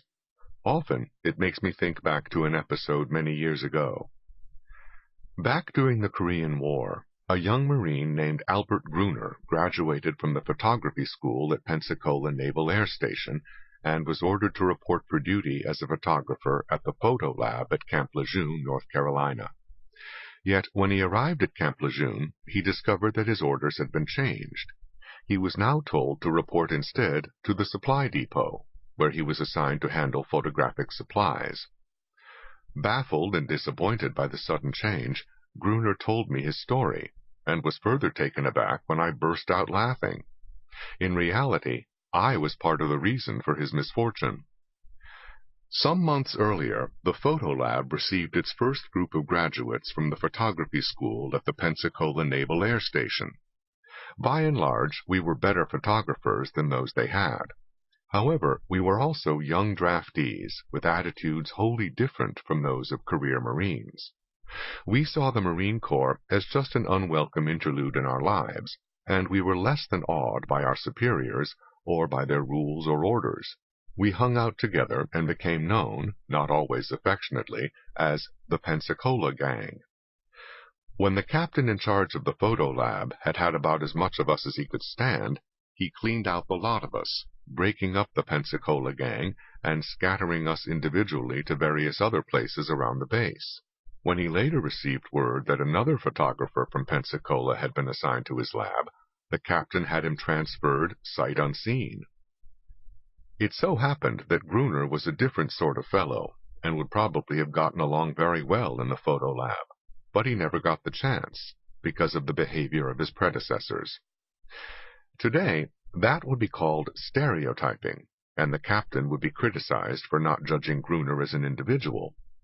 However, whatever the merits of that argument in this particular case, no one goes around judging everyone as an individual, however popular such cant may be. When you are walking down a dark street at night and see a shadowy figure in an alley up ahead, do you judge him as an individual, or do you cross the street and pass on the opposite side? Judging him as an individual could cost you your life. It may turn out that he is just a kindly neighbor out walking his dog, but you discover that only after the fact. The high cost of knowledge is often overlooked when discussing social policies, and especially social policies in the emotionally charged area of race and ethnicity.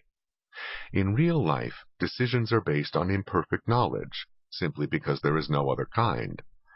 Recently, a black middle-class professional wrote of his resentment when he was asked to pay for his meal in advance in an Asian-owned restaurant, especially after he noted that a white couple that came in was not asked to do the same.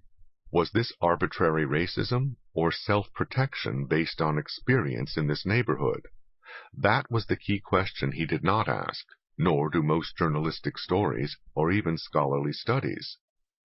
The same man also expressed resentment at the looks of aversion he received from fellow blacks in another establishment because he was wearing his hair in dreadlocks.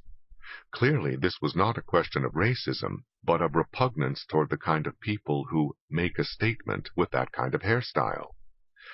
Apparently, neither blacks, whites, nor Asians judge each person as an individual. Probably no one else in the world does either, though the intelligentsia may talk that way.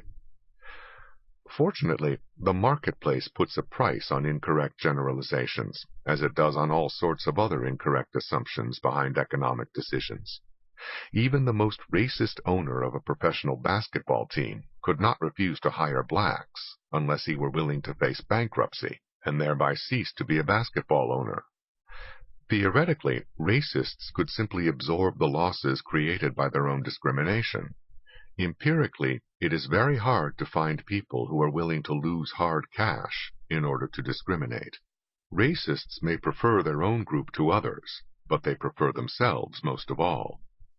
That is why discrimination has always been most prevalent where it costs discriminators the least, in government employment, in regulated utilities, or in non-profit organizations.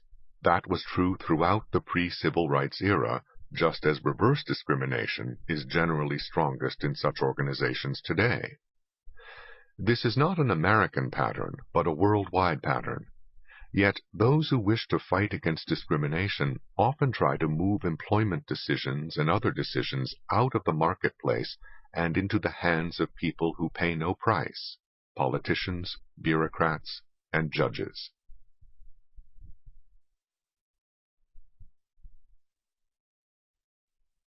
Recycled racism. One of the things that happens when you get old is that what seems like news to others can look like a rerun of something you have already seen before. It is like watching an old movie for the 5th or 6th time. A headline in the September 14, 2005 issue of the New York Times says, "Blacks hit hardest by costlier mortgages." 13 years earlier, virtually the identical story appeared in the Wall Street Journal under the title, "Federal Reserve Details Pervasive Racial Gap in Mortgage Lending." Both stories were based on statistical studies by the Federal Reserve showing that blacks and whites have different experiences when applying for mortgage loans, and both stories imply that racial discrimination is the reason. The earlier study showed that blacks were turned down for mortgage loans a higher percentage of the time than whites were, and the later story shows that blacks resorted to high-priced subprime loans more often than whites when they financed the purchase of a home. Both amount to the same thing: less credit being extended to blacks on the same terms as credit extended to whites. Both studies also say that this is true even when black and white loan applicants have the same income. The first time around, back in 1992, this seemed like a pretty good case for those who blamed the differences on racial discrimination. However, both research and old age tend to produce skepticism about things that look plausible on the surface.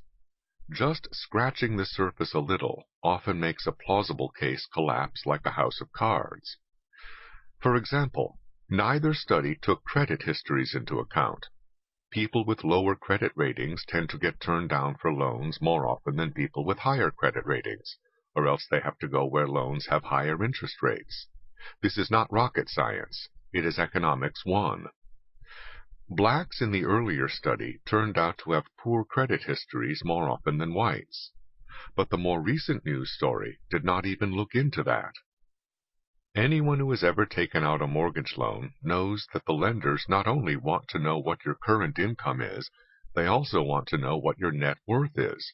Census data show that blacks with the same income as whites average less net worth. That is not rocket science either. Not many blacks have affluent parents or rich uncles from whom they could inherit wealth. The earlier study showed that whites were turned down for mortgage loans more frequently than Asian Americans, and the more recent study shows that Asian Americans are less likely than whites to take out high-cost subprime loans to buy a house. Does that mean that whites were being discriminated against? Or are statistics taken seriously only when they back up some preconception that is politically correct? These are what could be called aha statistics.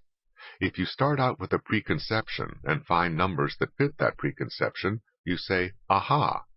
But when the numbers don't fit any preconception, when no one believes that banks are discriminating against whites and in favor of Asian Americans, then there is no aha. Both this year's study and the one years ago provoked an outburst of accusations of racism from people who are in the business of making such accusations. Moreover, where there is a problem proclaimed in the media, there will almost invariably be a solution proposed in politics. Often the solution is worse than the problem.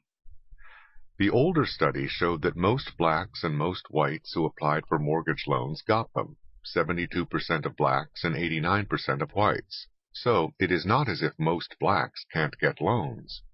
Apparently, the gap has narrowed since then, for the New York Times reports that lenders have developed high-cost subprime mortgages for people who would have been simply rejected outright in the past on the basis of poor credit or insufficient income.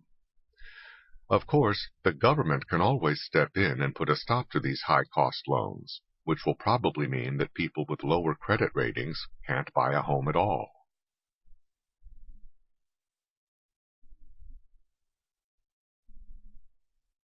Geography versus equality.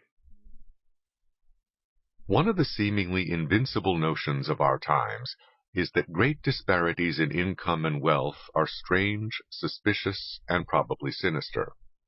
However, there are large differences in productivity behind income and wealth differences, whether among nations or among individuals. Many of these national differences in productivity are due to geography rather than to human beings. In the early 20th century, the average income in the Balkans was only about 1/4 of the average income in Western European nations.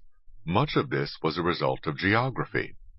Western Europe had produced an industrial revolution based not only on technology, but also on the presence of iron ore and coal deposits, the key ingredients in the production of iron and steel, which in turn were key ingredients of industrial production. Not only were such deposits lacking in the Balkans, there was no economically feasible way to ship them there. There were no such networks of navigable waterways in the Balkans as in Western Europe, and mountain ranges blocked off much of the region from overland shipments. Not only have material things suffered from geographical handicaps, so have the people themselves. Isolated peoples have usually been backward peoples, whether they were isolated by mountains, jungles, or other geographical handicaps, such as living on tiny islands scattered across a vast and empty sea. Put differently, the size of a people's cultural universe influences how far they can develop, technologically and culturally. When British settlers crossed the Atlantic and confronted the Iroquois in North America, they did not confront each other simply as the British versus the Iroquois. They confronted each other as people with very different cultural universes of very different sizes. The British were able to cross the Atlantic in the first place only because of cultural advances that they had borrowed from other peoples in Europe, Asia, and the Middle East. The British steered their ships with rudders invented in China. They were able to navigate with instruments based on trigonometry, invented in Egypt. Their calculations were done with numbers invented in India. Much of what they knew about the world in general was acquired by reading material written in letters invented by the Romans. The Iroquois had no similar cultural universe. They could not draw upon the cultures of the Aztecs or the Incas, for none of these three groups knew of each other's existence, much less the existence of other cultures on the other side of the oceans that surrounded and insulated them all. One reason for the greater cultural isolation in the Western Hemisphere was that North and South America contained no horses, oxen, or other animals capable of carrying heavy loads for long distances. This limited how much trading could go on and how great a distance it would pay to move products by the costly use of human porters. In turn, that meant limiting the range of cultural contacts in general. Indian canoes could travel for considerable distances on water, but there was little or no economic incentive to build larger vessels capable of longer trips, since there were severe limits on how much cargo could be moved when the vessels landed. Just the fact that the vast Eurasian landmass spreads from east to west, while the continents of the Western Hemisphere spread from north to south, also limited the size of the cultural universe differently in the two regions of the world. At a time when most of the human race was engaged in agriculture or in animal hunting or animal husbandry, knowledge of specific crops and particular animals was far more widely applicable when spread from east to west than when spread from north to south. Knowledge of rice cultivation, for example, could spread all the way across Asia and into Europe, because much of Asia and Europe are in similar latitudes with similar climates. But bananas could not spread from Central America to Canada, because north-south movement involves bigger changes in climate. Similarly, many tropical animals do not exist in colder climates, so knowledge of how to hunt or domesticate animals cannot be transferred as far from north to south as it can from east to west. All this is not a matter of praise or blame, or even of genes. Human beings may discriminate against particular groups, but geography discriminates more powerfully against whole peoples, nations, and civilizations.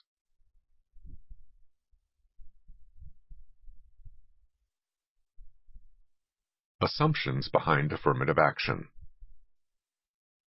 With affirmative action suddenly coming under political attack from many directions, and with even liberals backing away from it, we need to question not only its underlying assumptions, but also what some of the alternatives are. At the heart of the affirmative action approach is the notion that statistical disparities show discrimination. No dogma has taken a deeper hold with less evidence, or in the face of more massive evidence to the contrary. A recent story in the Wall Street Journal revealed that more than 4/5 of all the donut shops in California are owned by Cambodians. That is about the same proportion as blacks among basketball stars. Clearly, neither of these disparities is due to discrimination against whites. Nor are such disparities new or peculiar to the United States. In medieval Europe, most of the inhabitants of the towns in Poland and Hungary were neither Poles nor Hungarians. In 19th century Bombay, most of the shipbuilders were Parsis, a minority in Bombay, and less than 1% of the population of India. In 20th century Australia, most of the fishermen in the port of Fremantle came from 2 villages in Italy. In southern Brazil, whole industries were owned by people of German ancestry, and such crops as tomatoes and tea have been grown predominantly by people of Japanese ancestry.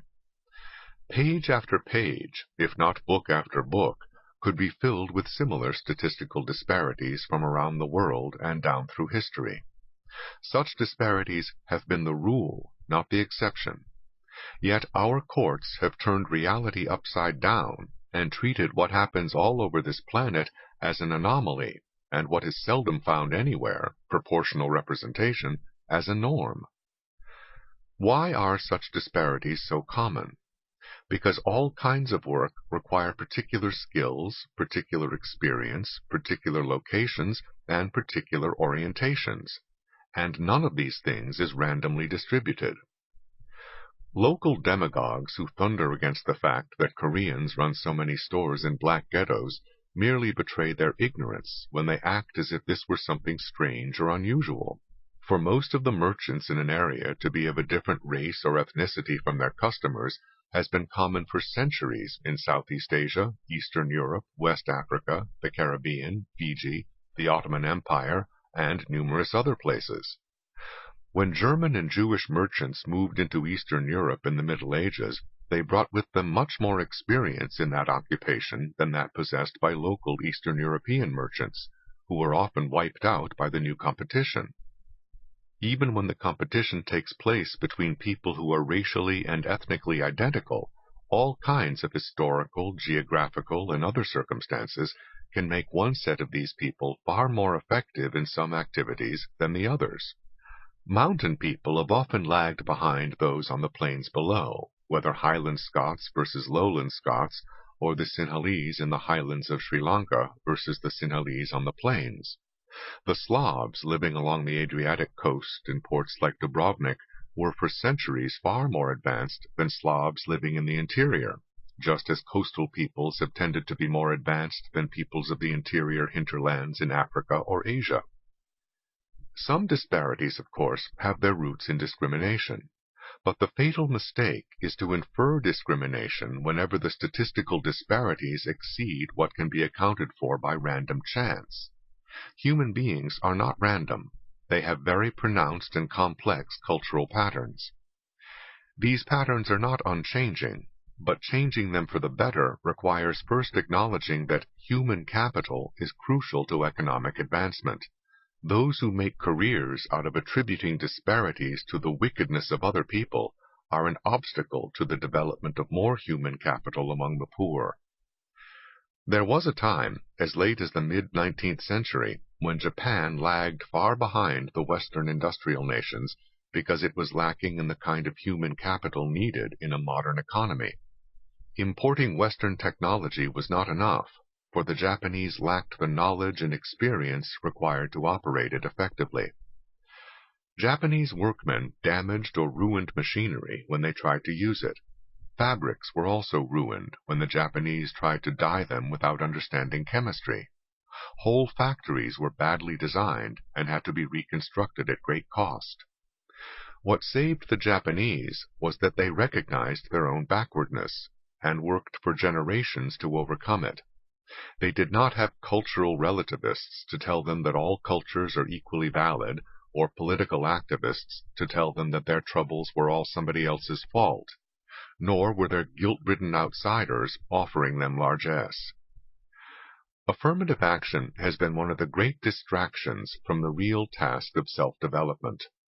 When it and the mindset that it represents passes from the scene, poorer minorities can become the biggest beneficiaries if their attention and efforts turn toward improving themselves. Unfortunately, a whole industry of civil rights activists, politicians, and miscellaneous hustlers has every vested interest in promoting victimhood, resentment, and paranoia instead.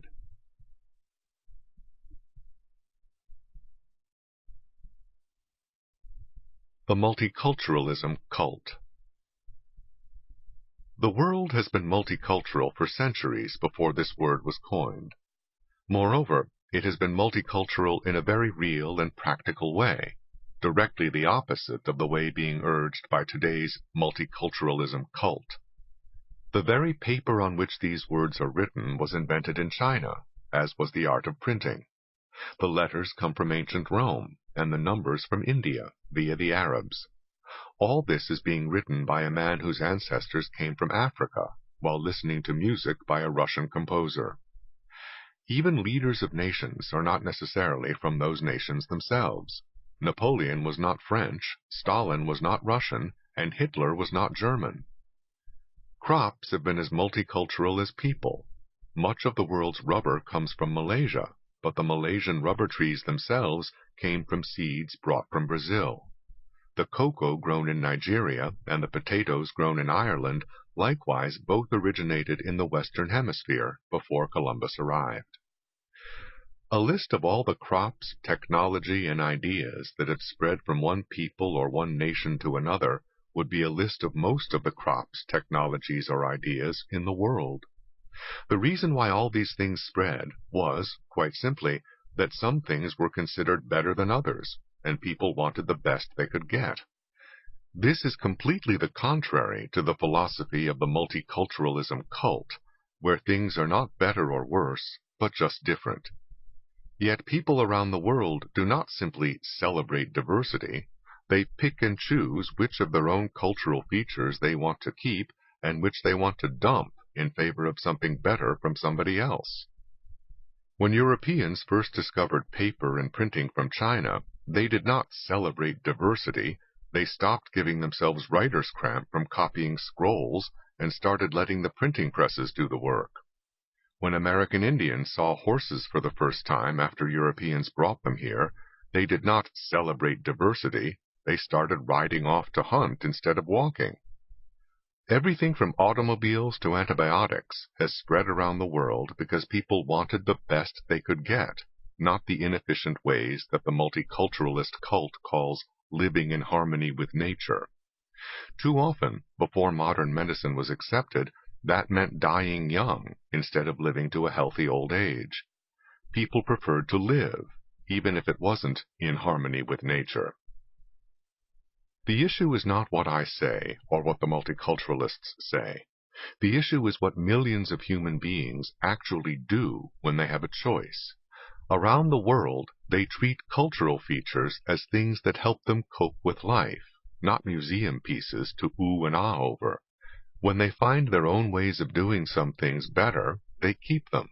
When they find someone else's ways of doing other things better, they use them and drop what they used before. What they do not do is what the multiculturalists do, say that it is all just a matter of perceptions, that nothing is better or worse than anything else. Multiculturalism is one of those affectations that people can indulge in when they are enjoying all the fruits of modern technology and can grandly disdain the processes that produced them. None of this would be anything more than another of the many foibles of the human race, except that the cult of multiculturalism has become the new religion of our schools and colleges, contributing to the mushing of America. It has become part of the unexamined assumptions underlying public policy and even decisions in courts of law. Who would be surprised that people from different cultural backgrounds are represented differently in different jobs, colleges, or income levels, except for the unspoken assumption that these different cultures are equally effective for all things? Yet you need only turn on the television set and watch professional basketball to realize that one segment of the population plays the game a lot better than others. If you watch the commercials that sponsor these events, you are often watching ads for beer companies that were almost invariably established by people of German ancestry. Since Germans have been brewing beer since the days of the Roman Empire, should we be surprised that they excel as much in this as blacks excel in basketball? Any standard based on quality will have overrepresentation and underrepresentation of different groups, however much such disparate impact may shock the editorial writers and provoke judges to rush in where angels fear to tread.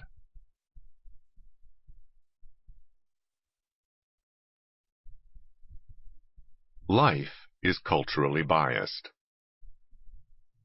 The vitriolic controversy developing around the bell curve by Richard Herrnstein and Charles Murray has raised again questions about mental tests and their meaning.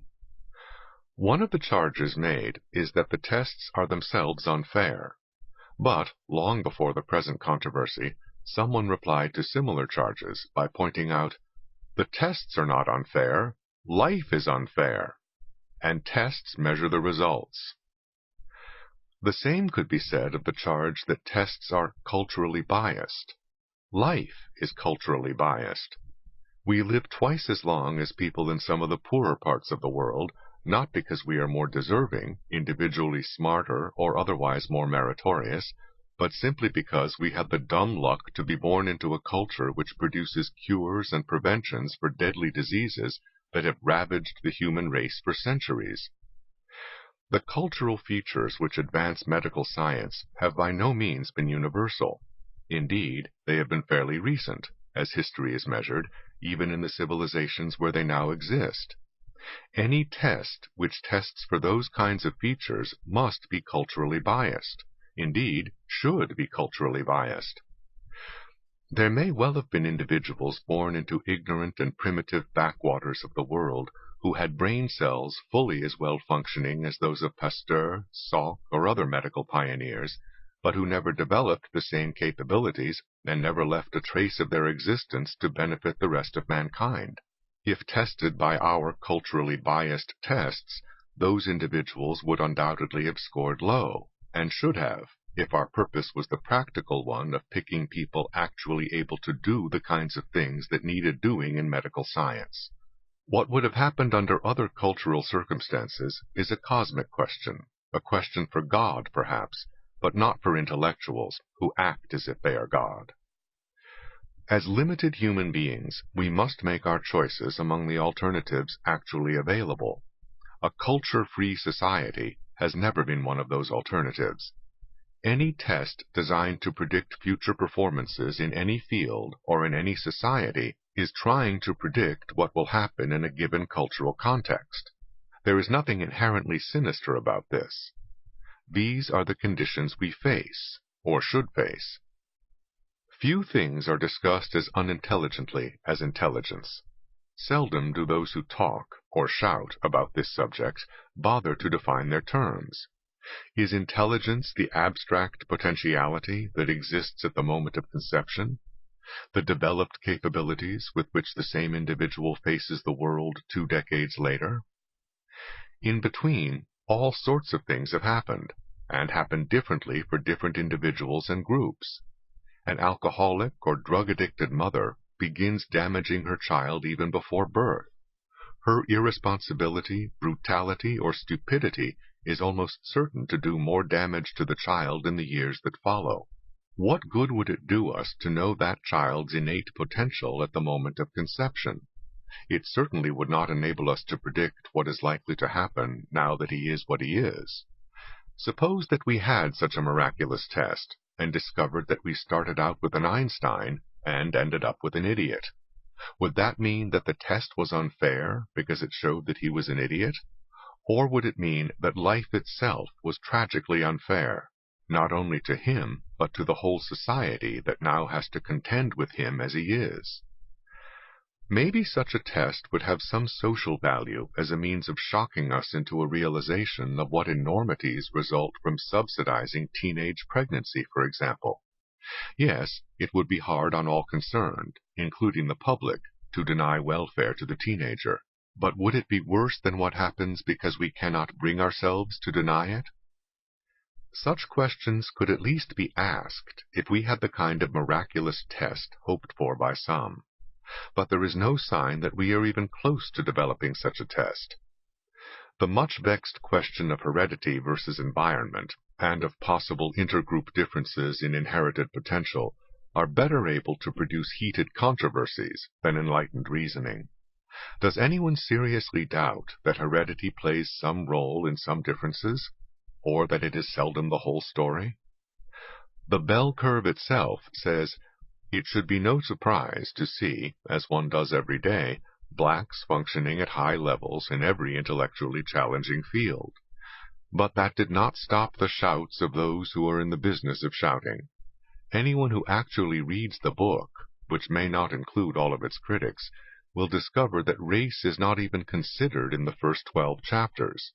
That is hardly what the book is about, though that is what the noise is about. My own view as a former teacher is that most American students, of whatever background, are operating so far below their capacity that the limits of that capacity is an academic question.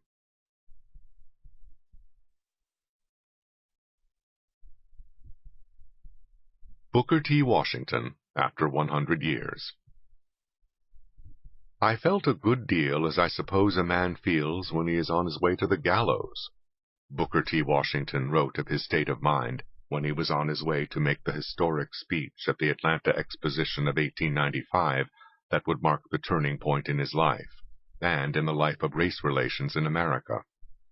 Looking back on that event 100 years later gives us not only a clearer picture of how race relations have evolved, but also a radically different picture of one of the key figures in that evolution, a figure far more often caricatured than understood. There was good reason for Booker T. Washington to be apprehensive. For a black man to be invited to address the distinguished audience at the exposition was itself controversial. The South was a tinderbox of raw emotions over racial issues, and more than 100 blacks a year were being lynched.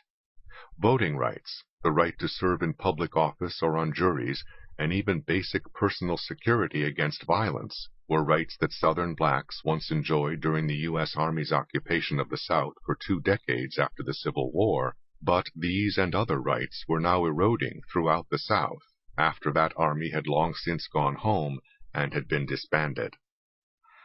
The restoration of home rule in the South meant the restoration of white majority rule, the rule of an embittered people who had lost a devastating war and then seen their slaves freed and placed on an equal legal plane with themselves, in some cases serving as public officials ruling over them with the backing of the bayonets of the Union Army.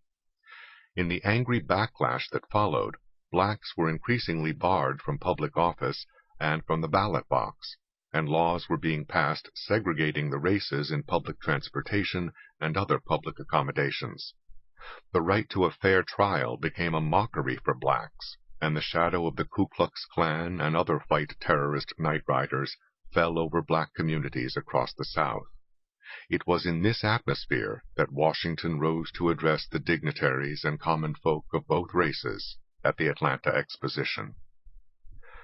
What could Washington say to this audience of white Southerners, many of whom, he knew, had come only to see him make a fool of himself, and at the same time be true to the blacks in the audience, who were full of pride that someone of their race was for the first time being given the honor of addressing an audience including such dignitaries as the governor of Georgia? By one sentence, Washington said later, I could have blasted, in a large degree, the success of the exposition. More than that, one careless remark could have blasted any hopes of racial peace and progress. It is hard to judge anyone's performance without knowing what cards he was dealt before deciding how well he played them. Not only on this occasion, but throughout his career, Booker T. Washington was dealt one of the toughest hands of any black leader in American history. The central theme of his talk was given in one sentence. There is no defense or security for any of us, except in the development of the highest intelligence of all. He disarmed his audience by waving aside issues which were already lost causes for his generation, such as racial integration. In all things that are purely social, we can be as separate as the fingers, yet one as the hand in all things essential to mutual progress. But neither here nor anywhere else did he renounce equal rights under the law. It is important and right that all privileges of the law be ours, but it is vastly more important that we be prepared for the exercise of these privileges, he said in Atlanta.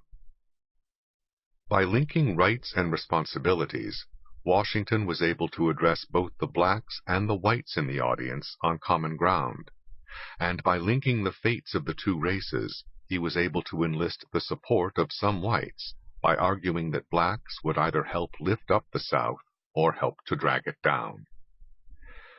In the context of the times, the speech was a masterpiece. It was reprinted in newspapers across the country and praised by blacks and whites alike, Northerners and Southerners. The governor of Georgia came over to shake Washington's hand after the speech, and Grover Cleveland wrote to him about the enthusiasm with which he had read it. Overnight, Booker T. Washington was recognized as a leader of his people, indeed the leader of his people, the successor to Frederick Douglass, who had died just a few months earlier. The historic differences that would later arise between Washington and the more militant W.E.B. Du Bois were differences of emphasis and priorities, not differences of fundamental principles. Du Bois was in fact among those who sent messages of congratulation to Washington on his Atlanta Exposition speech. As one of the founders and longtime pillars of the National Association for the Advancement of Colored People, Du Bois concentrated on the restoration and advancement of political rights for blacks, and focused his public attacks on the system of racial segregation and discrimination known as Jim Crow in the South. With eloquent bitterness, he indicted whites for racism. Booker T. Washington took no such public stance, and instead directed his efforts toward the internal self-development of blacks in things ranging from personal hygiene to saving, farm management, and the establishment of businesses. The whites he spoke of and to were those whites willing to support such activities, especially those willing to help financially.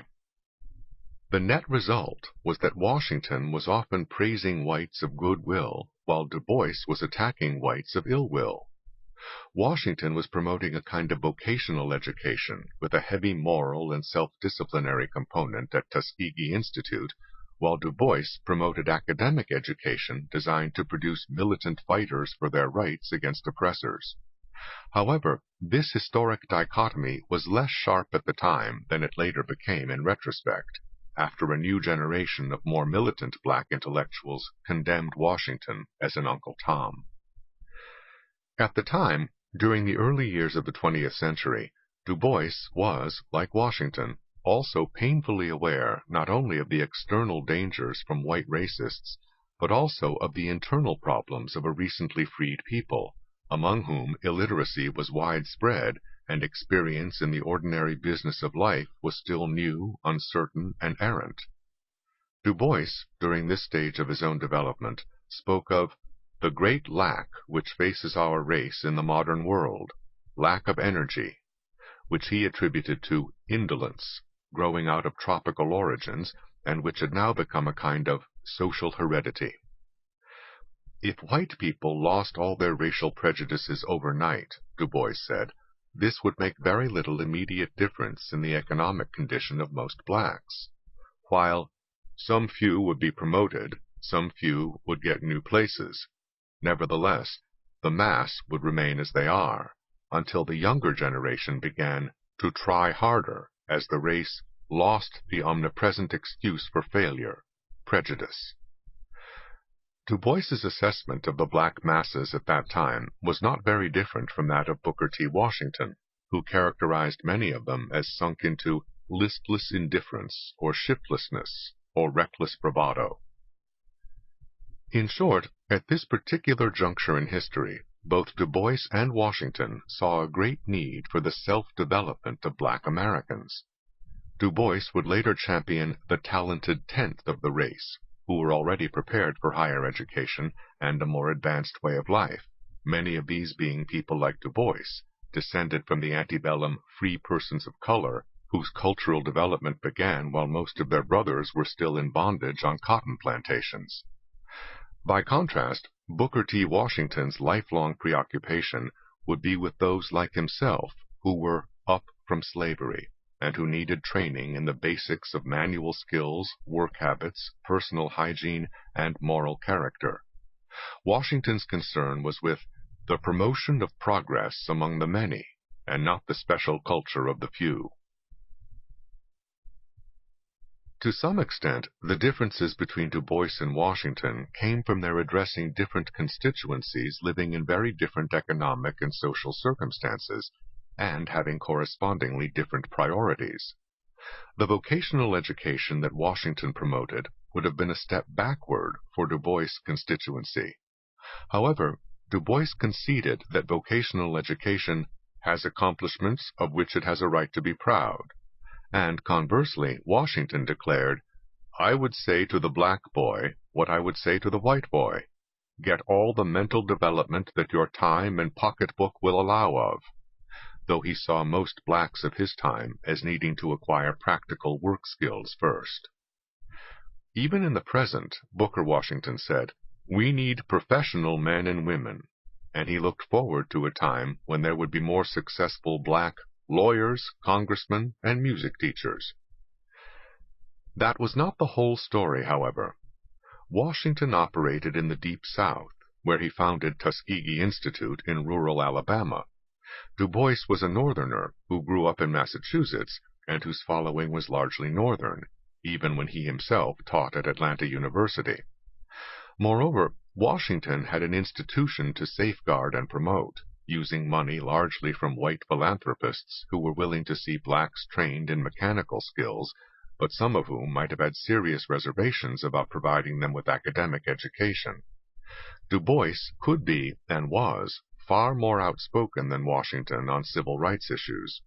Indeed, Washington's public posture was one of preoccupation with teaching the basics to his fellow blacks, with little time left to concern himself with legal rights and political issues.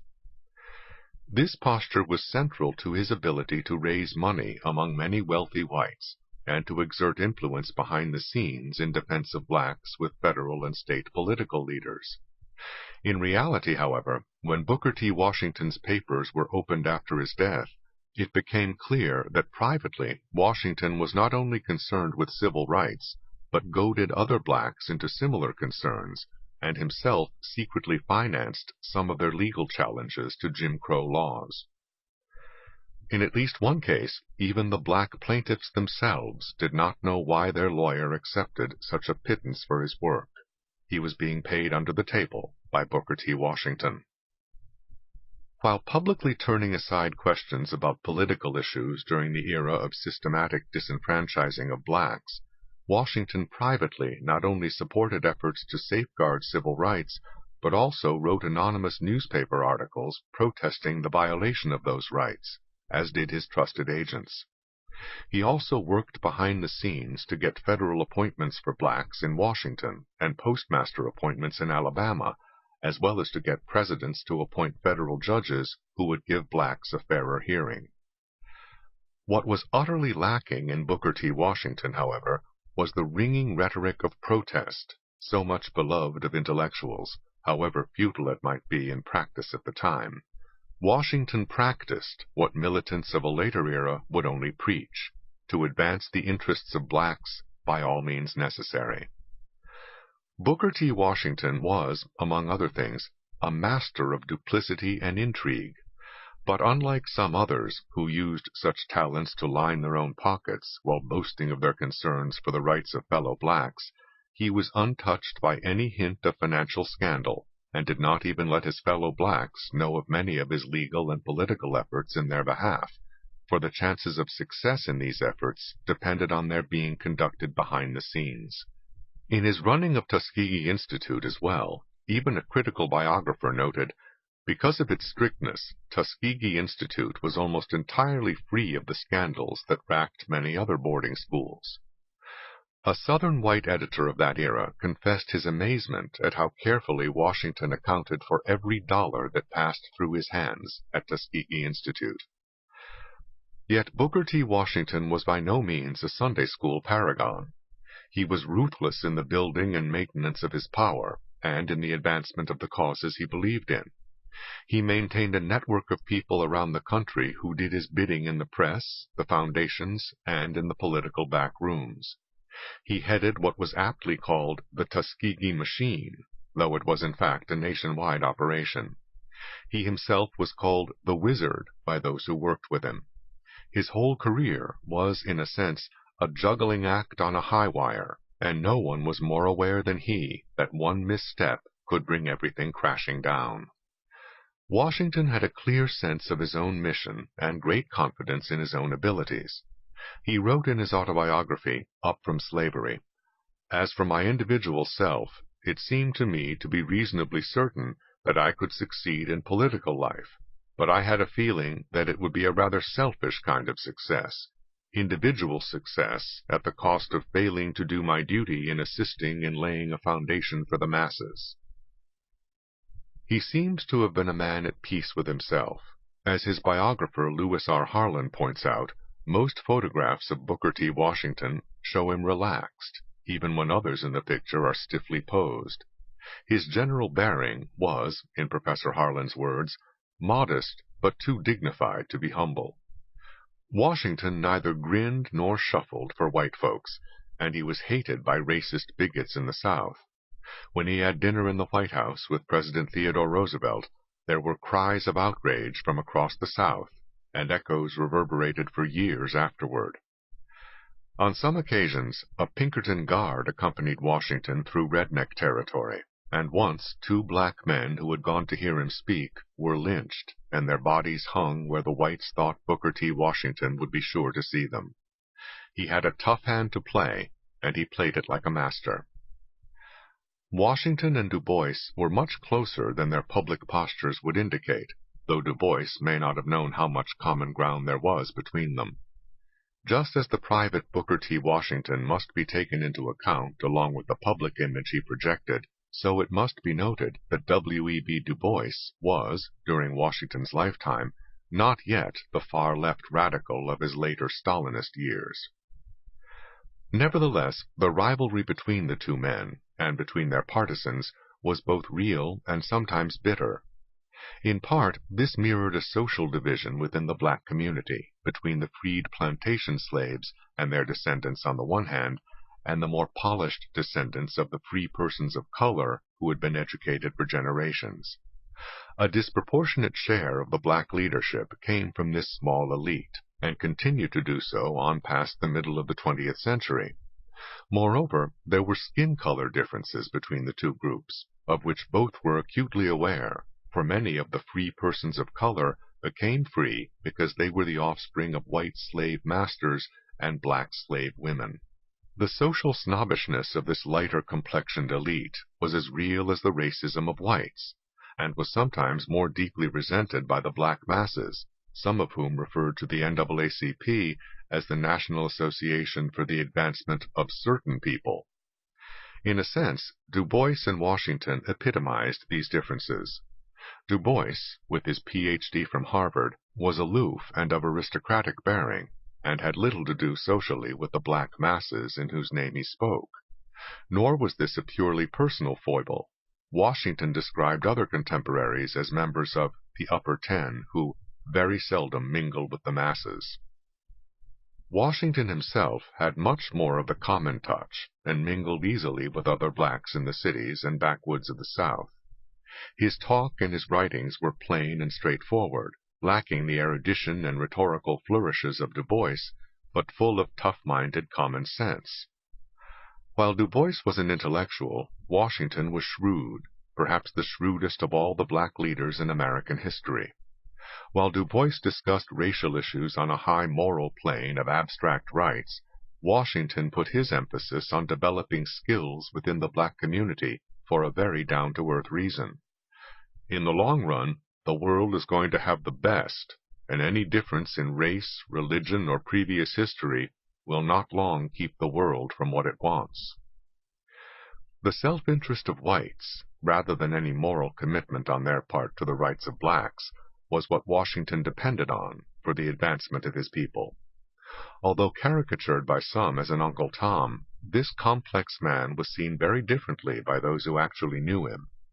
It was none other than W.E.B. Du Bois who said of Booker T. Washington, "He had no faith in white people, not the slightest." Washington used their money, however, to advance the causes he believed in, and used his influence to get support not only for Tuskegee Institute, but even for rival black institutions like Talladega College and Atlanta University, and he served on the board of trustees for Howard and Fisk universities, whose educational missions were very different from his own. The rivalry between Du Bois and Washington was not based simply on different educational or political approaches, nor even on differences in the social strata from which they came. They held very different amounts of power and influence. Because Booker T. Washington was the black leader to many whites with wealth and power, he became the arbiter of the fates of other blacks seeking access to funding for their projects or influence in political circles. Du Bois, for example, left his teaching position at Atlanta University when his opposition to Booker T. Washington made him a financial liability to the institution. Washington's Tuskegee machine was a force to be reckoned with within the black community, and a force to be feared and resented by those blacks who were seeking a larger role for themselves. Washington's influence and money reached black newspapers across the country, and his followers were active, both publicly and behind the scenes, in the North as well as the South. No one was more keenly aware of the severe limits within which he operated, especially when he operated publicly, than Booker T. Washington. He wrote to Oswald Garrison Billard, one of the founders of the NAACP, "There is work to be done which no one placed in my position can do." He realized the time-bound nature of his mission. He said, "We are doing work that is needed to be done in this generation and in this section of our country." He also said, "I have never attempted to set any limit upon the development of our race," and said of this generation of blacks that their children will be given advantages which the first generation did not possess. He saw his task as being to lay the foundation in his own time, not to provide an educational blueprint or straitjacket for all time. What was accomplished by this man and by the movement he led? Tuskegee Institute was of course his most tangible legacy, its early buildings built by the students themselves, using the skills taught to them. The larger legacy, the people who learned such practical lessons as how to take care of their money and their health, and how to conduct themselves in public, are things difficult to gauge and impossible to quantify. Neither the internal development stressed by Booker T. Washington, nor the quest for civil rights that preoccupied W.E.B. Du Bois has ever been entirely off the agenda of black Americans, though their relative priorities have varied from one era to another, and from one organization or movement within a given era. Ultimately, there was no reason why vocational training and academic education could not both go on, as they both did. Indeed, as they both did at Tuskegee Institute, including in classes taught by Booker T. Washington. The needless dissipation of energies in internal strife between the followers of Du Bois and the followers of Washington was an extravagant luxury in an era when blacks could easily have used 10 more of each. Despite today's insatiable demands for solutions to racial and other social problems, it would be almost a contradiction in terms to try to apply Booker T. Washington directly to our times. He was, consciously and above all else, a man of his time. He saw his role quite clearly as preparatory, and his work as building a foundation, not providing models for the future. Only the character and strength of the man are a model for today.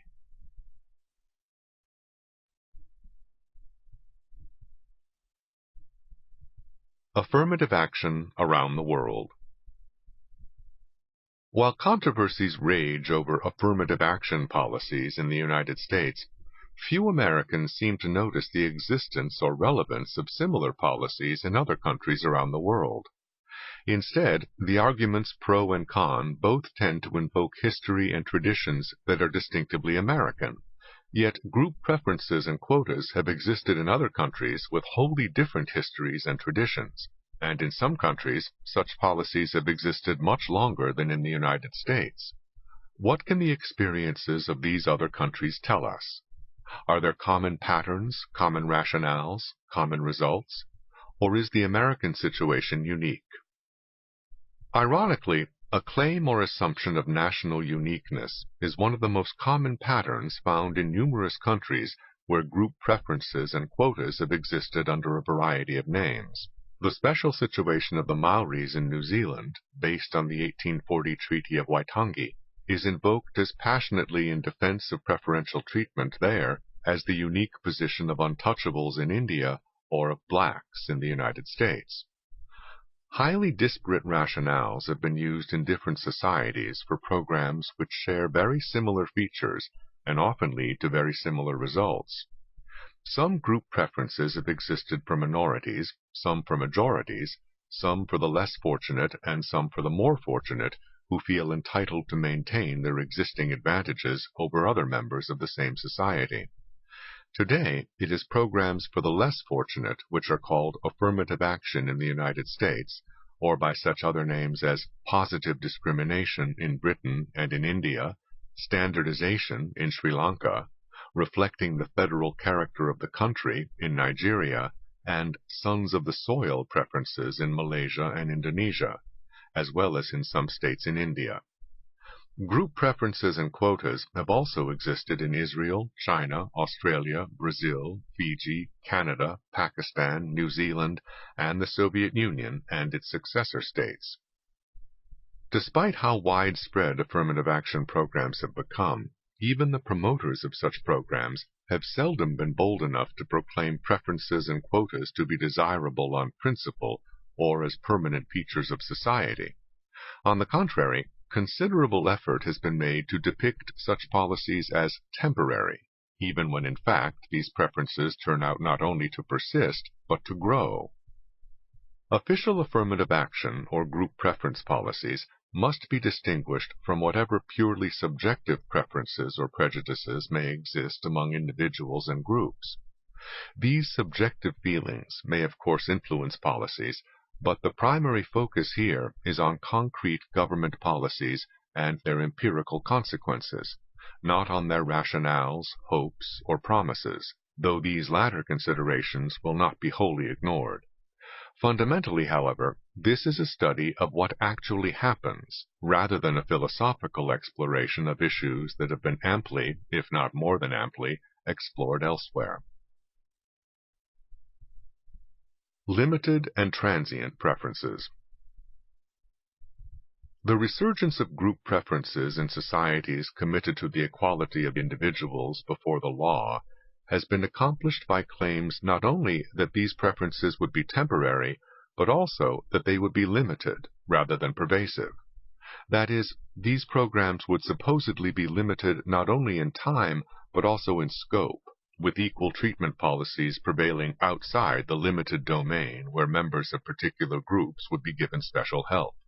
In India, for example, a government minister urging lower university admissions standards for untouchables and members of disadvantaged tribes included the proviso that he was recommending relaxation for admissions and not for passing or grading. Just as he was for limiting the scope of preferential treatment, so others were for limiting its duration. As an advocate of reserving certain numbers of jobs for members of specified groups in India said, even the staunchest supporters of reservation acceded that it is a transitory provision. It was the leaders of the untouchables themselves who proposed a 10-year cutoff for reservations in order to forestall political opposition and social conflict. That was in 1949, and the reservations are still in place today. Similar reasoning was applied in the United States to both employment and admissions to colleges and universities.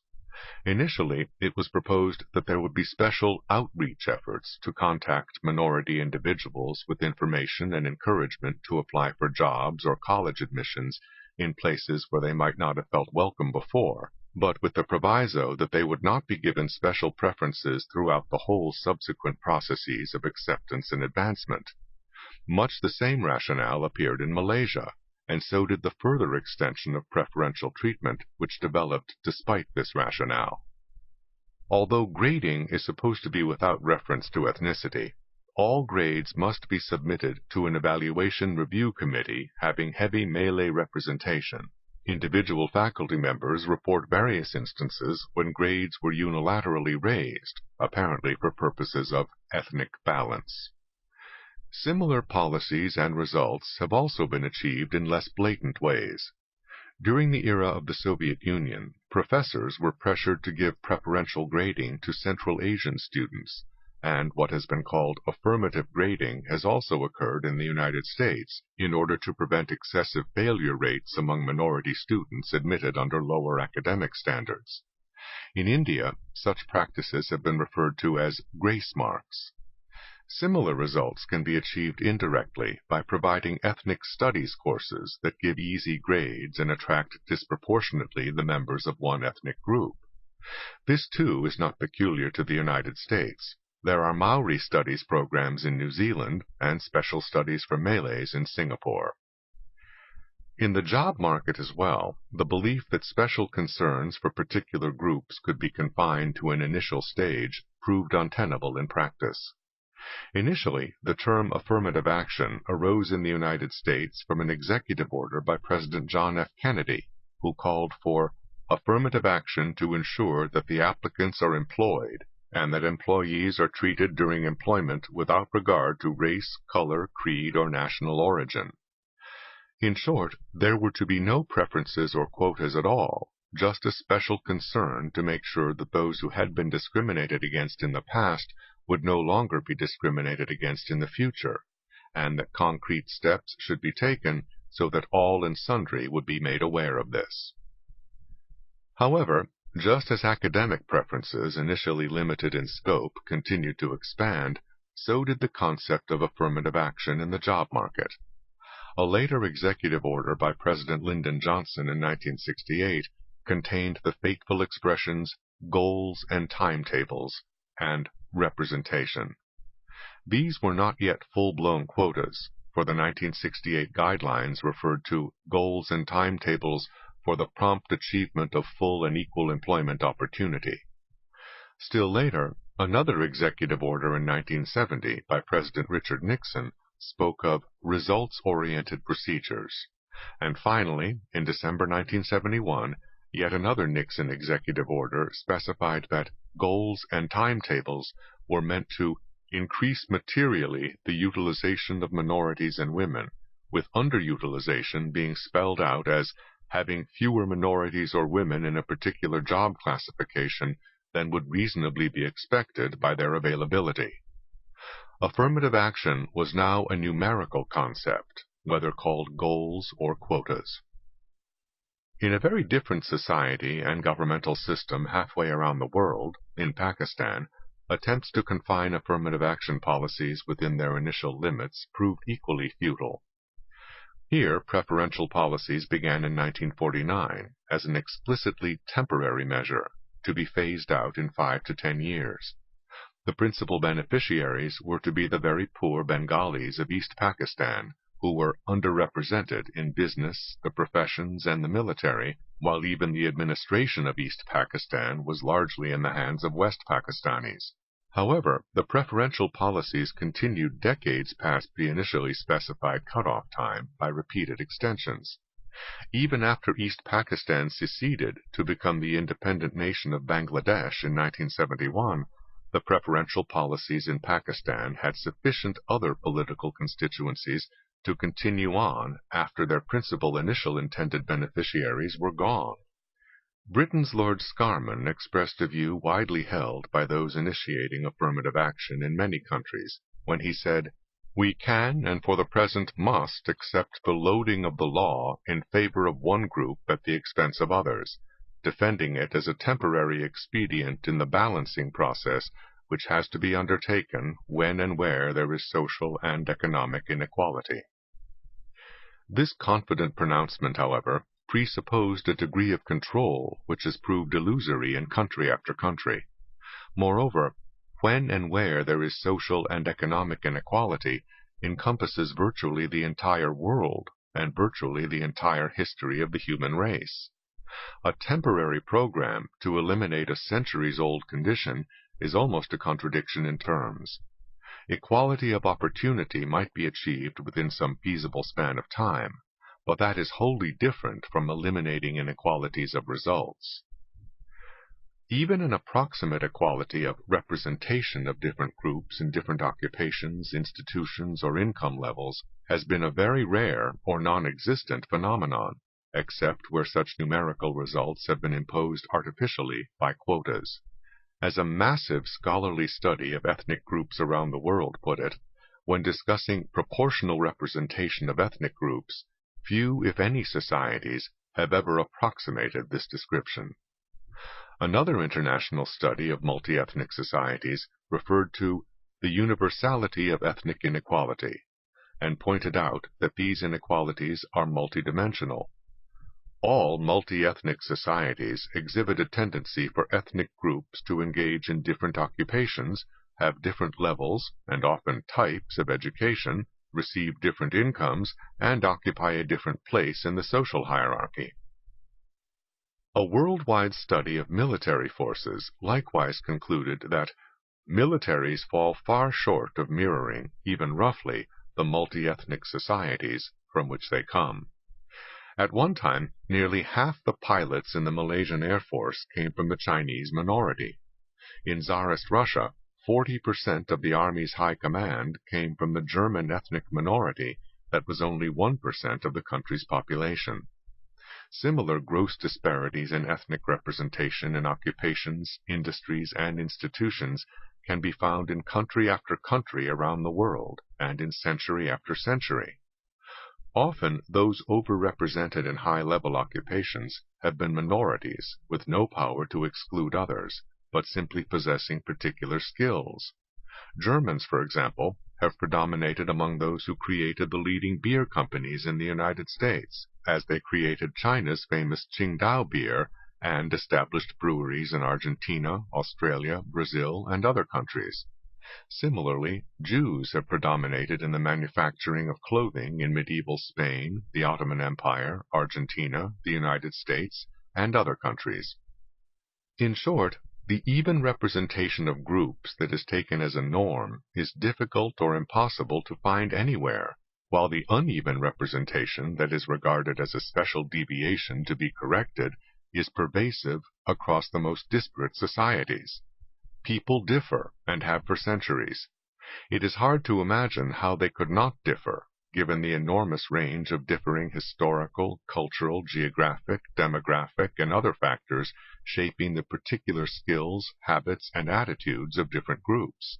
Any temporary policy whose duration is defined by the goal of achieving something that has never been achieved before, anywhere in the world, could more fittingly be characterized as eternal. Preferred and non-preferred groups.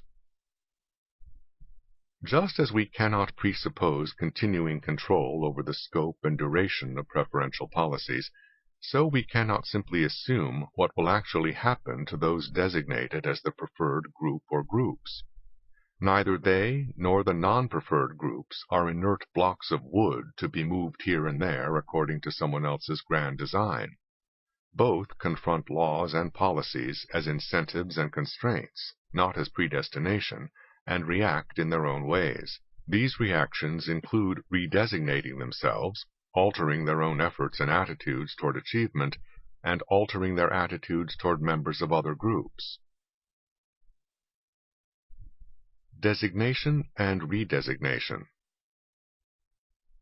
One of the reactions of members of non-preferred groups has been to get themselves redesignated as members of the preferred group. This can be done either individually or collectively.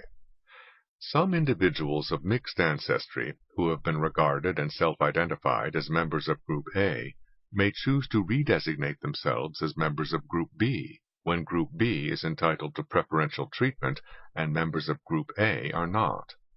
In the United States, during the Jim Crow era, some light-skinned blacks simply passed as white in order to escape the legal and social disadvantages that went with being designated black. Later, during the era of affirmative action, whites with traces of American Indian or other minority ancestry likewise redesignated themselves in order to take advantage of preferential policies for disadvantaged groups. These have included blonde-haired and blue-eyed individuals with official papers showing some distant ancestor of another race. The number of individuals identifying themselves as American Indians in the U.S. Census during the affirmative action era rose at a rate exceeding anyone's estimates of the biological growth of this population. Moreover, a breakdown of census data by age cohort shows that the number of American Indians increased over time in the same age cohort, a biological impossibility made possible on paper by redesignations of the same individuals. For example, the number of American Indians who were aged 15 to 19 in 1960 was just under 50,000. But 20 years later, when these same individuals would be in the age bracket 35 to 39 years old, there were more than 80,000 American Indians in that cohort. In other words, more than 30,000 people in the same cohort who had not designated themselves as American Indians in 1960 now did so in 1980, causing more than a 60% increase in the number of American Indians in that cohort.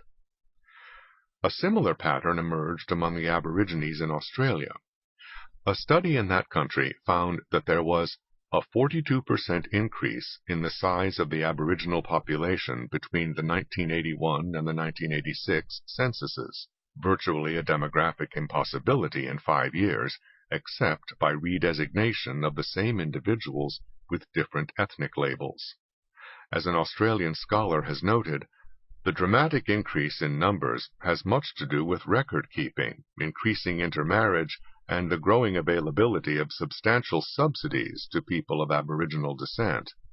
The definition of Aboriginal includes many persons of predominantly non-Aboriginal descent who might with equal or greater genetic justification designate themselves as non-Aborigines. It was much the same story in China, where, in the 1990s, more than 10 million Chinese proclaimed their ethnic minority status in order to gain preferential treatment, such as college admissions. Even China's draconian restrictions on having more than one child did not apply to ethnic minorities as they did to the majority Han Chinese. Article 44 states that, in accordance with legal stipulations, autonomous areas can work out their own family planning measures. As a result, urban minority couples generally may have 2 children, while urban Han are restricted to 1. Rural minorities may have 2, 3, 4, or even more children, depending on their ethnicity and location.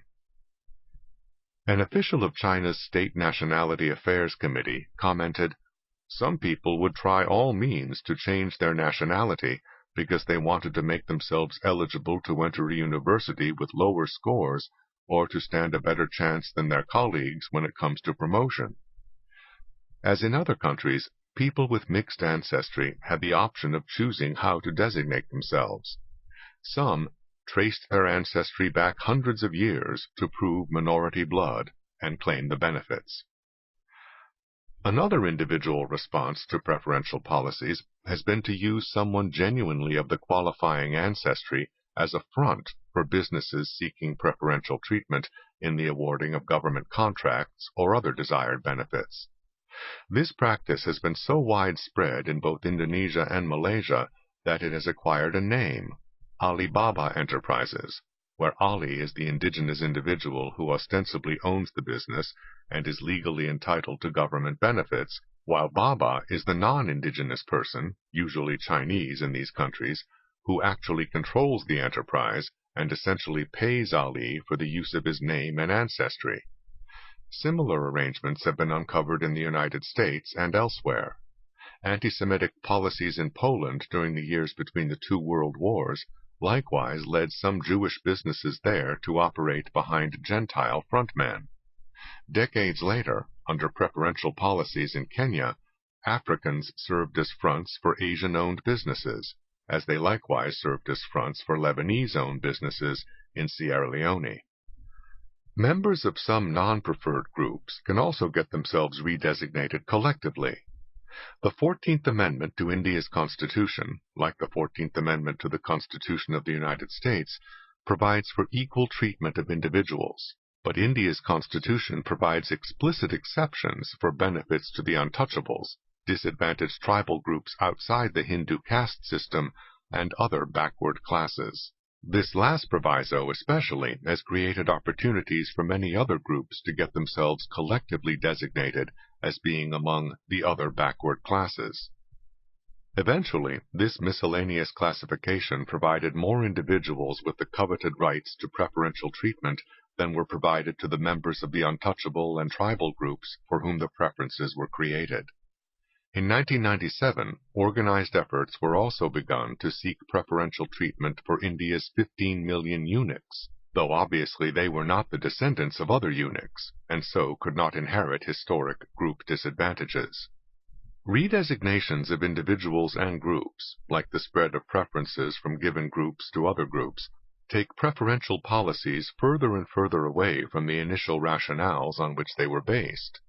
No historic sufferings of blacks in the United States can justify preferential benefits to white women or to recently arrived immigrants from Asia or Latin America who happen to be non-white, but whose ancestors obviously never suffered any discrimination in the United States. Similarly, the painful history and continuing oppression of untouchables in India can hardly justify preferential benefits to local majorities in particular states, such as Assam, Maharashtra, and Andhra Pradesh. Yet these local majorities and members of other backward classes outnumber the untouchables and are often in a better position to take advantage of the preferences. Thus, quotas for government jobs or university admissions have often remained unfilled by untouchables, while this has seldom been the case for members of the other backward classes. The spread of benefits from group to group not only dilutes those benefits, especially when more than half the population of the country becomes entitled to them, as in both India and the United States, it can also make the initial beneficiaries worse off after the terms of the competition are altered. For example, in the United States, where hiring and promotions decisions are subject to review by government agencies investigating discrimination, objective criteria may be used increasingly by employers for legal self-protection, even if the relevance of these criteria to the job are questionable. If these criteria are met more often by one of the preferred groups than by another, if white women have college degrees more often than black men, for example, then one preferred group may be no better off, on net balance, than if the preferences did not exist. It is conceivable that they can be worse off. Such a situation is not peculiar to the United States. An official report in India in 1980 noted that the advancement of one preferred group tended to push back another, creating greater tension between structural neighbors in this hierarchy than between the top level and the bottom level. That continued to be so in the 1990s, with violent clashes in several Indian states being found to be more common among competing poorer groups than between those groups and the more elite castes. In 2001, a rally was held in the state of Rajasthan, protesting the inclusion of new groups among the backward classes and demanding separate fixed quotas for original backwards, so that new entrants would not be able to reduce the existing benefits enjoyed by those for whom the preferences were created. Calls have been made for a quota within quota to deal with such situations. Insofar as affirmative action policies are aimed particularly at offsetting existing economic disadvantages, their rationale is undermined when the benefits of these policies go disproportionately to those individuals within the designated groups who are the least disadvantaged, or perhaps are in more favorable positions than members of the country's general population. In India's state of Tamil Nadu, for example, the highest of the so-called backward classes legally entitled to preferences, constituting 11% of the total backward classes population in that state, received almost half of all jobs and university admissions set aside for these classes. In Malaysia, where there are preferences for the indigenous sons of the soil majority, Malay students whose families were in the top 17% of the income distribution received just over half of all scholarships awarded to Malays. In Sri Lanka, preferential university admissions for people from backward regions of the country appear likewise to have benefited primarily students from affluent families in those regions. This should hardly be surprising, nor is it necessarily a matter of corruption. Preferential access to education or jobs is just one factor in getting the education or the job. Obviously, those people who have more of the other factors required are better able to turn preferential access into actual success. Pre-existing prosperity provides more of those other factors. Those American minority business owners who participate in the preferential program called Business Set-Asides under Section 8A of the Small Business Act average a personal net worth that is not only higher than the average net worth of the groups they come from, but also higher than the average personal net worth of Americans in general. A scholarly study of group preferences in India pointed out that preferences that benefit more fortunate members of less fortunate groups borrow legitimacy from the national commitment to ameliorate the condition of the lowest, while at the same time they undermine that commitment by broadcasting a picture of unrestrained preference for those who are not distinctly worse off than non-beneficiaries. Just as specifying the scope and duration of affirmative action policies has proven illusory, so has the designation of the beneficiaries in accordance with the rationales of these policies. Both attempts suffer from assuming far more comprehensive knowledge and control than anyone has been able to exercise in any of the countries in which preferential programs have been instituted. What has also been overestimated is the extent to which the attitudes resulting from such programs can be assumed to be beneficial to the groups concerned or to the country at large. These attitudes tend to respond to incentives rather than to rationales. Incentives. Both preferred and non-preferred groups have modified their own behavior and attitudes in response to preferential policies and the rationales for such policies. While members of the officially preferred groups who already have the complementary factors needed to take the fullest advantage of preferences can do so, those who lack these factors often feel less incentive to acquire them, now that entitlements are available as substitutes for achievements. The development of job skills, for example, may be de-emphasized. As a leader in a campaign for preferential policies in India's state of Andhra Pradesh put it, "Are we not entitled to jobs just because we are not as qualified?" A Nigerian likewise wrote of the tyranny of skills. In Malaysia, where group preferences exist for the majority population, Malay students who sense that their future is assured feel less pressure to perform. In the United States, a study of black colleges found that even those of their students who were planning to continue on to postgraduate study showed little concern about needing to be prepared because they believed that certain rules would simply be set aside for them. Both preferred and non-preferred groups can slacken their efforts, the former because working to their fullest capacity is unnecessary, and the latter because working to their fullest capacity can prove to be futile. After Jamaica gained its independence from British rule, many whites living there no longer bothered to compete for public office because they felt that the day of the black man had come, and questioned why they had to make the effort if the coveted job or the national honor would go to the blacks, despite their qualifications. While affirmative action policies are often thought of, by advocates and critics alike, as a transfer of benefits from one group to another, there can also be net losses of benefits when both groups do less than their best. What might otherwise be a zero-sum game can thus become a negative-sum game. In some countries, complete physical withdrawal from the country by those in non-preferred groups has occurred in the wake of preferential policies which reduced their prospects. The exodus of Chinese from Malaysia, Indians from Fiji, Russians from Central Asia, Jews from much of pre-war Europe, and Huguenots from 17th century France, in response to discrimination, drained all these countries of much-needed skills and talents. In short, preferential policies represent not simply a transfer of benefits from one group to another, but can also represent a net loss, as both groups respond by contributing less than they could to the society as a whole. Not all incentives are economic or even tangible. Honors are among the most powerful of incentives in many situations, especially where dangers and death must be faced, and where money is less effective than a sense of honor, as in the military. In less dire circumstances as well, honor and the respect of peers play important roles, not only as rewards for achievements, but also as factors helping to make individual achievements possible in the first place. The cooperation and collaboration of colleagues can be important in a variety of occupations, from scholars to policemen, and that cooperation and collaboration can be compromised by group preferences.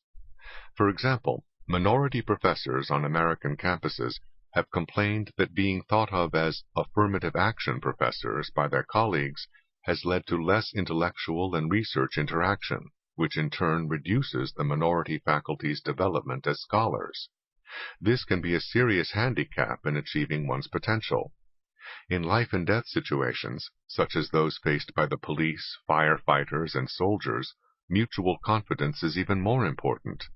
Yet black police sergeants promoted in Chicago over white policemen with higher test scores, as a result of a court order, found themselves taunted as quota sergeants when they made mistakes. Intergroup relations.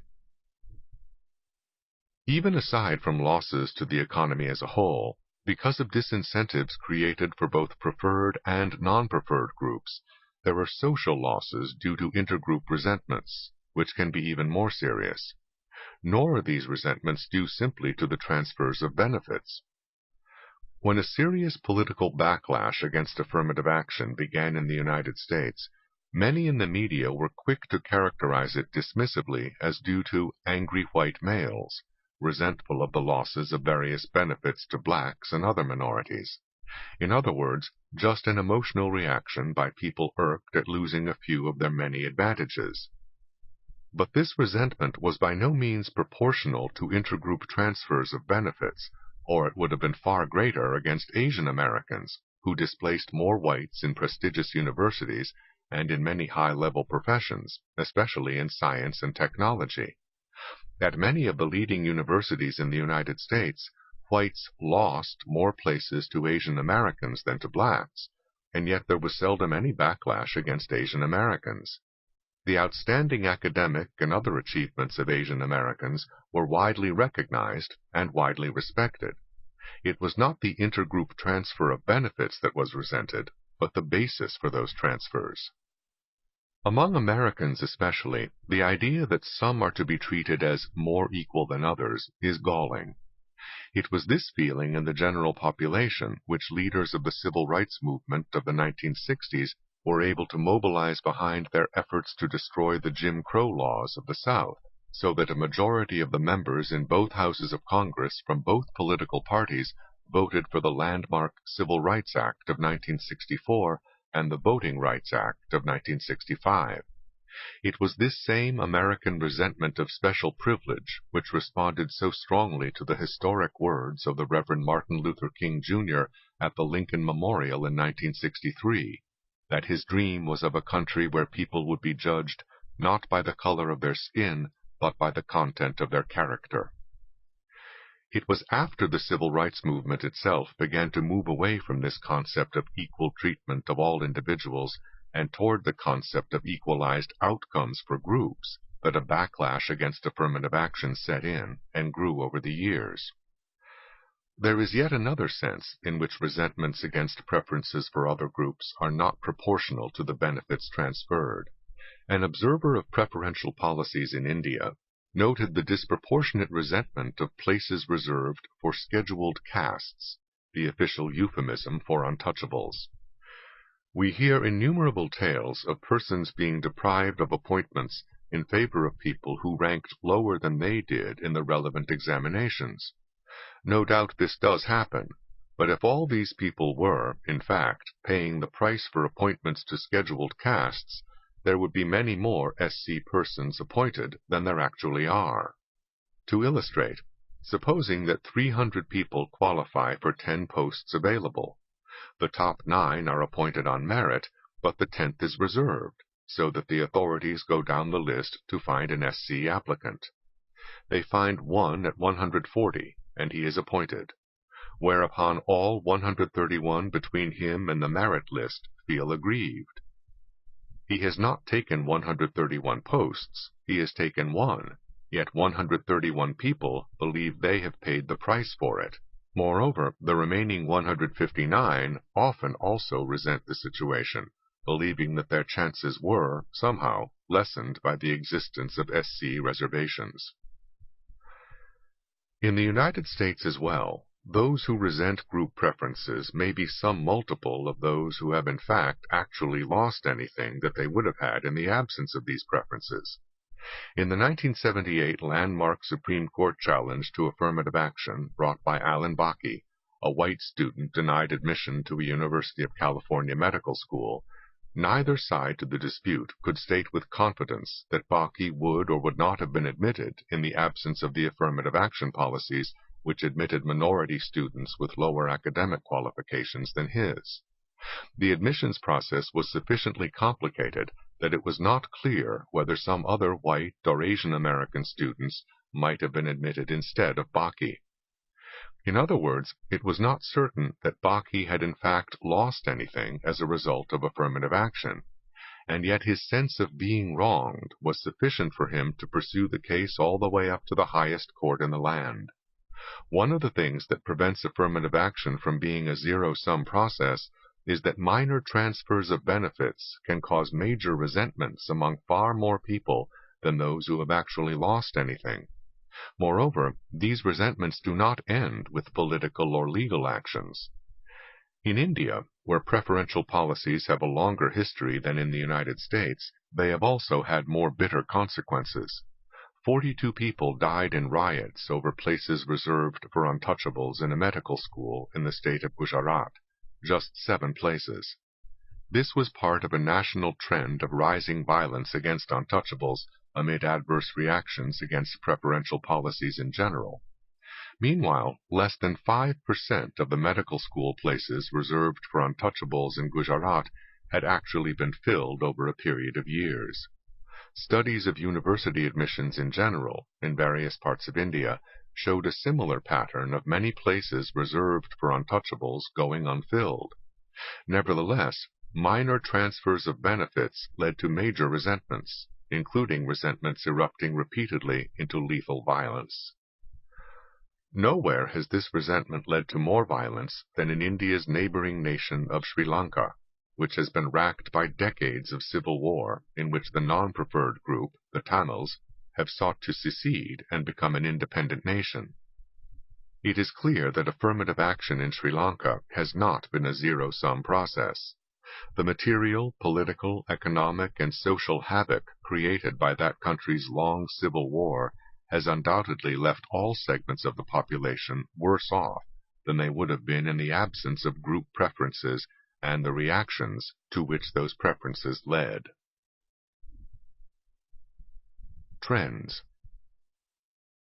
Even where there are adequate statistical data on the progress of groups that have been given preferential treatment, and often there are not, it remains a challenge to determine how much of that progress was due to preferential policies rather than to other factors at work at the same time.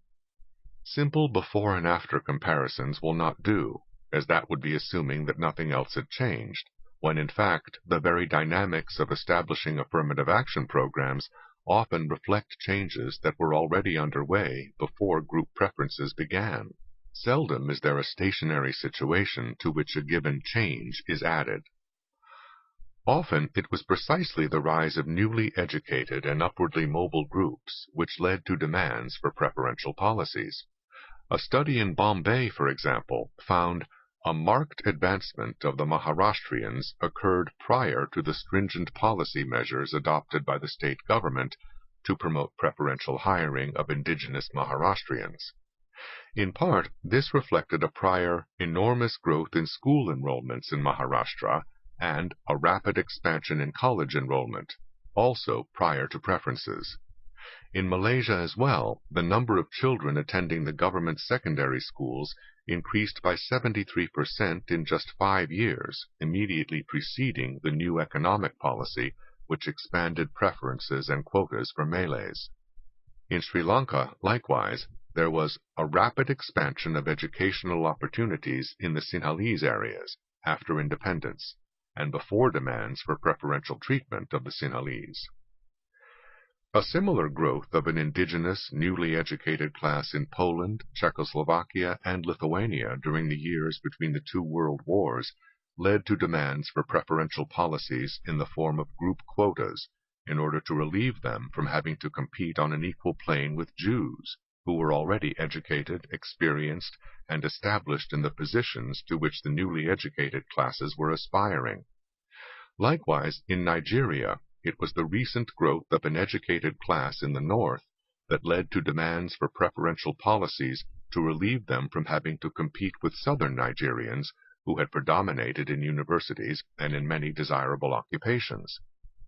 This same pattern of a rising educated class prior to the preferential policies that they promoted can also be found in Indonesia, the Quebec province of Canada, and much of sub-Saharan Africa.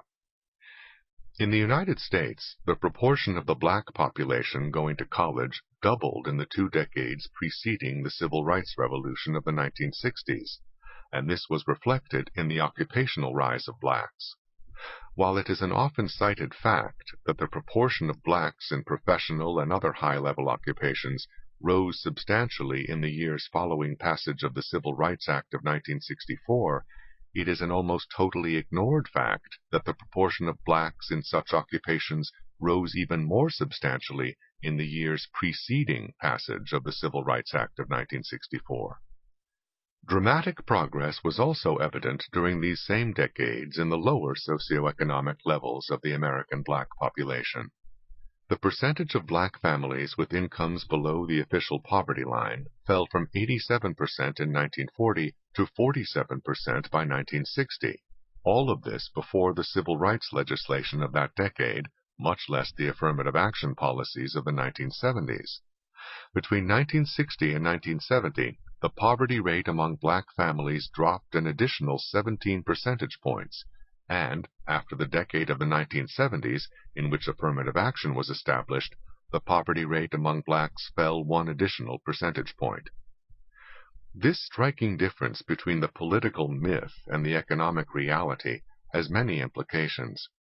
Among them is that what might otherwise be seen as a remarkable achievement by black Americans is instead seen as an example of government beneficence and largesse, and a reason why affirmative action is an absolute necessity for black advancement. The effects of this misperception include white resentments and their questioning why blacks cannot advance themselves like other groups, when in fact that is what most blacks have done. Incidentally, it is an equally ignored fact that the incomes of Asian Americans and Mexican Americans rose substantially, both absolutely and relative to that of the general population, in the years preceding passage of the Civil Rights Act of 1964 and its evolution into preferential policies.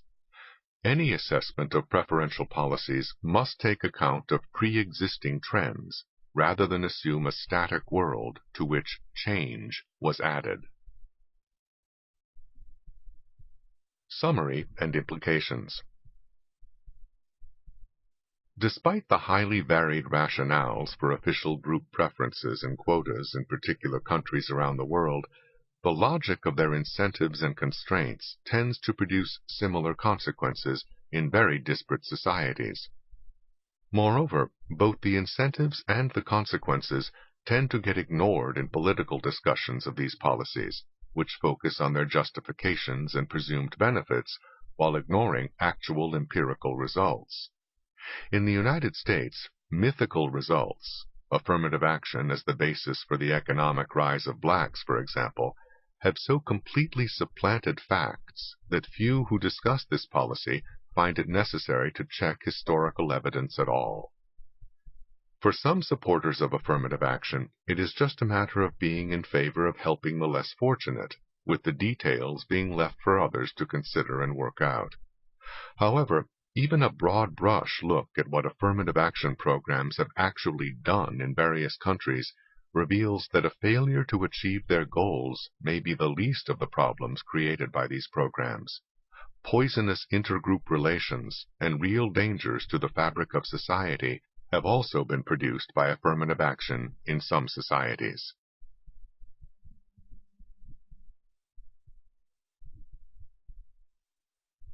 The influence of geography. Few unsubstantiated ideas have done as much social damage, sometimes tearing whole societies apart, as the assumption that there is something strange, if not sinister, when racial, ethnic, or other groups are not evenly or randomly distributed in particular endeavors, institutions, occupations, or income levels. However plausible that assumption might seem when thinking in terms of abstract people in an abstract world, when it comes to real people in the real world, That assumption is not merely unsubstantiated, but in defiance of mountains of evidence to the contrary in countries around the world and going back for centuries. Geography alone is enough to make peoples different, though geography is just one of many influences that differ from one place to another, and therefore from one people to another. Geography, Economics, and Culture. The geography of the Mediterranean world is quite different from the geography of Southeast Asia, not only in terms of such obvious things as soil and minerals, but also in terms of rivers, mountains, climates, disease environments, and other factors whose influences expand or limit the possibilities of different peoples in different ways. The sense of a dependable abundance, fish in the water, rice on the land, as a Thai saying has it, could hardly have been common in the Mediterranean world, where the barren hills, scanty rainfall, and thin soils made survival a struggle and made the peoples of the region renowned for their frugality. Moreover, geography cannot be thought of in two dimensions, as if we were looking down at a map or globe. While a whole region may be dominated by a particular culture, as the Middle East and North Africa have been by the Islamic culture, peoples living in mountainous parts of the same region, in Armenia or Abyssinia, for example, may preserve a very different religion and culture from that in the lower elevations. Mountains. Even when Islam became the religion of the Rif Mountains in Morocco, this happened centuries after Moroccans in the lowlands had become Muslims. Similarly, the English language prevailed in the Scottish lowlands, while Gaelic continued to survive in the highlands for generations, just as the Vlach language survived in the Pindus Mountains of Greece long after Greek prevailed in the lower elevations. Mountains and uplands have in fact isolated peoples culturally and economically, from the Scottish Highlands to the highlands of colonial Ceylon, which in both cases maintained their independence for many years after their respective lowlands were conquered and incorporated into another cultural universe. Even mountainous regions nominally under the control of a larger nation or empire have not always and in all places been effectively under such control. The mountains of Montenegro under the Ottoman Empire, the Rif Mountains under Moroccan sultans, and the uplands of India under the Mughal rulers, for example. Isolation has been a key factor in both political autonomy and cultural separatism, as it has been in the enduring poverty of many mountain regions. In the Apennines Mountains of southern Italy, 91 out of 123 Lucanian villages had no roads whatsoever in 1860. In parts of the Pindus Mountains of Greece, even in the 20th century, there were places more accessible to mules and to people on foot than to wheeled vehicles, and one village acquired electricity as late as 1956. In the Rif Mountains of Morocco, snow continued to cut off some communities completely in wintertime, even in the late 20th century. The cultural isolation of mountainous communities has been partially relieved by the temporary migrations of its men to lower elevations in search of work, returning with at least a glimpse of another way of life, though the women who remained behind lacked even this. Moreover, few people from other places have come to live in these mountain villages, to present a different viewpoint. Often the great majority of marriages have involved women and men not only from the same mountains, but from the same village. Finally, the poverty of many mountain peoples has often led them to utilize their children's labor from an early age, even at the expense of their education, thereby cutting off yet another source of a broader exposure to the outside world. Another pattern found among mountain people in various parts of the world, at least in recent centuries, has been the production of a wide variety of home-based arts and crafts during the long winter months when time is available. Swiss wood carvings, for example, have had their counterparts halfway around the world in Kashmir, as well as closer to home in Norway. Numerous other products of home-based crafts, from weaving to metalwork, have issued from mountain communities and have been sold in the international markets as items of large value in a small physical size, able to bear the high transportation costs from mountain regions. The toughness required to survive in many barren and backward mountain regions has produced renowned fighting men in many parts of the world, from the Highland Scots to the Gurkhas of India, the Albanians, the Moroccan Riffians, the Montagnards of Vietnam, and the Turks, all formidable not only in their own homelands, but also in the service of foreign countries.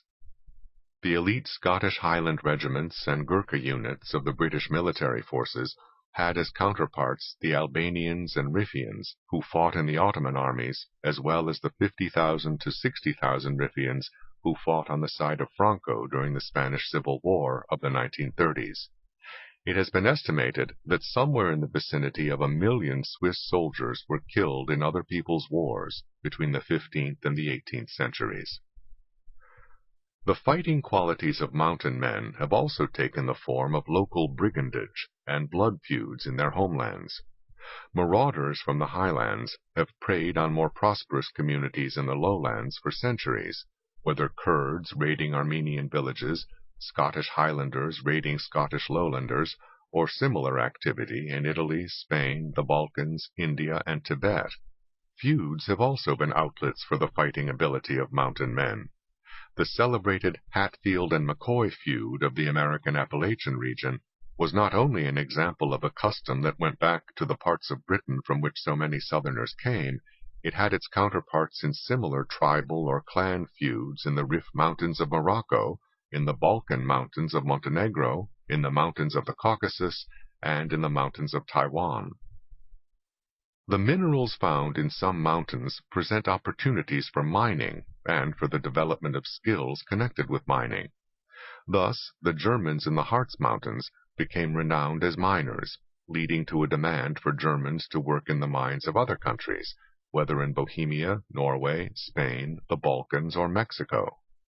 However, the very fact that Germans were imported into all these countries suggests that geography presents opportunities which people are not predestined to grasp, for otherwise all the mountains and other sources of mineral deposits in all these other countries would have led to the development of indigenous miners, obviating the necessity to import Germans. In geographical terms, mountains and highlands in general are important not only as obstacles in themselves, but also as features with both positive and negative effects on other parts of the environment. Rivers and streams flow more steadily because of the snows melting on the mountainsides, whereas their volume of water varies much more widely and more erratically when there are no mountain ranges, as in tropical Africa, where rainfall alone must sustain these waterways, or fail to sustain them. The Sierra Nevada in Spain and the Taurus Mountains in Turkey both supply the water that makes a flourishing irrigated agriculture possible on the plains below, where rainfall alone would not be sufficient. In another sense, however, uplands have a negative effect on rivers, which must plunge more sharply downward, often with rapids and waterfalls, when the streams originate at higher elevations, whether on plateaus, mountains, or foothills. Rivers with steep gradients tend to be less navigable, or not navigable at all. Mountain ranges also drastically affect rainfall patterns. When moisture-laden air blows across a mountain range, it is not uncommon for the rainfall on the side where the moisture originates to be several times as great as in the rain shadow on the other side of the mountain, where the air goes after it has lost most of its moisture while rising over the crest.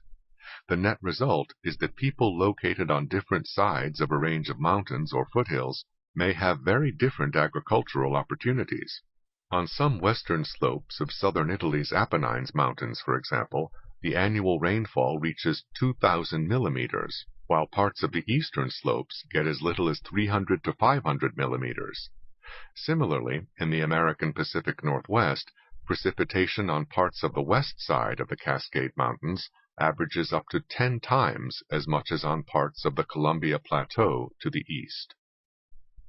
Different sides of a mountain range often have not only different amounts of rainfall, but also different slopes. This has had important military implications, where the people on one side have found it easier to climb the gentler slope and then descend upon the other side to invade their neighbors. The locations and shapes of mountain passes have also had other military and consequently cultural impacts. The greater ease of Roman soldiers' entry through the mountain passes into Gaul, as compared to the more difficult mountain route into German regions, meant that Roman culture reached Gaul first, and only later filtered second-hand into the lands inhabited by Germans. Coastal regions. Coastal peoples have also tended to be culturally distinctive. In touch with more of the outside world, they have usually been more knowledgeable and more technologically and socially advanced than interior peoples. As with other geographically related social patterns, these are not racial, but locational. Sometimes the coastal peoples are racially or ethnically different, Germans being particularly represented on the coastal fringes of Russia at one time, for example, but the differences between the interior and the coastal peoples remain, even when they are both of the same racial stock.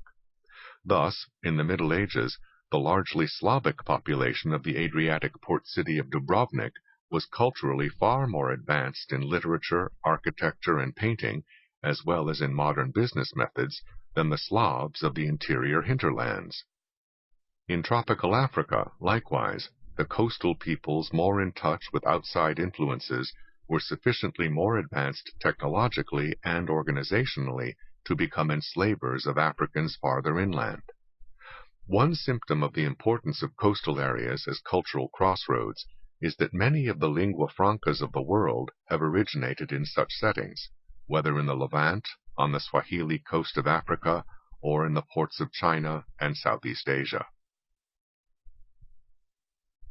Land, climate, and waterways. Soil, of course, has profound effects on the kind of agriculture that is possible, and therefore on the kinds of societies that are possible. A pattern of farms that are passed down through the same family for generations is possible in fertile regions, but not in places where the soil is exhausted in a few years and has to be abandoned and a new site found while the first land recovers its fertility. Whole societies may have to be mobile when the land in any given location cannot permanently sustain them. This means that there cannot be cities and all the cultural developments facilitated by cities. Mobile, slash-and-burn agriculture has been common in those parts of tropical Africa and Asia where great cities failed to develop, and where the indigenous people long remained vulnerable to conquest or enslavement by people from more urbanized societies and larger nation-states elsewhere. In early medieval Europe as well, Slavs in East Central Europe practiced slash-and-burn agriculture, which necessitated very different forms of social organization from those which emerged after the use of the plow enabled them to create sedentary societies. Moreover, just as the nature of agriculture has influenced where urban life is or is not feasible, so the economic and technological advances associated with cities influence agriculture. Thus, in the 16th century, the hinterlands of such flourishing cities as Venice, Milan, and Genoa saw great improvements in agricultural methods introduced. Deserts and steppes, such as those of North Africa, the Middle East, and Central Asia, have often produced societies on the move. These nomads have included some of the great conquerors of all time. Wave after wave of conquerors from Central Asia and the Caucasus have pushed other peoples before them into Eastern and Southern Europe over the centuries, creating a chain reaction series of conquests in the Ukrainian, Polish, and Hungarian plains and in the Balkans, as those displaced moved on to displace others. Less dramatic and less extreme have been the seasonal movements in places where sheep, goats, and other animals are herded in different places at different times of the year, rather than exhaust the vegetation in one place.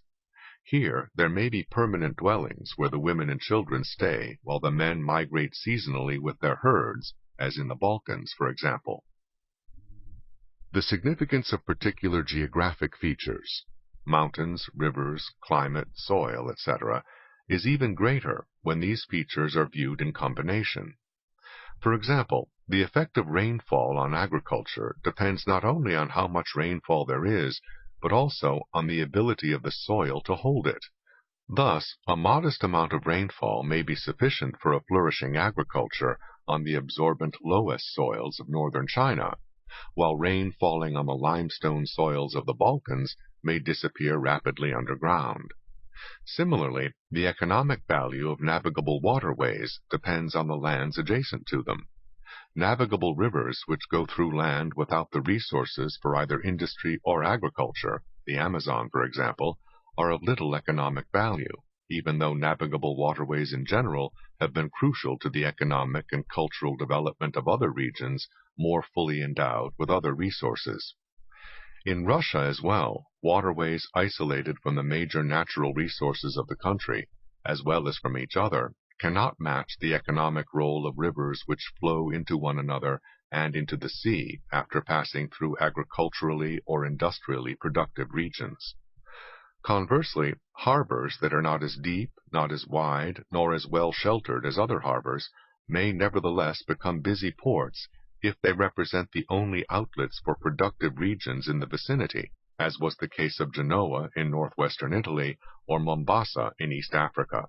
Similarly, the port of Dubrovnik on the Dalmatian coast, strategically located for the international trade routes of the Middle Ages, flourished despite a harbor that was not particularly impressive in itself. Sometimes a variety of favorable geographical features exist in combination within a given region, as in northwestern Europe, and sometimes virtually all are lacking, as in parts of tropical Africa, while still other parts of the world have some of these favorable features but not others. The consequences include not only variations in economic well-being, but, more fundamentally, variations in the skills and experience, the human capital, of the people themselves. Given the enormous range of combinations of geographical features, the peoples from different regions of the earth have had highly disparate opportunities to develop particular skills and work experience. International migrations then put these people with disparate skills, aptitudes, and outlooks in proximity to one another and in competition with one another in other lands. While geographical influences may distinguish one cultural universe from another, even another located nearby, the existence of similar geographical influences and similar social patterns in distant regions of the world, marauding and feuds among mountain men, for example, means that such patterns are not national character or racial traits, but are international in scope and geographical in origin. Nor are these patterns necessarily racial characteristics, even in the limited sense of characteristics differing from one race to another for non-genetic reasons. Particular cultural universes may be largely coextensive with particular races, the Japanese culture, for example, but this is not always or inherently so. In short, geographical influences cut across national borders and racial lines, producing similar effects in different countries and different effects in various regions of the same country or among culturally different members of the same race. This is not to say that there are no national cultural influences. Clearly there are. Language, religion, and political traditions are just some of the cultural values holding together nations composed of peoples subjected to disparate other influences. The point here is simply that a recognition of distinct cultural patterns, whether originating in geography, history, or otherwise, is not the same as a belief in national character or racial traits. These things may overlap or even be congruent in some cases, but they may also be quite separate. While continents and other regions of the world may not be geographically unique, nor homogeneous within themselves, nevertheless, the ensemble of geographical influences operating in one region of the world has differed significantly from the geographical and other influences operating elsewhere. These differences are not confined to their original locations, but are also embedded in the cultures of peoples migrating from these different regions of the world. One of the more geographically fortunate parts of the world, in terms of having the natural resources needed for the development of a modern industrial economy, has been northern and western Europe. Iron ore and coal deposits, the key ingredients of steel manufacturing and the heavy industry dependent on it, are concentrated in the Ruhr Valley, in Wales, in Sweden, and in the regions so bitterly fought over by France and Germany, Alsace-Lorraine. The broad coastal plains of northern Europe have also provided the peoples of that region with much prime agricultural land and with navigable rivers crisscrossing these lands, knitting large areas together economically and culturally. The fact that Europe has many peninsulas, islands, and numerous harbors gives the continent excellent access to the sea. The Gulf Stream warms Western Europe to give it milder winters than places at similar latitudes in the Western Hemisphere or in Asia. London, for example, is farther north than any place in the 48 contiguous United States, yet it has milder winters than New York City, much less cities in Minnesota or Wisconsin. Eastern, Central, and Mediterranean Europe do not share all these advantages. The Gulf Stream's influence on the climate of European nations on the Atlantic becomes progressively less in the more distant central and eastern portions of the continent, where rivers are frozen for more days of the year and where winters are longer and more bitterly cold. The natural resources required for modern industry are also less abundant and in many cases virtually non-existent in Central and Eastern Europe. The broad coastal plains of northern Europe have no counterparts in the Balkans, where hills and mountains come down close to the sea, and the coastal harbors often have no navigable rivers to link them to the hinterlands. Spain has likewise been lacking in navigable rivers, and Sicily lacking in both rivers and rainfall.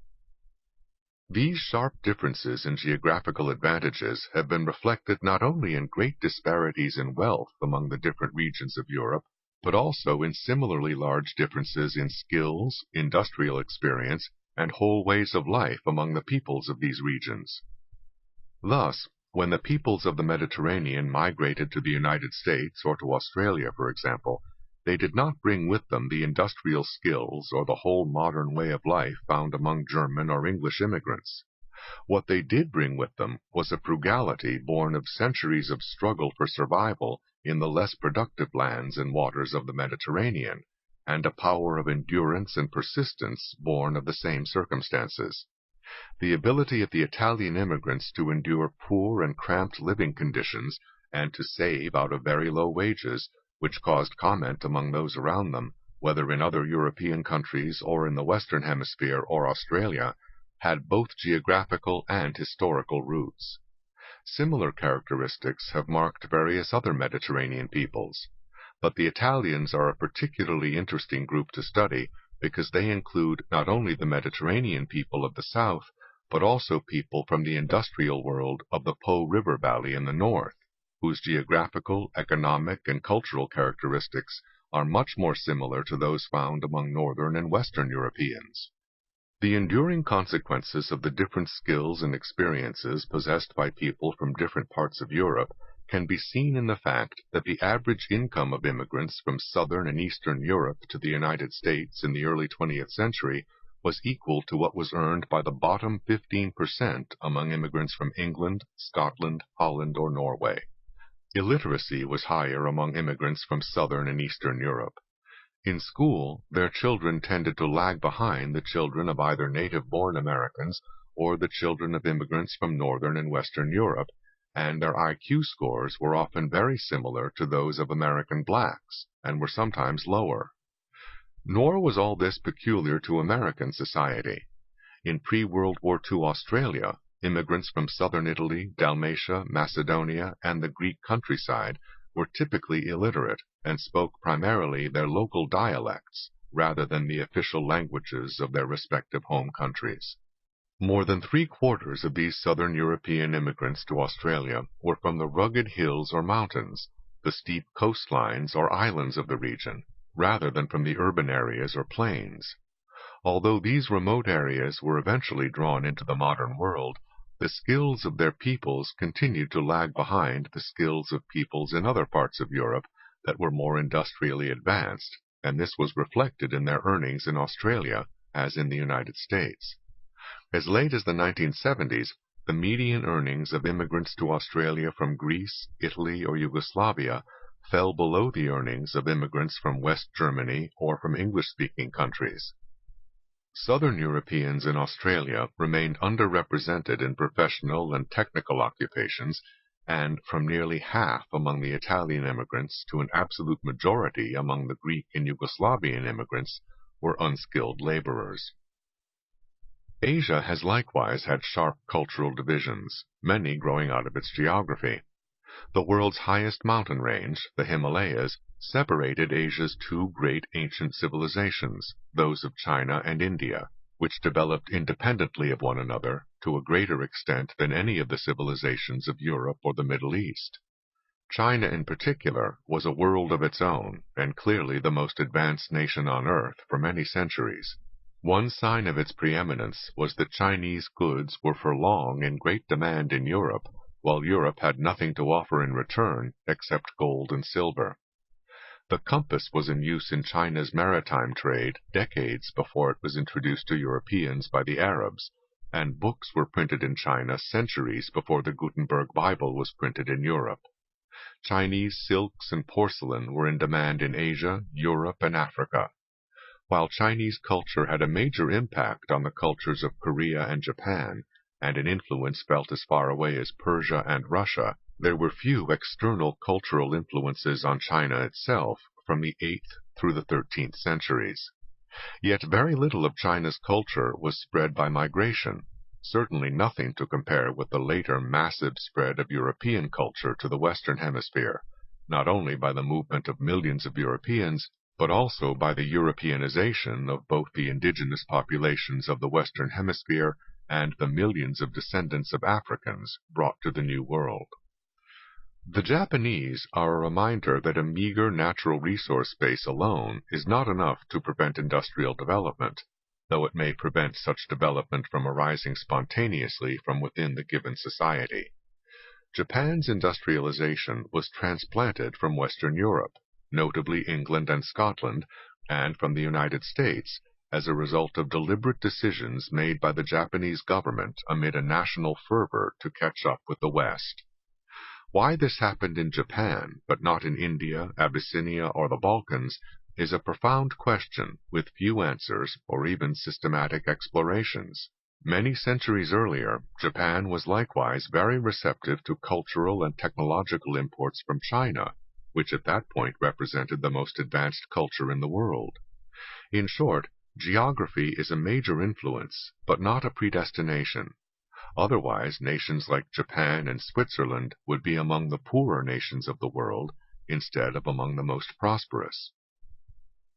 Even after large numbers of Chinese, Japanese, and Indians migrated to other countries around the world, the cultures they took with them had little or no effect on others outside their own respective groups. To a greater or lesser extent, these migrants from Asia tended to assimilate at least the outward veneer of the Western societies in which they settled, though retaining their own work patterns and discipline, which enabled them to rise to prosperity in these countries. The southwestern part of Asia, known as the Middle East, has also sent abroad migrants whose cultural endowments reflect the geographical circumstances in which their societies evolved.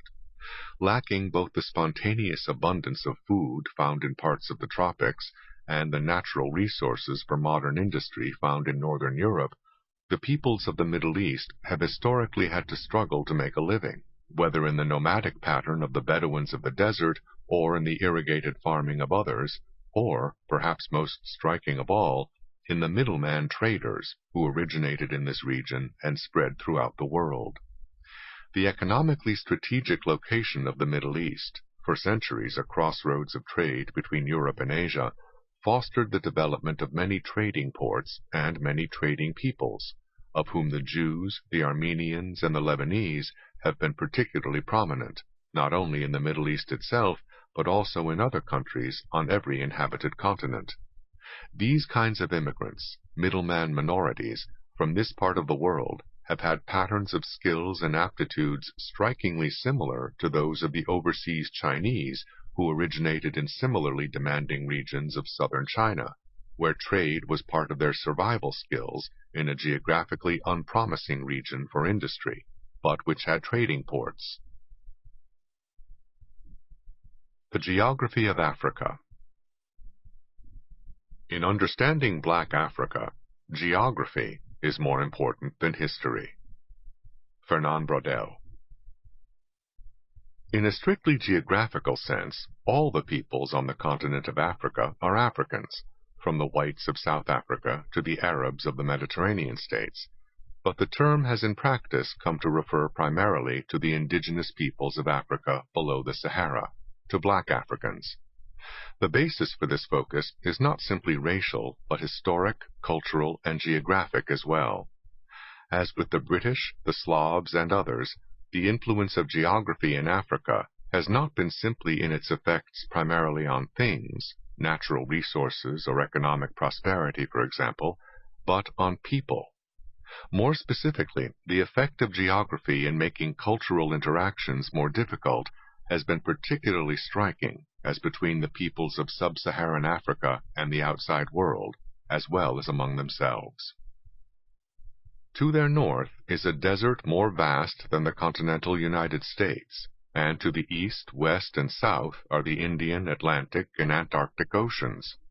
Moreover, the smooth coastline of sub-Saharan Africa has offered few harbors which ocean-going ships could enter, and in many places the shallow coastal waterways have meant that large ships could not get near the shores. Ironically, for centuries, much of the world's international trade was carried in ships that sailed past West Africa on their way between Europe and Asia around the southern tip of the continent. Seldom did they stop. Partly this was a result of wind and ocean currents that made return trips between Europe and sub-Saharan Africa difficult or not economically feasible in the era of wind-driven ships, at least until far greater knowledge of those currents and of alternative routes developed. Relatively little of Africa's trade entered international commerce.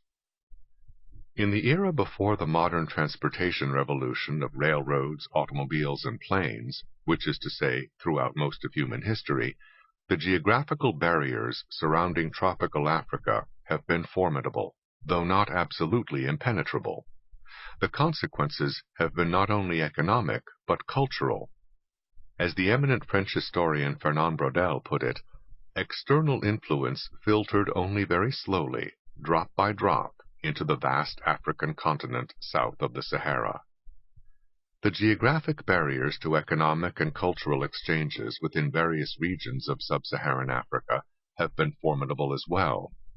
The most striking of these barriers has been a dearth of navigable rivers or streams, though the land itself also presents difficult terrain in many places in the form of escarpments and rift valleys. The net effect has been that the peoples of sub-Saharan Africa have historically been insulated not only from the peoples and cultures of the outside world, but also from one another.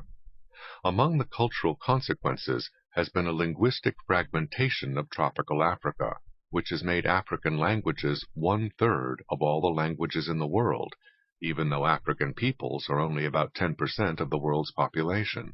This linguistic fragmentation has been only one aspect of cultural fragmentation in general, including tribalism and many religious differences. In much of sub-Saharan Africa, a combination of geographic features has had unfavorable, if not devastating, consequences for economic and cultural development, and tragic consequences for the vulnerability of black Africans to outside conquerors. The natural environment. One of the remarkable facts about the African continent is that, despite being much larger than the continent of Europe, its coastline is shorter than the European coastline, indeed, shorter than the coastline of any other continent, even though Africa is second only to Asia in size. This anomaly reflects Africa's lack of the numerous coastal indentations which form natural harbors in Europe, providing places where ships can dock, sheltered from the rough waters of the open seas, thereby enabling European countries to become maritime nations early in their history. In addition to a dearth of harbors, parts of sub-Saharan Africa have shallow coastal waters, so that maritime trade has often had to be conducted by the costly method of having ships anchor offshore, with their cargoes being unloaded onto smaller vessels, which could then make their way to land through these shallow waters. Africans have generally not been seafaring peoples, except in the Mediterranean, or in parts of East Africa where these geographic constraints have not been as severe. Much of Africa, and especially sub-Saharan Africa, has developed without the benefits of a large maritime trade and the consequent stimulus of economic and cultural interchanges on a large scale with various and disparate peoples. While there has been for centuries some trade between sub-Saharan Africa and Europe, or with the peoples of North Africa and the Middle East, international trade has generally played a relatively smaller part in the total trade of Africa, as compared to other continents, not only because of a dearth of harbors, but also because of a dearth of navigable rivers reaching into the interior of the continent from the sea. River mouths opening into the sea have been blocked by sandbars in some places, and in other places the few good harbors have been connected to hinterlands that were not very productive, and so have had little to offer in trade. Thin coastal plains, averaging only 20 miles in width and often backed by steep escarpments, have likewise provided little basis for large-scale international trade, even where other conditions might permit it. Low and irregular rainfall over many parts of Africa fill rivers and streams to a navigable depth only intermittently, and even when filled, many rivers and streams are navigable only by smaller boats or barges, not ocean-going vessels. Where the volume of water is sufficient for navigation by sizable vessels, the many rapids and waterfalls of Africa still impede international trade. The Zaire River, for example, is 2,900 miles long and has a volume of water second only to that of the Amazon, but its rapids and waterfalls near the sea prevent ocean-going ships from reaching inland. Thus, the role played by other great rivers of the world in facilitating the development of ports that became great cities, contributing to the economic and cultural development of the surrounding lands and peoples, was denied the Zaire by the intractable facts of geography. Nor is the Zaire unique among Africa's rivers. No river in sub-Saharan Africa reaches from the open sea to deep into the interior. On the Mediterranean coast, only the Nile reaches far inland. Significantly, the Nile spawned the most famous of the civilizations developed on the African continent, as well as the two largest cities on the continent, Cairo and Alexandria. Except for the Nile, Africa's rivers that are even seasonally navigable tend to be concentrated in equatorial West Africa, which has produced larger and more advanced societies than in many other tropical regions of the continent. In short, the peoples of Africa, like the peoples of Europe and Asia, tended to develop urban centers and larger cultural universes around navigable waterways. There have simply been far fewer of them in Africa, which has been and remains the world's least urbanized continent. Among the relatively few things which have had sufficiently concentrated value in a relatively small physical size so as to be able to repay the high costs of transport from Africa, have historically been gold, ivory, and slaves. All three became major exports. The coast of what is now Nigeria became known as the Slave Coast, just as the coast of neighboring Ghana to the west was called the Gold Coast, and that west of Ghana was, and still is, called the Ivory Coast. One indicator of differences in access to waterways is that, while more than a third of Europe's landmass consists of islands and peninsulas, only 2% of Africa's landmass consists of islands and peninsulas. Such disparities in access to waterways are accentuated when the navigability of these waterways is also taken into account. Even the Niger River, the heart of a great river system in West Africa, draining an area nearly twice the size of Texas, is not navigable everywhere by large vessels, and is not navigable at all in some places because of rapids. At the height of the rainy season, the Niger may become a 20-mile-wide moving lake, but during the dry season, the average depth of the Niger can in places fall below 4 meters. Despite its serious limitations, the Niger compares favorably with other African rivers with even more serious limitations. The Niger has been characterized as the easiest to navigate in all of tropical Africa. Navigating the Niger's chief tributary, the Benue River, for example, has been more problematical. Because of seasonal rainfall patterns, the upper Benue has been navigable only 2 months of the year, leading to hectic and complicated shipping patterns. If they let the craft stay up the Baneway a day too long, the vessels will be stuck on sandbars for 10 months. Yet if through caution or misinformation they withdraw the fleet too soon, much valuable merchandise is left behind and can only be evacuated by land at much greater cost.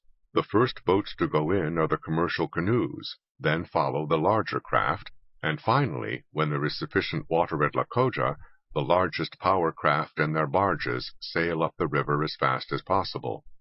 Towards the end of the short season, the large craft have to come out first because of the fall in the level of the water. The medium-sized craft follow, and the small canoes may continue for some time evacuating small quantities of produce. Drastic changes in water levels are common in other West African rivers and streams. The Senegal River has been characterized as precariously navigable, and only during some months at that. Like the Niger, the Senegal is not only subject to large seasonal changes in water flow, but also contains rocks and rapids. In East Africa, such rivers as the Zambezi are navigable only for relatively short stretches. One reason for the drastic seasonal changes in water levels in African rivers is that tropical Africa is one of the few large regions of the world without a single mountain range to collect snow, whose later melting would supplement rainfall in maintaining the flow of streams and rivers. Rivers in tropical Africa are wholly dependent on rainfall, and that rainfall is itself highly undependable, not only from one season to another, but also from one year to the next. The term navigable can of course mean many things. In some of the rivers of Angola, for example, it means navigable by boats requiring no more than 8 feet of water, and in parts of West Africa during the dry season, even the Niger will carry barges weighing no more than 8 tons. By contrast, ships weighing 10,000 tons can go hundreds of miles up the Yangtze River in China, and smaller vessels another 1,000 miles beyond that. Aircraft carriers can go up the Hudson River and dock at a pier in mid-Manhattan. Navigable rivers in Africa seldom mean anything approaching that. Even the Nile was unable to handle the largest vessels in Roman times. Moreover, because so much of tropical Africa consists of high plateaus, almost the entire continent is more than 1,000 feet above sea level, and half the continent is more than 2,500 feet above sea level, African rivers must plunge greater vertical distances to reach the sea, making them less navigable en route. While the Amazon River falls only about 20 feet during its last 500 miles to the sea, the Zaire River drops about 1,000 feet in 250 miles as it approaches the sea. As a geographer has put it, the African continent is cursed with a mesa form which converts nearly every river into a plunging torrent. However impenetrable much of the interior of sub-Saharan Africa may have been to large ocean-going ships, the continent's coastal waters have been plied by smaller boats, which could and did go inland as well, being unloaded and carried around waterfalls. Shipments from ocean-going vessels could also be loaded onto smaller craft for transportation into the interior on rivers. Local waterborne traffic between inland locations was likewise possible by carrying boats and their cargoes around rapids and waterfalls. Sometimes these boats and cargoes were carried from one river to another, thereby expanding the reach of commerce. For example, an overland route requiring 25 days of porterage on land connected the Niger and the Senegal rivers in centuries past. Moreover, even rivers beset with cascades and waterfalls may have navigable stretches that add up to considerable distances, hundreds of miles on the Senegal and more than 1,500 on the Zaire, even though these are not continuous distances. Thus, the various regions of Africa were not hermetically sealed off from one another or from the outside world, but both the volume and the variety of trade, as well as the distances involved, were nevertheless severely curtailed in comparison with more geographically fortunate regions of the world, where heavy and bulky cargoes of coal, ores, and grain could be shipped long distances in continuous river and ocean voyages. A late 20th century comparison of the transportation costs of grain in several Asian and African nations found that these transport costs were a higher proportion of the total price paid for grain by consumers in Africa. Moreover, such statistics do not capture the effect of transport costs on grain that was never shipped in the first place, precisely because higher shipping costs would have made it prohibitively expensive. Contemporary transport costs also cannot capture the handicaps created by even higher transport costs in Africa before many of the transportation advances from the rest of the world were introduced in the 19th and early 20th centuries, and before African harbors could be dredged by modern European equipment and Western railroads built. While it is true, as an historian has said, that a considerable portion of West Africa was part of a hydrographic system that was ultimately connected to the Atlantic, the limitations of that system are a part of the story that cannot be omitted without serious distortion. Moreover, the distances between the interior hinterlands and the open seas are greater in Africa than in Europe, for example, while the means of covering those distances are much more limited by geography in Africa. In Europe, no part of the continent outside of Russia is more than 500 miles from the sea, but a substantial part of tropical Africa is more than 500 miles from the sea, and a portion is more than 1,000 miles from the sea. Only Asia has a larger interior area remote from the sea, though Asia has more navigable rivers connecting its interior with the coast. The geographical positions of African rivers must also be taken into account. Although the Niger River originates just 200 miles from the Atlantic Ocean, it circles far inland before eventually turning back toward the sea, and covers 2,600 miles before actually reaching the ocean. In general, the tenuous connection of the African interior with the sea has been one of the major geographical barriers to the economic, cultural, and political development of the continent south of the Sahara. Land transportation in large regions of sub-Saharan Africa has also been made more difficult because of the prevalence of the tsetse fly, which has carried a fatal sickness that has affected animals as well as human beings, and made the use of pack animals and draft animals impracticable in many places. Denied this aid to land transportation, Africans often carried bundles on their heads in colorful caravans that were reflections of the bleak alternatives left to them without the help of either the waterways or the animal power available to other peoples on other continents. Expensive transportation provided by human beings limited what could be carried, how far it could be carried, and how fast. In addition to the physical limitations, there were narrower limits imposed by economics as to what items contained enough value in a relatively small space to repay the costs of this expensive method of transport. The lack of animals' muscle power in tropical Africa has been felt not only in transportation but also in farming. A dearth of draft animals in farming often meant not only a loss of muscle power, but also a dearth of fertilizer. The latter has been especially important in those parts of the continent where soils have been very much in need of fertilizer, because their low nutrient content and proneness to erosion meant that their fertility was easily exhausted by cultivation. Rainfall patterns in parts of Africa, long dry spells followed by torrential downpours, increase erosion, since dry, baked soil is more easily washed away. Moreover, these torrential tropical downpours tend to leach the nutrients from the soil in Africa, as in many other tropical regions. Finally, the tropics provide a disease environment in which many more deadly diseases may flourish than in temperate zones, or in mountainous tropical regions that have more temperate climates because of their heights. For example, 90% of all deaths from malaria in the world occur in sub-Saharan Africa. Even a listing of individual geographical disadvantages in Africa may understate the handicap they represent in combination. For example, the problem of poor water transportation, while serious in itself, is still more serious in combination with poor land transportation across much difficult terrain without the aid of pack animals. The highly variable rainfall patterns become more serious in view of where the rain falls. A geographical study of Africa found plenty of water available where it cannot be used, and a scarcity where it is most needed. Not all parts of sub-Saharan Africa have suffered all these disabilities simultaneously. However, the fragile fertility in some regions of tropical Africa has meant that a given territory would not permanently feed people at a given location, and this in turn meant that those people had to move on every few years to find new land that would feed them, while the land they left behind recovered its fertility.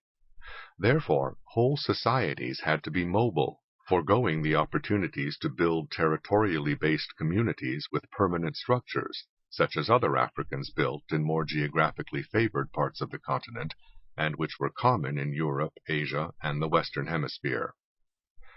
The provincialism of isolated peoples has not been peculiar to Africa. What has been peculiar to Africa are the geographic barriers to mobility that have pervaded vast areas below the Sahara. Waterways extend the boundaries of cultural interchange, but in much of sub-Saharan Africa, they did not extend those cultural boundaries very far. Like other places relatively isolated from broader cultural developments, the Scottish Highlands, parts of the Balkans, or the South Sea Islands, for example, much of sub-Saharan Africa tended to lag behind the technological, organizational, and economic progress in other parts of the world. A lack of literacy throughout most of sub-Saharan Africa further limited both internal development and the stimulus of contacts with distant times and places via the written word.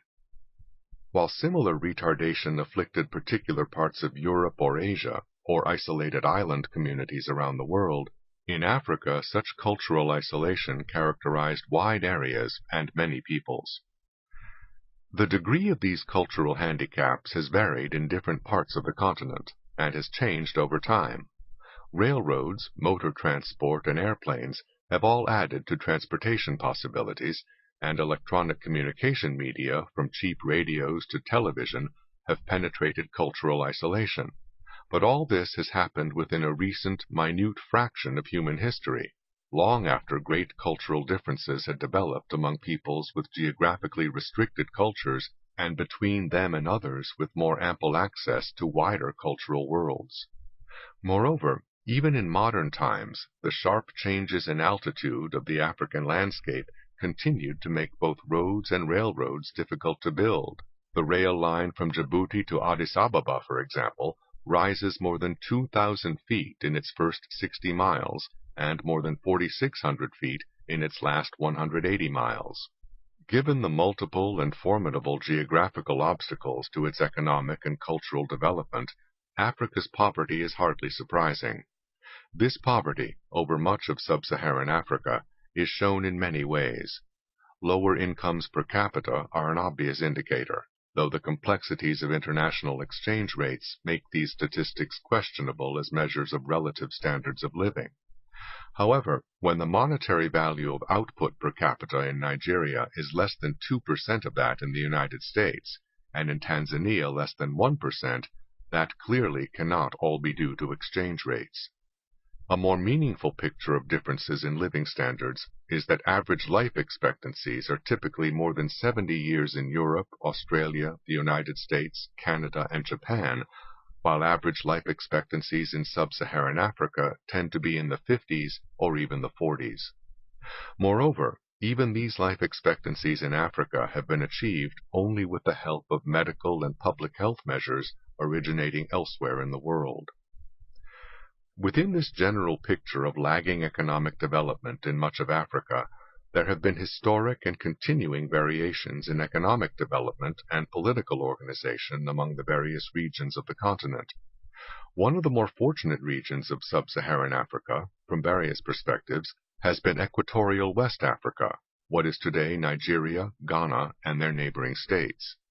This region has some of the continent's more fertile soil, ample rainfall, and the Niger River system. Here some of the larger African kingdoms arose. However, even in this relatively more favored region of Africa, the states and even empires that arose were often small by world standards. The Oyo Empire, in what is today Nigeria, covered an estimated 150,000 square kilometers, which is smaller than the American state of Colorado. The Songhai Empire, which included the rich river valleys of the central and western Sudan, was about the size of France, which is to say, smaller than Texas. Yet these were huge states by African standards, since most Africans lived in polities only a fraction as large, with national populations no larger than the population of cities or even towns in the rest of the world. In Africa, as in other parts of the world, those peoples who were more fortunate often used their advantages to subjugate others. In West Africa, this subjugation took the form both of conquest and of enslavement of fellow Africans. Across the Sahara, in North Africa, more favorable geographic conditions, including harbors on the Mediterranean, also led to larger and more advanced societies. These too used their advantages to subjugate and enslave sub-Saharan Africans. In East Africa, some of the more geographically favored areas included harbors, such as the large natural harbor on the offshore island of Zanzibar, and such mainland ports as Mombasa and Kilwa. All three became major centers for the trading and shipment of slaves, usually captured from less fortunate inland tribes. Here, the enslavers were typically either Arabs or people of mixed Arab and African ancestry and culture, known as Swahilis. The geography of Eastern and Western Europe. Among the geographic advantages of Western Europe lacking in Eastern Europe has been ready access to the oceans of the world. While no point in Western Europe is more than 350 kilometers from the sea, there are parts of Eastern Europe more than 1,000 kilometers from the sea. The warming influence of the Gulf Stream, which moderates the winters in Western Europe, making them much milder than at corresponding latitudes in Asia or North America, is felt less and less to the east, where the continental climate is more bitterly cold in winter, and the rivers are frozen for longer periods of time than the rivers of Western Europe. The Baltic Sea is likewise frozen for months at a time. In the Balkans, the mild subtropical air of the Mediterranean is blocked off by mountain ranges from reaching much of Eastern and Southeastern Europe, including the hinterlands of the Dalmatian coast. Because of the isolating effect of coastal mountains along the Adriatic shore, winter temperatures inland in Sarajevo may be nearly 50 degrees colder than on the coast, little more than 100 miles away. Many of the rivers of Eastern Europe flow into lakes or inland seas, rather than out into the open waters of the oceans, with their international trade routes, so that the benefits of low-cost access by water to the markets of the world and the ideas of the world have historically been far less available in the eastern part of the continent. In the rugged lands of the Balkans, largely lacking navigable rivers and cut off from access to the coast by mountains that come down close to the shore, it has been estimated that in Ottoman times the cost of shipping wheat overland just 100 kilometers exceeded the value of the wheat itself. The painful economic implications of such high transport costs extended well beyond wheat to commerce and industry in general, and also help explain the cultural insularity which long plagued the region. While Western European nations became the center of trade networks that reached all parts of the world, much of Eastern Europe, and especially the Balkans, remained regions of self-sufficiency, which is to say, isolation, backwardness, and poverty. What foreign trade they had was based on supplying raw materials such as wool, grain, and lumber to Western European nations, from whom they bought manufactured goods. Climate and soil are also less favorable in the Balkans, which lacks the more consistent rainfall and more fertile soils of northwestern Europe.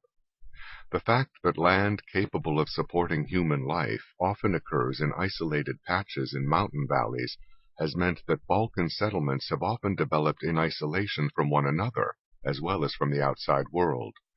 For Russia, the colder winter climate of Eastern Europe, compared to Western Europe, means that, although the country has an abundance of rivers, those rivers are not abundantly available for use the year round, nor are the northern seaports, which are likewise frozen a substantial part of the year. Russia's warmer southern ports on the Black Sea have had to connect to the outside world through the narrow straits of the Bosphorus and the Dardanelles, controlled by the Turks and by the Byzantines before them. Only after an 1829 treaty were Russian ships allowed through these straits, thus making large-scale grain shipments from Russia economically feasible. The difference that this made is indicated by the fact that Russian grain could then undersell Croatian grain on the Dalmatian coast, since the Russian grain was shipped at low cost by water and the Croatian grain by land, even though the latter was shipped for shorter distances. While many of the Slavic lands lack the natural resource abundance of Western Europe, Russia's rich deposits of coal, oil, and other resources make it one of the most fortunate countries of the world in that regard. However, only relatively recently in its history have Russia's human resources allowed it to realize much of the potential of its natural resources, for, as late as the end of the 19th century, the vast majority of Russians were still illiterate. As in other regions of the world, physical resources alone have meant little when the complementary human capital was missing. The geography of the Western Hemisphere. While, in narrowly physical terms, the lands and waters of the Western Hemisphere were the same for the indigenous peoples as they would later be for the transplanted populations from Europe, the complete absence of horses, oxen, cattle, and sheep in the Western Hemisphere before the arrival of the Europeans was momentous in its implications for food supply in general, agriculture in particular, and above all for the size of the cultural universe available to any given Indian tribe, nation, or civilization. Horses and camels made the Silk Road a highway stretching thousands of miles across the Eurasian landmass to connect China with Europe, but nothing comparable was possible in the Western Hemisphere to connect the Iroquois on the Atlantic seaboard of North America with the Aztecs of Central America. Italians could acquire spaghetti from China, but the Iroquois could acquire nothing from the Aztecs, or even be aware of their existence. Agriculture in the Western Hemisphere was inherently limited to what could be accomplished without animal muscle power, to carry or to pull loads or to plow the land, as well as to supply manure to maintain the fertility of farms. Land transport in general was obviously severely limited in the loads and the distances that were possible without animals. Even the navigable waterways were limited in their capacities to move cargo by the absence of pack animals and draft animals to transport these cargoes when they reached land. Indian canoes plied the inland and coastal waterways of the hemisphere long before the white man arrived, but larger vessels with greater cargo capacity would have exceeded the severe physical and economic limits of a land without the kinds of animals needed to make larger cargoes economically viable. Llamas were available as pack animals in limited regions of South America, and dogs were used by Eskimos and by some North American Plains Indians to pull loads, but these animals did not compare with horses or oxen in what they could transport.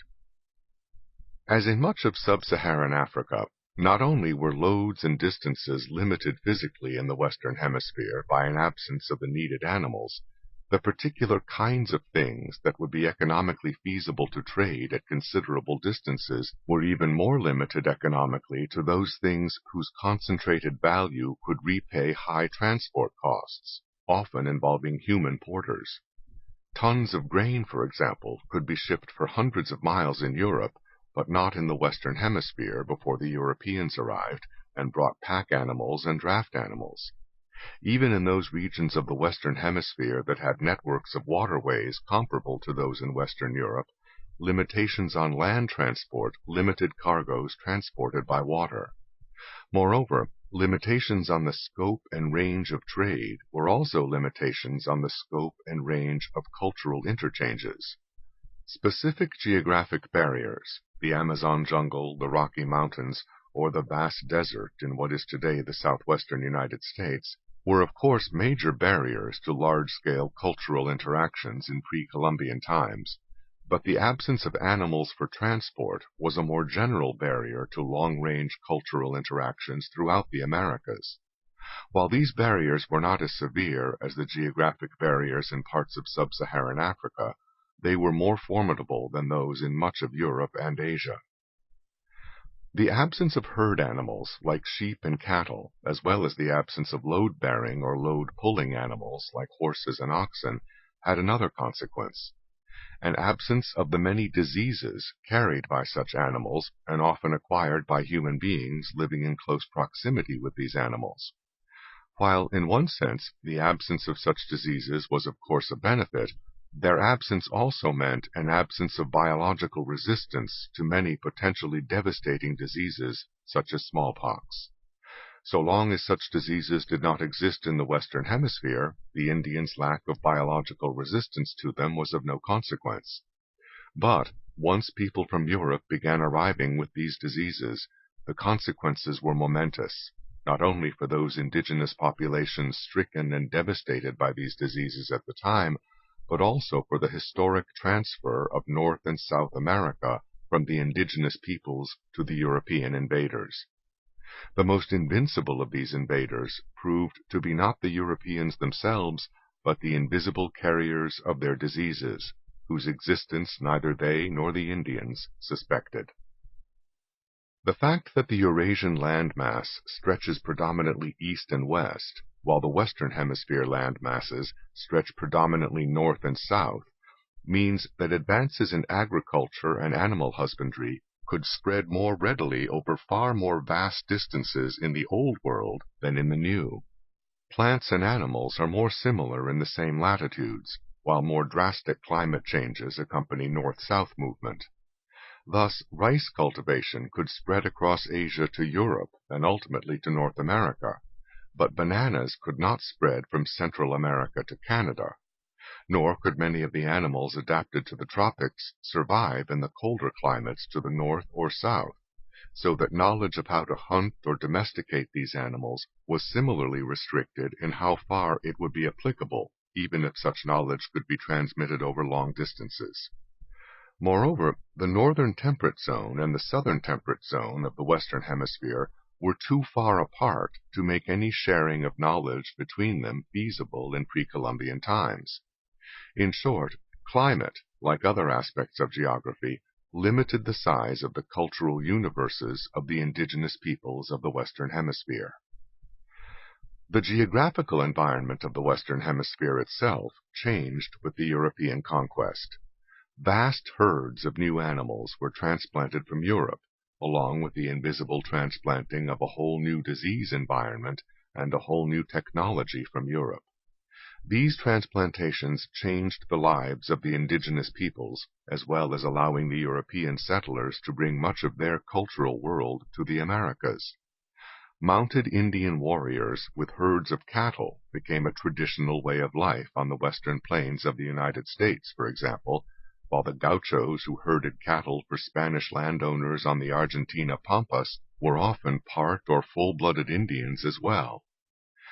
Such physical features of the Western Hemisphere as natural harbors and rivers reaching deep inland from the sea now became far more important economically after the arrival of white invaders and settlers in ships developed in Europe, but better adapted to exploit New World conditions than were the canoes of the Indians. Those parts of the Western Hemisphere most highly developed by the Europeans were not the same as those that had been most highly developed by the indigenous peoples.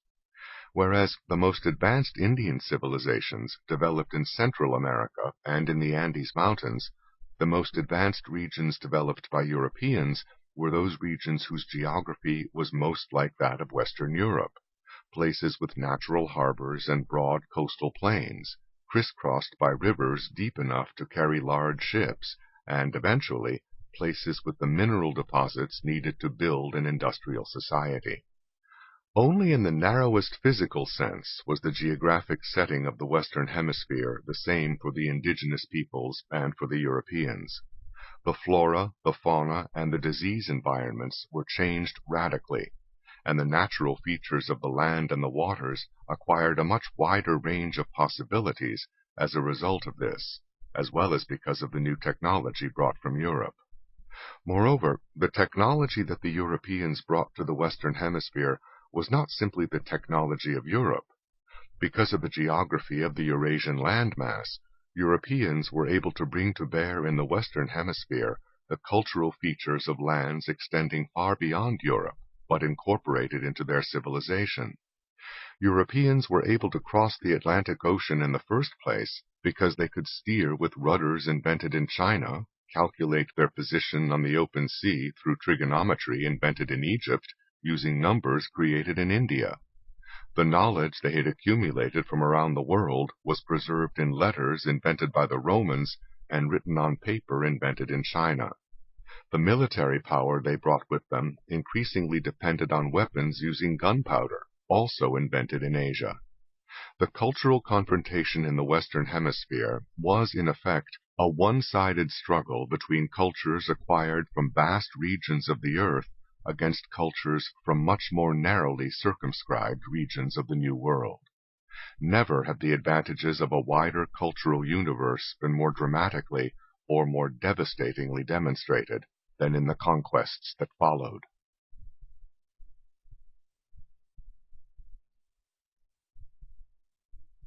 Educational issues. Tragi-Comic educators. American education would be comic if it were not so tragic in its consequences. Recently, I received a letter from a school teacher asking for an autographed picture for his class because it would ultimately, ultimately, help his students to have me as a role model, ROLL. Atypical? Let us hope so. But a few years ago, a study showed the average verbal scholastic aptitude test score for aspiring teachers to be 389 out of a possible 800. With American school children repeatedly finishing at or near the bottom on international test comparisons, the response of the education establishment has been to seek ever more non-academic adventures to go off on. Among the latest of these innovations, a magic word in the wonderland of educational newspeak, is called outcome-based education. Like so many of the catchphrases that come and go, it means nothing like what it seems to mean. Education based on outcomes might sound to many people like finally creating a bottom line for schools, teachers, and administrators to be judged by. Nothing of the sort. It is yet another way of getting away from academic work and indulging in psychological and ideological indoctrination. This is called advancing beyond rote learning and teaching school children to think. Many in the media gullibly repeat such phrases without the slightest investigation of what concretely they mean in practice. When concrete specifics leak out, there is often shock, as there currently is in California, where tests are intruding into students' family lives and sexual experiences, among other things. The parents who first protested were predictably labeled the religious right, but now even some in the educational establishment itself have begun to express concern.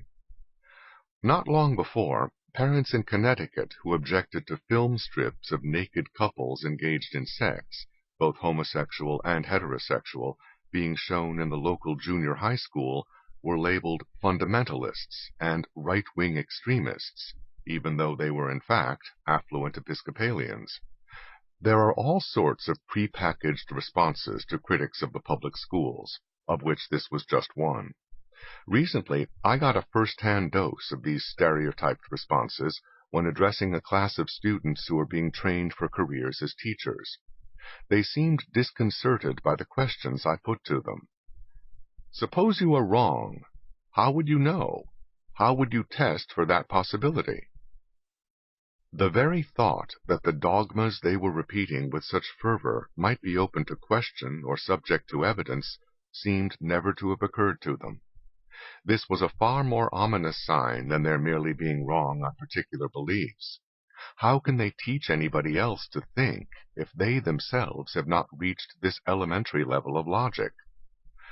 By thinking, too many educators today mean teaching children to reject traditions in favor of their own emotional responses. Objections to such propaganda programs are called objections to letting children think. Anything less than a blank check for indoctrination is called censorship. In light of such non-academic activities in our public schools, it can hardly be surprising that American youngsters do so badly on academic tests administered to youngsters around the world. Nor is it surprising that academic work is so readily abandoned for social experiments, ideological crusades, and psychological manipulations by educators whose own academic performances have long been shown to be substandard. It is not uncommon for those few schools with traditional academic programs to have waiting lists of parents who want to get their children admitted. When admission is on a first-come, first-served basis, it is not uncommon for parents to camp out overnight in hopes of getting their children into institutions that will teach them substance instead of fluff and politically correct propaganda. Against this background, recent campaigns for a longer school day and a longer school year are farcical. If a lack of time is the problem, why are schools wasting so much time on innumerable non-academic activities? Moreover, there is no amount of additional time that cannot be wasted on similar pursuits. No small part of the existing problems of the public schools is that the school day is already so long and boring, with so little to challenge the ablest students. Moreover, many average and below average students who have lost all interest are retained by compulsory attendance laws for years past the point where their presence is accomplishing anything other than providing jobs for educators. Despite orchestrated hysteria about the dropout problem, what many apathetic students most need is a cold dose of reality that they can only get out in the workaday world, not in the never-never land of the public schools.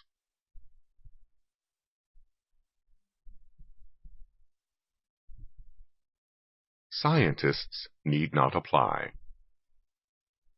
It wasn't really news when American high school seniors came in at or near the bottom in recent international math and science tests, but many newspapers gave it headlines. The real story, however, is that 3 distinguished American scientists, one a Nobel laureate, offered to help design California's new science curriculum last fall, and their offer was rejected. What this little episode shows is that creating a curriculum in our public schools is not about getting children educated. It is about doing things that teachers like and can handle. The last thing they want is a science curriculum designed by somebody with a Nobel Prize. First of all, the education establishment is not about to give up any part of its turf, much less require its teachers to try to do things that many of them are simply not capable of doing. Anyone familiar with the dismal test scores of students who take education courses knows that it is utopian to expect such people to turn out students able to stand up to international competition in mathematics and science. The kinds of people who come out of departments and schools of education need a curriculum focused on non-academic activities and goals that make them feel good and feel important. Social engineering, indoctrinating students with trendy attitudes, and enrolling them in various crusades for environmentalism and public service projects fill that bill. Teaching kids about the square on the hypotenuse is not where it's at, as far as these kinds of teachers are concerned. It is unreasonable, almost cruel, to expect them to play that role. If that role needs to be played, and it definitely does, then we need to get different people teaching in our public schools. Without that, everything else is cosmetics and pouring more money down a bottomless pit. Where are we to find these new people? They are everywhere. Private schools find them in such abundance that people with solid educations, but often without education courses, can be hired at lower salaries than the public schools pay. Elaborate restrictions on entry to the public schools are necessary to protect existing teachers from their competition. The National Education Association may make a lot of noise about not wanting unqualified people in the classrooms, but this is newspeak. What they mean by unqualified are people who have not jumped through the hoops of the education schools and education departments. Nobel Prize winners are unqualified by this definition. Our public schools have not failed. They have succeeded incredibly in carrying out their own agenda, wholly at cross purposes with the goals of those who pay the bills and those who send their children to them to be educated. Every demand for better results is turned into a demand for more money. Every failure is blamed on parents, television, society. The greatest success of the educators has been in keeping their own performance off the agenda, the rewards wholly unrelated to classroom performance, and sanctions virtually nil in a tenure system where firing one teacher can cost hundreds of thousands of dollars. At no point does the education establishment have to put up or shut up. In even the worst of the worst schools, typically in low-income and minority neighborhoods, the teachers' unions bitterly oppose letting even a fraction of the students go to private schools with vouchers. This is not caprice or racism. It is naked self-interest. The whole house of cards could come tumbling down if the failing students from ghetto schools go elsewhere and succeed. Various studies have already shown that happening. But studies are for scholars and policy wonks. What would be politically devastating would be to have millions of people all across America seeing it with their own eyes. This is only one area where preventing lofty rhetoric from being put to empirical tests is crucial for the education establishment. Federal money plays a key role in this. This money and the controls that go with it mean that whole language, whole math, bilingual education, and the rest of the trendy agenda can be mandated from Washington, so that what results they produce will simply not matter. The survival of the existing system depends on results not mattering.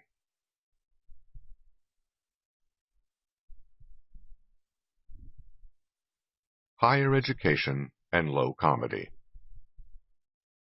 If you liked Alice in Wonderland, you will love the Chronicle of Higher Education, the trade publication of academia. Just one issue, dated the 13th of October 1993, for those who are superstitious, contains stories about professors that make you wonder if academics ever grow up. In that issue, New York University advertised for a faculty member in the performing arts, for what it called gendered performance. The specific duties of the job include drag, transvestite performance, queer theories. The university encourages applications from women and members of minority groups. None of the usual stuff about being an equal opportunity affirmative action employer that we have grown so used to that its internal contradictions no longer bother us. In what literally became a federal case, a professor at the University of Alabama injected his religious views into a physical exercise class that he taught. When the university told him to stop it, he sued. Eventually he lost the case, but gained tenure, so perhaps it was a standoff. Had he injected left-wing ideologies into wholly unrelated subjects like biology or English, as happens routinely on many campuses across the country, he would never even have been warned. Another federal case arose because a professor who cussed out his students in class ignored warnings to stop it and then sued when he was eventually fired. This case went as far as the U.S. Circuit Court of Appeals, where the prof lost. This does not mean that mere profanity in the classroom is grounds for firing a professor. It was only the fact that the profanity was directed against students that got the professor in trouble. All across the country, and all up and down the academic pecking order from Harvard to Podunk A&M, four-letter words are okay in the classroom under the broad umbrella of academic freedom. Professors who go to bed with their students are also covered by academic freedom, even if they are not covered by anything else. The same issue of the Chronicle of Higher Education includes letters from readers responding to an essay by a professor at the University of Massachusetts who says that he has remedied the problem of female students whose virginity was unnaturally prolonged. Again, we need have no fear for this professor's job, either for his actions or his subsequent boasts about them. It is very unlikely that his deflowering of student virgins will add to the congestion of the federal courts. At Stanford, incidentally, male students can get into all kinds of trouble under a new and vaguely worded sexual harassment code, but Stanford professors who go to bed with their students are merely admonished. Mob rule is also alive and well in academia. The same issue of the Chronicle of Higher Education reports on a riot at UCLA in which students attacked the faculty club. They broke the club's plate glass windows, wrecked furniture, and carved graffiti in its walls. In due course, they were rewarded by the UCLA administration's promise to add 2 new professors in Chicano studies and to exempt ethnic studies programs from any of the cutbacks that might hit such non-relevant subjects as mathematics or economics. The Chronicle also reported on similar events at Berkeley. Several hundred protesters ran through 2 campus buildings and pulled fire alarms. No one was arrested. Note that protesters is the politically correct term for rioters, vandals, or stormtroopers on campus. Although these protesters are routinely reported as expressing their rage or their anguish, one of the Cornell student leaders may have captured the real spirit more accurately when he said, after various organized acts of vandalism there, "This is very exciting." One of the reasons we don't hear much about such campus outbursts in the general media, the way we did back in the 1960s, is that they happen too often to be news, and are accepted too supinely to have the drama of conflict. Experienced academic administrators have also learned how to minimize the number of such episodes by various techniques of preemptive surrender.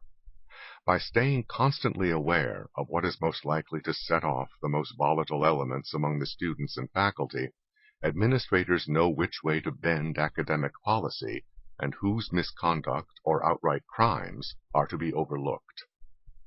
This game works only because many outside of academia are not even aware that the game is being played.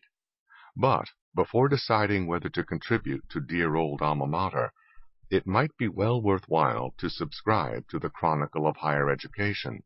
You could end up deciding to donate to medical research instead, or to invest the money in the marketplace, where it will help create jobs.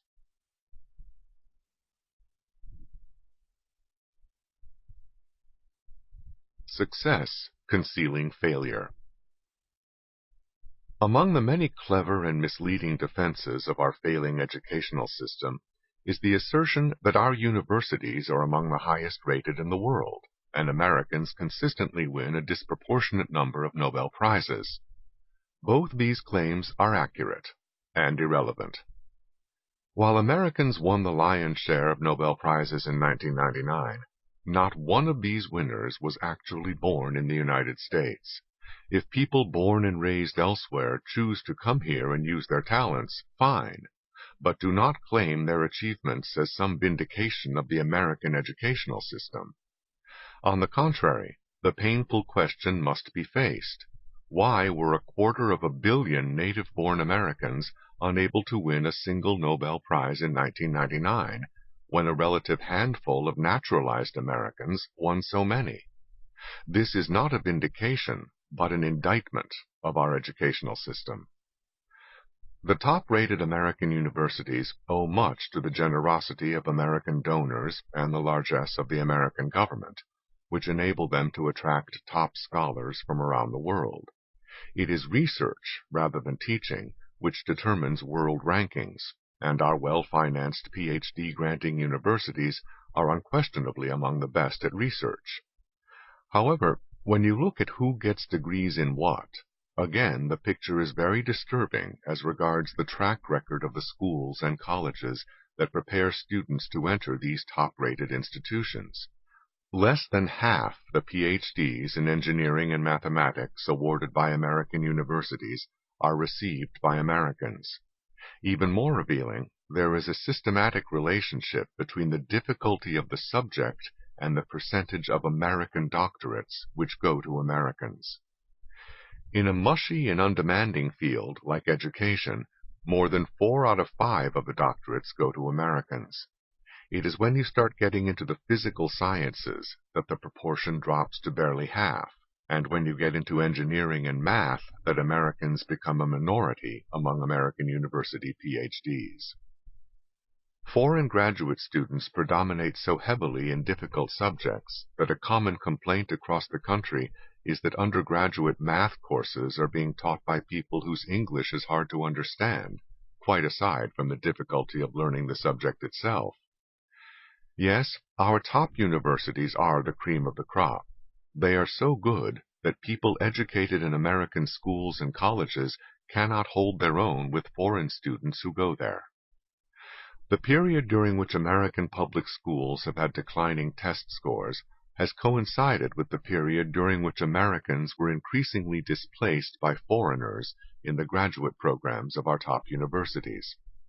In every field surveyed by the Council of Graduate Schools, the proportion of graduate degrees in the United States going to Americans has declined over a period of 2 decades, with the worst declines being in the more demanding subjects.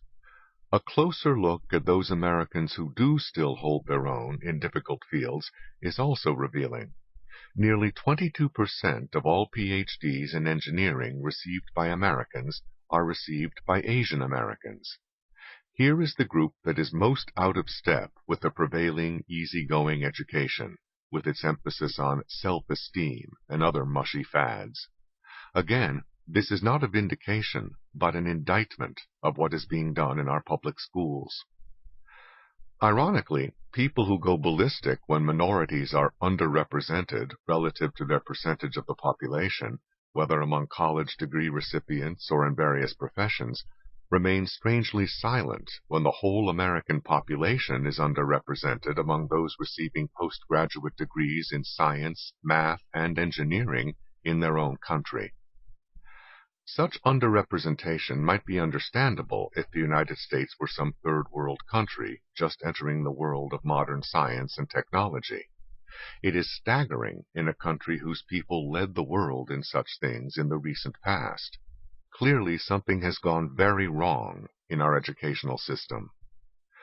Our current world leadership in science and technology, like our leadership in Nobel Prizes, owes much to people who never went through the dumbed-down education in American schools and colleges.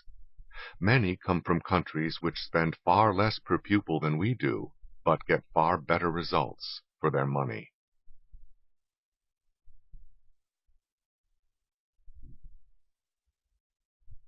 Public service or disservice? According to one of the college guides, students taking English 6 at Amherst must volunteer to tutor in a local high school. Orwellian newspeak has become so common in academia that apparently no one sees the irony in the notion that a student must volunteer. Trendy colleges and high schools across the country are requiring service to the community as ways of earning academic credit or even as a precondition for receiving a diploma.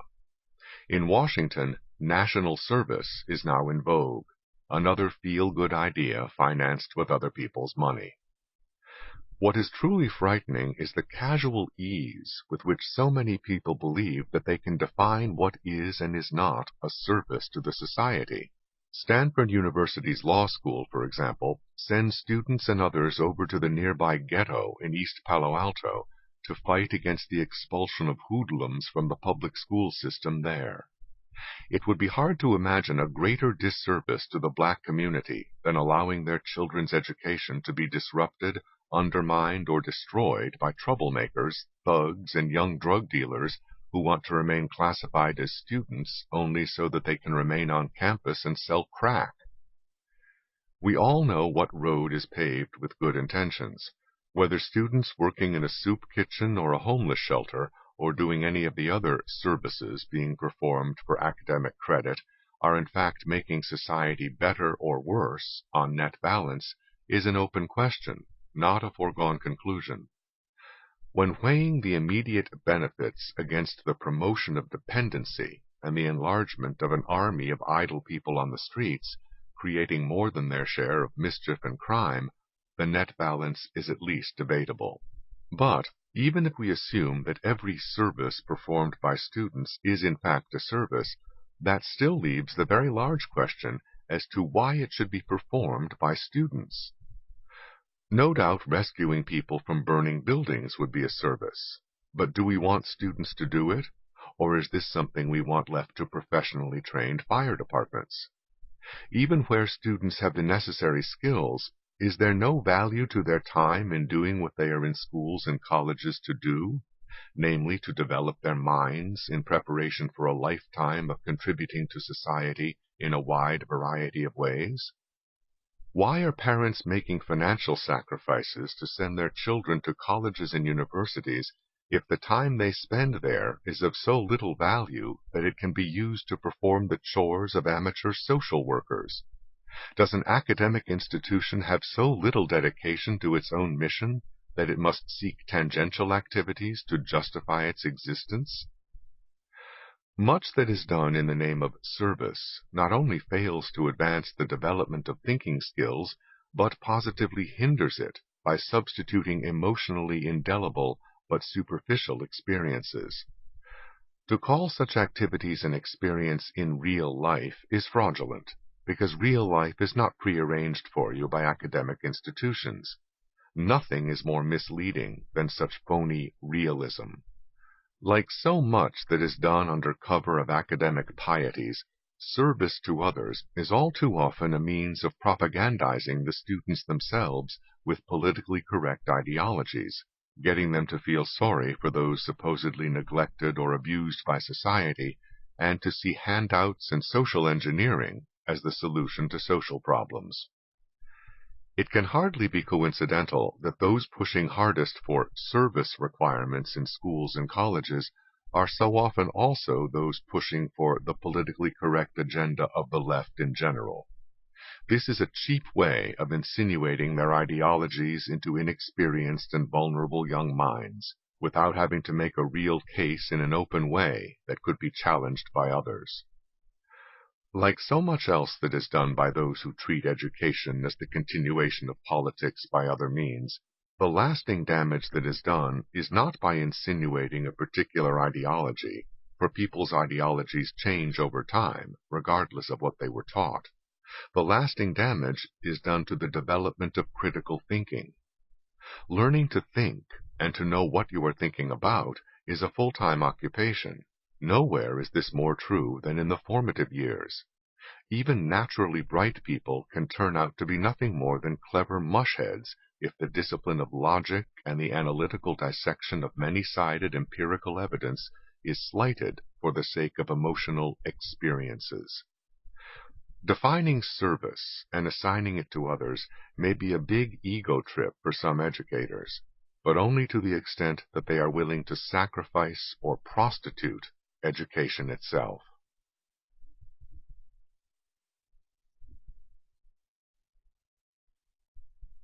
Forced to volunteer.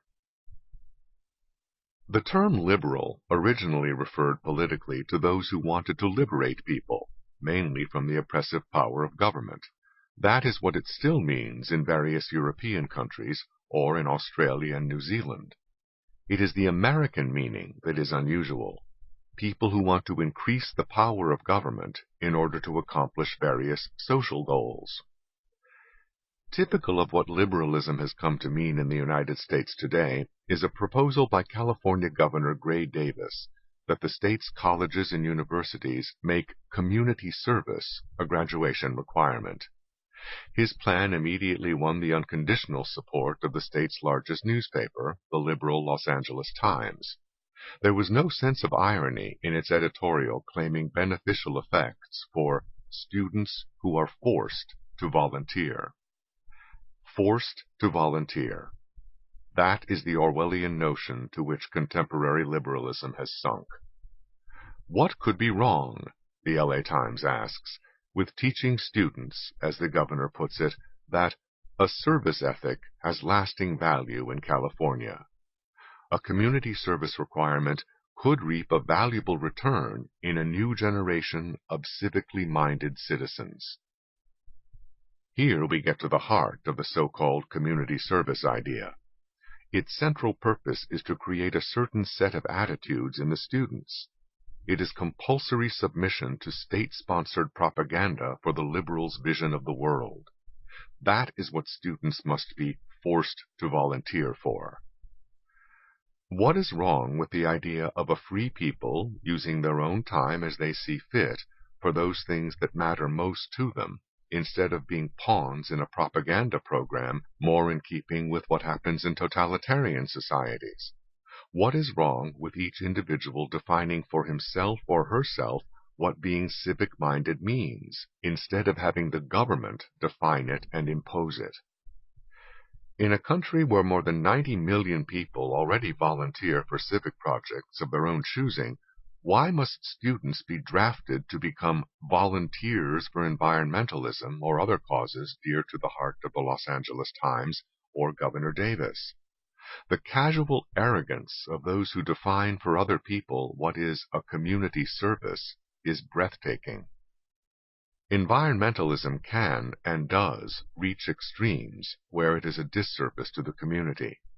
Programs which subsidize the homeless lifestyle can turn able-bodied men into idle nuisances on streets across America. We need not try to force liberals to believe this, but they have no right to use the educational system to force young people to submit to propaganda for their vision. The totalitarian mindset behind the liberal vision shows through in innumerable ways. There are no institutions in America where free speech is more severely restricted than in our politically correct colleges and universities, dominated by liberals. Students who openly disagree with the left-wing vision that they are being taught in class can find themselves facing lower grades and insults from the professor in front of their classmates and friends. Offend the hypersensitivities of any of the sacred cow groups on campus, even inadvertently, and stronger punishments, ranging up to suspension or expulsion, can follow. On the other hand, if minorities, homosexuals, or radical feminists want to shout down speakers they don't like, or engage in vandalism or other mob actions to promote their agendas, that's okay. Campus ideological conformity extends to faculty hiring and even the inviting of outside speakers to give talks on campus. There are scholars of international distinction who would never be offered a faculty appointment in most Ivy League colleges and universities today because they do not march in step ideologically. You can find a four-leaf clover faster than you can find a Republican in most sociology departments or English departments. If the liberals are teaching any civics lesson with all this, it is that power is what matters, including the power to force people to keep their thoughts to themselves if those thoughts do not conform to the liberal vision. Community volunteer work is only the latest in a series of uses of schools and colleges to propagandize political correctness, instead of teaching individuals to think for themselves. If liberals do not understand that this is the antithesis of liberation, that makes it all the more urgent for the rest of us to recognize that fact and that danger.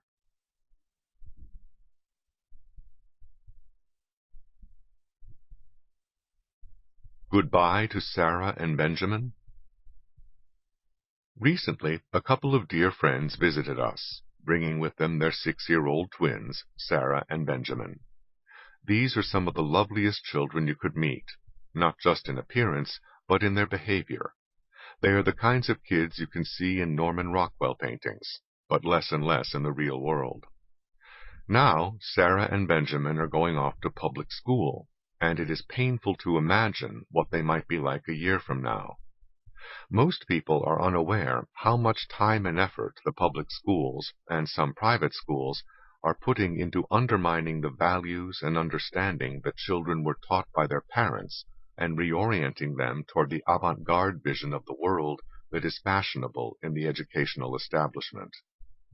Today's educators believe it is their job to introduce children like Sarah and Benjamin to sex when and in whatever manner they see fit, regardless of what the children's parents might think. Raw movies of both heterosexuals and homosexuals in action are shown in elementary schools. Weaning children away from their parents' influence in general is a high priority in many schools. Children sit in what is called a magic circle and talk about all sorts of personal things, with the rule being that they are not to repeat any of these things to anyone outside this magic circle. Sometimes they are explicitly told not to repeat what is said to their parents. Some handbooks for teachers warn against letting parents know the specifics of what is being done and provide strategies for sidestepping parental questions and concerns. Glowing generalities and high-sounding names like gifted and talented programs conceal what are nothing more than brainwashing operations to convert the children from their parents' values to the values preferred by educational gurus. Right and wrong are among the earliest targets of these programs. There is no right way or right age to have life experiences, one widely used textbook says. Another textbook tells children that they may listen to their parents if you are interested in their ideas. But if there is a difference of opinion, parent and child alike should see the other's point of view as different, not wrong. Sarah and Benjamin are only 6 years old and are going into the 1st grade. Will any of this apply to them? Yes. There is a textbook designed for children ranging from preschool to the 3rd grade, which tells children about their rights and about asserting those rights to parents. Whenever things happen you don't like, you have the right to be angry without being afraid of being punished, it says.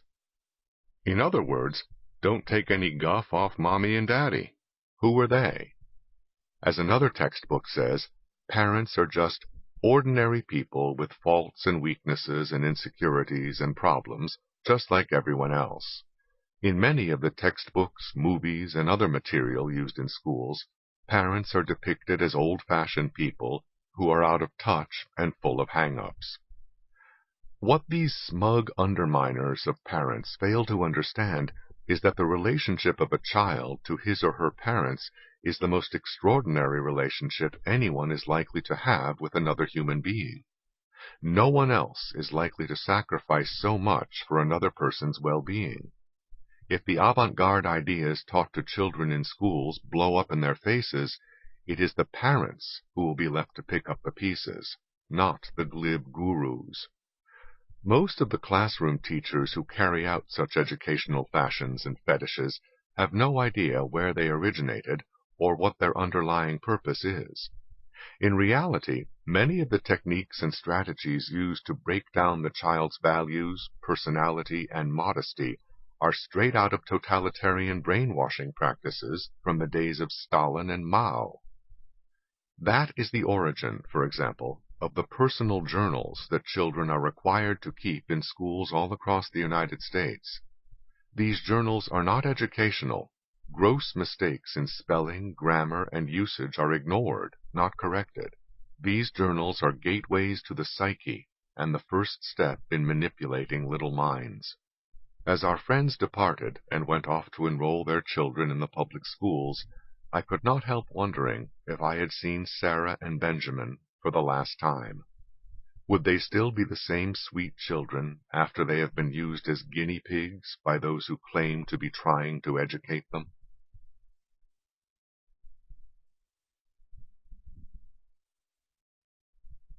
Choosing a college. When a student at New York University committed suicide recently, it was the 6th suicide at that same institution this year. The suicide of someone in the prime of life and getting an education that promises a bright future should be much rarer than it is. But NYU is not unique by any means. Back when I taught at UCLA, one morning on my way to my office, I saw an attractive and well-dressed young woman lying quietly in the bushes next to the building, apparently asleep. But the presence of police nearby alerted me to the fact that something was wrong. She had jumped from the roof of the building to her death.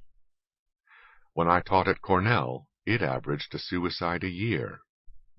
Selecting a college for a young man or young woman to attend is more than a matter of looking up the rankings and seeing where the chances of admission look good. How the atmosphere of the college matches the personality of the individual can mean far more than anything in the college catalog or the pretty brochures. Some young people are not yet ready for co-ed living arrangements and the pressures and dangers that can lead to. Some are at risk on a campus with widespread drug usage. Some students can get very lonely when they just don't fit in. Sometimes there is no one to turn to, and sometimes the adults they turn to on campus have nothing but psychobabble to offer. Late adolescence and early adulthood are among the most dangerous times in people's lives, when one foolish decision can destroy everything for which parents and children have invested time and efforts and hopes for years. Too many know-it-alls in the high schools and colleges urge or warn parents to get out of the picture and let the child decide where to go and what to do. A high school counselor once told me that I would be kept informed of the decisions that she and my daughter were making as to which colleges to apply to. Apparently, there are enough sheep-like parents these days to let experts take control of their children at a critical juncture in their lives. But these experts suffer no consequences if their bright ideas lead some young person into disaster. It is the parents who will be left to pick up the pieces. Too often, parents are pushed to the sideline in the name of the child's need for freedom and autonomy. But what is presented to parents as a need to set their children free as young adults is too often, in fact, abandoning those children to the control of others. The stakes are too high to let that happen. From the moment a student sets foot on a college campus, a whole apparatus of indoctrination can go into motion in the name of orientation, so as to mold each young mind to politically correct attitudes on everything from sex to social justice. Colleges used to say that their job was to teach the student how to think, not what to think. Today, most colleges are in the business of teaching the students what to think or feel. Many colleges, even many of the most prestigious, lack any real curriculum, but they seldom lack an ideological agenda. Too often, they use students as guinea pigs for fashionable notions about how to live their own lives. As for education, students can go through many colleges selecting courses cafeteria style and graduate in complete ignorance of history, science, economics, and many other subjects, even while clutching a costly diploma with a big name on it. Students who make more astute choices from the cafeteria of courses can still get a good education at the same colleges where their classmates get mush. But seldom is there any curriculum that ensures a good education, even at prestigious colleges. Parents need to stay involved in the process of choosing a college. They need to visit college campuses before making application decisions and remember to take their skepticism with them. They also need to ask blunt questions and not take smooth generalities for an answer. An indispensable guide to the atmosphere on various college campuses and the presence or absence of a real curriculum is a huge book titled Choosing the Right College. It is head and shoulders above all the other college guides. Among other things, it tells you which colleges have a real curriculum, rather than a cafeteria of courses, as well as the kind of atmosphere each campus has. The latter is always important, and sometimes can even be a matter of life and death.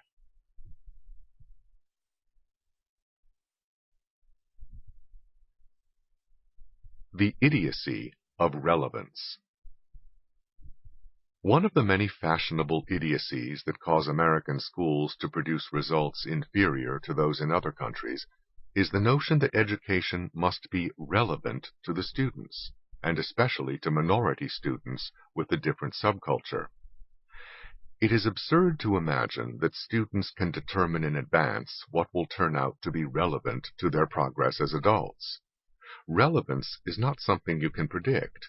It is something you discover after the fact, and after you have left school and are out in the real world. When I was in high school, I was puzzled when a girl I knew told me that she was studying economics, because I had no idea what that was. It never occurred to me to take economics, so it was certainly not something that seemed relevant to me at the time. Had someone told me then that I would someday spend more than 30 years as an economist at a think tank, I wouldn't have known what they were talking about, because I had no idea what a think tank was either.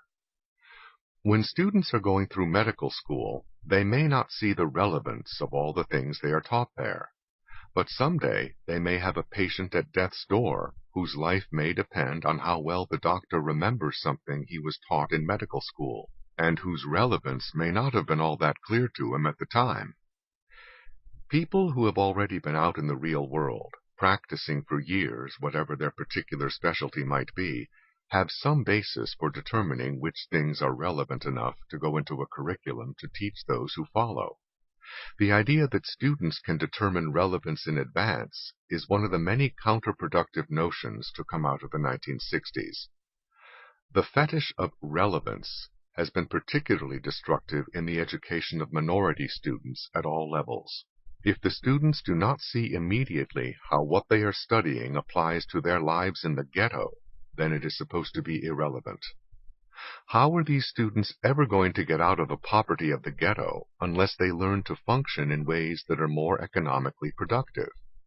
Even if they spend all their lives in the ghetto, if they are to spend them in such roles as doctors or engineers, then they are going to have to study things that are not peculiar, relevant, to the ghetto. Worst of all, those teachers who teach minority students things like math and science, whose relevance the students do not see, may encounter resistance and resentment, while those teachers who pander to minority students by turning their courses into rap sessions and ethnic navel-gazing exercises capture their interest and allegiance.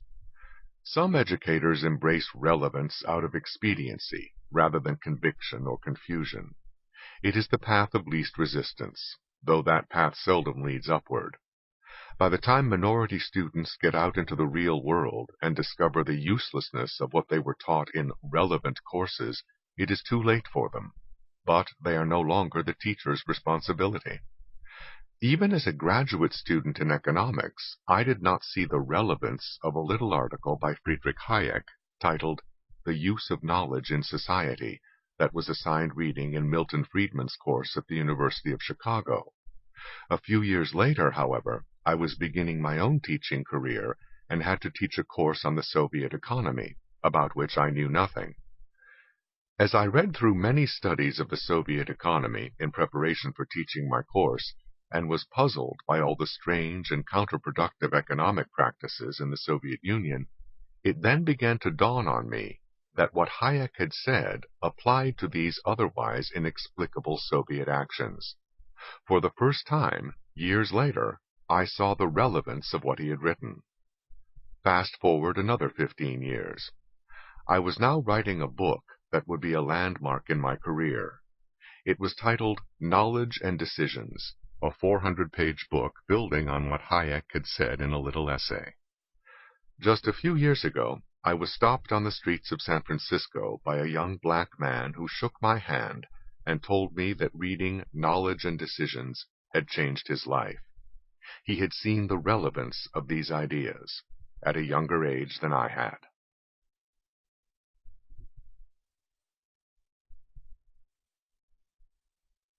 Julian Stanley and Bright Children. Bright children and their parents have lost a much-needed friend with the death of Professor Julian Stanley of Johns Hopkins University. For decades, he not only researched and ran programs for intellectually gifted students, he became their leading advocate in books and articles. His efforts were very much needed. Unusually bright children are too often treated like stepchildren by the American educational system. While all sorts of special classes and special schools are created for various categories of students, there is resistance and even hostility to the idea of creating special classes or schools for intellectually gifted students. Not only are such elite public schools as New York's Stuyvesant High School and the Bronx High School of Science rare, they are under political pressure to admit students on other bases besides pure academic achievement. So is San Francisco's Lowell High School, where ethnic balance affects admissions decisions. While it is well known that the average American student does poorly on international tests, what is not so well known is that gifted American students lag particularly far behind their foreign counterparts. Professor Julian Stanley pointed out that the performance level of gifted American students is well below both the level of their own potential and the achievement levels of previous U.S. generations. In other words, our brightest kids have been going downhill even faster than our average kids. Part of the reason is undoubtedly the general dumbing down of American education since the 1960s. But what has also been happening since the 1960s has been a preoccupation with the self-esteem of mediocre students and a general hostility to anything that might be construed as intellectual elitism. Even classes in so-called gifted and talented programs are too often just more of the same level of work as other students do, or trendy projects, but not work at a greater intellectual depth. Sometimes, as Professor Stanley has pointed out, it is just busy work, in order to keep bright students from being bored and restless when classes are being taught at a pace far too slow for very intelligent youngsters. It is not at all uncommon for the brightest students to become problem students in their boredom and frustration, to develop negative attitudes towards education and society, and to fail to develop their inborn talents. Julian Stanley did not just criticize existing practices. He created special programs for unusually bright high school students on weekends and during the summer at Johns Hopkins University. The success of these programs has inspired similar programs at Purdue University and elsewhere. Such programs have not only produced academic benefits. The gifted students in such programs have expressed an almost pathetic gratitude for finally being in a setting where they are comfortable with their peers and are viewed positively by their teachers. In regular public school classrooms, these gifted students have been too often resented by their classmates and their teachers alike. Some teachers have seemed glad to be able to catch them in occasional mistakes. Given the low academic records of most public school teachers, it is hard to imagine their being enthusiastic about kids so obviously brighter than they were, and often brighter than they are. No small part of the gross neglect of gifted students in our public schools is the old story of the dog in the manger. Julian Stanley made a unique contribution to the development of gifted children, both directly through his program at Johns Hopkins and indirectly through his research and advocacy. Fortunately, he is survived by collaborators in these efforts, such as Professors Camilla Persson-Benbow and David Lubinsky of Vanderbilt University. The effort must go on, both to stop the great waste of gifted students, whose talents are much needed in the larger society, and for the humane purpose of relieving the frustration and alienation of youngsters whose only crime is being born with more intellectual potential than most of those around them.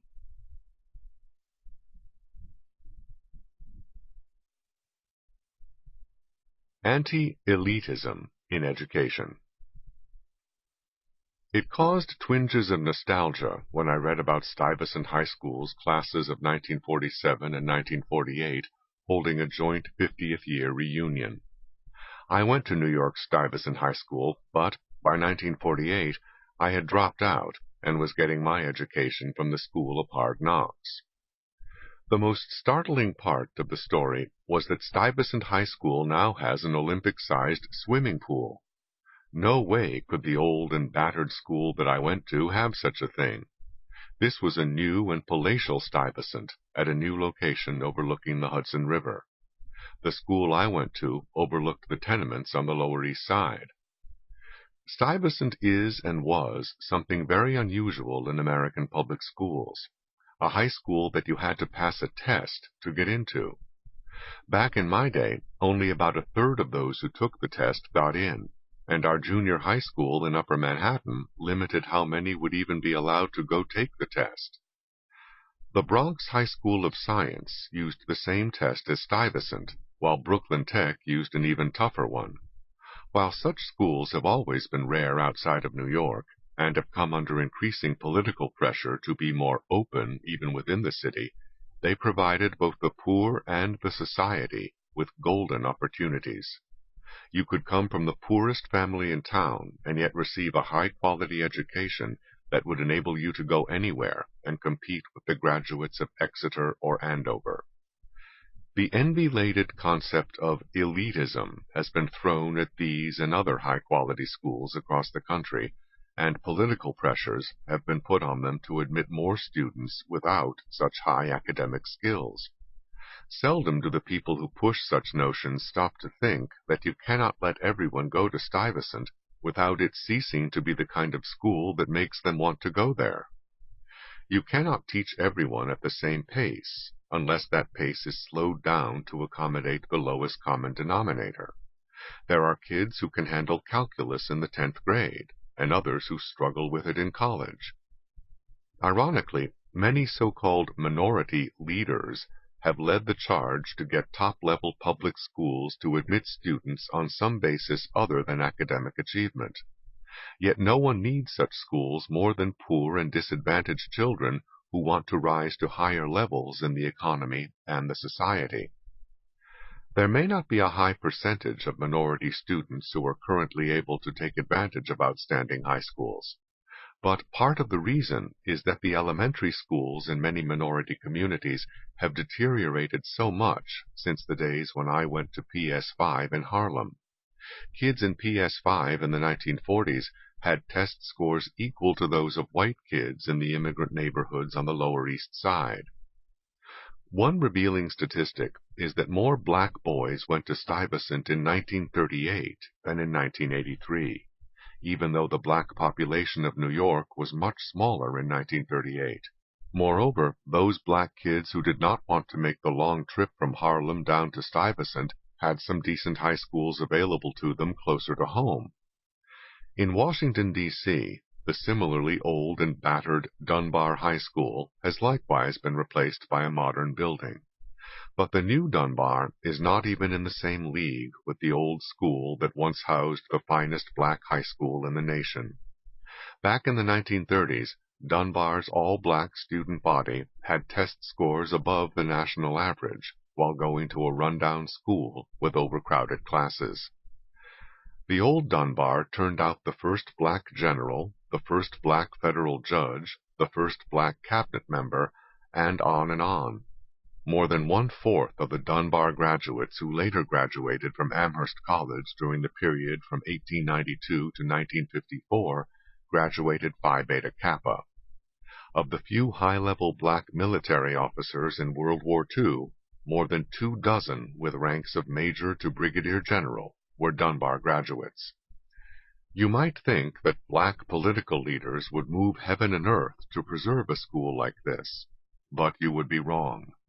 The Marion Barry generation of leaders in Washington have promoted the same class warfare envy found in the larger society and denounced the very memory of this elitist school, whose quality was destroyed overnight back in the 1950s by turning it into a neighborhood school. May Stuyvesant and other high schools like it escape the sad fate of Dunbar.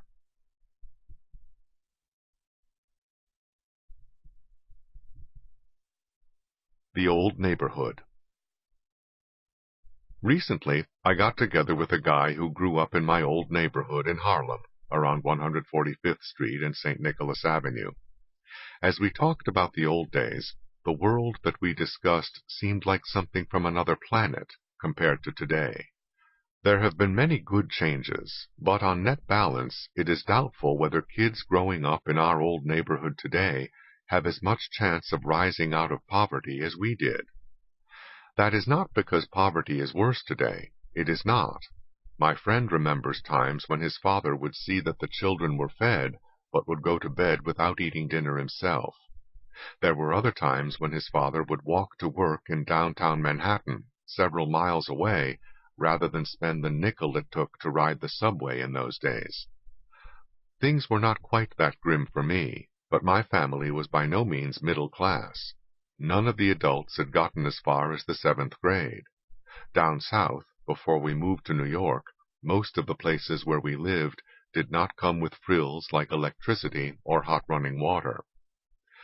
Some people have said that my rising from such a background was unique, but it was not.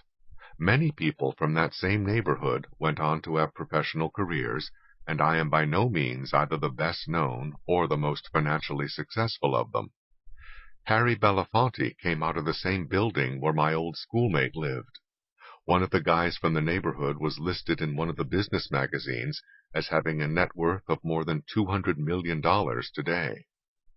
If anyone had told me then that one of the guys on our block was going to grow up to be a multimillionaire, I would have wondered what he was drinking. Not everybody made it. One of my old buddies was found shot dead some years ago in what looked like a drug deal gone bad.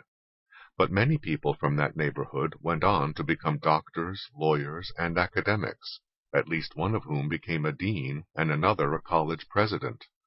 My old schoolmate retired as a psychiatrist and was living overseas, with servants, until recently deciding to return home.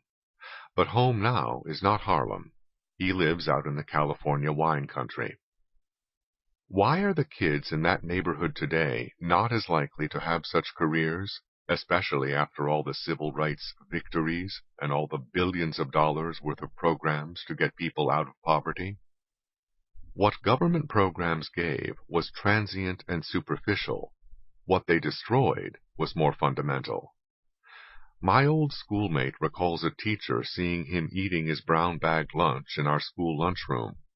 A forerunner of a later generation of busybodies, she rushed him over to the line where people were buying their lunches and gave some sign to the cashier so that he would not have to pay. Bewildered at the swift chain of events, he sat down to eat and then realized what had happened. He had been given charity. He gagged on the food and then went to the toilet to spit it out. He went hungry that day because his brown-bag lunch had been thrown out. He had his pride, and that pride would do more for him in the long run than any free lunches. His father also had his pride. He tore to shreds a questionnaire that the school had sent home to find out about their students' living conditions. Today, even middle-class parents with PhDs tamely go along with this kind of meddling. Moreover, people like his father have been made superfluous by the welfare state, and made to look like chumps if they pass it up. What the school we went to gave us was more precious than gold. It was an education. That was what schools did in those days. We didn't get mystical talk about the rainforests, and nobody gave us condoms or chirped about diversity, and nobody would tolerate our speaking anything in school but the King's English. After finishing junior high school, my friend was able to pass the test to get into the Bronx High School of Science, where the average IQ was 135, and yours truly passed the same test to get into Stuyvesant High School, another selective public school that today's community leaders denounce as elitist. The rest is history, but it is a history that today's young blacks are unlikely to hear, and are less likely to repeat.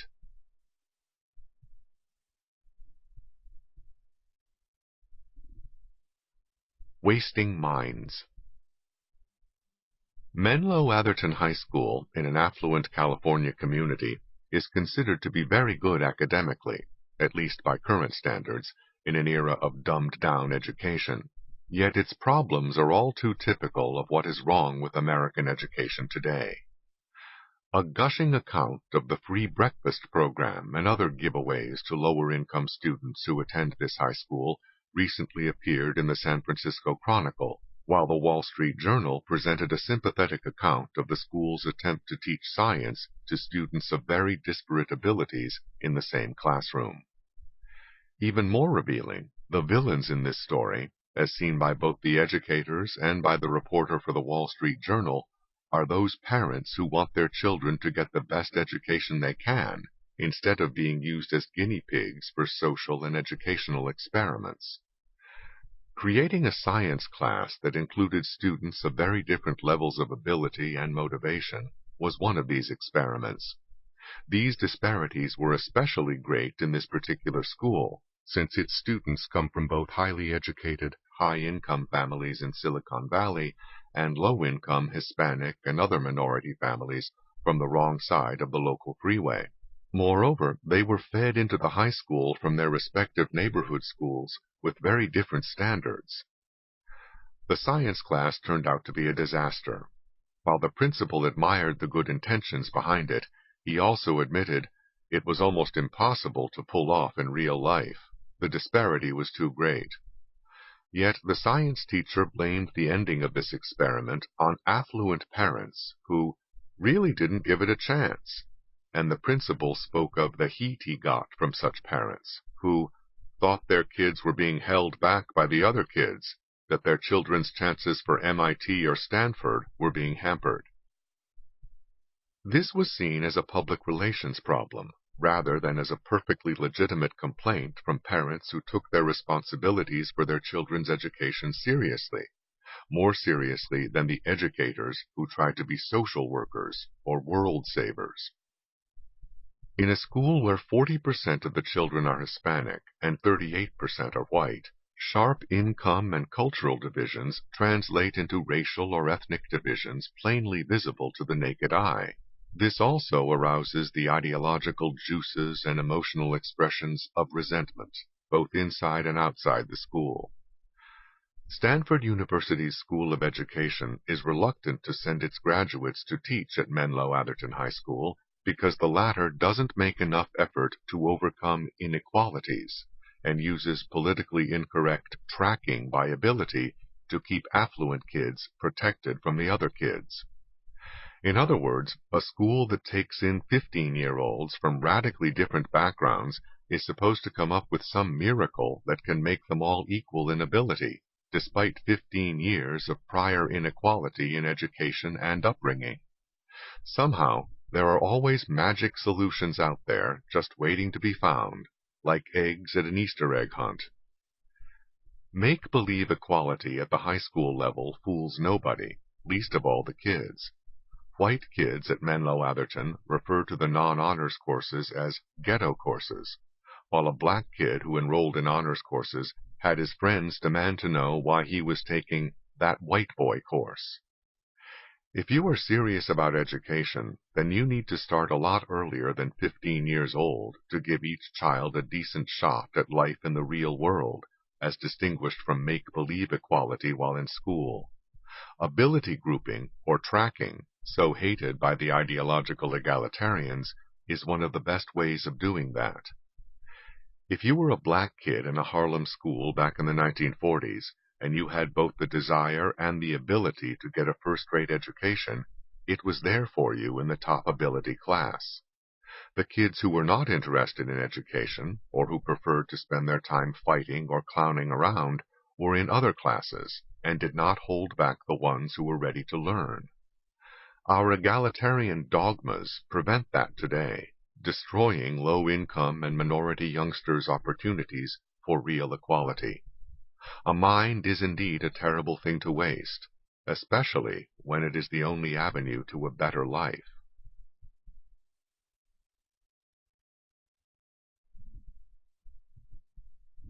Do facts matter? Recently, a young black man sent a thoughtful email to me.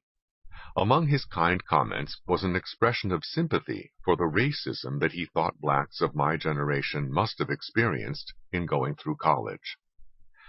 In reality, it is his generation of blacks who have encountered more racial hostility on campus than mine.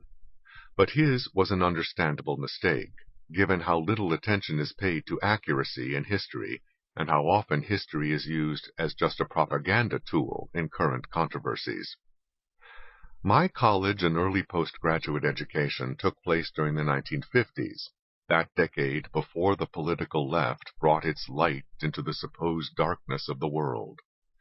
During the decade of the 1950s, I attended 4 academic institutions, a year and a half at a black institution, Howard University, 3 years at Harvard, where I graduated, 9 months at Columbia, where I received a master's degree, and a summer at New York University. I cannot recall a single racist word or deed at any of these institutions. the closest thing to a racist remark was made about a student from England who was referred to as nasty, British, and short. It was I who made that remark. My first encounter with racism on campus came toward the end of my 4 years of teaching at Cornell in the 1960s, and it erupted after black students were admitted under lower standards than white students and were permitted to engage in disruptions that would have gotten anyone else suspended or expelled. I was not the target of any of these racist incidents, which were directed against black students. I received a standing ovation in the last class I taught at Cornell. One of the black students at Cornell moved in with my wife and me for a while because she was afraid of both the black militants and those whites who were increasingly bitter about both the trouble that the militants were causing and the way the administration was catering to them. This backlash was not peculiar to Cornell, but developed on many campuses and became so widely known over the years that it acquired a name, the New Racism.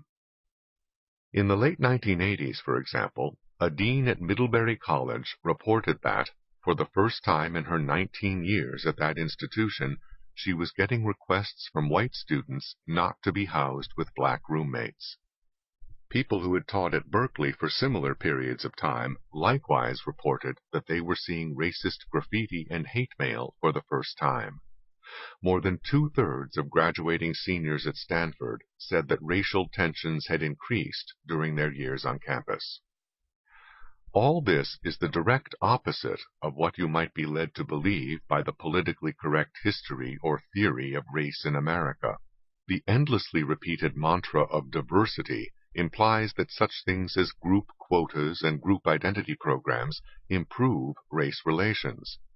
Quotas are often thought to be necessary in order to create a critical mass of black students on campus so that they can feel sufficiently comfortable socially to do their best academic work. That there are various opinions on such things is not surprising. What ought to be surprising, indeed shocking, is that these social dogmas have been repeated for decades with no serious effort to test whether or not they are true. When elite liberal institutions like Stanford, Berkeley, and the Ivy League colleges have been scenes of racial apartheid and racial tensions on campus, have more conservative institutions that have resisted quotas and preferences been better or worse in these respects? My impression has been that they have been better. But the real problem is that we must rely on impressions because all the vast research money and time that have gone into racial issues have still not even addressed this key question that goes to the heart of the dogmas pervading academia today. Over a period of more than 3 decades, during the first half of the 20th century, 34 students from all-black Dunbar High School in Washington were admitted to Amherst College. Of these, about 3/4 graduated, and more than 1/4 of these graduates were Phi Beta Kappa.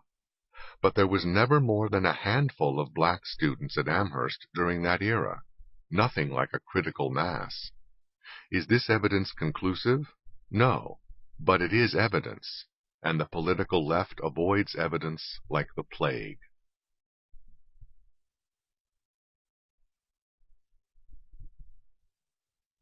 Deep trouble from shallow people. A recent news story told of an Asian American girl applying to Wesleyan University with test scores in the 1400s and a Dominican girl applying to the same institution with test scores in the 900s. A member of the admissions committee recommended against admitting the Asian American girl and in favor of admitting the Dominican girl. Why? The Dominican girl had more handicaps to overcome. Besides, the admissions committee member added, I am willing to take a chance on her. Actually, he is taking no chance whatever. He will not lose 1 dime if this girl fails miserably. The people who will lose will be the people who have contributed their money to Wesleyan University in order to promote education, and instead have their contributions used to make some admissions committee member feel like a little tin god.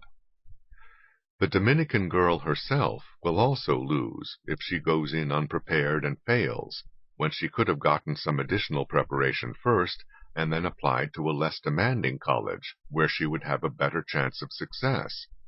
Above all, American society loses when such feel-good self-indulgences undermine the connection between performance and reward, reducing incentives for high ability, low ability, and average students alike. Unfortunately, this admissions committee member is by no means unique. All across the country, at both elite institutions and non-elite institutions, admissions committee members act as if they have some deep insight which enables them to judge individuals' inner motivations rather than their actual record, and to pick out those who will become leaders, as that undefined term is conceived in the psychobabble of the day. This would be incredible arrogance, even if admissions committees were composed of higher caliber people than they usually are. Given the kinds of third-raters who too often find their way onto admissions committees, even at elite colleges, it is a tragic farce. After all, someone who has graduated from Harvard or MIT with top honors is likely to have a lot better career options than becoming a staffer on an admissions committee at Harvard or MIT. The mystery is not why shallow people do shallow things. The mystery is why we put so much arbitrary power in the hands of shallow people, especially when that power would be dangerous in anybody's hands. College admissions committees are just one example. Social workers have gotten Gestapo-like powers to snatch people's children from their homes on the basis of unsubstantiated charges that have never even been heard in a court of law. They can deny an orphan a decent home because the family that wants to adopt does not fit their arbitrary notions and unproven theories. Minority children have especially been denied homes with white families who want them, and instead have been consigned to a life of drifting from one foster home to another for years on end. Our public schools are the most massive examples of arbitrary power put into the hands of shallow people. While social work and college admissions committees usually fail to attract people of high intelligence, the public schools positively repel many such people by requiring them to sit through years of unbelievably stupid education courses as a precondition for a permanent career. Students' whole futures depend on getting a decent education, but their teachers may prefer using them as guinea pigs for the latest fads, such as psychological manipulation, social engineering, and proselytizing for politically correct causes. If, heaven help us, the child is very bright and is bored to death by the drivel presented by shallow teachers, the answer may well be to drug the student with Ritalin, rather than let him or her become restless. The time is long overdue for us all to recognize that there are tasks and roles beyond the capacity of even the most intelligent people, and that only the least intelligent are likely to take on those impossible roles. It has been known for centuries that fools rush in where angels fear to tread. There is no need to abolish college admissions committees, social workers, or teachers, but their roles need to be kept within much narrower and more defined bounds. Above all, what they do must be subjected to some test other than what makes them feel good, or what sounds good to their like-minded colleagues. Otherwise, we are putting the inmates in charge of the asylum.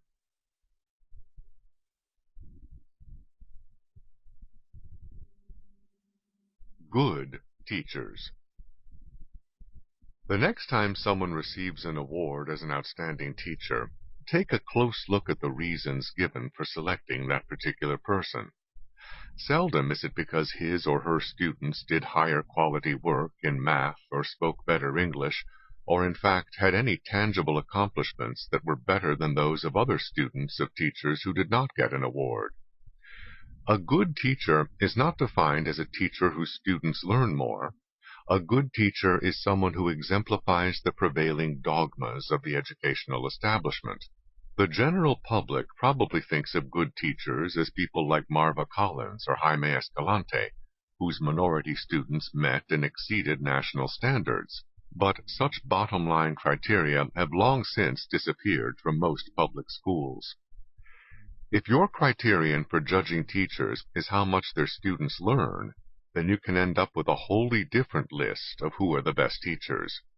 Some of the most unimpressive-looking teachers have consistently turned out students who know their subject far better than the students of teachers who cut a more dashing figure in the classroom and receive more lavish praise from their students or attention from the media.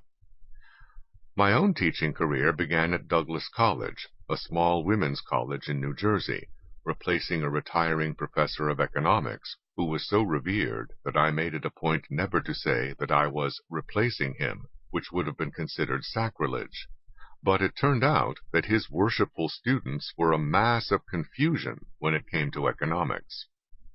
It was much the same story at my next teaching post, Howard University in Washington. One of the men in our department was so popular with students that the big problem every semester was to find a room big enough to hold all the students who wanted to enroll in his classes. Meanwhile, another economist in that department was so unpopular that the very mention of his name caused students to roll their eyes or even have an outburst of hostility. Yet when I compared the grades that students in my upper-level economics class were making, I discovered that none of the students who had taken introductory economics under Mr. Popularity had gotten as high as a B in my class, while virtually all the students who had studied under Mr. Pariah were doing at least B work. By their fruits ye shall know them.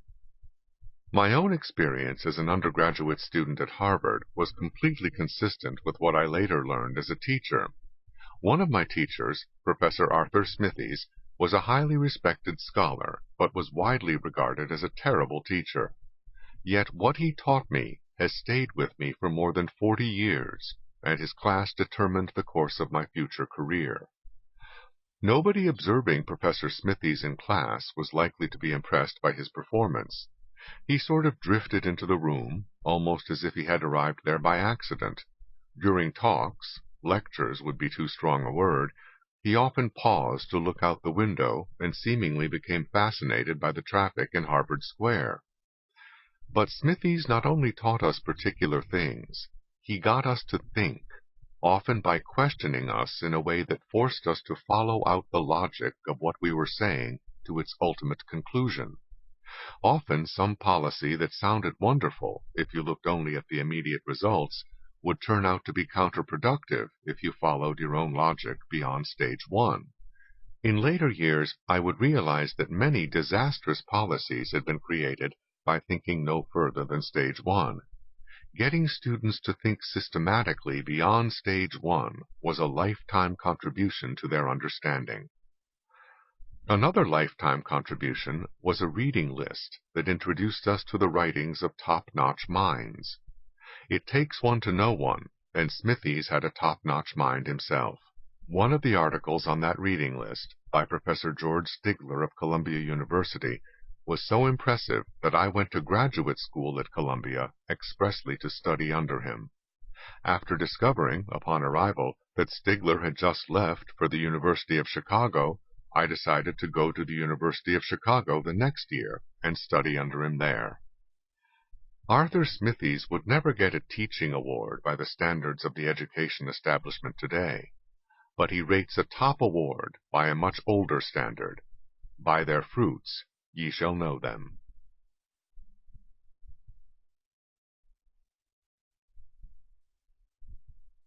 Behind Publish or Perish. Publish or perish.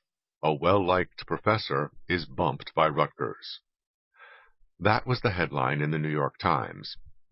Perhaps the most surprising thing about the story was that anyone was surprised, or even considered it news. The story was all too familiar. Professor Richard L. Barr had won 3 awards for his teaching during his 6 years at Rutgers University, and was then told that his contract would not be renewed. This has happened so often on so many campuses across the country that many in academia regard teaching awards as the kiss of death. 2 of my college roommates went into teaching, and each won teaching awards, one at Harvard and the other at MIT. Each was then told that his contract would not be renewed. A quarter of a century ago, a colleague who had the same experience at Brandeis University referred to the teaching award as travel money. From time to time, college and university presidents announce that they are going to restore the balance between teaching and research by giving more emphasis to teaching. This, too, is usually treated in the media as if it were news. What would be news would be if it happened. Few professors are prepared to jeopardize their careers by depending on such statements, and those who do usually end up paying the price for their naivete. Although things have been going this way for some decades now, colleges and universities were not always like this from time immemorial. How did they get this way, and what can be done about it? They got this way, in large part, because of the vast sums of money made available for research by federal and state governments. Unlike other social problems, whose solutions are said to require more funding, this is a problem that can be dealt with by budget cutting. Medical, scientific, and engineering research produce many benefits for the larger society, but English professors writing far-out drivel produce benefits only for English professors trying to publish to keep from perishing. It is hard to imagine how the world would be any worse off, on net balance, if the entire output of the sociology profession over the past 50 years had never been published. Unfortunately, colleges and universities have become bloated with research money, spawning all sorts of expensive boondoggles and layers of bureaucracy to oversee the boondoggles. To keep all this going, academic institutions have to have the kind of professors who can keep the research money flowing in. Thus, means have become ends in themselves, and have sacrificed the original ends of education. One of the few legitimate points made in defense of publishing requirements is that it is very difficult to make valid assessments of teaching quality. Popularity is not profundity, so there must be some other way to determine whether a professor has the right stuff. Subjecting his thinking to quality control by others in his profession via the publishing route makes more sense than depending on whether he wows the sophomores 3 mornings a week. Every campus has its flashy mushheads on the faculty. However, you do not need a constant stream of articles and books tumbling off the press on the heels of one another in order to tell whether you have someone with a serious mind or just a clever talker. The argument against Professor Barr at Rutgers, at least what appeared in the news story, was not that he hadn't published anything, or that its quality was low, but that his collection of publications was not so thick as the usual packet for tenure. If publication is going to be a numbers game, then we need to recognize that Charles Darwin, Adam Smith, and Sir Isaac Newton would never have gotten tenure, because they didn't grind it out as fast as an ambitious assistant professor at an Ivy League university. There is no inherent reason why tenure decisions have to be made the same way for all individuals in all fields, and in all institutions. Indeed, there is no inherent reason to have tenure in the first place.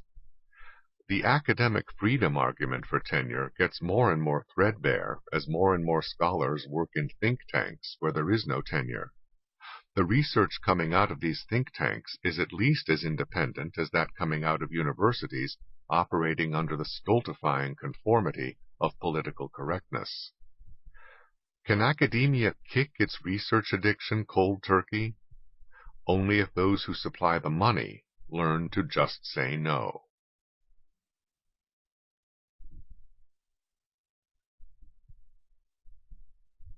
Glimpses of Academe. The Chronicle of Higher Education recently gave us its annual glimpse into the minds of college professors.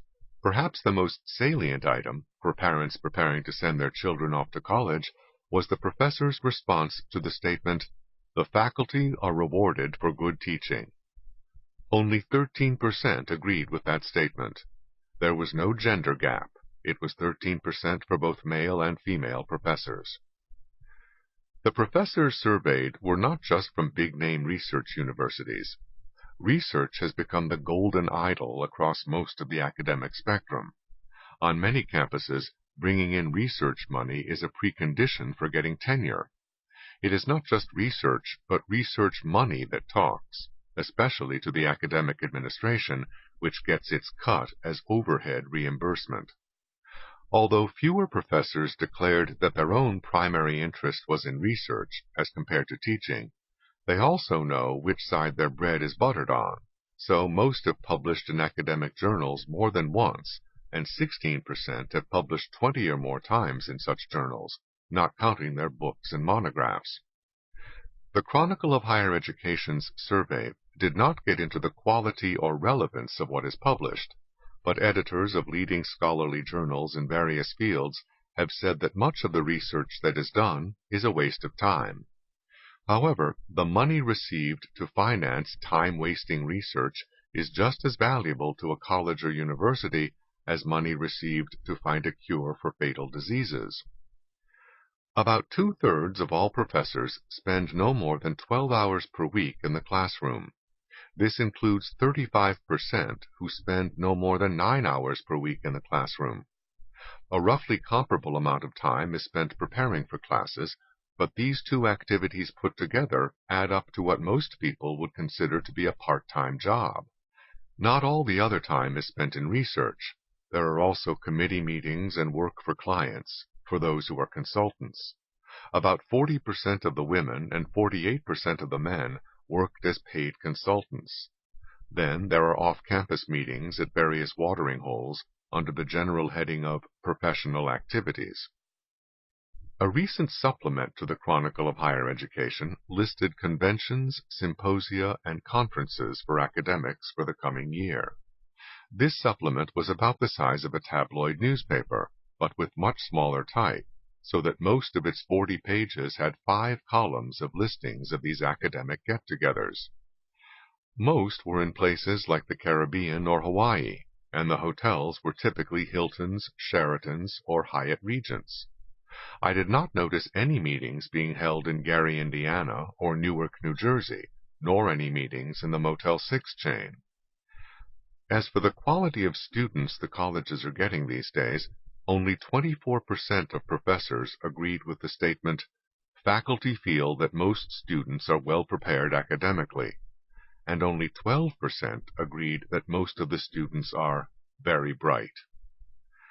These professors were by no means all old-timers, nostalgic for a different world.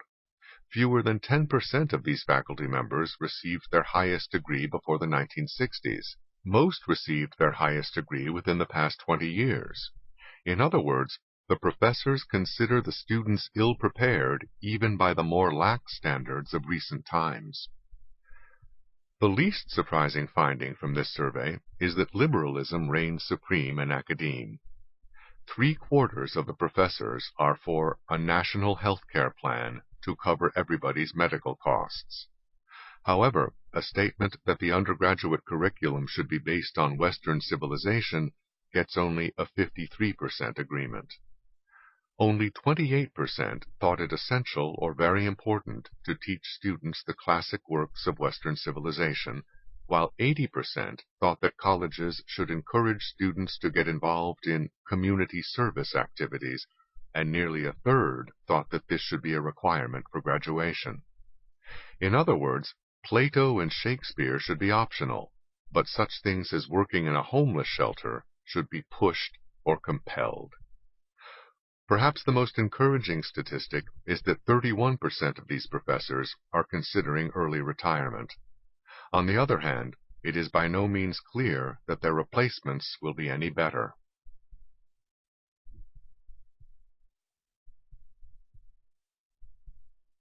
Biographical sketches. Carolina in the morning. Henry was about to become a father again, if he lived that long.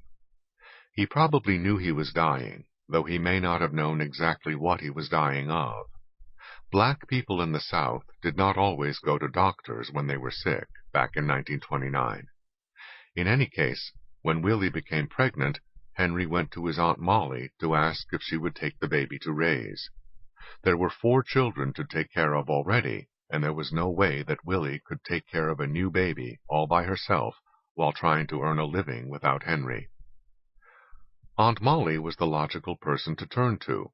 Her own children were grown, and she had recently tried to adopt a baby boy, but the baby's mother had changed her mind and returned after a few months to take him back.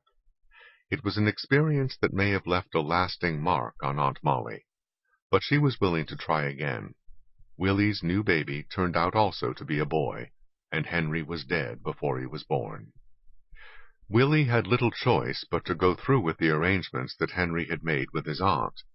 Feeding 4 children and herself on a maid's wages turned out to be very hard, even after she gave the baby to Aunt Molly to raise as her own. Still, Willie managed somehow to visit the little boy regularly, even though Aunt Molly lived 15 miles away.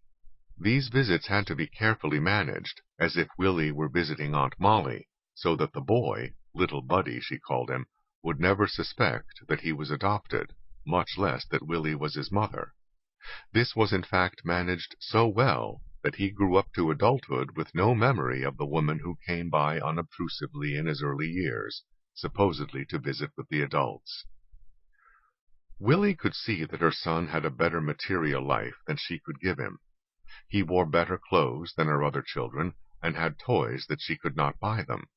He was also loved, and perhaps even spoiled, in his new family. Aunt Molly's youngest child was a 20-year-old girl named Birdie, who was especially fond of him. Still, Willie sometimes returned home in tears after a visit, and spoke wistfully of someday being able to get little Buddy and bring him back. But it was not to be. Willie died in childbirth a few years later. Aunt Molly was very possessive of the boy, perhaps in reaction to having had the other little boy taken away from her after she had become attached to him. Whatever the reason, when she eventually moved away from North Carolina to New York, some relatives said that she did it to put distance between the boy and those who knew the family secret that he was adopted. Though there were in fact other, more compelling reasons to move to New York, it is significant that those who knew her could believe that she would do it to preserve her secret. In any event, she severed all links between the boy and his past. His brothers and a sister in North Carolina all knew of his existence, but he did not know of theirs, and they heard about him as he grew up in New York only through the family grapevine. His original family continued to refer to the boy as Buddy, but he never heard that name as he grew up, for his new family renamed him in infancy. Birdie prevailed upon Aunt Molly to name him after her boyfriend, Thomas Hancock. Aunt Molly's legal name was Mamie Sowell. My earliest memories were of Mama and Daddy, and Birdie and Ruth. Daddy was my favorite, and I was his. He was a construction worker, a short man, and an elder in the church until I came along. One of the scenes that came down in family legend was his standing up in front of the congregation with me in his arms and a baby bottle in his pocket, explaining that he now had new duties to take the place of those he was resigning in the church. Daddy had a certain gruffness about him, but was usually good-natured with people, and was extremely patient with me. However, he became angry whenever he thought anyone was not treating me right. He would fuss with Mama if he found out that she had spanked me while he was at work. I was, of course, the usual source of this information. Once he almost got into a fight with a man on the street, who inadvertently frightened me by pointing his walking stick in my general direction while trying to give another man directions. Mama was more enigmatic, with changeable moods. A woman with very little education, she wrote her name with painful slowness. She was nevertheless shrewd and even manipulative, but she was also emotional and subject to an unpredictable sentimentality which sometimes brought her to tears over small things. Birdie and I were very close in those early years, and remained so on into my teens. She taught me to read before I was 4 years old. We read stories in the comics together, so some of the first words I learned to spell were words like pow and splash. Birdie also read to me some of the usual children's stories. One story that I found sad at the time, but remembered the rest of my life, was about a dog with a bone who saw his reflection in a stream and thought that the dog he saw had a bigger bone than he did. He opened his mouth to try to get the other dog's bone, and of course lost his own when it dropped into the water. There would be many occasions in life to remember that story. Birdie gave me most of the mothering I received in these early years, with Mama being more concerned with teaching me practical things and maintaining discipline. But Mama also put some of her practical responsibilities on Birdie or others. One summer, when I was playing outside barefoot, as Southern kids did then, I stepped on some jagged glass and suffered a bad gash on the bottom of my feet. As I came running up the long back stairs, crying and yelling and trailing a stream of blood, Mama came out on the back porch, took one look at the scene, and seemed to turn sick. She said, "Oh, gosh," and went back inside to lie down on the sofa, sending Birdie out to take care of me. Birdie soon had me calmed down and comforted, and my foot bandaged up. Ruth was a few years older than Birdie, and was a more reserved person, with an occasional enigmatic smile and a more worldly air about her. But she was softer and warmer than her more sophisticated exterior would suggest. However, to me, Ruth was always an adult, while Birdie and I sometimes played roughhouse together, as if we were both kids. A fifth person who entered my life so early that I was unaware of a time when I did not know him was Birdie's new boyfriend, Lacey. He was a debonair young man with a gift for words and a way of jauntily tilting his head as he strode along. In later years, after he and Birdie were married, he would recall that the first time he saw me, I was swinging on the front gate, with my diapers very much in need of changing. Lacey was to become a major influence in my formative years, especially after Daddy and Mama broke up and we moved to New York. Though it would be many years later before I would understand Lacey's background, he had himself been adopted and had not always been treated well. He not only took a special interest in me, but was also quick to speak up if he thought I was being unfairly punished or even unfairly criticized. Over the years, he many times charmed Mama out of punishing me. A more remote figure was Mama's oldest child, Herman, who was married and lived in the country on his own farm. Herman was a dignified, even stuffy individual. He also owned a car, which to us was a sign of prosperity well beyond our reach. He was not a fan of mine, nor I of his. We seldom saw each other, however, and showed no sign of suffering from each other's absence. Herman's wife, Iola, was an attractive woman with a certain genteel quality, and she had several children from an earlier marriage. One of them, Gladys, was about 3 years older than me. One Sunday, when I fell asleep in church, Gladys picked me up and held me on her lap. When I woke up, I was outraged at the indignity of having a mere girl holding me like a baby. I tore loose from Gladys's embrace and punched her. Apparently this shocked even Herman's low expectations of me. By this time, Birdie was in her mid-20s, Ruth was around 30, and Herman was in his early 40s. This meant that Mama was already elderly when I was a small child, more like my grandmother than my mother. My grandmother was in fact her sister. They were part of the first generation of our family, born after slavery. The first house I remember our living in was a wooden house at 1121 East Hill Street in Charlotte, North Carolina. It was near the bottom of a tall hill on an unpaved street, like most of the streets in the black neighborhoods. Daddy put a paved walkway in our yard and made a little window in the kitchen door in the back. Both were marks of distinction in which we took pride. Like most of the houses in the area, ours had no such frills as electricity, central heating, or hot running water. There was a living room, a kitchen, and 2 bedrooms. In the kitchen there was a wood-burning stove, with the brand name Perfection on it. They said it was the first word I spelled. The toilet was a little shed on the back porch. To take a bath, you heated water on the kitchen stove and poured it into a big metal portable tub. For heat in the winter, we had the stove, a fireplace in the living room, and a kerosene heater. For light at night, we had kerosene lamps. It never occurred to me that we were living in poverty, and in fact, these were some of the happiest times of my life. We had everything that people around us had, except for a few who had electricity and one lady who had a telephone. Once I tagged along with Ruth when she went to her job as a maid in the home of some white people. When I saw 2 faucets in their kitchen, I was baffled and said, "They sure must drink a lot of water around here." When Ruth showed me that there was hot water coming out of one of the faucets, I thought it was the most amazing thing. We grew flowers in our front yard, but there was no backyard, just an alleyway. On the side of the house, however, there was a space fenced in where we kept chickens.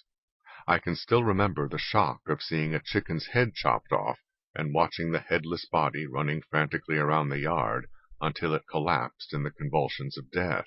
But all that was forgotten when it reappeared hours later at dinner, completely transformed into beautiful and delicious pieces of southern fried chicken. Here and there I encountered white people, usually grocers, peddlers, or occasionally policemen. But white people were almost hypothetical to me as a small child. They were one of the things that grown-ups talked about, but they had no significant role in my daily life. That remained largely true until after we left Charlotte, when I was almost 9 years old, and moved to New York. Then it came as a shock to me to be told that most of the people in the United States were white. Most of the people I had seen were black, everywhere I went.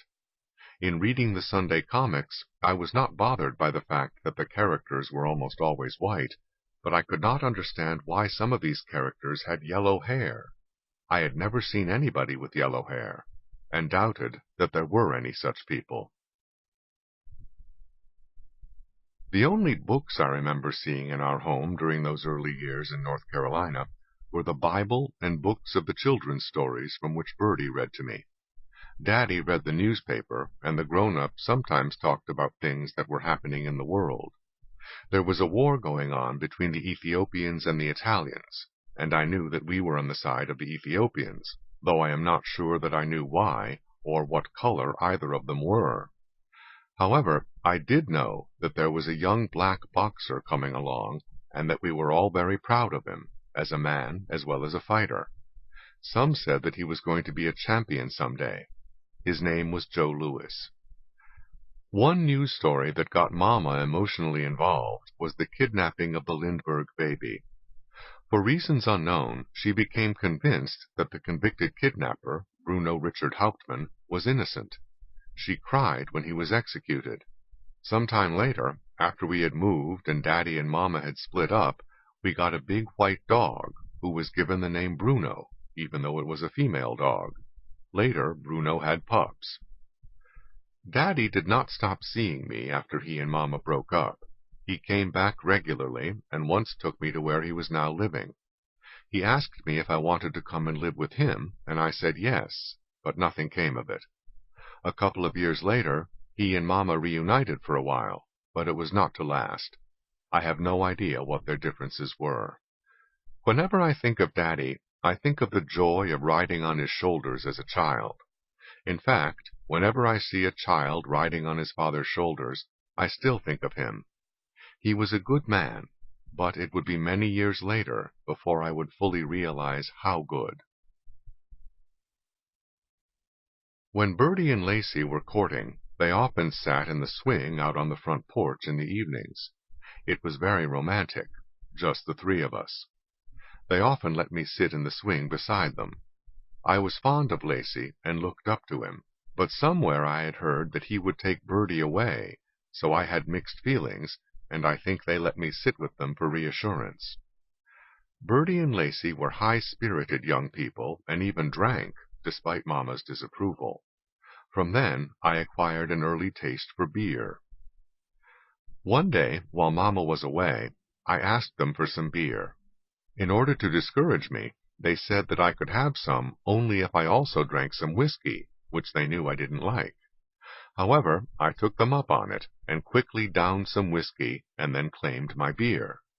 This combination was pretty potent stuff for a 5-year-old, so I became woozy, and they became alarmed, fearing a scene when Mama returned. They had me lie down, and I slept it off before she came back home. But I don't recall having any more taste for any form of alcohol for many years, and even in adulthood, I never became a really enthusiastic drinker.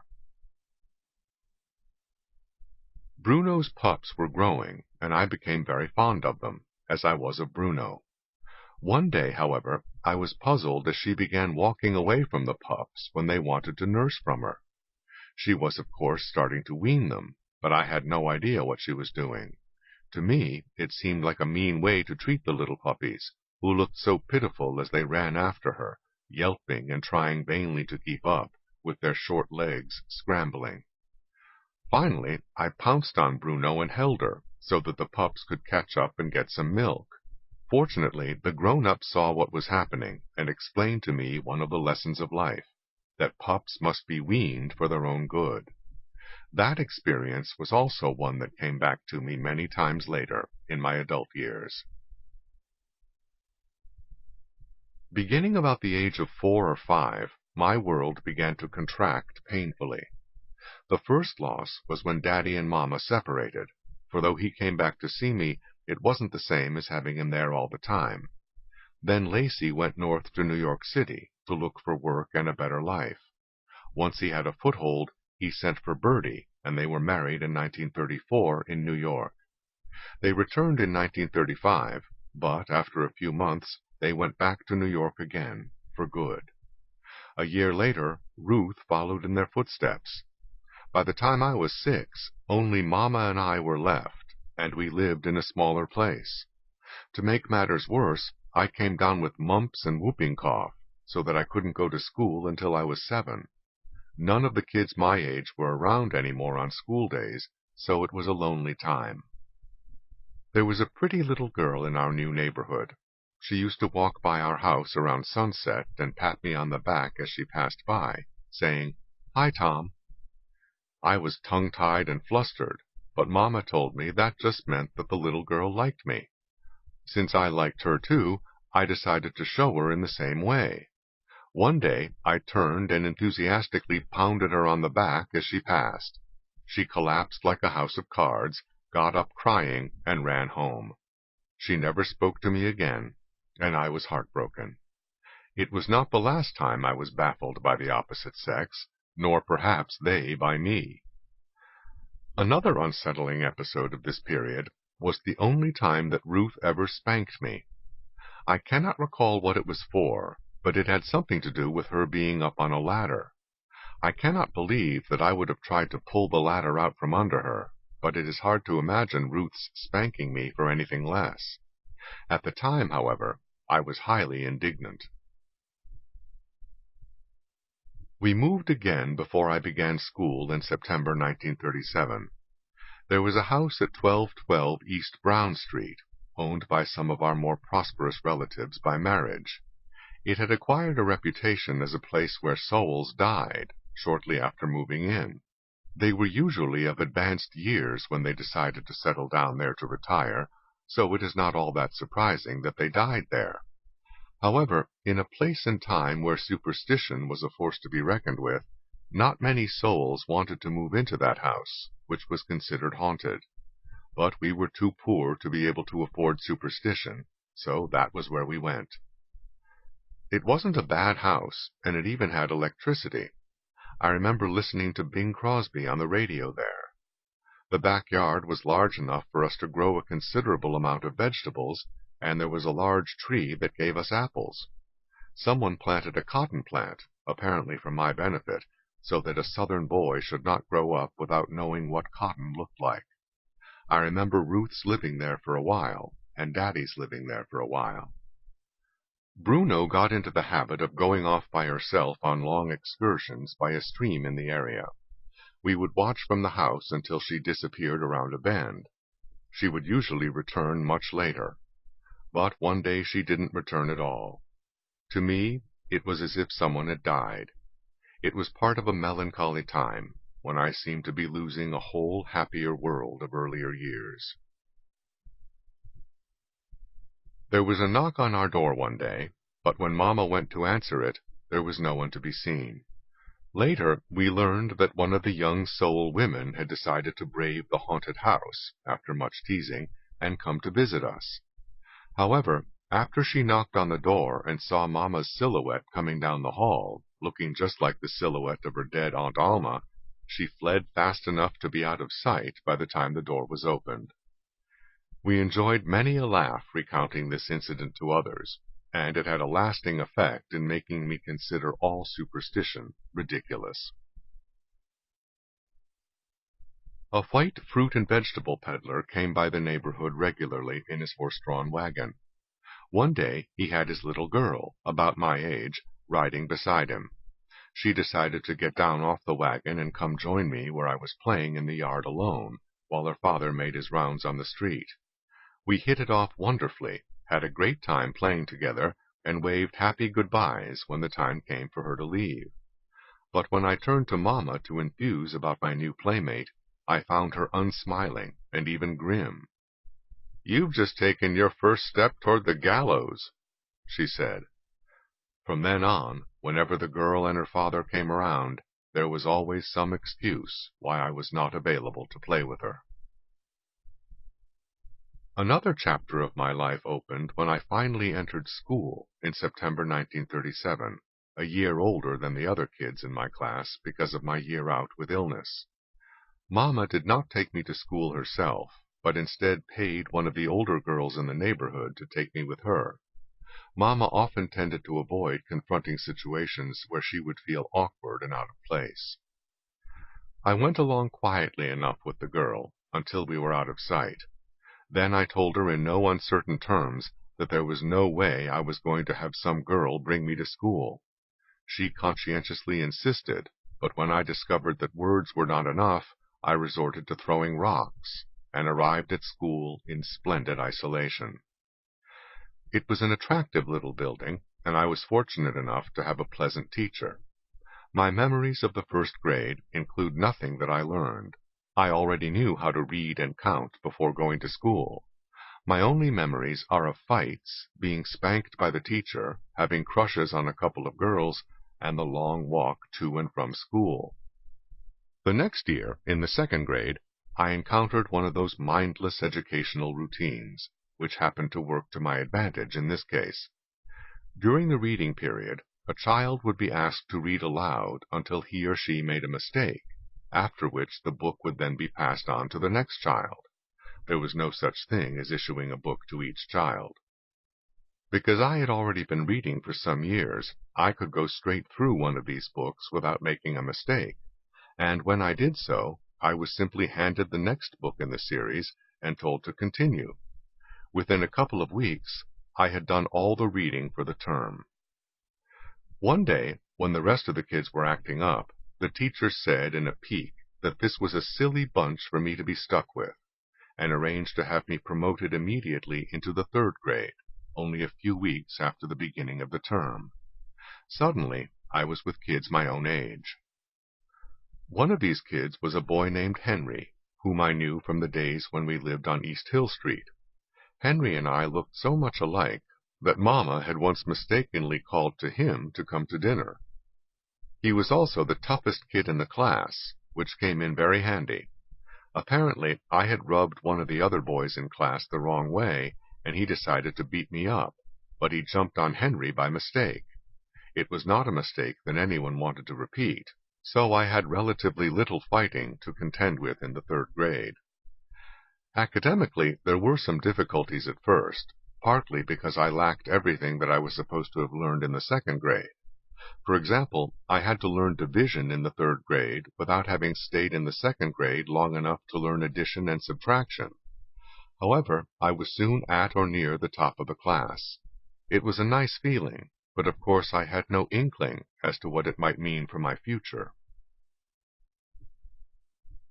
Somewhere in 1938 or 1939, Mama and I, there were now just the two of us, moved again, this time to 1123 East Hill Street. It was next door to the house we had lived in several years earlier. We were now living at the end of the street, so we had neither a backyard nor a side yard. We no longer had electricity, and now I missed it, especially when some of the other kids talked about hearing a new radio program called The Lone Ranger. Like most of the other houses in the neighborhood, ours did not have a paved walkway like the one Daddy had built next door. Seeing that walkway was just one of the painful reminders of happier times, when Daddy, Bertie, Lacey, and Ruth were all part of my world. To make matters worse, The family living next door was awful, and their children were brats. When one of them started a fight with me one day, I beat him up. This brought his parents over to our house, making threats against Mama and me. Fortunately, it wasn't long before we moved to New York. For all I know, that may be what prompted the move. In any event, there had been talk before about going to New York, and now we did it. We left before the school year was out, on Mother's Day 1939. My last day in Charlotte was spent at Herman's house, while Mama went off somewhere to make the last-minute arrangements. Herman was now living in town, not far from us, in a bigger and nicer home. I wasn't happy with the idea of going to spend the day at Herman's, and he probably wasn't overjoyed at my being there, but it went better than either of us might have expected. Eventually, Mama returned, and we headed for the train that would take us to a new life.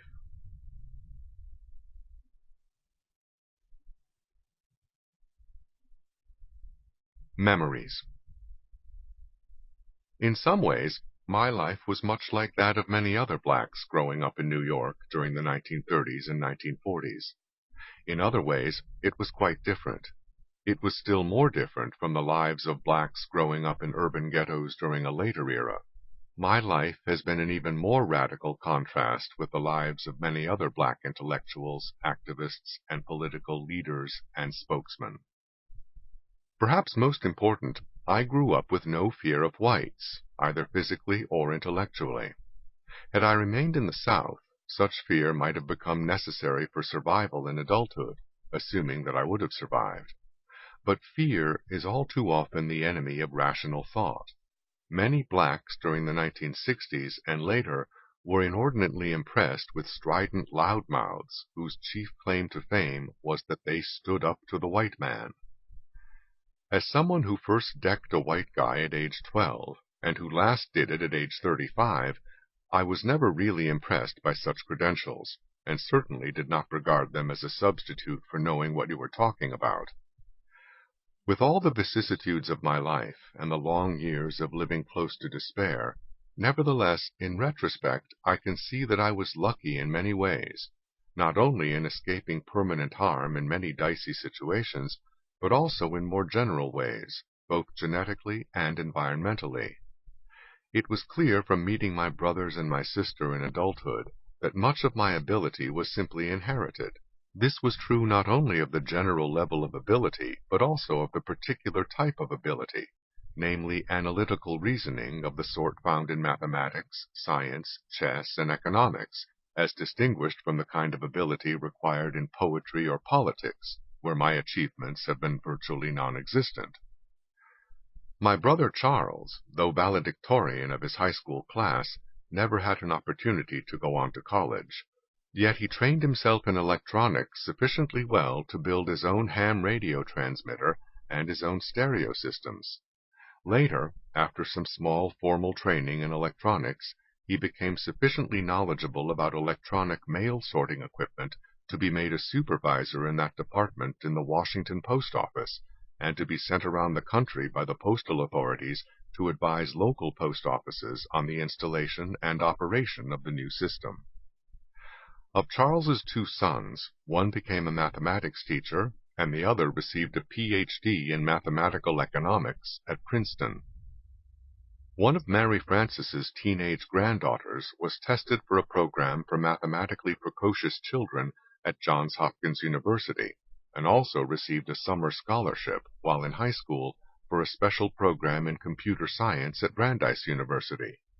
My brother Lonnie became an engineer whose research advanced the development of both rocket and aircraft engines. His sons went on to become engineers as well.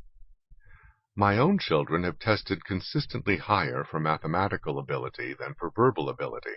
My son was on his high school chess team that competed for a national championship, and he graduated from college with a degree in statistics, with a specialty in computer science. Mathematics was always my best subject throughout my school years. Unfortunately, a whole decade away from math eroded my skills and denied me the foundation needed to develop much further in this field, so environment obviously had its influence as well. Nevertheless, when I was a graduate student at the University of Chicago, Milton Friedman said to me, "Although you don't have that much mathematics, you have a mathematical kind of mind." I didn't learn chess until I was in my 30s, which is much too late to develop your full potential. I could beat other duffers who played an occasional game at lunchtime, but not many tournament players. Checkers was a different story, because I played checkers as a child. When I first met my brother Lonnie, when we were both young men, we spent the evening playing checkers, each being astonished whenever the other won a game. At that time, I usually had only victories and draws. Judging from his reactions, apparently his experience was similar. Some remarkable similarities in personality traits also showed up as between me and my siblings, even though we were raised in separate households hundreds of miles apart. The most common characteristic was that most of us were loners. This was brought home to me when I passed through Washington on my way out to California in 1969. We stopped at the home of Charles's former wife and waited there for him to come over and join us. Meanwhile, my son went outside to play with kids in the neighborhood. When Charles arrived, I said, "Let me take you outside to meet my son." "I've already met him," Charles said. "We've had a long conversation." "How did you know who he was?" I asked. Charles smiled indulgently. "Tommy," he said, "when I see a dozen kids all doing the same thing, and in the midst of them is one kid who is doing something entirely different, I don't have to guess which one is our mother's grandson." Charles himself was a prime example of a similar pattern of marching to his own drummer. During one of the ghetto riots of the 1960s, Charles was out in the midst of the rioters, asking them such questions as, "After you burn down this man's store, where are you going to shop?" It never occurred to Charles that a riot is not the place for a Socratic dialogue. Apparently, there is no gene for politic behavior in our family. Although marching to your own drummer has its downside, both personally and professionally, it also made me no stranger to controversy, decades before my controversies became public. Without already being pre-hardened against vilification, my research and writings on racial issues would not have been possible. Although the environment in which I grew up was very deficient in the kinds of things measured by sociologists and economists, it nevertheless provided some of the key ingredients for advancement. I was, for much of my formative period, an only child in contact with 4 adults who took an interest in me, even if they were not all under the same roof all the time. Contrast that with being one of several children being raised by a single woman, or worse yet, a teenage girl. The amount of adult time per child was many times greater in my case. Although none of these adults had much education, and certainly no knowledge as to what was good or bad education, Bertie and Lacey cared enough about my development to see to it that I met another boy who could be a guide to me. Meeting Eddie Mapp was another remarkable and crucial piece of good fortune. The luck of passing through particular places at particular times was also on my side.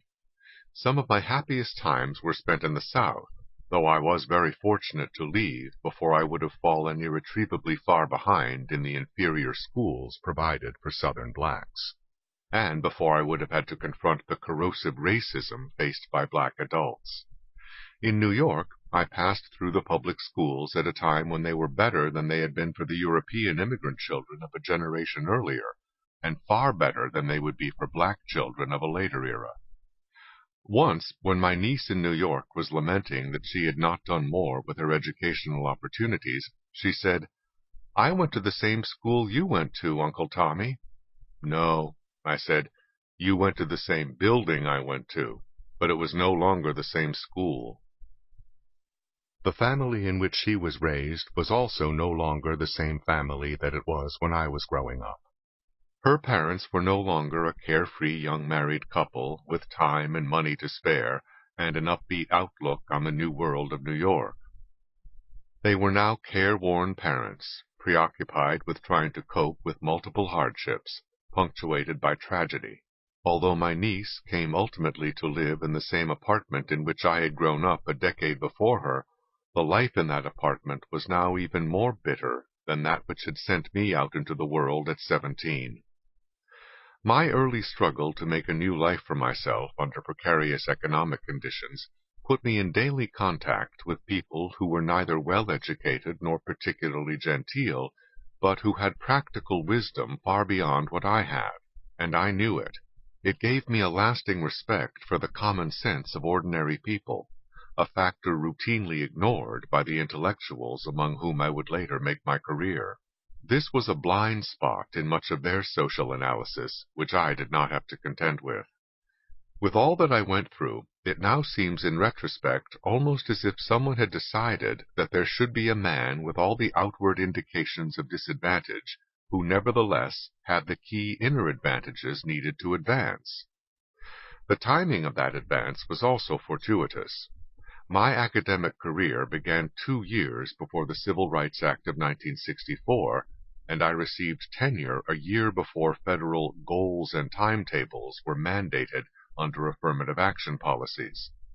The books that made the key differences in my career, Say's Law, whose manuscript was crucial to my receiving tenure at UCLA, and Knowledge and Decisions, which brought an offer of appointment as senior fellow at the Hoover Institution, were both books on non-racial themes. Altogether, these facts spared me the hang-ups afflicting many other black intellectuals, who were haunted by the idea that they owed their careers to affirmative action or to the fact that writings on race had become fashionable. I knew that I could write for a whole decade without writing a single book or article on race, because, in fact, I had done that during the 1960s. Timing was on my side in another way. I happened to come along right after the worst of the old discrimination was no longer there to impede me, and just before racial quotas made the achievements of blacks look suspect. That kind of luck cannot be planned. Crucial pieces of good fortune like these would have made it ridiculous for me to have offered other blacks the kind of advice which the media so often accused me of offering, to follow in my footsteps and pull themselves up by their bootstraps. The addiction of the intelligentsia to catchwords like bootstraps has made it all but impossible to have even a rational discussion of many issues.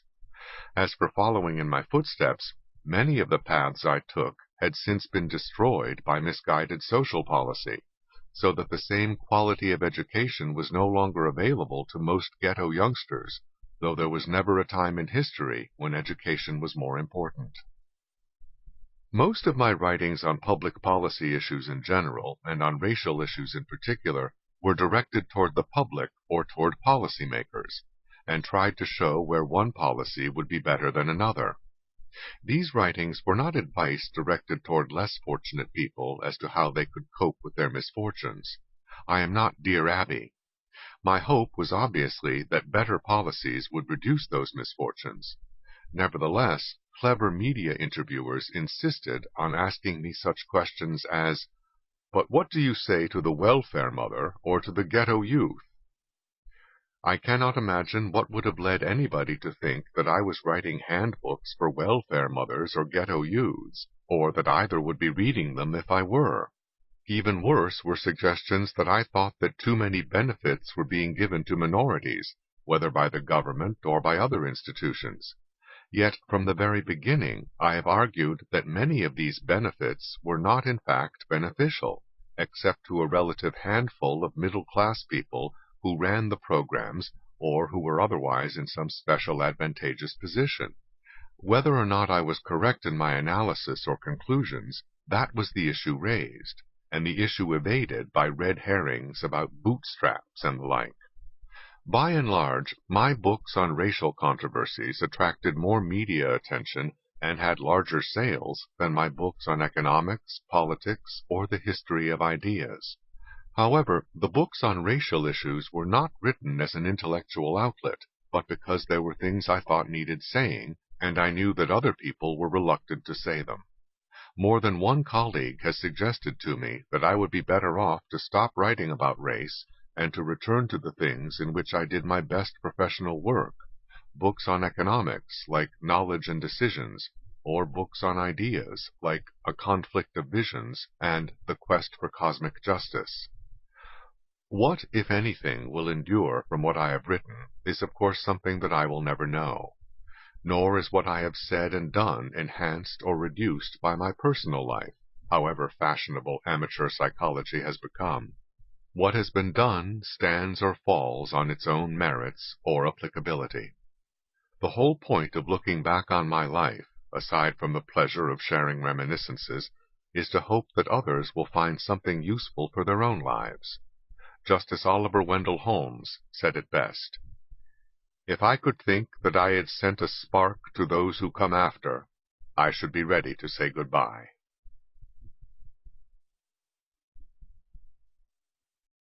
Random Thoughts. Random thoughts on the passing scene. Someone said that human beings are the only creatures that blush, and the only ones that need to. Ad for a ski resort. If swimming is so healthful, why are whales so fat? One of the sad signs of our times is that we have demonized those who produce, subsidized those who refuse to produce, and canonized those who complain. Let's face it, most of us are not half as smart as we may sometimes think we are, and for intellectuals, not 1/10 as smart. There is no greater indictment of judges than the fact that honest people are afraid to go into court, while criminals swagger out its revolving doors. Few skills are so well rewarded as the ability to convince parasites that they are victims. Someone said that Congress would take 30 days to make instant coffee. Politics is the art of making your selfish desires seem like the national interest. Many of those in the so-called helping professions are helping people to be irresponsible and dependent on others. People who cannot be bothered to learn both sides of the issues should not bother to vote. The old adage about giving a man a fish versus teaching him how to fish has been updated by a reader. Give a man a fish, and he will ask for tartar sauce and French fries. Moreover, some politician who wants his vote will declare all these things to be among his basic rights. There are people who can neither find happiness in their own lives, nor permit those around them to be happy. The best you can do is get such people out of your life. War makes me respect soldiers and despise politicians. What is called an educated person is often someone who has had a dangerously superficial exposure to a wide spectrum of subjects. If navel-gazing, hand-wringing, or self-dramatization helped with racial issues, we would have achieved utopia long ago. Government bailouts are like potato chips. You can't stop with just one. University students rioting against tuition increases on both sides of the Atlantic are painful signs of the degeneracy of our times. The idea that taxpayers owe it to you to pay for what you want suggests that much of today's education fails to instill reality, and instead panders to a self-centered sense of entitlement to what other people have earned. If the battle for civilization comes down to the wimps versus the barbarians are going to win. We pay our public officials too much for what they are, and too little for what we want them to be. When you want to help people, you tell them the truth. When you want to help yourself, you tell them what they want to hear. I am going to stop procrastinating one of these days. Thanksgiving may be our most old-fashioned holiday. Gratitude itself seems out of date at a time when so many people feel entitled to whatever they get and indignant that they didn't get more. The problems growing out of shortcuts and abbreviations have probably wasted far more time than these shortcuts and abbreviations will ever save. If it were possible to enforce a ban on lying, a ghastly silence would fall over the city of Washington. When this column predicted that a discredited study would continue to be cited by gun control advocates, I had no idea that it would happen the next week in the Ninth Circuit Court of Appeals. California students in Monroe High School and Cleveland High School were surprised to learn that their schools were named for presidents. One girl at Cleveland High School said, "I thought it was named for that city in Canada." Ideology is fairy tales for adults. Funding is one of the big phony words of our times, used by people too squeamish to say money, but not too proud to take it, usually from the taxpayers. It is important that young children be able to rely on their parents completely, and equally important that grown children not be able to. Have you ever seen some painting, writing, or clothing that you thought looked awful? Some music that you thought sounded terrible? You are free to say so only when these are products of Western civilization. Say that about something from some other culture, and you are considered a terrible person, if not a racist. Envy plus rhetoric equals social justice. The one thing that no policy will ever change is the past. People who are trying to prove something usually don't prove anything, except what jerks they are. All human beings are so fallible and flawed that to exempt any category of people from criticism is not a blessing, but a curse. The intelligentsia have inflicted that curse on blacks. I can understand that some people like to drive slowly. What I cannot understand is why they get in the fast lane to do it. Subtlety counts. If Mona Lisa had broken into a big toothy grin, she would have been forgotten long ago. People who pride themselves on their complexity and deride others for being simplistic should realize that the truth is often not very complicated. What gets complicated is evading the truth. The national debt is the ghost of Christmas past. There should be a special contempt for those who sit in safety and comfort, second-guessing at their leisure the split-second decisions that policemen had to make at the risk of their own lives. Being slick is the way to gain little things and lose big things. Historians of the future will have a hard time figuring out how so many organized groups of strident jackasses succeeded in leading us around by the nose and morally intimidating the majority into silence. No matter how disastrously some policy is turned out, anyone who criticizes it can expect to hear, "But what would you replace it with?" When you put out a fire, what do you replace it with? Those who want to take our money and gain power over us have discovered the magic formula. Get us envious or angry at others, and we will surrender, in installments, not only our money, but our freedom. The most successful dictators of the 20th century, Hitler, Lenin, Stalin, Mao, all used this formula, and now class warfare politicians here are doing the same. There is something obscene about people holding protest rallies in order to try to keep getting money that someone else worked for. The biggest disappointment is disappointment with yourself.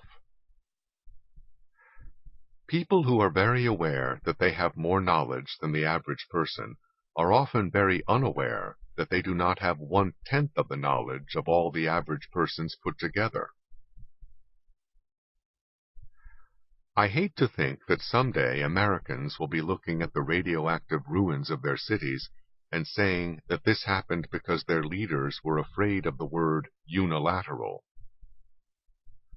My favorite New Year's resolution was to stop trying to reason with unreasonable people. This has reduced both my correspondence and my blood pressure.